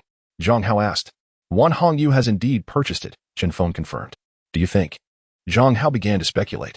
No, I never consider her a murderer, Qin Feng asserted firmly. What did she say? Zhang Hao pressed. She claims her bottle of perfume was stolen, Qin Feng explained. Do you believe her? Zhang Hao posed the same question as Han Jingjing. I'm not certain. Qin Feng offered a different response. You seem troubled, Zhang Hao noted. We have clarified the leads, yet we remain without a breakthrough. We know the identity of the deceased, but lack valuable clues, even the potential enemies to pursue. This is indeed a headless case, Zhang Hao remarked, brow furrowed. Even so, we must continue our investigation. Just because there are no leads now does not mean there were none in the past. We should look into his former enemies or keep an eye on his friends. Surely, there will be a breakthrough, Qin Feng suggested. Now we have a crucial lead. Focusing on his closest friends, we can start our inquiries with them. As for his past grievances, I doubt there is much to explore, Qin Feng concluded. Very well. I shall investigate his closest friends now, Zhang Hao replied. In a CAF in the city, two stylishly dressed men sat together, swirling their coffee while smoking cigars. A testament to their lavish lifestyle. Why did you call me out? One man asked disinterestedly. Li Mingjie is dead, the other man replied. The previously indifferent man perked up, removing his cigar and asking eagerly, when did he die? You don't know? The other man glanced at him. Sheng Haoyang, don't speak to me in riddles. If I knew, why would I be asking you? The first man replied impatiently. Apparently, he was murdered last night, and there was a woman present at the scene. His death was brutal, his throat was slit, and words were carved into his chest, Sheng Haoyang said coolly. What words? The first man inquired. Scum, Sheng Haoyang replied, taking a sip of his coffee. What does that signify? The man leaned back, adopting a relaxed posture. The conversation fell silent. Is your purpose in calling me simply to inform me that Li Mingjie is dead? Now that you've said it, I have no further business here, the man stated. Sipping his coffee. It seemed he was reluctant to leave without tasting something. Wait, Sheng Haoyang called out to the departing man. What do you want? You don't suspect me of killing Li Mingjie, do you? If you truly think that, you are being absurd, the man scoffed, displaying a dismissive attitude. The three of them often hung out together, their relationship closer than that of ordinary friends, though this did not imply they cared about each other's lives or deaths. In other words, they enjoyed each other's company, but had not reached the point of dying for or avenging one another. Friends can be replaced, but one's own life is irreplaceable. Sun Jiandong, I haven't finished speaking, Sheng Haoyang interjected. Then hurry up, I don't have time to listen to you dawdle. Sun Jiandong replied impatiently. The murderer is said to be a woman, Sheng Haoyang disclosed. Can you not just say everything at once? I have a woman waiting for me at home. Holding this in isn't good for my health, Sun Jiandong complained. Why do you only think about women all day? Sheng Haoyang retorted, slightly annoyed with Sun Jiandong. In this moment, are you still preoccupied with women? When you meet your demise, I wonder if regret will wash over you. Oh, when did you, young Master Cheng, transform? If your intention in summoning me here is to reprimand, spare yourself the effort. We are cut from the same cloth. Neither superior to the other, Sun Jiadong remarked with a cold chuckle.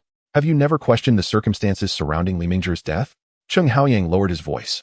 What is there to question? Over the years, he has seduced countless women. It is quite normal for him to have enemies. I have matters to attend to, so I shall not indulge in idle chatter with you. Saying this, Sun Jiadong tossed his cigar onto the table and departed. Humph, such a foolish individual. Oblivious even in death, Sheng Haoyang muttered in disdain. Chapter 76. A Stitch in Time saves 9. Where's my son? Where's my son? Not long after Zhang Hao left the investigation bureau, a woman clad in a lavish cheap house stumbled in, grasping at anyone near her as she cried out these words. Excuse me, may I ask who you are? Qin Feng approached her and inquired. My son is Li Mingjie. Where's my son? The middle-aged woman wept uncontrollably. He is in the morgue. We have taken care of him. Please follow me, Zhang Feng replied. Liping, where are you? At that moment, a man's voice rang out from behind, sounding quite anxious. Liping, are you all right? The man rushed in, spotting the woman named Liping, and hurriedly approached her. Jinya, our son is dead. He is dead, Liping cried out, embracing the man named Jinya. A young policeman leaned closer to Zhang Feng and whispered, this man is known as Silkly, Li Jinya, and the woman is Li Mingzhi's mother, Song Liping. Zhang Feng nodded, signaling the officer to step aside. Liping, I understand. I truly do, but death cannot be reversed. Mingzhi is gone. If anything were to happen to you, what am I to do? The man spoke through tears. Mr. Li, Mrs. Li, death cannot be undone. I implore you to find solace in your grief, Zhang Feng interjected. Find solace in grief? Your words ring hollow. It is my son who has died, not yours. Of course, you feel no sorrow, Song Liping shouted at Zhang Feng. Though Zhang Feng's expression betrayed no anger, the desire to console had dissipated. I apologize, officer. My wife is overwhelmed by the loss of our son and has lost control of her emotions. Li Jinya quickly offered an apology. It is quite understandable, madam, Zhang Feng replied with a gentle smile. Then, could you kindly take us to see our son's body? Li Jinya requested politely. Li Jinya, seasoned in worldly matters, despite the anguish of losing a child, retained his composure, aware that he could not afford to offend Zhang Feng, as they relied on him to solve the case and apprehend the murderer. Very well, please follow me, Zhang Feng said with a smile, sensing Li Jinya's commendable attitude. My son, who could have possibly wrought such havoc upon you even in death, to so desecrate your body? Upon seeing a character carved into Li Mingzhi's chest, Song Liping could no longer contain her tears. Li Jinya also succumbed to tears. Despite his son's shortcomings, he was still his only child, and now, taken from him, he faced the prospect of living without an heir. After weeping for a considerable time, they finally managed to compose themselves. Do you have any leads, officer? Li Jinya asked, his primary concern now being the capture of the perpetrator. With their son gone, discussing the past seemed futile. It was far more pressing to focus on the present. I regret to inform you that we have yet to make any significant breakthroughs. We suspect that your son's death was motivated by revenge. Yet our investigation into his personal relationships has revealed no enemies. Thus this lead has come to a standstill, Zhang Feng explained. What are you doing? My son has been murdered, and you have made no progress? Jinya, swiftly find someone to replace these incompetent officers. My son cannot die without reason, Song Liping shouted. Zhang Feng's face revealed a flicker of anger, unmistakable to Jinya. He did not blame Zhang Feng, recognizing that his wife's behavior was indeed inappropriate. As anyone in such a situation would feel disheartened. Liping, please step outside for a moment. I need to speak privately with the officer, Li Jinya soothed Song Liping. With a huff, she exited, clearly still upset with Zhang Feng's demeanor. Officer, I apologize. My wife Li Jinya attempted to explain, but was interrupted by Zhang Feng. Mr. Li, I understand. There is no need to elaborate, Zhang Feng said, raising a hand gently. I wonder if there are any other leads we might explore, or if there is any way I might assist. Li Jinya inquired.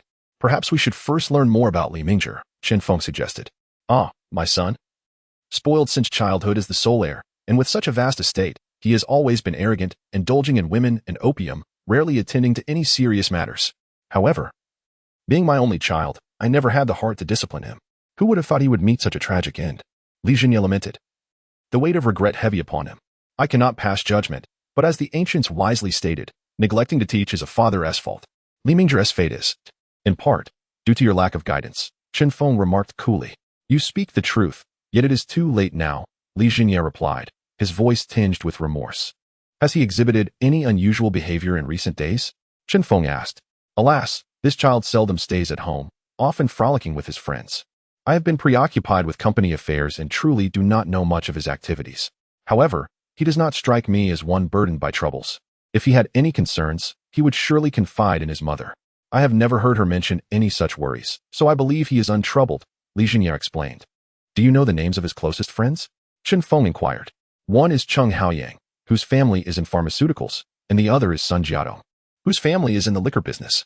Ah, they're all a bunch of wastrels, Li Jinya sighed. Birds of a feather flock together. If any among them possessed good character, they would not squander their days idly. I believe your son's demise should serve as a wake-up call for them. Zhang Feng remarked coolly. Thank you, Mr. Li. Let us proceed, Zhang Feng said. Liping, let us go. We do not wish to disturb the officer, Li Jinya stated. We entrust you with the matter concerning our son, Li Jinya added. You are too kind, Mr. Li. We will certainly do our utmost, Zhang Feng replied. A stitch in time saves nine. But what if the sheep are already lost? Perhaps it is merely a warning for others. Yet what if no one heeds it? Oh, it seems this matter is far from over, Chen Feng mused to himself. Chapter 77. Inquiry of Sun and Cheng. Shortly after they exited, Zhang Hao entered. Let us not speak just yet. Allow me to guess who his close friends are, Chen Feng said with a smile. Very well, take your guess, Zhang Hao replied. One is named Cheng Haoyang, whose family is in pharmaceuticals, and the other is Sun Jiadong, whose family is in the liquor business. How did I fare? Chen Feng smiled. I must admit, you have a knack for this, Zhang Hao chuckled. Did Li Mingzhi's parents visit earlier? Zhang Hao asked with a smile. Indeed, they just left. Chen Feng responded with a smile. It appears that nothing escapes your discerning eye, Dr. Zhang, Chen Feng remarked with a smile. Please elaborate further, he added. This Cheng Haoyang is also the only child in his family and is already married. However, you would never guess that Mrs. Cheng does not hail from a prominent family. Rumors suggest she has a background as a clandestine courtesan, possessing extraordinary skills in the bedroom, which has left Cheng Haoyang utterly enchanted. It is precisely for this reason that he insisted on marrying her, despite enduring ridicule from others. Ultimately, as the sole heir, his wishes had to be accommodated. Zhang Hao commented with a chuckle. I had heard that Mrs. Cheng did not come from an affluent background. But I did not expect her to be involved in such a profession. No wonder she carries herself with such arrogance, as if she has suddenly risen to prominence. Chen Feng remarked with a faint smile. What? Have you met her? Zhang Hao inquired, amused. I encountered her while investigating the perfume case. But let's not dwell on her. Let us discuss Sun Jiadong instead. I find him far more intriguing than Mrs. Cheng, Chen Feng said, grinning. I didn't expect you to harbor such morbid curiosity. Zhang Hao laughed. Let us be serious, Chen Feng replied with a smile. Although Sun Jiadong is not strictly an only child, he is treated as one. He has a sister named Sun Jiayao, and since he is the only male in the family, all hopes rest upon him. However, he has often disappointed those expectations, frequently indulging in debauchery. On a positive note, he has yet to bring a woman home for the night, Zhang Hao chuckled. Indeed. They are all cut from the same cloth. No wonder they congregate together. It truly is a case of like attracting like. With just his status as an only son, they bask in endless wealth and luxury without lifting a finger, Chen Feng remarked lightheartedly. Now that Li Mingzhi is deceased, I suspect these two will become somewhat wary. Zhang Hao mused. That may not be the case. They might believe that Li Mingzhi's death is solely his own affair, with no connection to them. They could think it was merely a consequence of his own misdeeds that led to his demise, and they will continue their revelry. Chen Feng responded with a knowing smile. Should we warn them? Zhang Hao asked. At this point, we lack evidence to determine whether the killer bore a grudge solely against Li Mingzhi or against all three of them. If we were to inform them prematurely, it might not only fail to alert them but also provoke their resentment, leading to counterproductive outcomes, Chen Feng explained. However, we could summon both of them for a discreet conversation. Perhaps we might uncover some elusive clues, Chen Feng suggested with a smile. I fear they may not divulge anything, as this involves their personal scandals. If word gets out, it would only serve to embarrass them further, Zhang Hao noted. Then we are at an impasse. I cannot predict how they will choose, but I believe that any wise individual would prioritize their life over preserving a widely known secret. Only a fool would choose to protect such privacy, Chen Feng remarked with a smile. I suspect that upon hearing your earlier comments, they will not take it lightly. Zhang Hao replied. Let them be. Have someone summon them. We must urgently pose our questions. Otherwise, we may find ourselves regretting missed opportunities, Chen Feng said with a smile. As Chen Feng and Zhang Hao continued discussing the case, two police officers arrived half an hour later. Which of you is Sun Jiadong? Chen Feng inquired, looking at the duo. That would be me, Sun Jiadong replied lazily from his seat. And you must be Cheng Haoyang, Chen Feng stated. Indeed, Cheng Haoyang nodded. The purpose of summoning both of you today pertains to Li Mingzhi. I presume you are aware of the circumstances surrounding his death. He was murdered alongside a woman last night. I understand that you two were his closest friends and frequently spent time together. What are your thoughts on his demise? Chen Feng asked. What thoughts could one have? Life is unpredictable. Death is simply death, Sun Jiadong replied nonchalantly, revealing an apparent indifference towards Li Mingzhi's passing. I must say, officer, if you have come to discuss Li Mingzhi's death, you have come to the wrong place. While we may have socialized, when it comes to serious matters, no one truly understands anyone else. We know nothing about his death. I have other matters to attend to, so I shall take my leave, Sun Jiadong continued. Wait. Chen Feng called out to him. Is there something else, officer? Sun Jiadong asked. Your lack of concern for Li Mingzhi's death is of no consequence to us. However, if you do not care about your own life, then we truly cannot assist you, Chen Feng warned. What do you mean? Sun Jiadong asked, furrowing his brow. We believe that Li Mingzhi's tragic death is not merely an isolated incident. As his frequent companions, you should possess some knowledge of his affairs. We are uncertain whether his death resulted from his own actions or if it involved matters concerning the three of you. If it is solely his affair, then it may not be problematic. However, if it involves the three of you collectively, then the danger may extend beyond him. As the killer may very well have set their sights on you two as well. I suggest you exercise caution, Qin Feng stated calmly. Such alarmist rhetoric. Sun Jiadong scoffed. You will soon discover whether my warnings are indeed alarmist, though the consequences may be dire, and they could cost you dearly. Qin Feng paused. Looking at them intently before continuing, it could cost you your lives. Therefore, it would be wise to speak candidly if your omissions lead to our oversight. The ultimate price may be your existence, which would be a most regrettable outcome, Qin Feng concluded. His words cast a somber shadow over the expressions of the two men. Chapter 78. Concealing the Truth. Qin Feng regarded them and continued, Should you insist on leaving, I will not stop you. The door is there. However, once you step outside, your fate is your own to bear, and we will have no further connection to it. You cannot assure us of our safety, can you? Sun Jiadong questioned. I cannot guarantee it, but if you share your knowledge, we can implement precautionary measures, provided you are truthful in your disclosures, Qin Feng replied coolly. Very well. I shall speak, Sun Jiadong declared resolutely. He then recounted the events of the past 2 years, but to Qin Feng's mind, none of it appeared to provide a motive for Li Mingzhi's gruesome demise. It was merely a matter of solicitation and abusing familial influence to oppress the virtuous. But none of this seemed lethal. What could possibly be the cause of Li Mingzhi's death? Noticing Zhang Haoyang's hesitance, Qin Feng prompted, Do you have anything to add? Nothing more. Zhang Haoyang shook his head. If you possess further information, now is the time to reveal it. Otherwise, should your omissions lead to irreparable consequences, you will bear the weight of guilt, Qin Feng insinuated. I have shared all that is necessary. There is nothing further to add. This incident bears no relation to us. It is simply that Li Mingzhi brought this upon himself, possibly provoking someone he should not have, and thus met with such an end, Sun Jiadong remarked derisively. Do not treat this matter lightly, otherwise you may find yourselves in grave danger. I advise you both to refrain from wandering until we apprehend the perpetrator. Only then should you venture out. It is the only prudent course of action at this juncture, Qin Feng suggested. It is not such a significant matter. Now that we are aware the perpetrator is targeting Li Mingzhi, it no longer pertains to us. Why should we continue to hide? That contradicts my nature, Sun Jiadong declared. I believe we ought to indulge in our meals, drinks, and amusements without concern. I refuse to believe that I, Sun Jiadong, would fear a mere woman. With a bravado that suggested no trepidation, he spoke. Sun Jiadong, let us heed the officer's advice and lay low for a while. Who knows if we might become entangled in this situation? Zhang Haoyang interjected from the side. Zhang Haoyang, why has your courage diminished so? Channel your innate assertiveness as the esteemed Cheng heir. If you are afraid, then remain at home like a timid turtle. I, Sun Jiadong, have nothing to fear. For I harbor no guilty conscience, Sun Jiadong retorted, his indignation evident, before disregarding Qin Feng and the others as they departed the investigation bureau. Officer, if there is nothing further, I shall take my leave. Zhang Haoyang also stood to depart. Very well, regardless of Sun Jiadong's demeanor, I hope you will heed our counsel. Qin Feng remarked coolly. Thank you, officer. I know how to proceed. Zhang Haoyang nodded in agreement. Zhang Haoyang possesses a certain intrigue, Zhang Hao commented with a chuckle. Oh? In what sense? Qin Feng inquired, amused.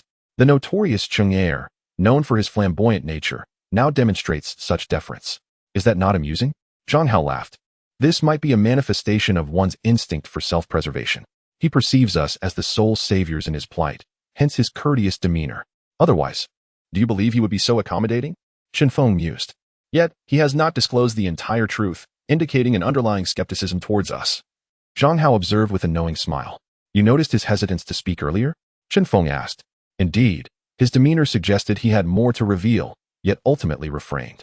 Such behavior implies his conscience is troubled, Zhang Hao concluded.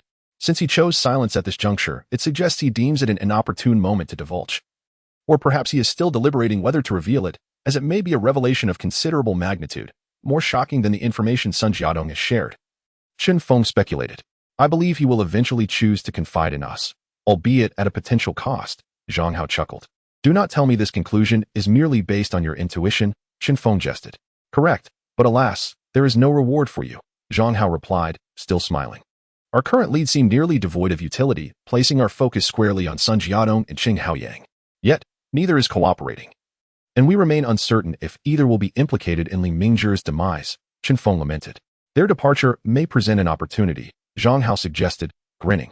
Are you proposing we use them as bait, drawing the assailant into the open? If they are indeed the target alongside Li Mingzhi, the perpetrator would not overlook them. If they emerge unscathed, it would imply Li Mingzhi's fate was of his own making, compelling us to resume our search for clues, Zhang Feng reasoned. Precisely. If we can find them within their homes, the assailant would be too deterred to act, and we would risk alarming the snake in the grass.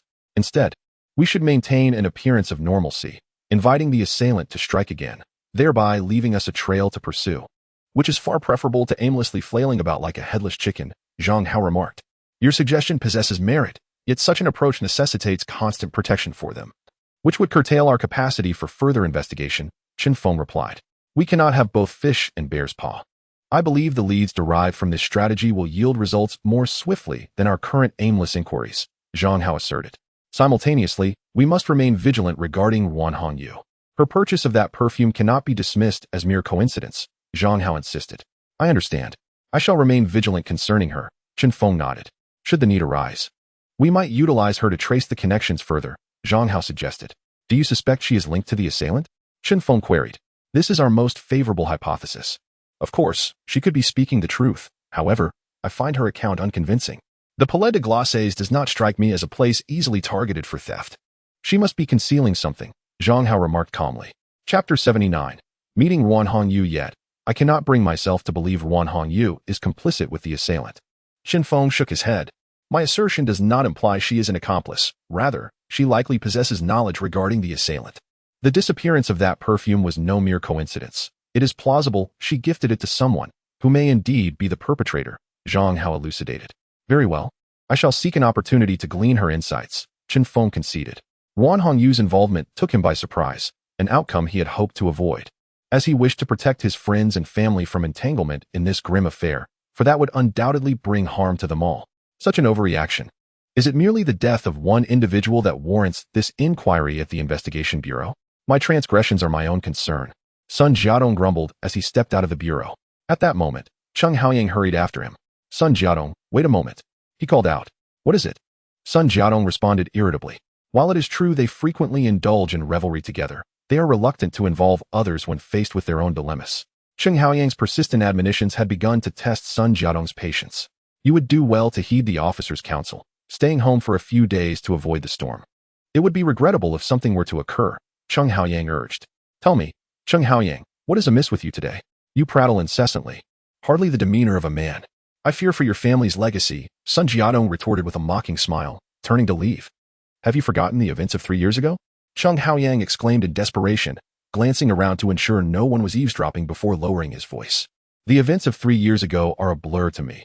With so many occurrences, I cannot recall specifics, Sun Jiadong scoffed. You may forget, but I cannot. Allow me to jog your memory, Cheng Haoyang replied. On that stormy night, 3 years ago, I trust you remember our actions? Cheng Haoyang scrutinized Sun Jiadong. What do you mean? Sun Jiadong faltered, his voice faltering. It appears you have recalled, Cheng Haoyang smiled. That woman is not dead, is she? Sun Jiadong asked, panic creeping into his voice as he grappled with the unsettling implications. At the time, we believed her to be deceased. Yet, who among us truly verified? We merely observed her in a state of near death before abandoning her to her fate. In the end, none of us knew whether she survived or perished. Cheng Haoyang stated matter-of-factly. Do you suspect this incident is connected to her? Sun Jiadong queried. Perhaps. After all, the only morally reprehensible act we engaged in over the past 2 years was that one. Furthermore, I have heard of Li Mingzhi's tragic end, with the assailant likely being a woman. This leads me to speculate whether she has returned for vengeance 3 years later, Cheng Haoyang posited. Humph. What is so morally reprehensible about this? She was already involved with that kind of person. Our actions are entirely justified, especially since she has the privilege of serving us 3 young masters. For someone of her lowly status, such luck is rare, Sun Jiadong scoffed. Enough. You shouldn't say more, Sun Jiadong interrupted Cheng Haoyang, who was attempting to continue his persuasion. What of her? Am I to fear her? 3 years ago, we could make her comfortable, and 3 years later, we can do the same. As long as she dares to show up, I can ensure she never returns. Sun Jiadong said, his eyes glinting with lust and a wicked smile playing on his lips. Since you are so resolute, I shall refrain from further comment. However, as your brother, I advise you to be cautious, Cheng Haoyang said helplessly. Understood. Sun Jiadong waved his hand dismissively and departed. Zhang Hao had nothing more to say regarding Sun Jiadong's nonchalance. Whether he lived or perished was now entirely up to his own fate. After his conversation with Zhang Hao, Qin Feng arrived at the Belpak, seeking Wan Hongyu. Although he harbored doubts about her involvement, her unusual behavior indeed raised suspicions. Has there been any progress? Wan Hongyu inquired. This seemingly casual question was, in fact, an attempt to probe Qin Feng for the latest information.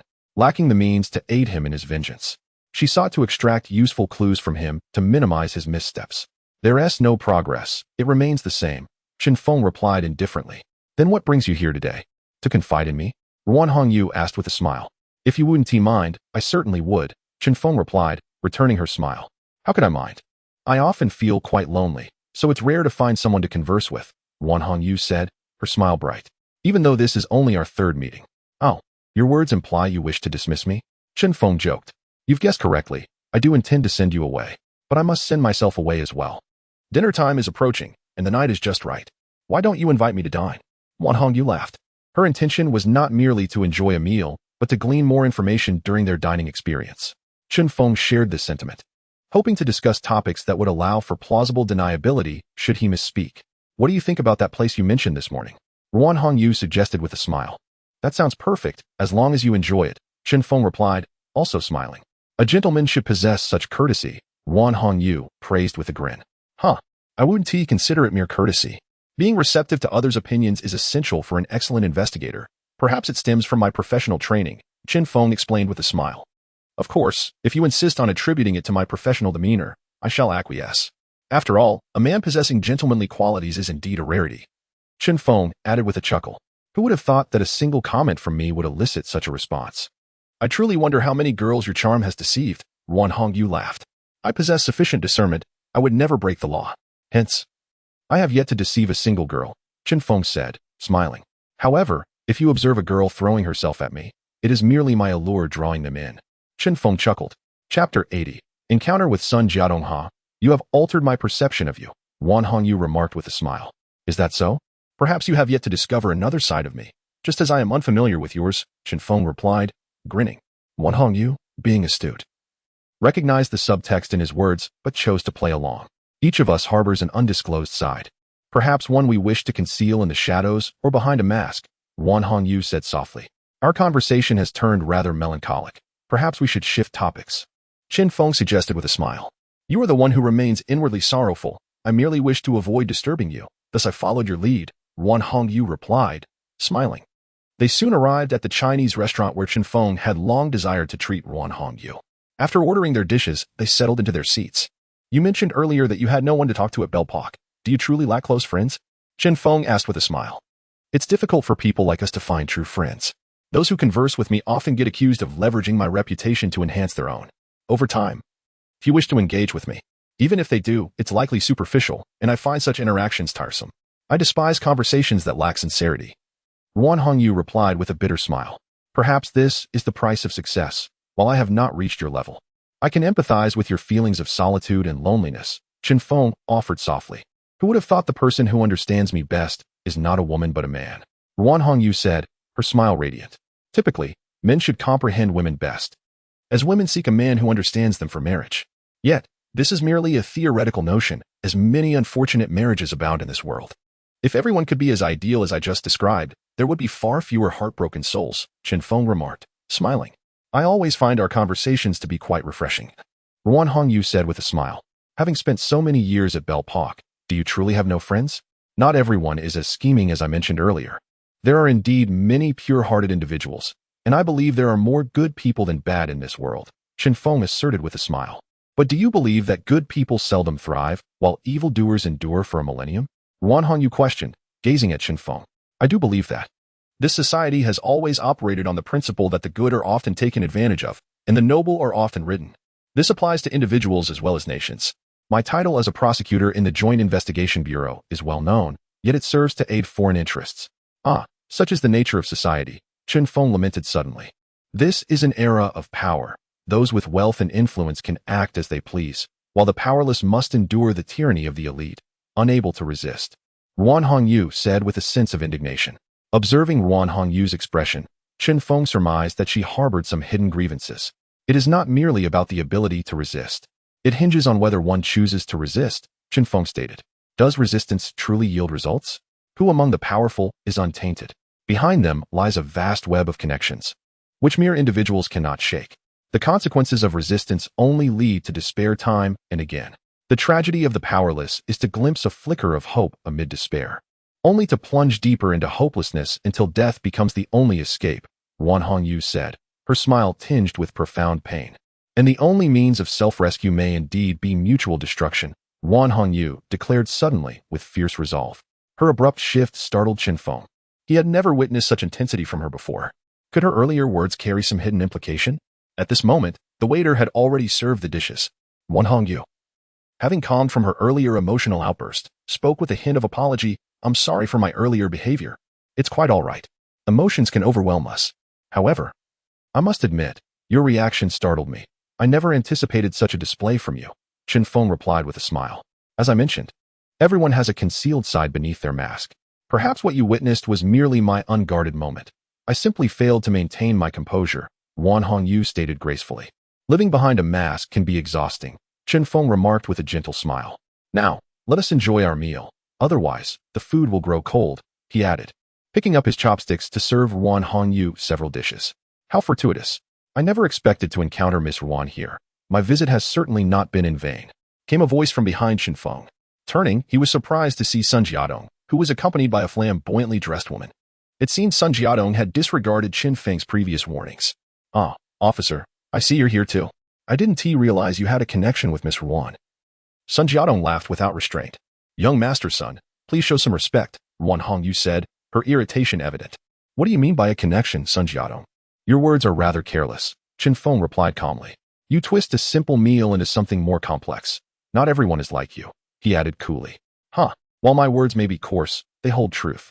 You understand my meaning? Sun Jiadong continued to chuckle, showing no sign of restraint. Young master son, you are not welcome here. I must ask you to leave, Wan Hongyu declared decisively. Is that so? Are you hoping for a private moment? Sun Jiadong's expression darkened as he spoke.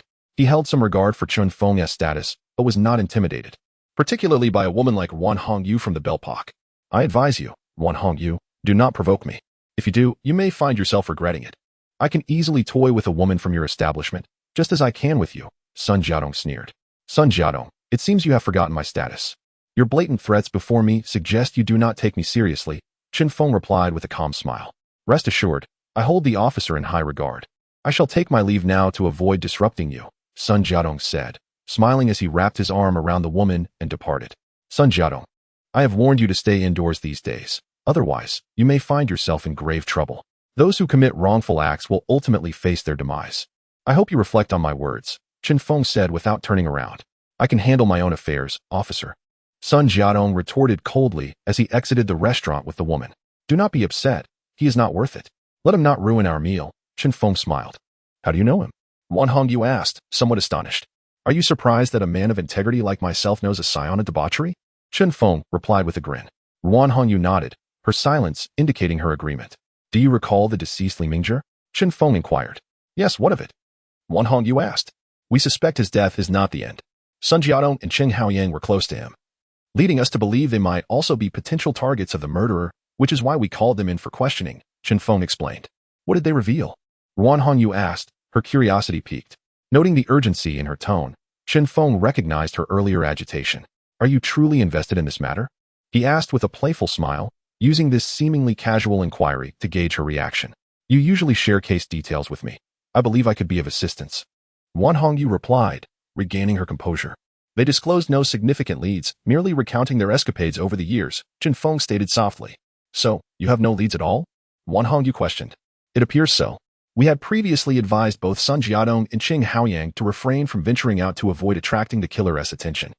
Even if the murderer does not intend to harm them, caution is always prudent.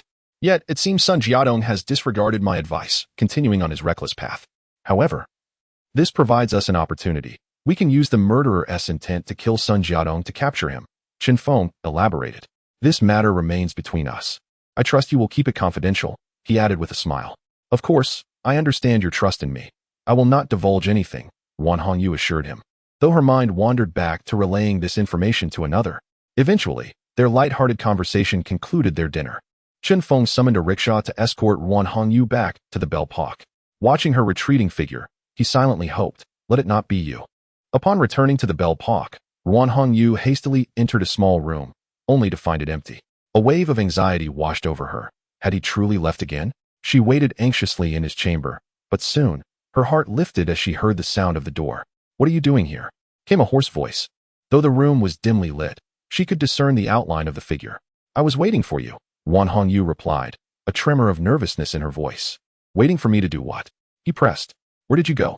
Were you out killing again?" she asked, gripping his hand. "That is not your concern," he replied, pulling his hand away dismissively. "You must not go tonight. The investigation bureau has made arrangements. If you go, they will surely apprehend you," Ruan Hongyu pleaded desperately, holding onto his hand. "Who told you this?" he asked. "I dined with Officer Chen Feng today. He informed me," Ruan Hongyu explained. "Did he mention that this matter was only to be shared with you, hoping you wouldn't disclose it to others?" he queried. "How do you know that?" Ruan Hongyu asked, surprised. "You have been deceived. Chen Feng has already begun to suspect you. He intentionally shared that information with you to ensure you would relay it to me. If I do not go tonight, your exposure is inevitable, leading them straight to me.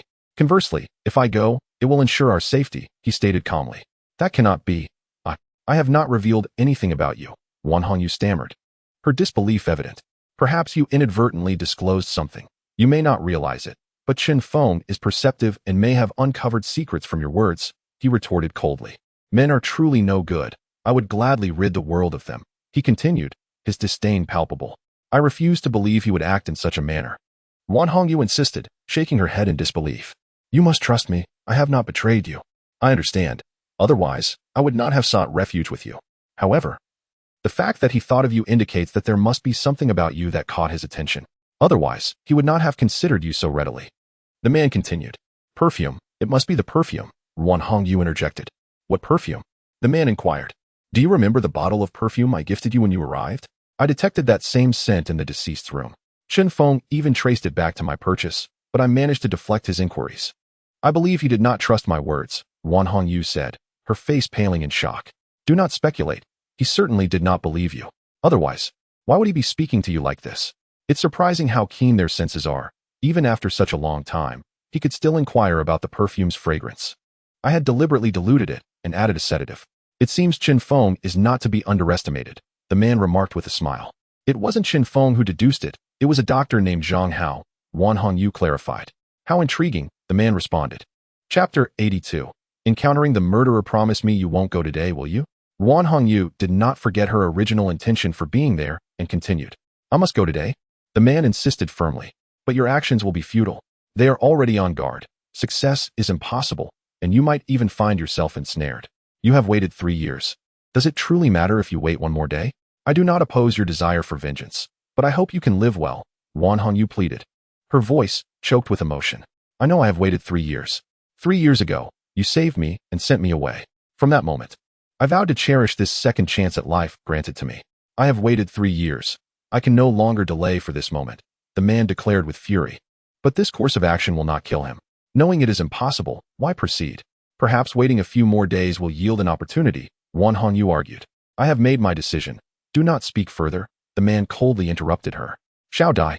Ruan Hongyu attempted to continue her pleas, but was swiftly rendered unconscious by the man's swift strike. Gazing at the unconscious Ruan Hongyu, the man's eyes suddenly glistened with unshed tears as he murmured, "Sister Yu, I know you are doing this for my sake, but I must take this action. Even if I do not kill them today, I must make this journey. I cannot bear to see you entangled in this matter. I have waited 3 years.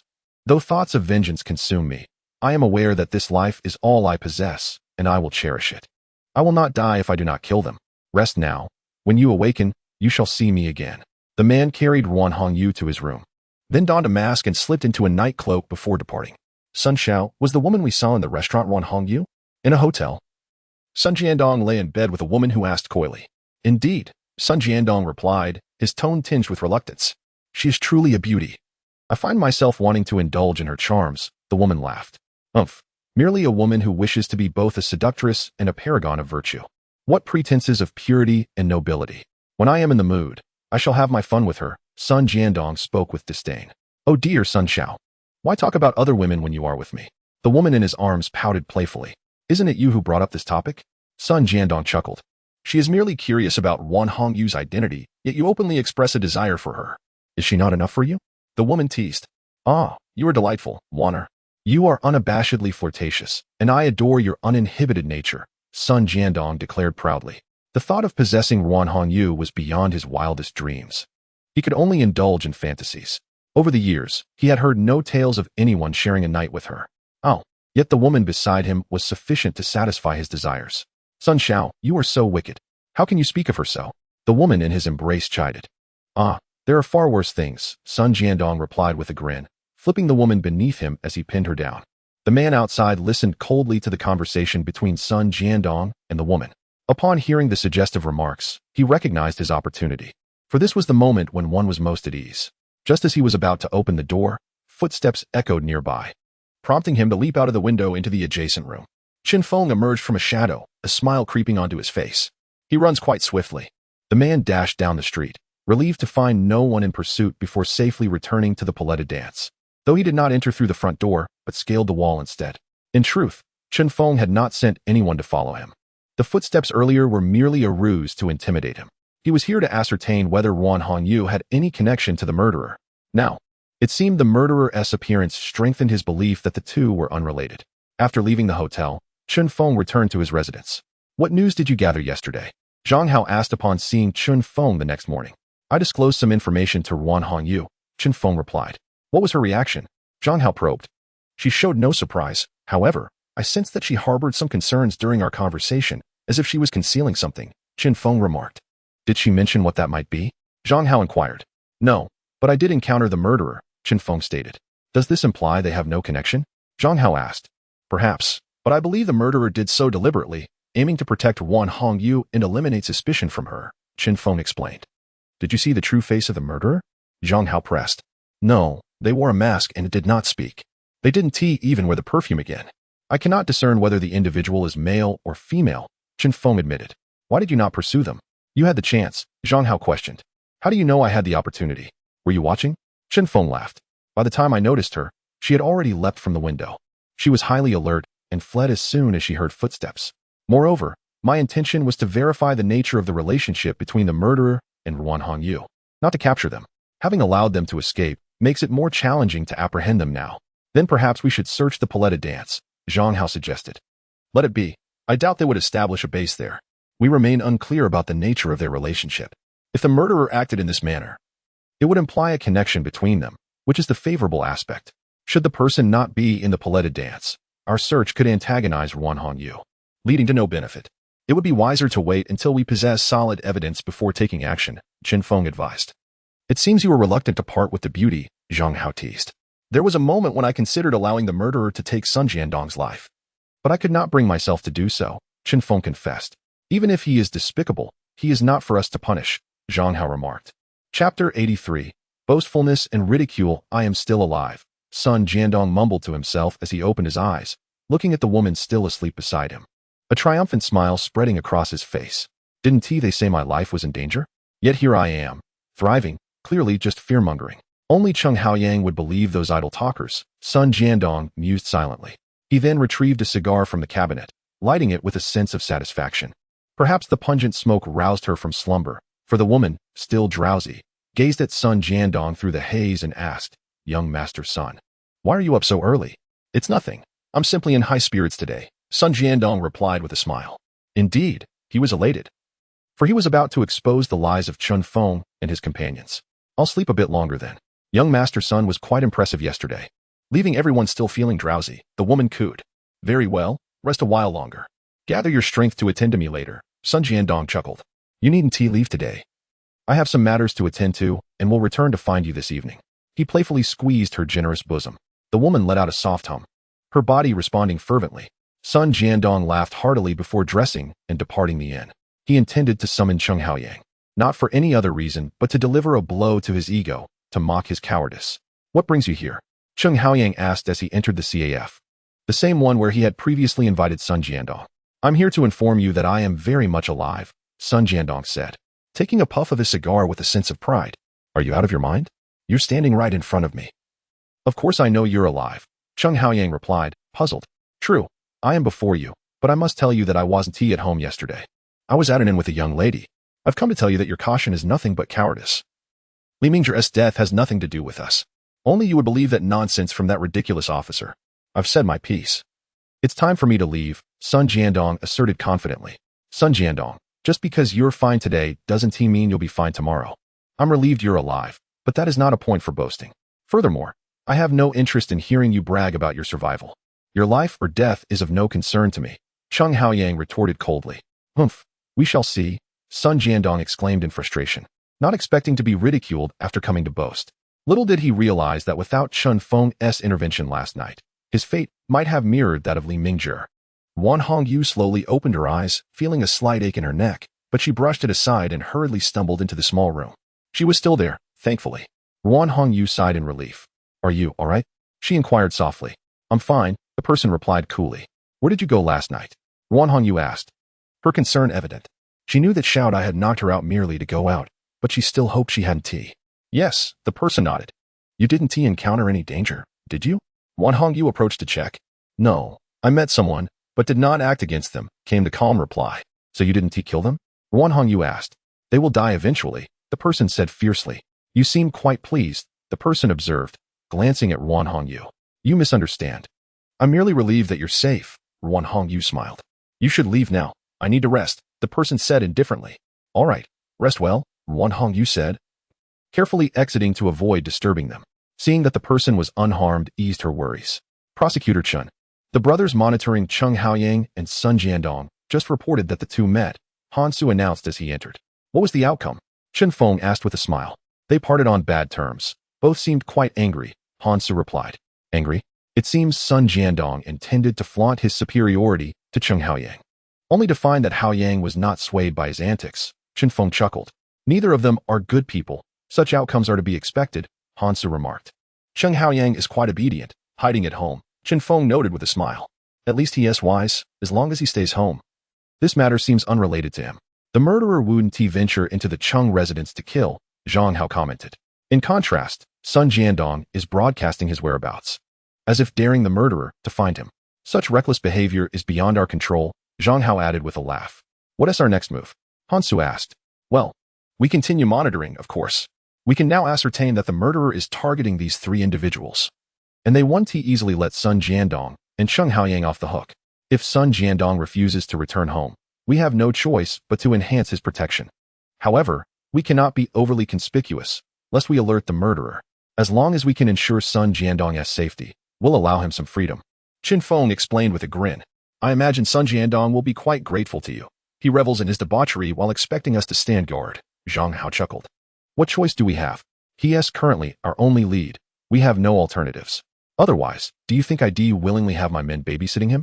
Chen Feng replied with a laugh. Right then, let us not attract Sun Jiandong's attention. Stay discreet. We don't want to spook the snake, Chen Feng instructed. Young master son, what is the matter? The woman who was still in bed asked with surprise as Sun Jiandong stormed back in, visibly upset. Weren't you just fine when you left? How did your mood shift so dramatically? It's nothing. I was just angered by an ungrateful person. Sun Jiandong replied in frustration, unaware of who truly lacked gratitude. Why let such a person get under your skin? The woman said with a smile. Indeed. Why waste my anger on someone so unworthy?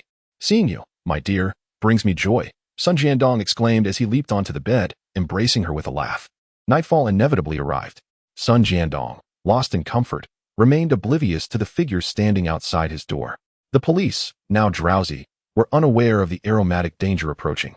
As the scent of a drug wafted through the air, the figure inserted a thin wire into the door lock, twisting gently until it clicked open. Unbeknownst to the sleeping Sun Jiandong, a figure dressed in black stood beside him. Startled awake by the woman's sudden movement, he blinked and stammered, Who are you? Is she dead? You talk too much. Sun Jiandong, do you not recognize me? Came the raspy voice that froze him in fear. I don't know you. I have no grievances with you. Why? Why do you want to kill me? Sun Jiandong trembled as he spoke. He now harbors a sense of regret for not heeding their warnings at that time. Had he listened, he would not have found himself in such a predicament, alas. Regret is not a commodity one can purchase in this world. No grudges, no enmity. He laughed bitterly, his laughter resonating with a chilling quality that sent shivers down Sun Jiadong's spine. To make matters worse, an overwhelming drowsiness suddenly enveloped him, rendering him lethargic. The atrocities you three inflicted upon me 3 years ago shall never fade from my memory. For 3 years, I have awaited this moment to exact my revenge. The figure spoke with palpable anguish. Is that truly you? Sun Jiadong stammered, a hint of fear creeping into his voice. Despite his overwhelming desire to succumb to sleep, he understood that doing so would mean forfeiting his chance to awaken. It seems you have long been aware of my identity, the figure remarked with a sinister smile. 3 years ago, we were in the wrong, and I confess my sins. Name your price, and I shall pay it. If only you would spare me, Sun Jiadong pleaded. It is too late to seek absolution. Why did you act against me when you knew it was wrong? Were you unaware of the harm you would inflict? You brutes. Even if I were to kill you 1,000 times, it would not atone for the suffering you have caused me, the figure retorted. A twisted satisfaction evident in their tone. She relished the sight of them pleading for mercy as they faced death, for it granted her a profound sense of accomplishment. Once, they had dismissed her pleas. Now, she would make them repay every drop of anguish, piece by piece. Do you know? I have transformed into this being solely for the purpose of vengeance. You must be eager to behold my current visage, the figure declared with a mocking grin, before removing the mask to reveal a face marred by scars and disfigurement. Yet, beneath the grotesque exterior, one could discern hints of a once beautiful countenance. You are a ghost. Sun Jiadong trembled, uttering the words in disbelief. Huh, you are correct. I am indeed a specter returned to exact payment from the three of you. Do you realize? When I killed Li Mingzhi, he too beheld my face and uttered words identical to yours just now. Truly, you are a band of scoundrels, the figure laughed. But her expression shifted, her voice growing colder. My current form is entirely the result of your actions. I was not always like this. It is you who have rendered me into this wretched state, neither human nor ghost. Your state does not appear to be of our making. Sun Jiadong cautiously defended himself. True, I am responsible for my own transformation, yet the ultimate cause lies with you. Had you not destroyed me, I would not have sought revenge and become this way. Mark my words, Sun Jiadong, your blood debt shall be repaid with your own blood. The figure's rage was palpable. Please, no? Sun Jiadong gasped, attempting to rise and flee. But his body felt leaden. You have drugged me, he accused, shaking his head in disbelief. Ah, I must admit, you are somewhat stronger than Li Mingzhi. Despite being under my influence for so long, you still possess awareness. This indicates a strong will to survive. However, you shall not see the dawn. She replied with a chilling smile. Without granting him further opportunity to speak, she swiftly slashed his throat, blood gushing forth. The woman lying beside him met the same fate. Her throat cut with equal precision. Surveying the two lifeless bodies, she contemplated the room's arrangement and muttered to herself, "It seems I must hide you beneath the bed." With a knife, she inscribed a character on the exposed skin of both corpses. Satisfied with her handiwork, she discarded their bodies beneath the bed and opened the window. Then, she exited through the neighboring door, leaping from the window. The following morning, Zhang Feng, who had just arrived at the investigation bureau, was startled by the words of an incoming officer. What did you say? Sun Jiadong is dead? I specifically instructed you to keep an eye on him. How could this happen? Zhang Feng demanded. We were fine until around 11 or 12 last night, when a sudden fragrance wafted in. We don't know what happened, but we all fell asleep. When we awoke, we sensed something was amiss and hurried to check the room, only to discover that Sun Jiadong was dead. Along with the woman beside him, the young officer explained. Let us go take a look, Zhang Feng commanded. What is the rush? Zhang Hao inquired as he entered, accompanied by Han Jingjing, who had not been seen for a couple of days. Sun Jiadong is dead. It appears he died last night, Zhang Feng informed Zhang Hao. It's not surprising that someone like him has met his end. Stubbornness invites disaster. No one could save him, even with our surveillance. There are countless ways a killer can strike. Our numbers are insufficient, Zhang Hao replied. Let us go investigate together, Zhang Hao suggested. Another case to showcase my talents. Han Jingjing exclaimed with a smile. Chapter 85. Summoning Cheng Haoyang. The group soon arrived at the inn, where police had cordoned off the area, leaving curious onlookers outside. Where is he? Zhang Feng asked upon entering. Under the bed, a young officer replied. Why under the bed this time? Han Jingjing wondered. Zhang Hao glanced at the room's layout and replied. The straightforward answer is that there are no cabinets here. Move the bed, Zhang Feng instructed. Several young officers shifted the bed, revealing the corpses of Sun Jiadong and the woman. After the previous incident with Li Mingzhi, Han Jingjing no longer felt fear at the sight of Sun Jiadong's corpse. The same modus operandi, Zhang Feng noted. Prosecutor, who could be so cruel? How could they act with such malice? A young officer could not help but ask. You ask me, but who do I ask? I told you to keep a close watch on Sun Jiadong. Who knew he would fall prey so easily? Now we have no leads, Zhang Feng scolded.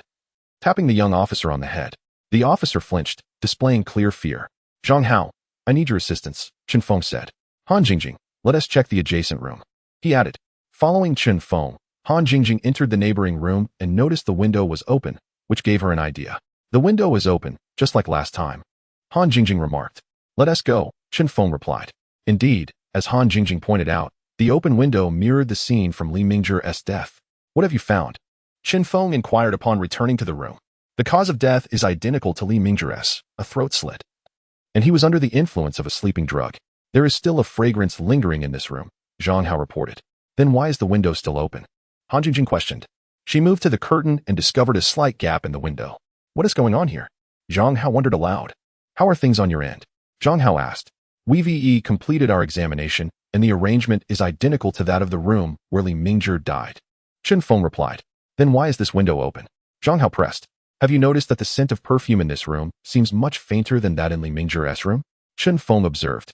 With the window open and good ventilation, it stands to reason that the scent would be lighter, Zhang Hao explained. He then continued. Are you suggesting the killer opened the window to ventilate and diminish the scent of the perfume? That is a possibility. But it could also be a ruse crafted by the killer, Zhang Feng replied coolly. What kind of ruse? Han Jingjing inquired. Let us be led to believe that she departed from this very room, or perhaps learned from her previous misstep. The window in the adjacent room serves as a mere illusion. In truth, she exited from this chamber, Zhang Feng remarked. Then from where did she escape? Han Jingjing inquired. That is a question for the murderer, Zhang Hao replied. As it stands, the perpetrator's methods are ruthless, leaving no additional clues, Zhang Hao continued. This suggests we must seek a breakthrough from Cheng Haoyang. With Li Mingzhi and Sun Jiadong now deceased, we need not hesitate any longer regarding whether the killer targeted the three of them. I believe informing Cheng Haoyang of this information may yield unexpected results, Zhang Feng proposed. What are we waiting for? Let us summon Cheng Haoyang and inquire without delay. Han Jingjing urged impatiently. Let us carry Sun Jiadong's body back.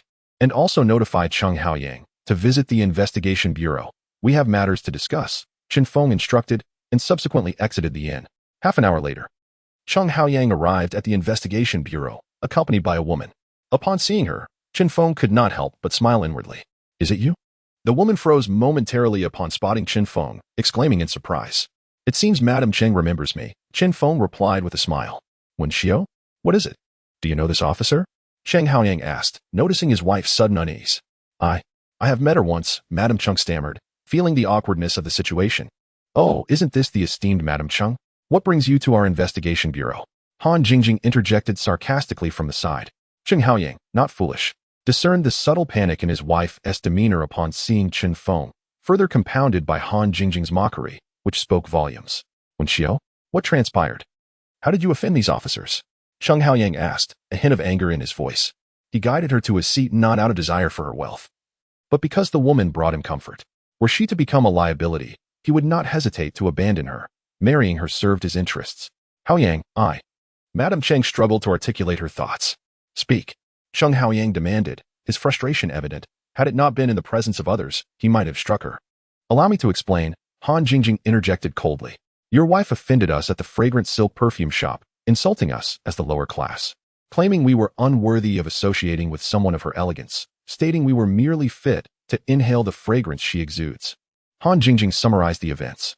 You wretched woman, do you consider yourself noble? Do not forget what you were before marrying into the Cheng family. Apologize to the officers at once. Cheng Haoyang exclaimed angrily. He now relied on Zhang Feng and his colleagues for survival, and it infuriated him that his wife had alienated them. I am sorry, Madame Cheng uttered softly. Her earlier arrogance vanished. She understood that everything she possessed was bestowed by Cheng Haoyang. He was her lifeline, and if he desired her demise, it could happen in an instant. In such grave matters, she had no place to speak. Speak louder, Cheng Haoyang insisted, dissatisfaction evident in his voice. Very well. Young Master Cheng, your wife has already apologized. Let us consider this matter settled. However, I must advise you to be mindful of your words. For careless speech can lead to unforeseen troubles. And do not assume that marrying into a wealthy family grants you the right to disdain ordinary people. After all, they constitute the majority, Zhang Feng stated calmly. The officer speaks wisely, do you understand? Cheng Haoyang asked. I understand, Madame Cheng replied meekly. Chapter 86. Disclosing the past. May I inquire why the officer summoned me? Cheng Haoyang asked, attempting to calm his nerves. Please take a seat, Zhang Feng instructed. As Cheng Haoyang settled down, Zhang Feng handed him a glass of water. Thank you, Cheng Haoyang said. Sun Jiadong was murdered yesterday, Chen Feng stated matter-of-factly. What? Zhang Haoyang leaped to his feet, the glass slipping from his hand and shattering on the floor. He. Zhang Haoyang stammered, unable to complete his thought, clearly shocked by the news. The same person who killed him also took Li Mingzhi's life. Hence, we summoned you not only to warn you to be cautious, but also to ascertain if there were any details you overlooked during our last encounter, Chen Feng explained. We noticed you hesitated to speak, leading us to believe you were concealing something, which may be crucial to our investigation. We kindly ask you to share what you withheld. Zhang Hao added. Very well, I can no longer withhold the truth, Zhang Haoyang said through gritted teeth, revealing the difficulty he faced in divulging this information. 3 years ago, we committed a grave mistake, he confessed, lowering his gaze. He faltered, still hesitant despite his resolve to reveal the truth. What kind of mistake? Han Jingjing pressed impatiently. We assaulted a woman, Zhang Haoyang admitted quietly.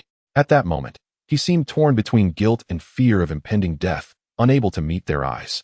His revelation shocked those present, particularly Han Jingjing, who was filled with rage. What did you say? You assaulted a woman? You heartless beasts. No wonder you meet such a tragic end. This is divine retribution. Han Jingjing seethed, overcome with the urge to strike them. Han Jingjing, calm yourself, Chen Feng urged. How can I remain calm? The one harmed is a woman, not you men. Of course, you remain composed, she retorted angrily. Despite Chen Feng and Zhang Hao's own outrage, they managed to suppress their fury. Zhang Haoyang, continue, Chen Feng instructed coldly, his tone reflecting his attitude. It was a stormy night 3 years ago when the three of us took turns assaulting her in a dilapidated wooden shack. Afterward, we left her there, not caring for her welfare, as we believed she was on the brink of death. Fearing we might attract misfortune, we abandoned her to her fate, Zhang Haoyang recounted slowly. And what happened afterward? Chen Feng pressed. The next day, we returned, uneasy, only to find no trace of her. We assumed she had perished and been buried. Thus we thought little more of it, eventually forgetting the entire incident, Zhang Haoyang explained. You possess an astonishing memory to forget such a heinous crime against an innocent woman. It seems such acts are not unfamiliar to you, Chen Feng remarked with a cold smirk. In that moment, he would have preferred the murderer end his life. Zhang Haoyang appeared to be numb, seemingly indifferent to Chen Feng's reaction. He continued, this woman is associated with the bailing men. We only know her by the name of Xiao Dai. At the time, she was exceptionally beautiful, and several of us were tempted to have her accompany us. However, she refused, which incited our anger. Lacking any opportunity to act, we had someone keep watch outside the bailing men. We instructed them to capture her if they ever saw her alone. For several days, we awaited such an opportunity, until one day, amidst a torrential downpour, our observer was about to leave when they suddenly spotted Xiao Dai rushing out of the bailing men. In an instant, our men pursued and seized her. And what followed was the incident you just mentioned in the cabin, Chen Feng inquired. Indeed, after we brought her to the cabin, we had prepared in advance. She realized our intentions and struggled fiercely. Each of us restrained her limbs, rendering her immobile. In our fury, we inflicted particularly severe torment upon her. Moreover, the secluded location, compounded by the heavy rain, meant there were hardly any witnesses. We acted without restraint, ignoring her pleas for mercy, and only later learned that she had not yet experienced the intimacy between men and women, Zhang Haoyang recounted. They met a just fate. If I were the murderer, I dare say I would have been even more ruthless, Chen Feng chuckled. It is no wonder that during a meal with Wan Hongyu, Sun Jiadong once remarked that if one could indulge in a woman from the bailing end, then Wan Hongyu would be of no consequence. I had been pondering why I had no recollection of the bailing men's affairs. It seems you all concealed them well. Otherwise, perhaps Sun Jiadong would not have met his demise. Chen Feng mused. That incident occurred 3 years ago. I have disclosed all I can. Unless unforeseen circumstances arise, it was that woman who killed Li Mingzhi and Sun Jiadong. She has come seeking vengeance, Zhang Haoyang stated. If that is the case, it is highly probable that the woman is alive, perhaps rescued by someone, Zhang Hao commented. Zhang Haoyang, although morally we might wish for the murderer to take your life, we cannot act in such a manner. Rest assured, we will protect you and apprehend the true culprit. However, you two must agree to one condition, Chen Feng asserted. Please, do speak, Zhang Haoyang replied. Turn yourself in. Recount the events of that time, and submit to the law's judgment.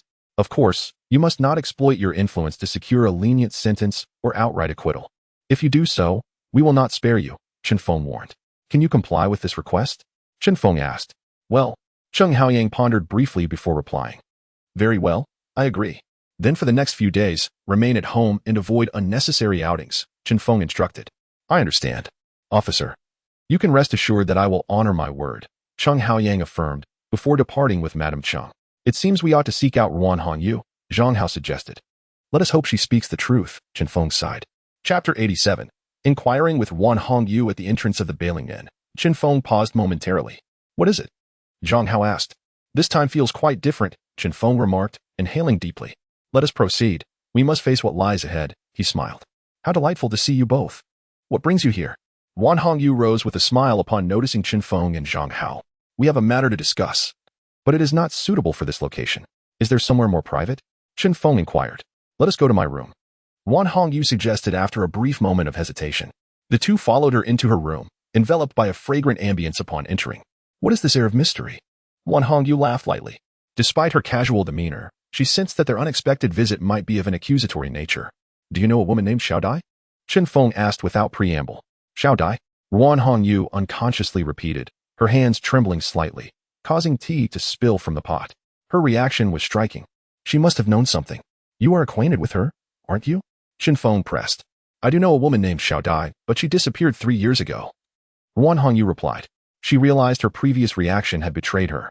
To conceal the truth entirely would only raise suspicion. Thus, a blend of truth and falsehood was needed to deceive them, with the most crucial details remaining hidden. Disappeared? What do you mean? Chen Feng probed. 3 years ago. She was returned to me in a battered state, and I was shocked by her condition. She had not returned home all night. And I had sent someone to search for her, but to no avail. I cared for her for half a month, and once her injuries healed, she departed without a word. Since then, I have had no knowledge of her whereabouts. I never asked her where she was going, knowing she would not divulge such information. Ruan Hongyu lamented. Then you must know what she endured that night, Chen Feng pressed. I did. While tending to her wounds, I saw the evidence of her violation. I chose not to ask her about it, understanding it would haunt her for a lifetime. I feared mentioning it would cause her more pain.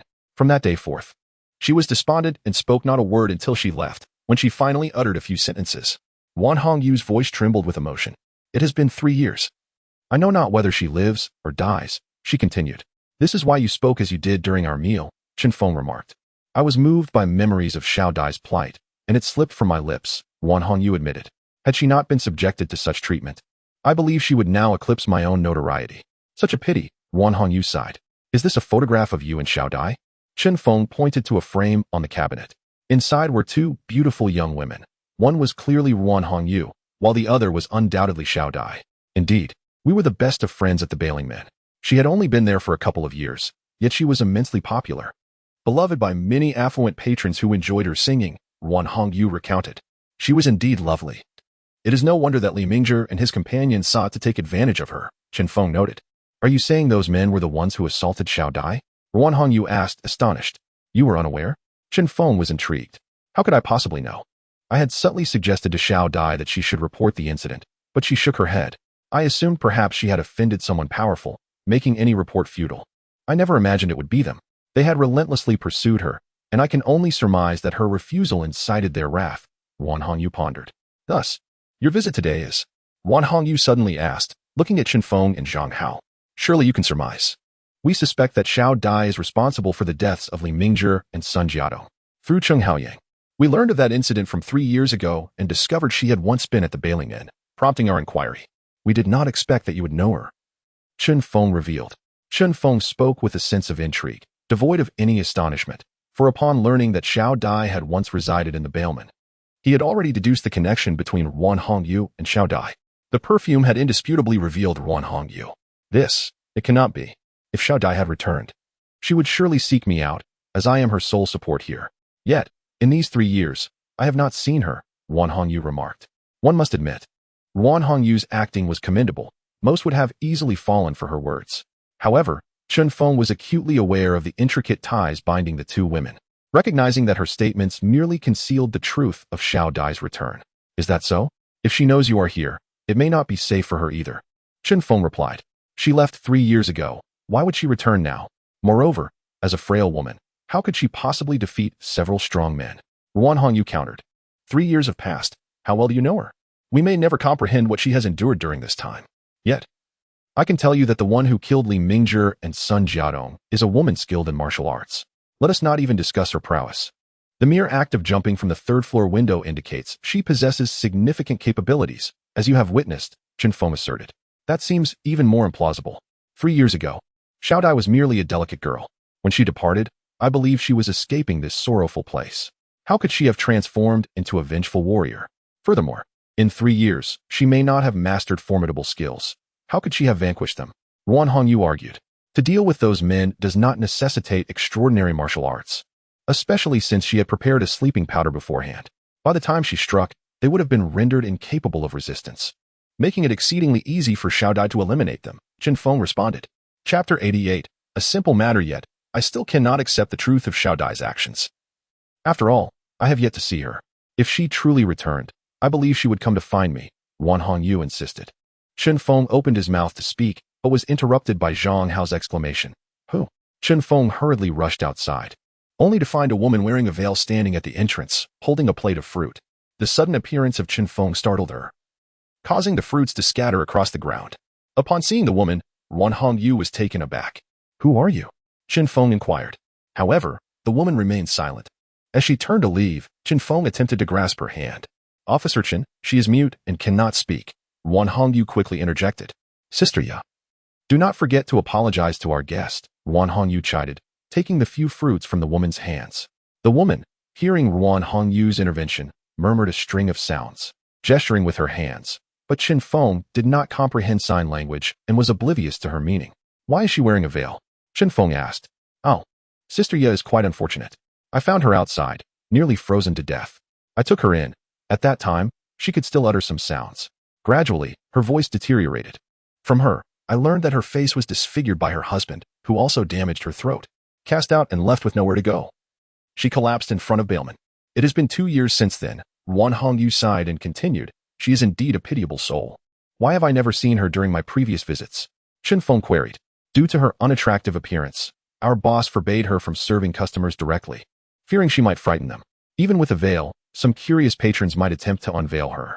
Additionally, we wish to protect her from the ridicule and abuse of those wealthy young men, so she typically performs menial tasks in the back, Ruan Hongyu explained. Sister Ya, you may leave now. You need not assist here any longer. Ruan Hongyu gently dismissed her. The woman bowed in gratitude and departed. Officer Chun, let us discuss matters inside. Ruan Hongyu suggested. No need. Let us conclude today's affairs. You should rest, and we shall return another day, Chen Feng replied. Very well, I shall not keep you. Ruan Hongyu smiled. She lied just now, Chen Feng remarked upon exiting Bailman. Are you referring to that matter? Zhang Hao inquired.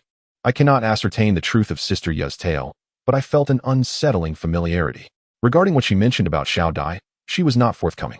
I believe Xiao Dai is indeed in this city. We simply do not know her whereabouts. Yet, she has deliberately concealed this fact, Chen Feng stated. Do you think Xiao Dai might be here?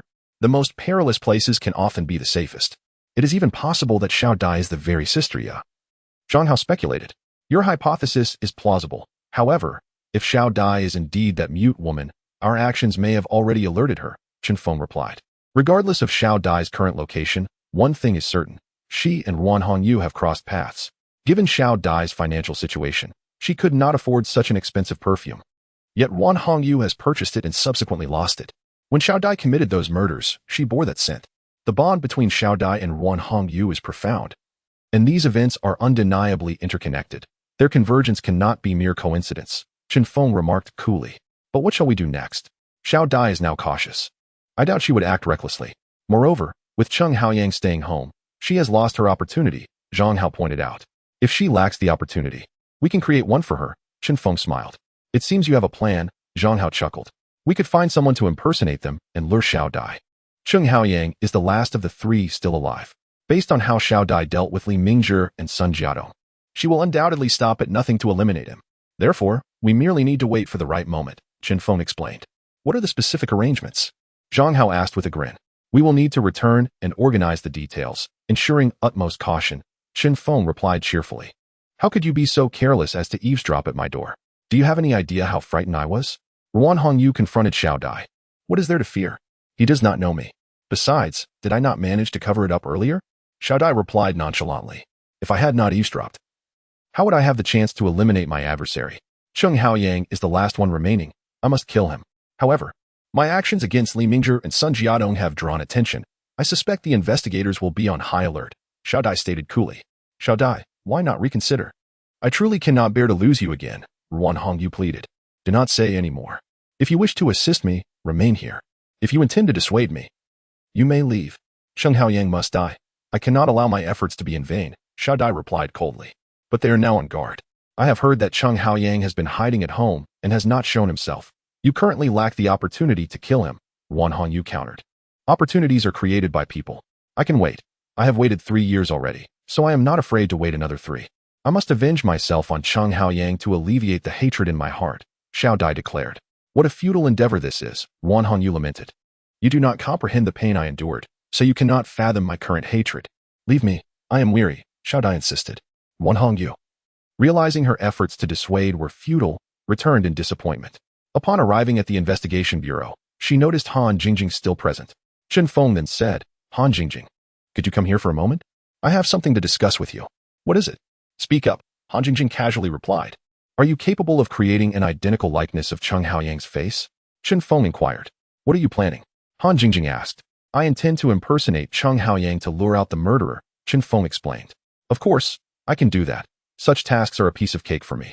Han Jingjing boasted. All right, prepare yourself and apply some makeup on me to ensure I can convincingly pass as him, Chen Feng smiled. You can impersonate Zhang Haoyang. But have you considered that he is quite the womanizer?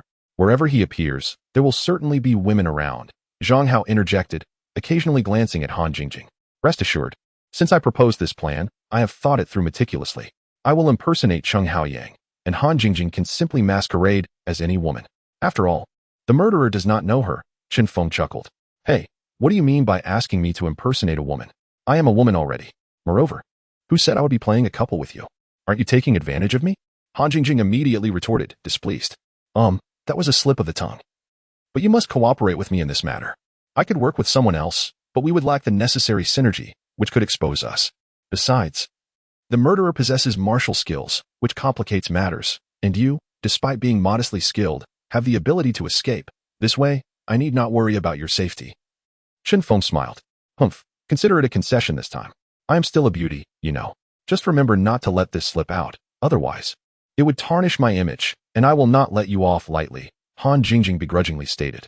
Rest assured, I will not disclose this matter. Besides, your image is already questionable. Just a heads up.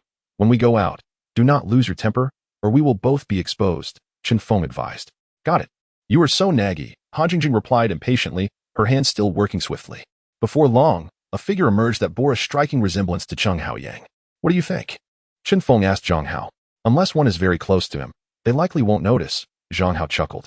Fear not, my skills are exceptional. Most people do not scrutinize closely, Han Jingjing asserted. What about your business? Zhang Hao asked. I cannot mimic his voice. Speaking abruptly will only raise suspicion. I'll remain silent and let Han Jingjing handle any interactions, Chen Feng contemplated. I think that's unwise.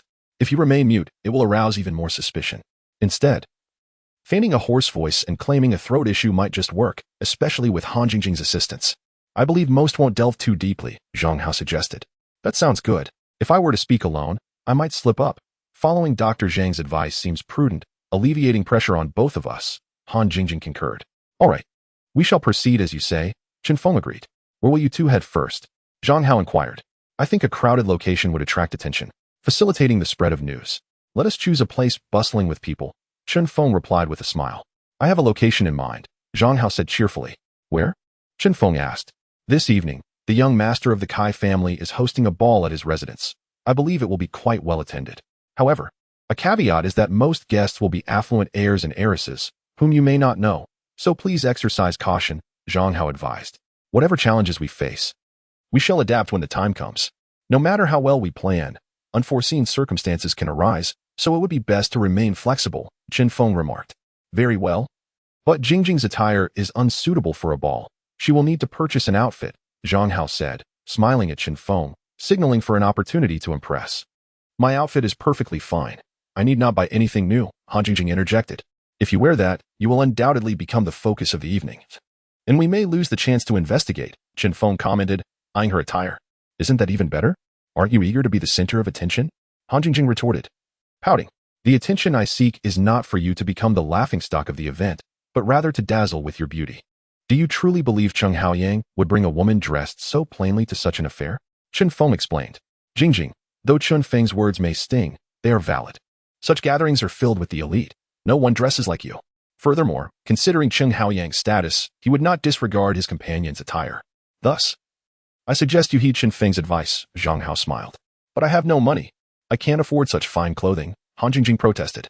Ah, your financial situation is of no concern. You are assisting Zhang Feng, so he will cover the cost of your attire. Just focus on showcasing yourself well. Zhang Hao said with a smile. Very well, Han Jingjing acquiesced. Zhang Haoyang won't be attending tonight, will he? Zhang Feng asked. Do not worry. He is staying put at home, avoiding the Kai family's ball, Zhang Hao reassured. But we lack an invitation. How shall we gain entry? Han Jingjing queried. Well, I cannot help there. You must figure that out on your own. I am merely relaying this information to you, Zhang Hao replied, smiling. That's quite the suggestion you've made. Zhang Feng chuckled. Let us devise our own plan, Zhang Feng said, shaking his head. This task is not as daunting as you think. Your identities are significant. Do not forget, you are now the young master of the Chung family. I believe that once you assert this identity, even without an invitation, the doorman will not impede your entrance, Zhang Hao said cheerfully. I will pray that the name of Zhang Haoyang proves advantageous, Zhang Feng smiled. Now, restore me to my original appearance. We must go shopping, Zhang Feng instructed. Han Jingjing pinched and prodded his face, and before long, she peeled away a few scraps of disguise, restoring Zhang Feng to his original form. Chapter 90. Purchasing evening attire. The two soon arrived at an upscale clothing store. Good day, sir and miss. How may I assist you? A salesperson greeted them with a smile as they entered. Please fetch her a luxurious evening gown suitable for a ball, Zhang Feng said with a smile. Certainly, miss, please follow me, the salesperson said to Han Jingjing. Go ahead, Zhang Feng encouraged, gazing into Han Jingjing's eyes. These are our latest styles for this year. Which one do you prefer? The salesperson inquired. Han Jingjing had never worn or selected such high-end apparel. She was unsure of what she favored.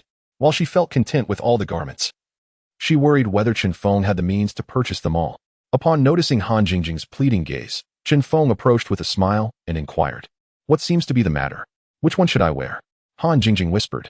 Which outfit do you fancy the most? Zhang Feng responded with a grin. I think they all look nice. I like them all, Han Jingjing shyly admitted. Zhang Feng raised an eyebrow, thinking. If only I had enough money to buy all of them. He understood that it was Han Jingjing's first time in such a place, and it was only natural for her to feel somewhat overwhelmed by the choices available. Sir, how about you select an outfit for this young lady? I am certain your taste will not disappoint, the attendant suggested with a smile. Very well, since you are undecided, I shall choose for you. I hope you will find it to your liking, Zhang Feng replied cheerfully. As Zhang Feng strolled before the array of garments, his gaze was suddenly captured by an exquisite evening gown. This white one shall do. White symbolizes purity and nobility, and I believe it will suit you splendidly, he declared with a smile. Han Jingjing nodded in agreement, expressing her fondness for the gown. The attendant retrieved the gown and handed it to Han Jingjing, saying, Miss, the fitting room is over there. You may proceed on your own. Thank you, Han Jingjing replied gratefully as she walked towards the fitting room. Moments later, the door swung open, revealing Han Jingjing adorned in the white evening gown. The attendant gasped in admiration, exclaiming, Sir, your girlfriend is truly stunning.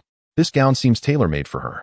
Han Jingjing hurriedly attempted to clarify, feeling slightly embarrassed by the unintentional implication. We'll take this one, Zhang Feng interjected. Grinning. You look beautiful, he added sincerely. This was no mere flattery. Although Han Jingjing typically shunned excessive adornment, her natural beauty was undeniable. Dressed as she was, she radiated a brilliance that would undoubtedly turn heads at any ball. Han Jingjing, somewhat awkwardly, managed to smile and murmured, Thank you, miss. Would you like us to assist you in getting dressed, or will you manage on your own? The attendant inquired. Please assist her, otherwise, we might find it difficult to leave if she wears this out, Zhang Feng chuckled. His words were far from exaggerated. If Han Jingjing were to step outside in such attire, it would certainly create quite a stir. Once Han Jingjing changed back into her previous outfit, Zhang Feng felt a strange discomfort. Had he truly been so swayed by appearances? Having just witnessed Han Jingjing's radiant side, it was difficult to accept her in a more casual ensemble. After the gown was properly packaged and payment was settled, Zhang Feng and Han Jingjing departed the store. I will return this outfit after wearing it today, Han Jingjing stated. No need for that. I gift you this dress as a token of appreciation. Besides, what use would it be to me, a man, if you were to return it? It would be a waste. A fine garment deserves to be worn by one worthy of it, and you look splendid in this evening gown. Keep it, should I ever require your assistance again. I won't have to buy you another, Zhang Feng replied with a smile. Well then, thank you, Han Jingjing whispered. To be honest, you do look quite lovely in that gown.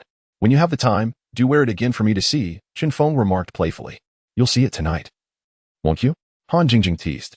This evening, I will accompany you as Zhang Hao, but I'm meant in my own identity, Zhang Feng clarified.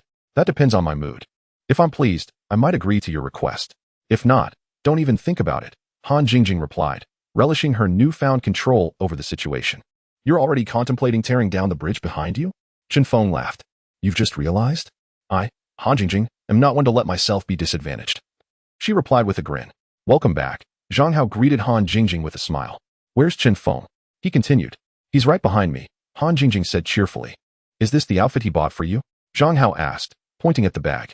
Yes, a white evening gown. I suspect this will set him back quite a bit. Han Jingjing chuckled. You think I would let you off that easily? You still owe me a favor, Zhang Feng chimed in as he entered. Humph. Why should I acquiesce to your request? Han Jingjing replied, feigning nonchalance. What request did he make of you? Zhang Hao inquired, amused. He wants me to wear the gown and show it to him privately, Han Jingjing explained. I wouldn't dare. What if he were to see how youthful and beautiful I am and develop a liking for me? That would be quite the loss, she continued playfully. Honestly, I am also a bit curious to see how you look in it, Zhang Hao admitted with a smile. When I have the time. I'll model it for you, Han Jingjing replied joyfully. Hey, wasn't that outfit a gift from me? How could you do this? Zhang Feng said, slightly annoyed. So what? Although you bought it, it is now my reward. Since I said I would return it after wearing it, and you refuse, that is no longer my concern. Han Jingjing retorted with a laugh. Very well, you are quite clever, Zhang Feng replied, grinning. How much did you spend? Zhang Hao asked, still smiling. About a month's salary. Zhang Feng replied casually. Wow, that is quite a sum, Han Jingjing said, feeling a bit embarrassed. You just learned that I spent my entire month's earnings on this gown, and you treat me like this. Is that fair? Zhang Feng exclaimed. I could wear it once for you to see, Han Jingjing suggested shyly. I don't merely want to hear your words. I want to see your actions. Zhang Feng stated. But there's no place to change here. You can't expect me to change in front of you too. Han Jingjing protested, blushing. You're overthinking. We do have changing rooms. Just look for the sign that says changing room and you'll find it, Zhang Feng said, exasperated. Change in front of two men? How could you even suggest that? Han Jingjing retorted, before taking the bag containing the evening gown to search for the fitting room. Looks like I'm in for a treat, Zhang Hao remarked with a smile. To be honest, she truly does look exquisite in that evening gown. This month's salary was well spent, Zhang Feng mused. Are you perhaps developing feelings for her? Zhang Hao teased, his eyes twinkling. You think too much. I merely appreciate beauty. Zhang Feng replied nonchalantly. Shortly thereafter, Han Jingjing emerged wearing the white evening gown, and Zhang Hao's eyes widened in astonishment.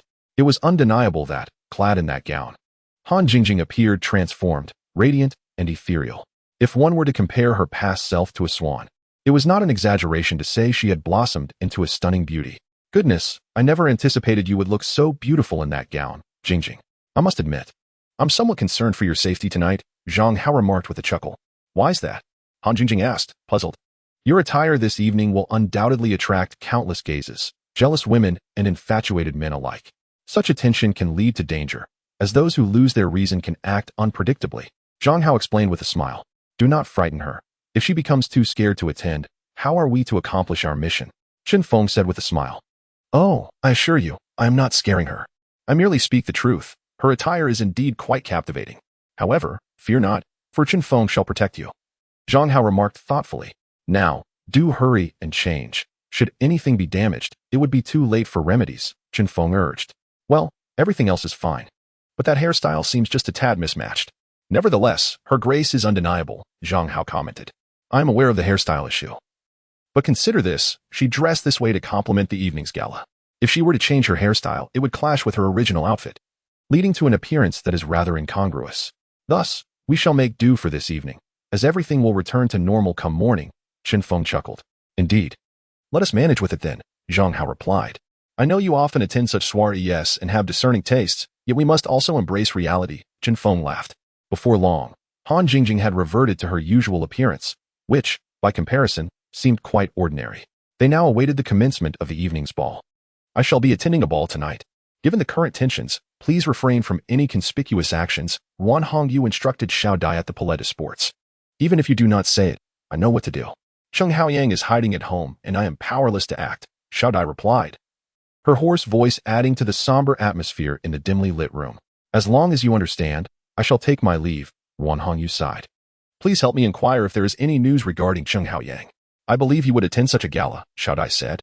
Even if he does attend, it matters not. The crowd is vast and chaotic, making it unsuitable for you to take action. Moreover, I cannot relay messages, Wan Hongyu replied. Worry not. Just keep an eye on Zhang Haoyang. I will accompany you shortly, and you can relay any information you gather back to me, Xiao Dai insisted. Very well. But do be cautious. Otherwise, I cannot assist you, Wan Hongyu cautioned before departing the house. The gala commenced as scheduled. With many affluent young gentlemen and ladies from the Bund in attendance, the venue ablaze with lights and vibrant with activity. To host such an event in one's own home and invite so many guests suggests a truly remarkable individual. Zhang Feng arrived with Han Jingjing, who seemed somewhat anxious. Perhaps due to this being her first experience in such a setting, clutching Chen Feng's arm and appearing somewhat stiff. Sensing her unease, Zhang Feng gently patted her hand and smiled. Do not be anxious. Simply relax and observe.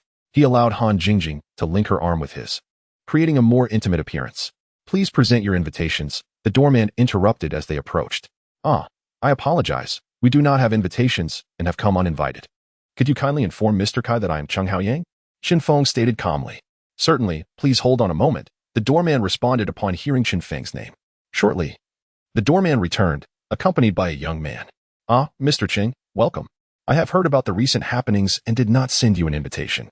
So I hope you can forgive this oversight, the young man said with a smile. Chen Feng recognized him as Kai Xiaoyang, the host of the evening. I understand that you were being considerate, but I still wish to extend my respects.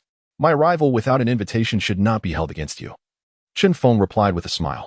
Your voice? Kai Xiaoyang inquired, puzzled. Oh, do not mention it. It is merely a minor issue stemming from recent events involving those two, Chen Feng said, chuckling. I have also heard that the perpetrator is quite ruthless, so Mr. Cheng should take care, Kai Xiaoyang advised with concern. Thank you, I appreciate your concern, Chen Feng smiled. And who might this be? Kai Xiaoyang suddenly noticed Han Jingjing. Expressing surprise. This is my dance partner, whom I have only recently met, Chen Feng replied, raising an eyebrow with an understanding glance. Kai Xiaoyang immediately comprehended. Aware of the man's tastes, and was impressed by Han Jingjing's beauty, recognizing her as one of the most remarkable individuals present. Your dance partner is lovely. May I ask her name? Kai Xiaoyang inquired with a smile. You flatter me. I am Han Jingjing, she replied. A beautiful name that suits you well, quiet and gentle. Mr. Cheng is indeed fortunate, Kai Xiaoyang remarked. Mr. Cheng usually attends with his wife. I presume this evening's dance shall be even more delightful, he continued. Indeed. Attending with my wife each time can lead to aesthetic fatigue, hence the change for tonight, Chen Feng chuckled. Moving closer, he whispered to Kai Xiaoyang, in truth, I brought her to experience the world, and she is not an adept dancer. If any issues arise, I hope you will be understanding. Understood. Kai Xiaoyang responded with a smile. Mr. Cheng and Miss Han, please, step inside, Kai Xiaoyang gestured. However, unbeknownst to Chen Feng, two figures were watching them intently from a distance. Zhang Haoyang has indeed arrived. Fortune smiles upon me. Xiao Dai exclaimed in a hoarse voice. Do not act rashly. I will go inside to gather information, Wan Hongyu cautioned. Rest assured, I am not easily provoked. He is my last adversary. And I do not intend to jeopardize my plans, Xiao Dai retorted with a cold laugh. You go ahead. I will wait for you outside, she added. Wan Hongyu observed Xiao Dai but refrained from further comment, knowing that there was no need for additional warnings. Yet, she was perplexed, questioning whether the man she had seen was indeed Zhang Haoyang, as she sensed a hint of Zhang Feng's presence in him. Wan Hongyu presented her invitation as she entered the hall, immediately drawing the gaze of all present. Those who had been conversing with Zhang Feng quickly sought excuses to approach her. Although they found Zhang Haoyang's partner captivating, with Wan Hongyu's arrival, they no longer regarded Han Jingjing as the center of attention. Wan Hongyu greeted everyone with a smile while searching for Zhang Haoyang's figure. Suddenly, her expression froze. What is she doing here? Wan Hongyu wondered, bewildered. She excused herself from the crowd and approached Han Jingjing. Chen Feng sensed trouble brewing. Wan Hongyu had undoubtedly realized something was amiss. Jingjing, what brings you here? Wan Hongyu asked with a smile, clearly surprised by Han Jingjing's presence and her striking appearance. Hongyu Jiai. Han Jingjing stammered, feeling anxious at encountering someone she knew. Chen Feng, sensing the gravity of the situation, quickly leaned in and whispered, She is here to protect me. You? Wan Hongyu looked at Chen Feng, puzzled. You are not Zhang Haoyang. Your voice is different, she remarked, scrutinizing him. Although it was a question tinged with uncertainty, a significant portion of that uncertainty was affirmative. Chen Feng was taken aback by her words. He had not anticipated that Han Jingjing would throw such a deep-seated bombshell. I am Zhang Hao, Miss Ruan. It's just that my throat has been a bit uncomfortable these past few days, so you might find my voice somewhat unfamiliar, Zhang Feng hastily explained. Sister Hongyu. He truly is Zhang Hao. If it weren't for that damn Zhang Feng making me masquerade as his dance partner for his protection, I wouldn't have come here at all. I feel utterly uncomfortable in this attire, Han Jingjing said, a pained expression crossing her face. Jingjing, you look beautiful today. Ruan Hongyu remarked with a smile, choosing not to pursue the matter of whether Zhang Hao was indeed Zhang Hao. However, her lack of inquiry did not imply that her doubts had dissipated. Not at all, Han Jingjing replied shyly with a smile. Yet, she recognized that her appearance was undeniably captivating. Otherwise, so many people would not have approached her for conversation. Were it not for the circumstances, Han Jingjing would have already sent them packing with a punch, for their leering gazes were quite discomforting. After some further conversation, Ruan Hongyu excused herself. Phew. Han Jingjing exhaled in relief. You scared me. I always worry that I might slip up, she said, her heart still racing. I fear I may have already revealed myself. Zhang Feng chuckled self-deprecatingly. How could that be? We didn't say anything wrong, did we? Han Jingjing questioned.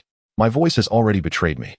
Although my excuse might deceive many, deceiving Ruan Hongyu is an entirely different endeavor. She has been exposed to a myriad of people and is keenly aware of their subtleties.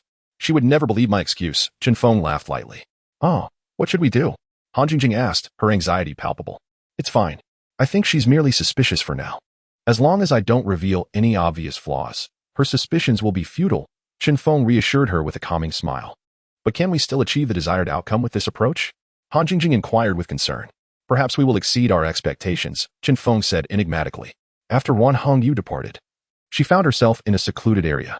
What is going on? Xiao Dai asked. I suspect that man may not be Zhang Hao. He is accompanied by a woman from the investigation bureau, claiming to protect him, Ruan Hongyu stated. Someone is protecting him? What a useless fellow. If not for the protection, he would be doomed, Xiao Dai retorted fiercely. You mentioned you doubt he is Zhang Hao. Why is that? Xiao Dai pressed. His voice is off. I've heard his voice before, and it is markedly different from how he speaks now, while their appearances are somewhat similar. I still have my doubts, Ruan Hongyu explained. What did he say? Xiao Dai asked. He claimed to be overworked these past few days, resulting in a hoarse voice. Ruan Hongyu replied. Regardless, I cannot let this opportunity slip away, Xiao Dai asserted. Then I will follow them closely, just in case, Ruan Hongyu decided. All right. Xiao Dai nodded slightly. Ruan Hongyu returned to the ballroom, where the dance had commenced, and Zhang Feng was already dancing with Han Jingjing. I didn't expect you to know how to dance, Han Jingjing remarked with astonishment. Such skills are essential in this social circle. Although I'm not often in such company, I've learned a lot from being with Zhang Hao, Zhang Feng replied nonchalantly. Come, let me teach you, he said. Noticing Han Jingjing's somewhat clumsy attempts, Zhang Feng guided her step by step, and soon she was able to match his rhythm. It must be said that their coordination was quite harmonious. However, this very harmony deepened Ruan Hongyu's suspicions. She was well aware of Zhang Haoyang's unsavory reputation in the circles of young gentry. Even if Han Jingjing was there to protect him, such closeness was unnecessary. At that moment, her suspicions were further solidified. With a smile, Ruan Hongyu approached, saying, Jingjing, why don't you take a break? I'd like to dance with young Master Cheng. Han Jingjing momentarily lost her focus, gazing at Zhang Feng. Thank you, Miss Ruan, for your kind invitation. Miss Han, please take a rest. There is no need for concern here, Zhang Feng said with a smile. The act must continue. Ruan Hongyu replaced Han Jingjing, and the two began to dance to the music. What prompted you to dance with me? Zhang Feng inquired with a smile. I'm not interested in dancing with Zhang Hao. I find such a person beneath my notice. I merely wish to dance with you, Officer Zhang Feng. Ruan Hongyu replied with a playful smile. Zhang Feng, momentarily taken aback, laughed. Miss Ruan, it's quite inappropriate for you to insult me to my face. How can you say you look down on me? However, he added, yet, I must admit, you are quite genuine. At least more so than those who speak ill of me behind my back. Officer Chen, are you still attempting to deceive me? That would surely hurt my feelings. Ruan Hongyu said with an enchanting smile. Miss Ruan, your repeated misidentifications of me as Officer Chen intrigue me. Just who is this Officer Chen that you are so enamored with? Zhang Feng smiled. He is my man, Ruan Hongyu whispered playfully in Zhang Feng's ear. At her words, Zhang Feng froze momentarily. Ruan Hongyu's declaration was utterly shocking. How could she utter such a statement in his presence? Was she attempting to force him into revealing his true identity? What's wrong? Ruan Hongyu asked with a smile. Nothing. I am merely taken aback by your statement. I find myself somewhat envious of Officer Chen, for he is fortunate enough to embrace such beauty, Zhang Feng replied with a smile.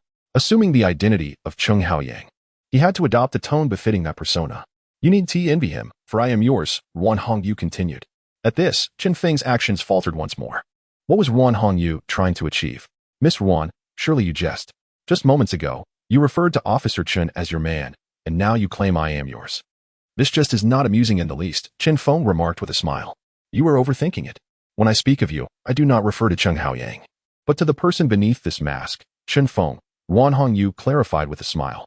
Miss Wan, you have persistently regarded me as Officer Chen. What is your true intention? Do you believe your reputation is so formidable that I would not dare act against you? Chen Feng feigned anger. Wan Hongyu laughed, seemingly unperturbed. Even if you claim Han Jingjing is here to protect you, your previous actions were overly intimate, resembling a couple more than mere acquaintances, she remarked. At that moment, she was indeed his dance partner. Chen Feng smiled. Is that so? Although I haven't interacted much with Han Jingjing, I do know her character well. She is one who cannot abide injustice. I believe she must be aware of some of Zhang Haoyang's actions. Do you think, given her disposition, that she would cooperate with Zhang Haoyang in such a manner? Wan Hongyu stated confidently. One could not deny that Wan Hongyu's insights were remarkably astute. She had deduced so much from a mere detail. It was unwise to underestimate this woman. Of course, one might argue that Han Jingjing is unaware of Zhang Haoyang's deeds, but since she has been assigned to protect him, she would likely have a general understanding of his character. Upon learning of Zhang Haoyang's past, do you believe she would comply with your plans? Furthermore, I have heard that Zhang Haoyang has secluded himself since the deaths of Li Mingzhi and Sun Jiado. Do you think I would believe you are Zhang Haoyang? Wan Hongyu continued as Chen Feng remained silent. This woman was indeed formidable. All right, I confess, it was a ruse. Chen Feng regained his voice and said, I knew it was you. I caught a glimpse of your figure the moment you walked through the door. At that time, I saw the face of Zhang Haoyang. But upon witnessing the intimate gestures between you two just now, I believe my suspicions have been confirmed, Wan Hongyu remarked with a smile. Since you know it's me, you mustn't speak of it, Chen Feng replied with a chuckle. Of course not. Well, my purpose has been fulfilled. You should dance with Jingjing, after all. She is your true partner. I wouldn't want to steal your thunder, Wan Hongyu said, seeking a reason to extricate herself. Never mind, I won't dance anymore. I feel a bit tired after that brief dance with you. Let us go rest for a while, Chen Feng smiled. Why aren't you dancing anymore? Han Jingjing asked with a laugh. With my identity exposed, there's no point in continuing, Chen Feng replied, still smiling. You two carry on chatting. I'll step out to the restroom, Wan Hongyu said cheerfully, crafting an excuse to convey a message. Chen Feng was well aware of her intentions. He had noticed her absence earlier and it had aroused his suspicion. Now, with Wan Hongyu wanting to step out again, he sensed something amiss. Jingjing, accompany Miss Wan. Although there are many people here, one cannot dismiss the presence of a few ill-intentioned individuals. Please protect her, Chen Feng discreetly signaled. Han Jingjing understood the purpose of their gathering and, upon noticing Chen Feng's subtle cue, she discreetly replied, Sister Hongyu, I'll accompany you. I also need to visit the restroom. Thank you. Then, Wan Hongyu smiled, though her heart raced with anxiety. Chapter 94. The move of Shout I. Wan Hongyu and Han Jingjing walked into the restroom, chatting amiably. Chen Feng, meanwhile, scrutinized the surroundings, searching for any suspicious characters. To his dismay, he found nothing out of the ordinary. After a while, the two emerged, with Han Jingjing subtly shaking her head, indicating that all was well. Chen Feng greeted them with a smile. Where to next? Wan Hongyu inquired. Home. I'll take Jingjing back. And I too must return, Chen Feng replied with a smile. As for you, I feel like taking a stroll. The night is still young. Why don't we step outside for a bit? Wan Hongyu suggested. Sounds good. I also find it rather stifling here. Let us go for a walk, Han Jingjing concurred. Chen Feng understood that Wan Hongyu's intent in stepping out was merely to send a message, likely to Shout I. All right, since both of you wish to take a walk, let us step outside for some fresh air, Chen Feng smiled. The three of them left in succession. However, once outside, Chen Feng deliberately positioned himself at the door, waiting for Wan Hongyu to emerge. He needed to keep a close watch on her, ensuring she did not make any furtive moves. Wan Hongyu could only stew in frustration. In the shadows, Shout I, oblivious to the situation, noticed Wan Hongyu walking alongside Chen Feng and assumed the moment had arrived.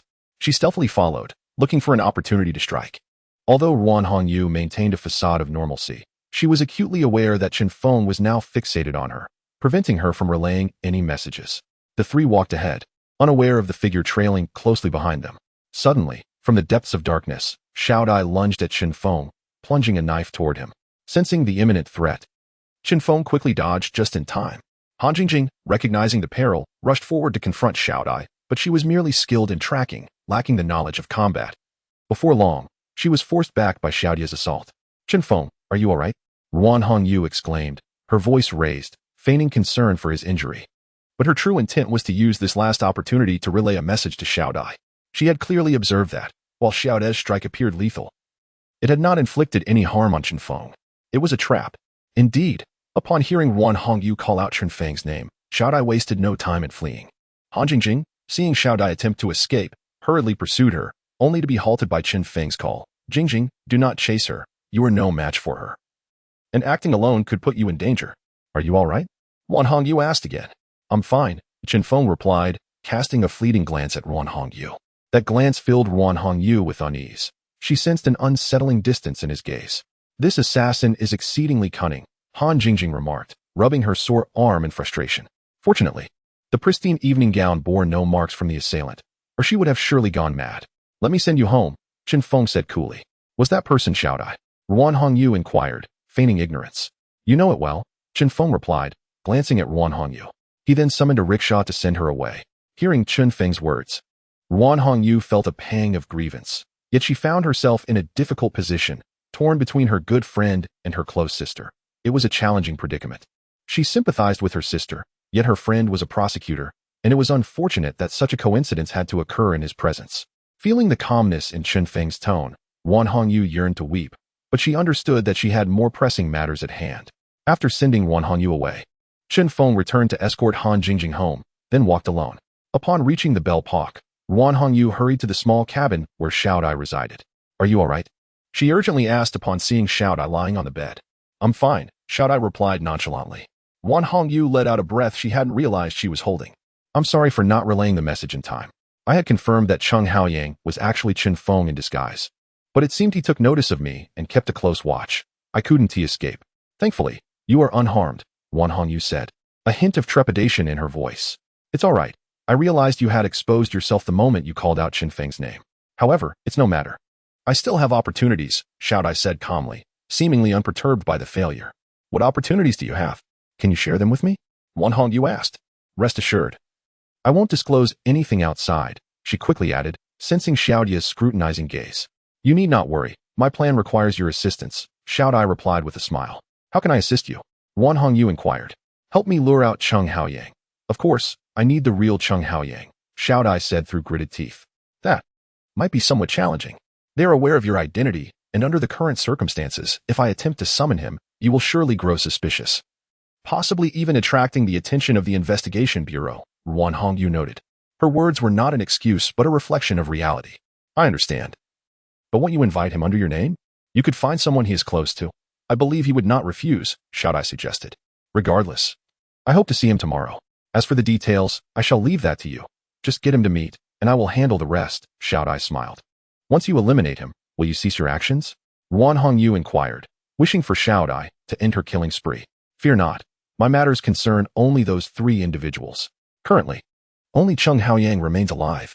Once he is gone, my affairs will conclude, and I shall not kill indiscriminately again. Moreover, I will ensure you remain unharmed. Xiaodai assured her with a smile. There was a thought Xiaodai left unspoken. Once he was gone, she would have nothing left to cling to in this world. Xiaodai, what are you saying? If I were truly concerned about you getting implicated, I would have long since turned you over to the authorities. My words just now were meant to convey that only those 3 harbor animosity towards you, and I wish to prevent you from senselessly spilling innocent blood.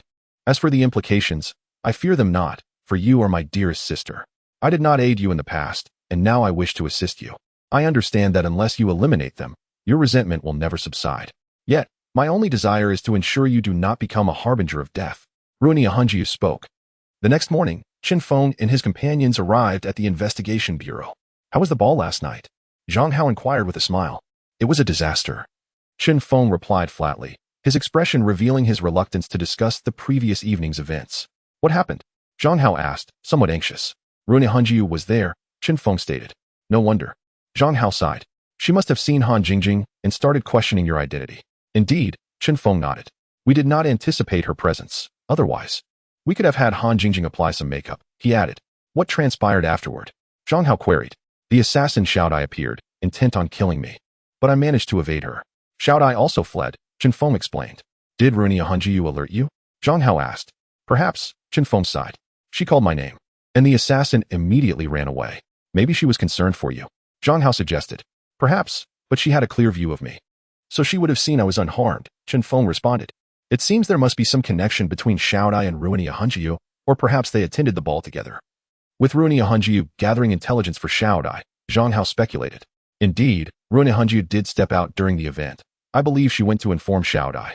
However, she was uncertain whether I was masquerading as Cheng Haoyang, so she seized the opportunity to dance with me to verify.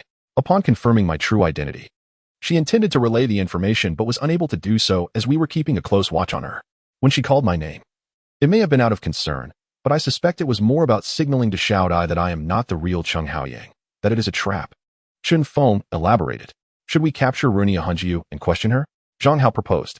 Without solid evidence, Ruinia Hunjiu will never confess. Even if we apprehend her, it would be futile. She would not admit anything. Otherwise, she would not risk exposing herself to relay information to Xiaodai. However, we may be misjudging her intentions. That single utterance could indeed have been for my safety. We cannot base our actions solely on that one remark, Zhang Feng replied. What should we do now? Zhang Hao inquired. We wait, Zhang Feng stated. Wait. Zhang Hao echoed, perplexed. Yes, we currently have no viable options. We can only hope the assassin strikes again, which would present us with an opportunity. Otherwise, we have yet to ascertain Xiaodia's whereabouts, leaving us powerless to execute an arrest. This remains a significant threat to Cheng Haoyang and a source of unease for us, Zhang Feng explained. But how long must we wait? Xiaodia's movements are unpredictable. We have no idea when she will act. This puts us in a passive position, and we could be caught off guard. Worse still, we might end up doing nothing but safeguarding Cheng Haoyang, Zhang Hao lamented. We have no choice. Cheng Haoyang is our only lead. As long as he lives, he is a fatal attraction for Xiaodai, and I believe she will not relent, Zhang Feng asserted. It feels unjust to have so many of us protecting such a scoundrel.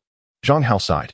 It is regrettable, but he is the victim, and even if he is not admirable, we cannot stand idly by while the assassin seeks to end his life. That would contradict our principles. We can only hope to apprehend Xiaodai soon. Providing some resolution for the three of them and allowing Cheng Haoyang to fulfill his promise to Xiaodai, Zhang Feng concluded. Let us hope, Zhang Hao replied with a smile. My lord, this letter was just discovered for you, a servant at the Cheng family villa said, presenting an envelope to Cheng Haoyang. You may leave, Cheng Haoyang gestured. Accepting the letter. Who is it from? Cheng Foren inquired, snuggling close to him. I am not certain, Cheng Haoyang replied, opening the envelope. The letter contained only a few brief lines, yet upon reading it, Cheng Haoyang felt a jolt of fear. What is it, Haoyang? Cheng Foren asked anxiously. Cheng Haoyang remained silent, handing the letter to her. Is this true? Cheng Foren questioned, alarmed. What should we do? She asked, her voice tinged with panic. I must step out for a moment, Cheng Haoyang hesitated. Haoyang, could this be a trap? It might be the assassin's scheme to lure you out and kill you. Cheng Foren warned. That is a possibility, but very few know about this matter. I am still uneasy, Cheng Haoyang admitted, his heart racing. Are you truly going to meet them? She pressed. Indeed, I must clarify this situation myself, he affirmed. But it is dangerous. Won't you be walking into a den of wolves? Cheng Foren pleaded. I must take the risk. If this information were to leak, I would be in danger regardless. Cheng Haoyang replied, frustration evident in his tone, though he was not angry with Cheng Foren, but with the unseen puppeteer daring to threaten him. Take a few people with you. It would be safer, she suggested. No need, that would complicate matters. I shall go alone, but I will be prepared. A subtle smile graced Cheng Haoyang's lips. Prepared for what? Cheng Foren asked. Cheng Haoyang exchanged a knowing glance with her before approaching a bookshelf, opening a small compartment, and retrieving a handgun. How did you acquire this? She gasped, astonished. I procured it from the black market. It functions well. Though I am low on ammunition, only 2 rounds remain. But it suffices for self-defense, he said, examining the gun with a grin. Should I inform the investigation bureau about your outing? Cheng Foren inquired. No, if you tell them, they might inadvertently uncover something. I will return shortly, do not worry. Cheng Haoyang assured her. Chapter 96. The appearance of Xiaodai by the river on the outskirts of the city, the number of passers-by was sparse due to the hour. A figure was already seated on a bench by the water, clad in a purple dress and wearing a hat, the brim draped with black tulle, lending her an air of mystery. No one approached to glimpse the true face concealed beneath the veil, as they were unaware of the woman's identity. Cheng Haoyang, having located the address written on the letter, arrived at the scene. The woman on the bench captured Cheng Haoyang's attention, with just a glance at her silhouette. He discerned her beauty, yet there was an unsettling familiarity about her. Cheng Haoyang stepped forward, regarding the woman with a hint of curiosity as he inquired. Did you send me the letter that summoned me here? The woman gradually lifted her head, smiling as she replied, indeed. The name Ruan Hongyu escaped Cheng Haoyang's lips in astonishment. It seems that Master Cheng has not forgotten me, Ruan Hongyu said with a smile. She gestured towards the empty seat beside her, inviting, please, take a seat, Master Cheng. How could I forget such a renowned figure as Miss Ruan? Cheng Haoyang's tone was somewhat brusque, perhaps due to the letter's implications. I thought you might have forgotten about me, given your illustrious status. Ruan Hongyu remarked with a light laugh. Now, without further ado, is there a specific reason you summoned me today? Cheng Haoyang expressed his impatience. I noticed your absence from the bailment these past few days and thought it would be nice to catch up, Ruan Hongyu replied cheerfully. Ah, truly it is not. Cheng Haoyang retorted coldly. Miss Ruan, do not pretend to be unaware of recent events. I cannot believe you would kindly invite me to reminisce. I ventured here at great personal risk, and if you remain silent, I shall have to inquire directly. Please, go ahead, Ruan Hongyu said with a calm demeanor. What is the meaning of your letter? Cheng Haoyang probed. You are overthinking it, Master Cheng. The letter bore no hidden meanings. I merely sought to gather you for a conversation, albeit I struggled to find a suitable approach, hence this rather desperate measure, Ruan Hongyu explained with a faint smile. It seemed she had already devised her excuse. Desperate measure, as you call it, is quite flippant. You must have caught wind of something, otherwise. You would not have used this matter to summon me, Cheng Haoyang responded coldly. So, does that imply there is some truth to the rumors? Ruan Hongyu smiled. Miss Ruan, we are both astute individuals. There is no need for pretense, Cheng Haoyang said, tempering his anger. It appears my information was not erroneous, Ruan Hongyu replied with a smile. What exactly do you intend? Cheng Haoyang could not suppress his reprimand. Quite simply, I desire your demise and your disgrace, Ruan Hongyu said with a chilling laugh. Indeed, the heart of a woman can be exceedingly cruel, yet it seems we have no personal vendetta. Why pursue such a course? Cheng Haoyang asked through gritted teeth. Oh, perhaps the notion of having no grievances is inaccurate. We should consider ourselves to possess deep-seated enmity. Do you not recall the events of 3 years past? Ruan Hongyu's smile returned. 3 years ago, you rescued Xiao Dai? Cheng Haoyang inquired. I cannot claim that. She was returned to bailment by a kind-hearted person. I merely cared for her for half a month, Ruan Hongyu clarified. Thus, your invitation today suggests ill tidings. Cheng Haoyang fixed his gaze on Ruan Hongyu. If you consider death to be a favorable outcome, then I can accommodate you, Ruan Hongyu stated. Humph, Ruan Hongyu, you are overly audacious. Do you truly believe you can take my life? Moreover, do you think I would approach this meeting unguarded? Cheng Haoyang scoffed, retrieving a handgun from his waist. Upon seeing the weapon, Ruan Hongyu's pupils dilated in shock. She had not anticipated Cheng Haoyang would be armed. If this were the case, her plan to eliminate him would prove challenging. What now, Ruan Hongyu? Do you feel you have underestimated me? Cheng Haoyang said triumphantly, aiming the gun at her head. Dare you kill her? A raspy voice emerged from behind Cheng Haoyang, instilling fear as its gender remained ambiguous. Who goes there? Cheng Haoyang exclaimed, instinctively turning to identify the speaker. In that moment, Ruan Hongyu seized the opportunity to snatch the gun from his grasp. Caught off guard, Cheng Haoyang was unprepared for Ruan Hongyu's sudden move, and the weapon was swiftly taken from him. Now that you are unarmed, do you still feel so brazen? The emotionless voice echoed in Cheng Haoyang's ears. Who are you? He asked, terror creeping into his voice. Not knowing the identity of his adversary was a most terrifying predicament. Ah, it has been 3 years. I presume you have forgotten my visage. Allow me to remind you, Xiao Dai said with a smile, removing her veil to reveal her scarred face. Monster! Cheng Haoyang screamed upon recognizing Xiao Dai. Indeed, you three share a common trait, upon seeing my face. All utter the same exclamation, Xiao Dai said disdainfully, mourning her once beautiful appearance now ruined. You are Xiao Dai? How did you become like this? Cheng Haoyang queried. Indeed, I am Xiao Dai, but my current state is a result of your actions. Were it not for you, would I desire vengeance? Had you not forced me to destroy my former self, I would not be left as this wretched creature, Xiao Dai shouted, her voice filled with anguish. It is you three who have reduced me to this state, she seethed. While our actions were indeed wrong, I have since recognized my mistakes. Rest assured, I shall provide you with a satisfactory resolution. I have promised Officer Chen that I will confess the events of that year and restore your honor, Cheng Haoyang declared. Do you believe I would trust your words? Xiao Dai laughed coldly. Cheng Haoyang, I am no longer the Xiao Dai of 3 years ago. Even if you speak the truth, what does it matter? Do you think I would spare you today?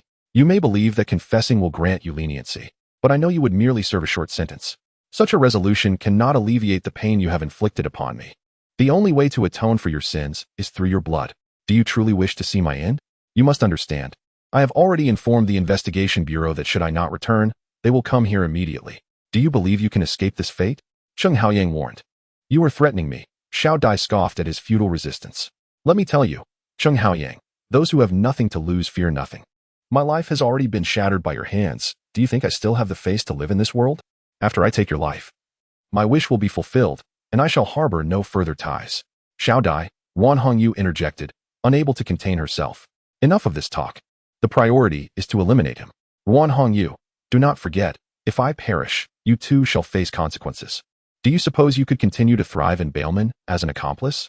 Zhang Haoyang threatened Wan Hongyu once more. I found little meaning in my time at the Paramount. Yet if it truly is as such, it would serve as a sort of liberation. Moreover, I can fulfill Xiao Dai's wish, and in doing so, it is worthwhile. Wan Hongyu remarked with a sincere smile.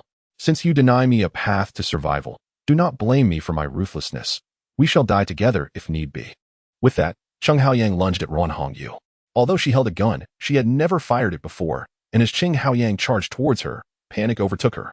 Seeking death, Xiao Dai observed the situation and, with a cold huff, dashed in front of Wan Hongyu, shielding her. With a swift kick, she sent Zhang Haoyang sprawling. He fell to the ground, coughing violently. You know martial arts? Zhang Haoyang stared at Xiao Dai in disbelief. Humph, it's because of you all that I had to. Xiao Dai retorted coldly. Now, just wait for death. Realizing the gravity of the situation, Zhang Haoyang scrambled to escape, but Xiao Dai was not about to grant him that opportunity.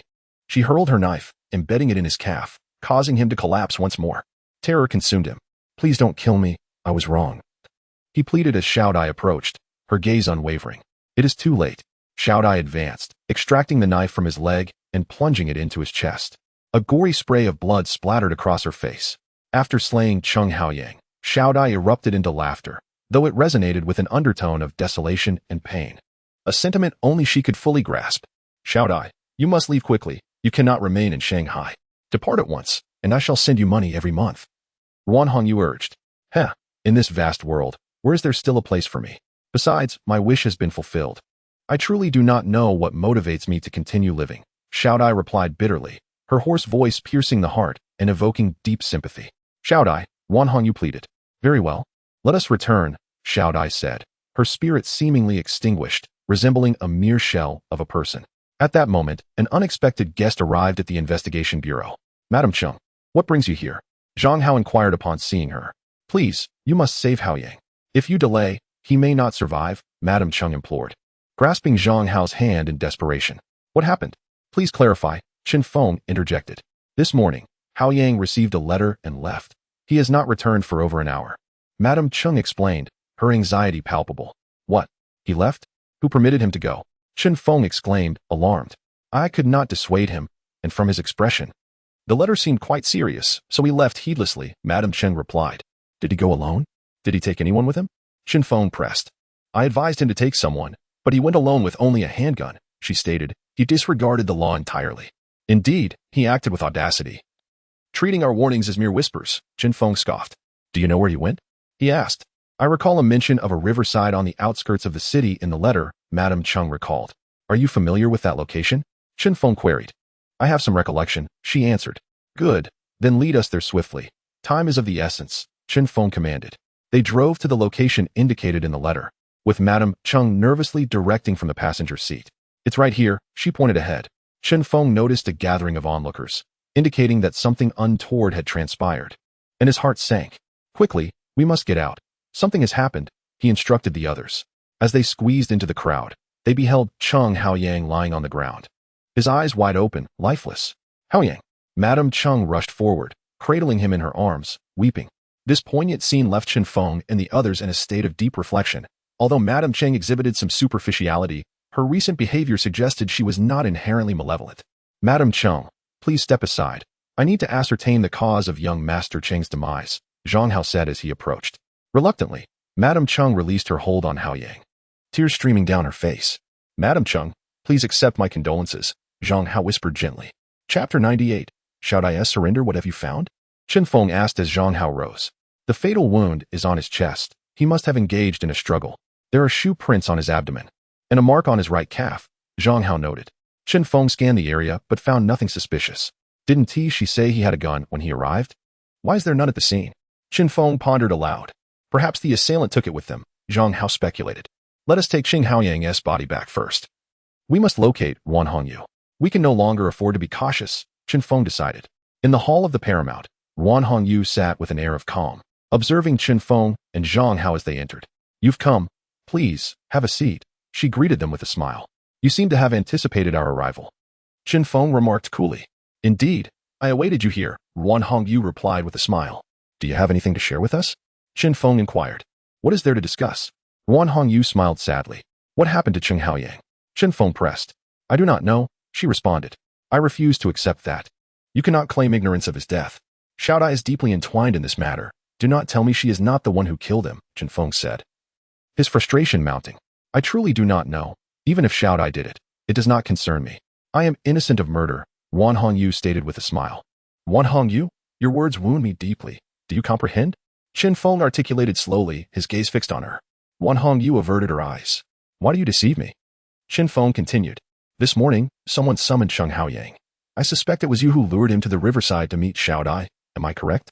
Wan Hongyu's throat constricted, and she fell silent, at a loss for words. Do you truly expect me to drag you to the investigation bureau before you reveal the truth? Zhang Feng nearly shouted. The surrounding crowd turned their gazes toward them, though none dared to intrude. This is not her fault. You must release her, a hoarse voice interjected from the doorway. With a crash, Wan Hongyu's cup clattered to the floor. You did not leave, she stammered. If I had departed, would you not bear the weight of such guilt? That would be unjust. Xiao Dai's voice resonated, her smile genuine yet her demeanor serene. It was evident that she felt a sense of liberation. Why have you returned? You truly are foolish, Wan Hongyu cried, fully aware that Xiao Dai had come back seeking her own demise. Xiao Dai's earlier promise to leave had merely been a tactic to buy time. To allow my dear sister to take the blame for me would be the height of folly. You have sacrificed so much for me. Your kindness is a debt I can never repay, Xiao Dai smiled. The officer said, I killed those 3 individuals. You may question me without hesitation. This matter has no connection to Sister Hongyu, and I hope you do not implicate her. Xiao Dai gazed at Zhang Feng. When did you arrive in Shanghai? Zhang Feng inquired. A month ago, Xiao Dai replied. So, you have been secretly observing these 3 individuals for a month? Zhang Feng speculated. Indeed, I have spent the past month tracking their movements. They haven't changed at all, still indulging in their hedonistic ways. I was surprised to discover that Li Mingzhi was staying alone in a hotel. So I quietly found his room and ended his life, Xiao Dai recounted. Do you know how terrified he looked when he saw me? He called me a ghost, haha. Now, when I think of his desperate pleas, I feel a sense of satisfaction. Fortunately for him, he was under the influence of a narcotic and quickly lost consciousness. So he did not suffer in death, she continued. That bottle of perfume was a gift from Wan Hongyu, correct? Zhang Feng asked. Yes, when I first arrived. She was delighted to know I liked perfume and specially bought me a bottle. I never imagined it would become a clue in your investigation. Yet, it also transformed into my weapon. I mixed the drug into it and sprayed it on myself. Anyone who inhaled it would faint, thus facilitating my actions, Xiao Dai explained. And how did you kill Sun Jiadong? Zhang Feng queried. Speaking of Sun Jiadong, he was the most arrogant among the 3. On my first night, I found him in the company of a woman. To my surprise, he did not change rooms the following night. I spared him the first time, but luck was not on his side the second time. That night, I crept into his room and found him oblivious to the danger. If not for the woman beside him, he might have never realized I had visited. However, I must commend his resilience. Even under the narcotic, he still pleaded with me. Yet, I held no compassion for those who destroyed my life. I would ruthlessly eliminate them, Xiao Dai said with a glint of fierceness in her eyes. It seems the person I saw that night was indeed you. Your purpose for that visit was likely not as simple as it appeared. I suspect Wan Hongyu informed you of our ambush to capture you. Had you not gone that night, we would have suspected her. To dispel our doubts, you intentionally went to assassinate Sun Jiadong, seeking the perfect opportunity. If you could kill him that night, it would have been even better, Zhang Feng remarked. You are correct. I fled upon hearing your footsteps, thinking you would pursue me. I was surprised to find that I could circle around without encountering you, Xiao Dai said. My intention that night was not to follow you, but to ascertain whether Wan Hongyu had revealed information to you. Although you appeared, it did not allay our suspicions of her, Zhang Feng replied.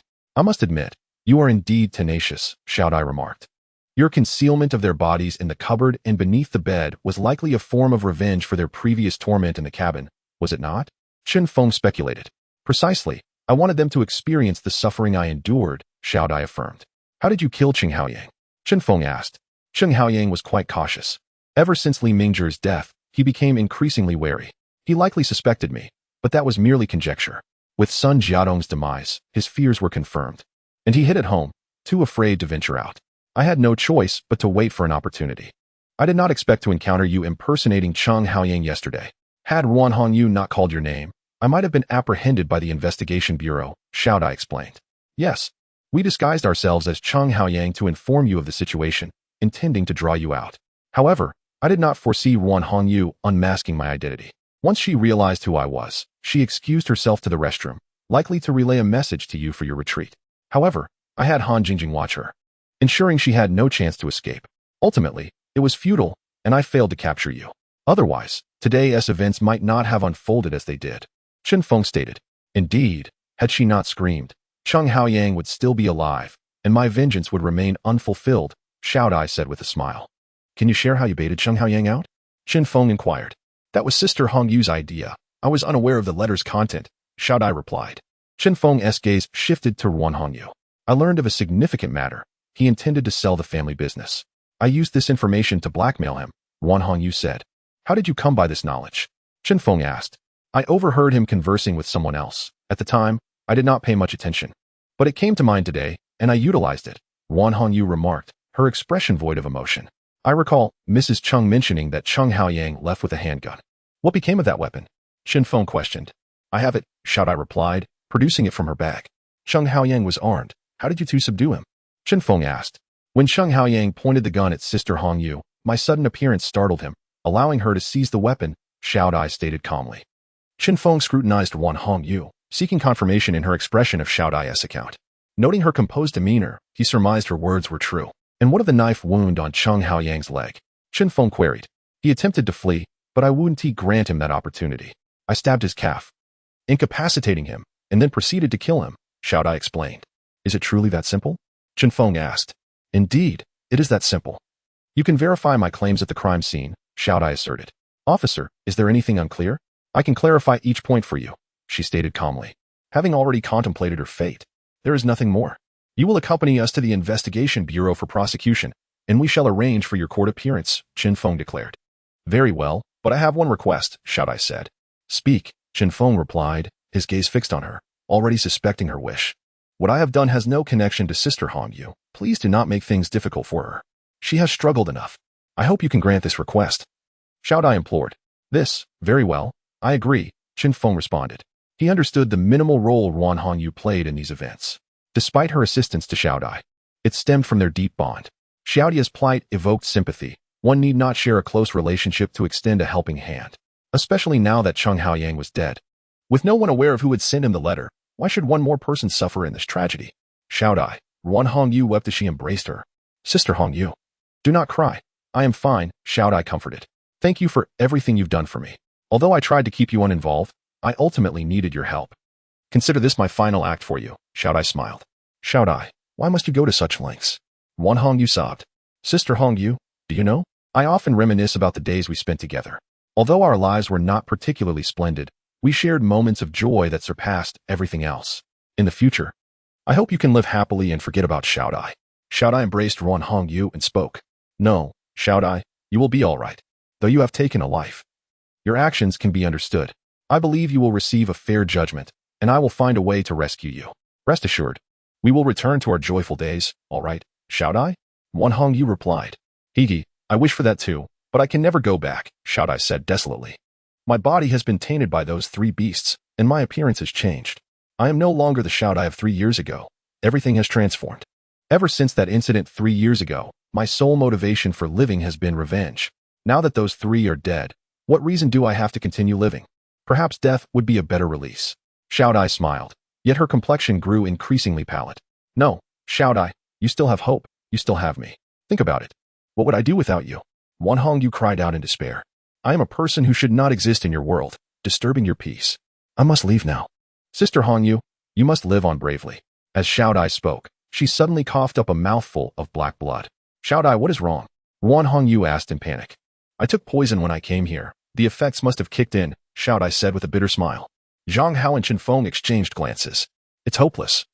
Zhang Hao shook his head. Xiaodai, how could you be so foolish? Can you bear to leave me all alone? Ruan Hongyu cried out. Sister Hongyu, I am Grateful to have met you. I hope in the next life, we can be sisters again, Xiaodai said with a smile before closing her eyes. Xiaodai had died, concluding a tragic life, leaving only the echoes of Ruan Hongyu's cries in the hall. Miss Ruan, please accept my condolences, Chen Feng said softly.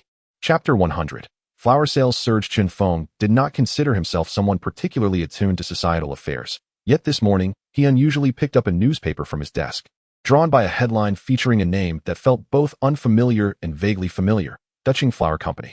What's the matter? Zhang Hao asked with a smile, noticing the furrow in Chen Feng's brow. Nothing much, just find it a bit suspicious, Chen Feng replied, handing the newspaper to Zhang Hao. Haha, it's that ditching again. It seems he is looking to make a name for himself once more. The last issue with Zhu Xiaojue has barely settled, and now Zhu Xiaozhang is stirring up trouble. Zhang Hao chuckled. Take a look at what the article says, Chen Feng urged. Sales have skyrocketed and expanded to several nearby provinces and cities. What could be happening? Zhang Hao asked, intrigued. Flour typically has stable sales. Under Zhu Xiaojue's management, the flour factory maintains steady growth, yet this surge under Zhu Xiaozhang is unprecedented. Could it be that Zhu Xiaozhang is indeed talented, and his previous debauchery was merely a fade? Chen Feng pondered incredulously. Do you sense something amiss? Zhang Hao inquired. Not sure, but judging by the public's response, Zhu Xiaozhang's management of the flour factory is indeed impressive, or perhaps Zhu Xiaozhang himself is quite remarkable, Chen Feng noted. It appears we need to re-evaluate Zhu Xiaozhang. Perhaps we have been unwittingly used by him, Zhang Hao remarked with a chuckle. If we have truly been used, it indicates he is no ordinary individual. He possesses considerable audacity to have us investigate and eliminate his rivals. We have underestimated him, Chen Feng stated, a glint of insight flashing in his eyes. Knowing Zhu Xiaozhang's character, he will not easily abandon this matter. He can use it to vindicate himself, proving he is no less capable than Zhu Xiaojue and potentially leading the Zhu family to glory, Zhang Hao concluded. Then let us await the outcome, Chen Feng smiled. For several consecutive days, newspapers across Shanghai reported on the surge in sales of the Ditching Flour Company. This company, recently battered, appeared to have a chance of rejuvenation under Zhu Xiaozhang's stewardship. Xiaozhang, you have returned, Zhu Heling said calmly, seated in the main hall of the Zhu residence. Though his opinion of this son had improved somewhat, memories of the time Chen Feng and others had come to inform him of Zhu Xiaojue's downfall still lingered, evoking a sense of regret. If only both sons were present, seeing the elder so astute now gives him an illusion. Is the current Zhu Xiaozhang the same as the previous one who only indulged in pleasure? Had the younger son not perished, and the elder displayed such acumen, the Zhu family would have thrived. Yet, he also recognized the impracticality of such thoughts. The two brothers were fierce rivals. The elder would not have maintained his previous demeanor if the younger son were present. It seemed that bestowing the company to the elder was indeed a fortuitous choice. Dad, did you call for me? Zhu Xiaozhang asked with a hint of respect. In the past, his carefree nature stemmed from having a brother to shield him. He could indulge without worry, and Zhu Heling was less concerned. However, now, with Zhu Xiaojue's death, he had become the backbone of the Zhu family. If he did not strive forward, Zhu Heling might indeed transfer the company to outsiders. I have seen your achievements. You are doing well, Zhu Heling said, smiling. Father, as long as you are satisfied, I assure you I will elevate our company to new heights, Zhu Xiaozhang pledged earnestly. Having confidence and ambition is commendable, but do not forget to act within your means. The recent surge in our flour factory's recognition in the newspapers, does this have anything to do with you? Zhu Heling inquired. Eyes closed. Father, you are aware? Indeed, I orchestrated the publicity. I believe our achievements should be known, which can enhance our reputation and boost sales, Zhu Xiaozhang replied proudly. Tomorrow, retract that news. We do not need to boast, Zhu Heling stated coolly. He understood his son well. If there was something worth showcasing, Zhu Xiaozhang would ensure everyone knew. This is a good opportunity, Zhu Xiaozhang questioned, perplexed. Indeed, it is a good opportunity. But have you considered that it may also sow the seeds of disaster? We do not possess the strength to dominate yet. Your actions could provoke others to unite against us. You know, taking away someone's livelihood can come at the cost of one's life. Your approach lacks the subtlety of your brother. He knew when to be ostentatious and when to be discreet. At this moment, we must avoid drawing attention, otherwise the Zhu family may face ruin, Zhu Heling commented. I see you are still thinking about my deceased brother. In what way do I fall short of him? Did he achieve such results while managing the company? Comparing me to him now is unwarranted. He lacks the qualifications, Zhu Xiaozhang said, a hint of anger in his voice. If only you two brothers could fight side by side. How wonderful that would be. But why are you two at such odds? Zhu Heling sighed.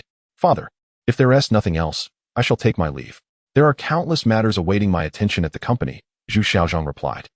Are you not going to share how you achieved this sales increase? Zhu Heling inquired. It was merely a matter of formulating the correct plan. Nothing more, Zhu Xiaozhang stated. Is that so? I am not so foolish as to overlook that anyone can devise the right plan. Yet, why did neither I nor your brother achieve results as remarkable as yours while we held office? Do you have nothing further to say? Zhu Heling pressed. Father, do you doubt me? Zhu Xiaozhang countered. I do not doubt you. I merely worry that you may stray from the right path. Do you understand that such a misstep could ruin not only you but the entire company? Zhu Heling cautioned.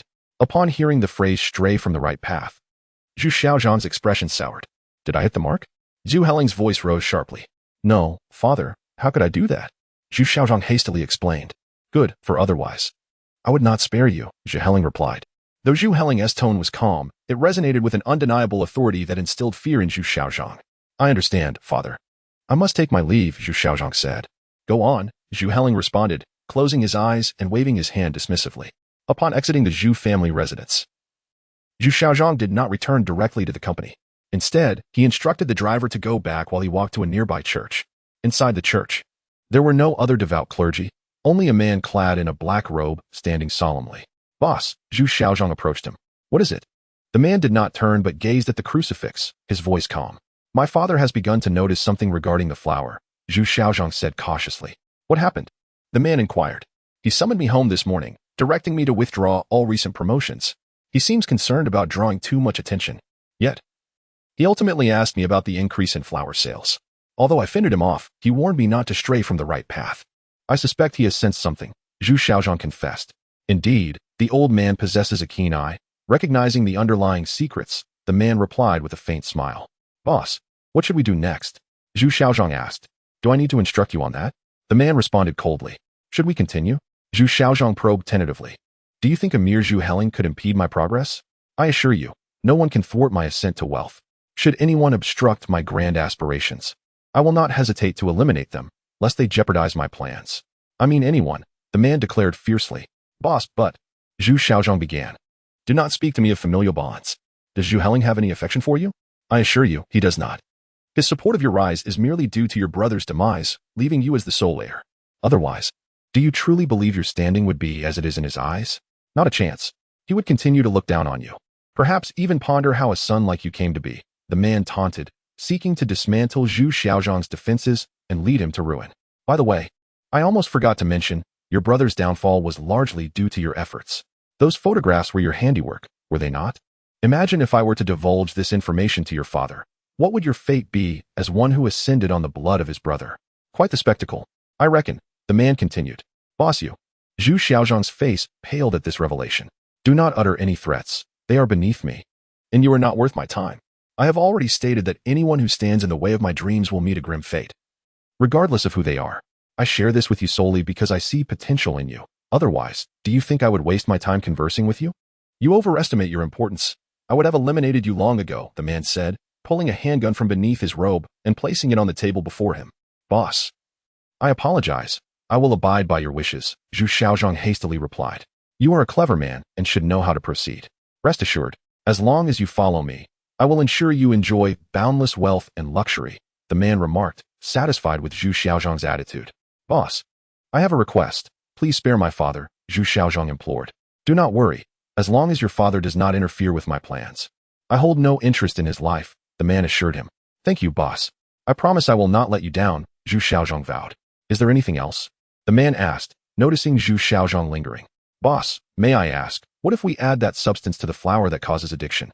The sales have been steadily increasing, and we have no explanation for it.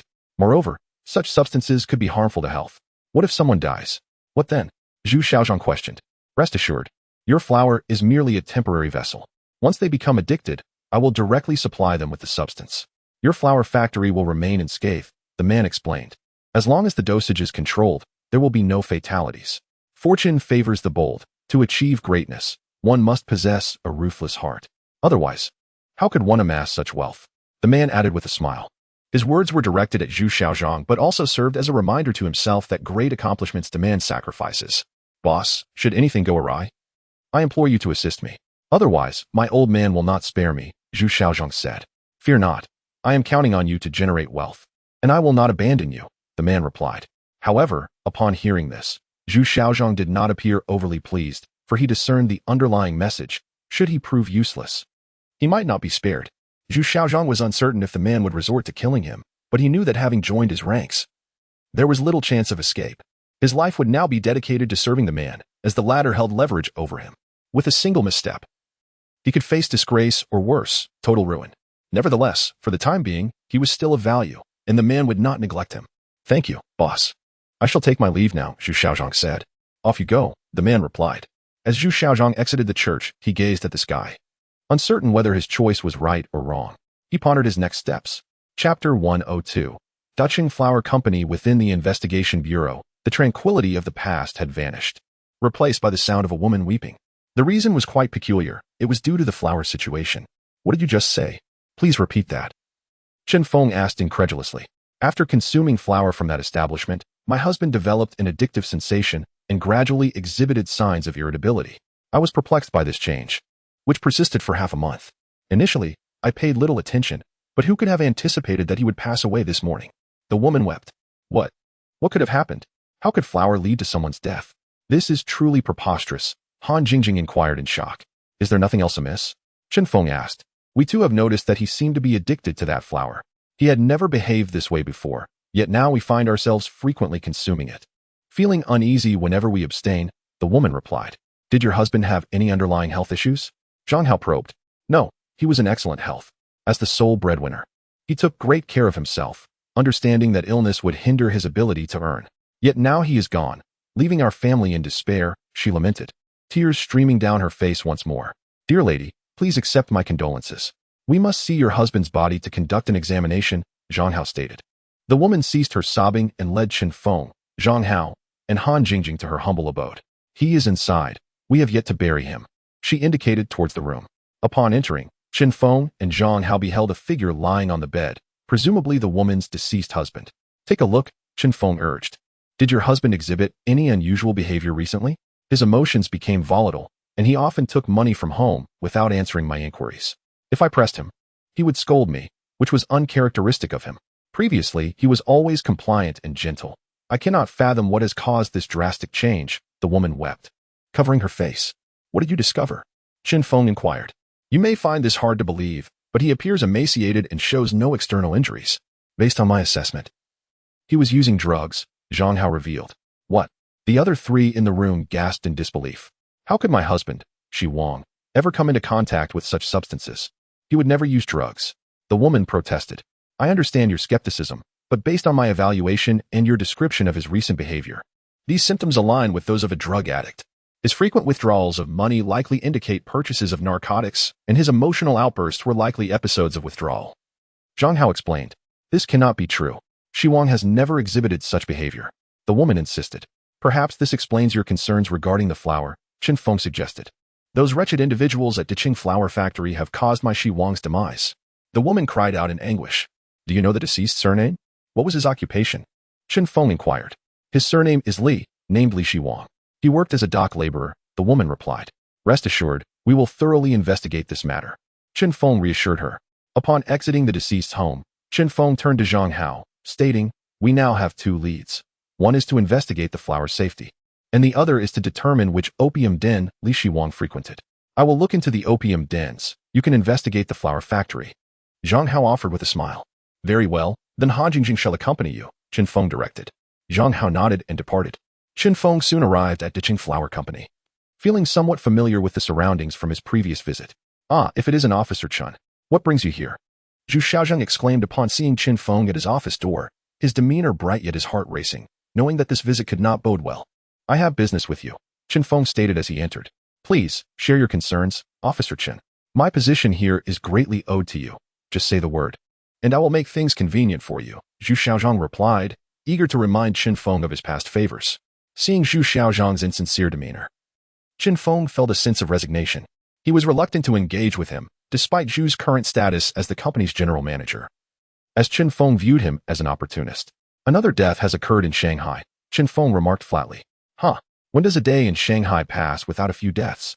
Investigating cases is your department's responsibility. What do you expect from me? Zhu Xiaozhang chuckled, though his expression shifted as he asked, you aren't suggesting that I am involved, are you? I cannot confirm your involvement, but your presence here implies that this matter may indeed relate to you, Zhang Feng replied. Stop beating around the bush. Just say what you mean, Zhu Xiaozhang retorted, barely containing his anger. This morning, we received a report that someone died after consuming your flower. How do you explain this? Zhang Feng asked, fixing his gaze on Zhu Xiaozhang. That is the most ludicrous joke I've heard, Officer Chun. Do you truly believe anyone would accept such a claim? Zhu Xiaozhang scoffed. To be honest, I found your statement hard to believe as well, but upon investigating the cause of death, we discovered something intriguing. The deceased had been using opium, Zhang Feng revealed. Indeed, it appears he was using opium, yet how does that implicate our flower? Zhu Xiaozhang laughed. We were curious how opium use could possibly connect to flower, but upon learning the circumstances, we felt compelled to come here. The deceased's wife claimed she was unaware of his drug use, yet all his erratic behavior began only after consuming your flower, Zhang Feng explained. This is utterly absurd. How could we possibly be involved? He must be desperate for money to concoct such a tale, Zhu Xiaozhang exclaimed, agitated. I concur with your viewpoint, however. We cannot rely solely on your account, nor can we rely solely on hers. For the sake of fairness, I believe it prudent to inspect your flower production facility. This way, we can ascertain the truth, Zhang Feng suggested with a smile. Zhu Xiaozhang hesitated, obviously conflicted. What is it? Are you feeling guilty?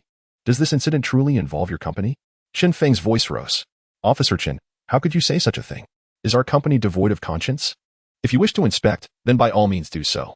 This could even serve as an opportunity for you to promote Diqing Flower Company, Zhu Xiaozhang replied. Forcing a smile. Very well, then I shall trouble you, Mr. Zhu, Zhang Feng said, returning the smile. Zhu Xiaozhang had a driver escort both him and Zhang Feng to the flower production facility. Along the way, Zhang Feng discreetly observed his surroundings and the route.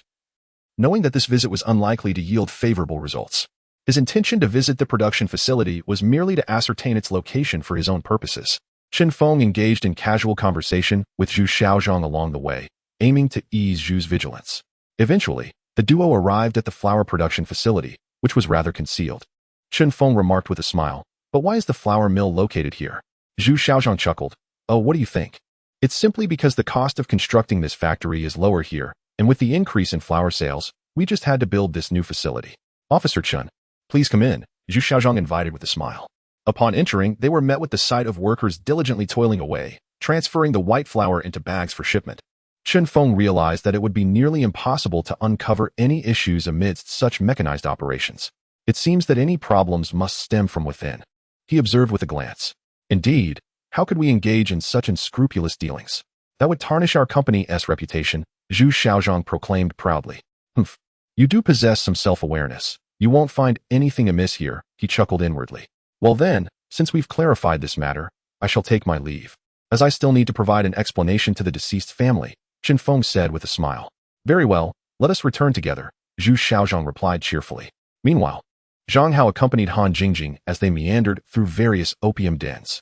However, they departed shortly after entering, as the responses they received were nonsensical. Han Jingjing inquired, is there anyone named Li Shiwang who has come here to smoke opium? The attendant, without raising his head, replied, no. Undeterred, Han Jingjing pressed on, you must think carefully. There truly isn't anyone? We have come to repay his debts, as he mentioned accumulating a considerable amount owed at one of these dens. Upon hearing the mention of repayment, the attendants quickly responded, indeed, there is someone named Li Shiwang who has smoked here and owes quite a bit. With a cunning smile, Han Jingjing continued, could you describe his appearance? The attendants' descriptions varied widely, and after hearing them, Han Jingjing and Zhang Hao left without looking back. Hey, you haven't repaid yet. The attendants called out as they watched Zhang Hao and Han Jingjing depart. Han Jingjing paused, glancing back at them, and remarked, next time, don't be so blinded by money. Furthermore, please ensure that your descriptions are a bit more accurate. It is a matter of respect. At that moment, they realized they had been outsmarted by the woman before them, yet their frustration had nowhere to go.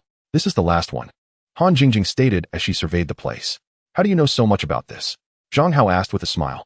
Have you forgotten? I grew up on the Bund, and I've been to many such establishments. I certainly know my way around here, Han Jingjing replied with a grin. You seem to have endured quite a bit, Zhang Hao sighed. Oh, what of it? Without a little hardship, how can one truly succeed? If not for my childhood experiences. How could I assist you now? Han Jingjing smiled, displaying a remarkable outlook. As soon as Zhang Hao and Han Jingjing entered, a doorkeeper approached and asked, what brings you here, esteemed guests? We are here to repay a debt, Han Jingjing reiterated her usual line. Repay a debt? The doorkeeper inquired, puzzled. For whom? For a man named Li Shiwang, Han Jingjing elaborated. Please wait a moment. I will fetch the manager, said the doorkeeper, who then disappeared behind the curtain and soon returned with another individual. Are you here to repay Li Shiwang's debts? The newcomer asked. Indeed. He instructed us to settle his debts at this establishment, Han Jingjing affirmed. What is your relation to him? The newcomer queried. We are his friends, Han Jingjing responded. The newcomer scrutinized Han Jingjing and Zhang Hao, stating, Li Shiwang does not owe us any money. Perhaps you should check elsewhere. So you are familiar with Li Shiwang, then? Han Jingjing replied. Her spirits lifted. I do not know him, the newcomer stated. Could you describe his appearance for us? It's crucial to confirm if he is indeed the same person, Zhang Hao interjected, sensing the newcomer's knowledge of Li Shiwang. The person you describe is of average height, somewhat lean, with small eyes and a scruffy beard, the manager replied. That sounds exactly like our friend, Han Jingjing confirmed. However, he does not owe you any money. You should leave and not disrupt our business, the manager insisted. I am aware he does not owe you anything. Han Jingjing replied with a smile.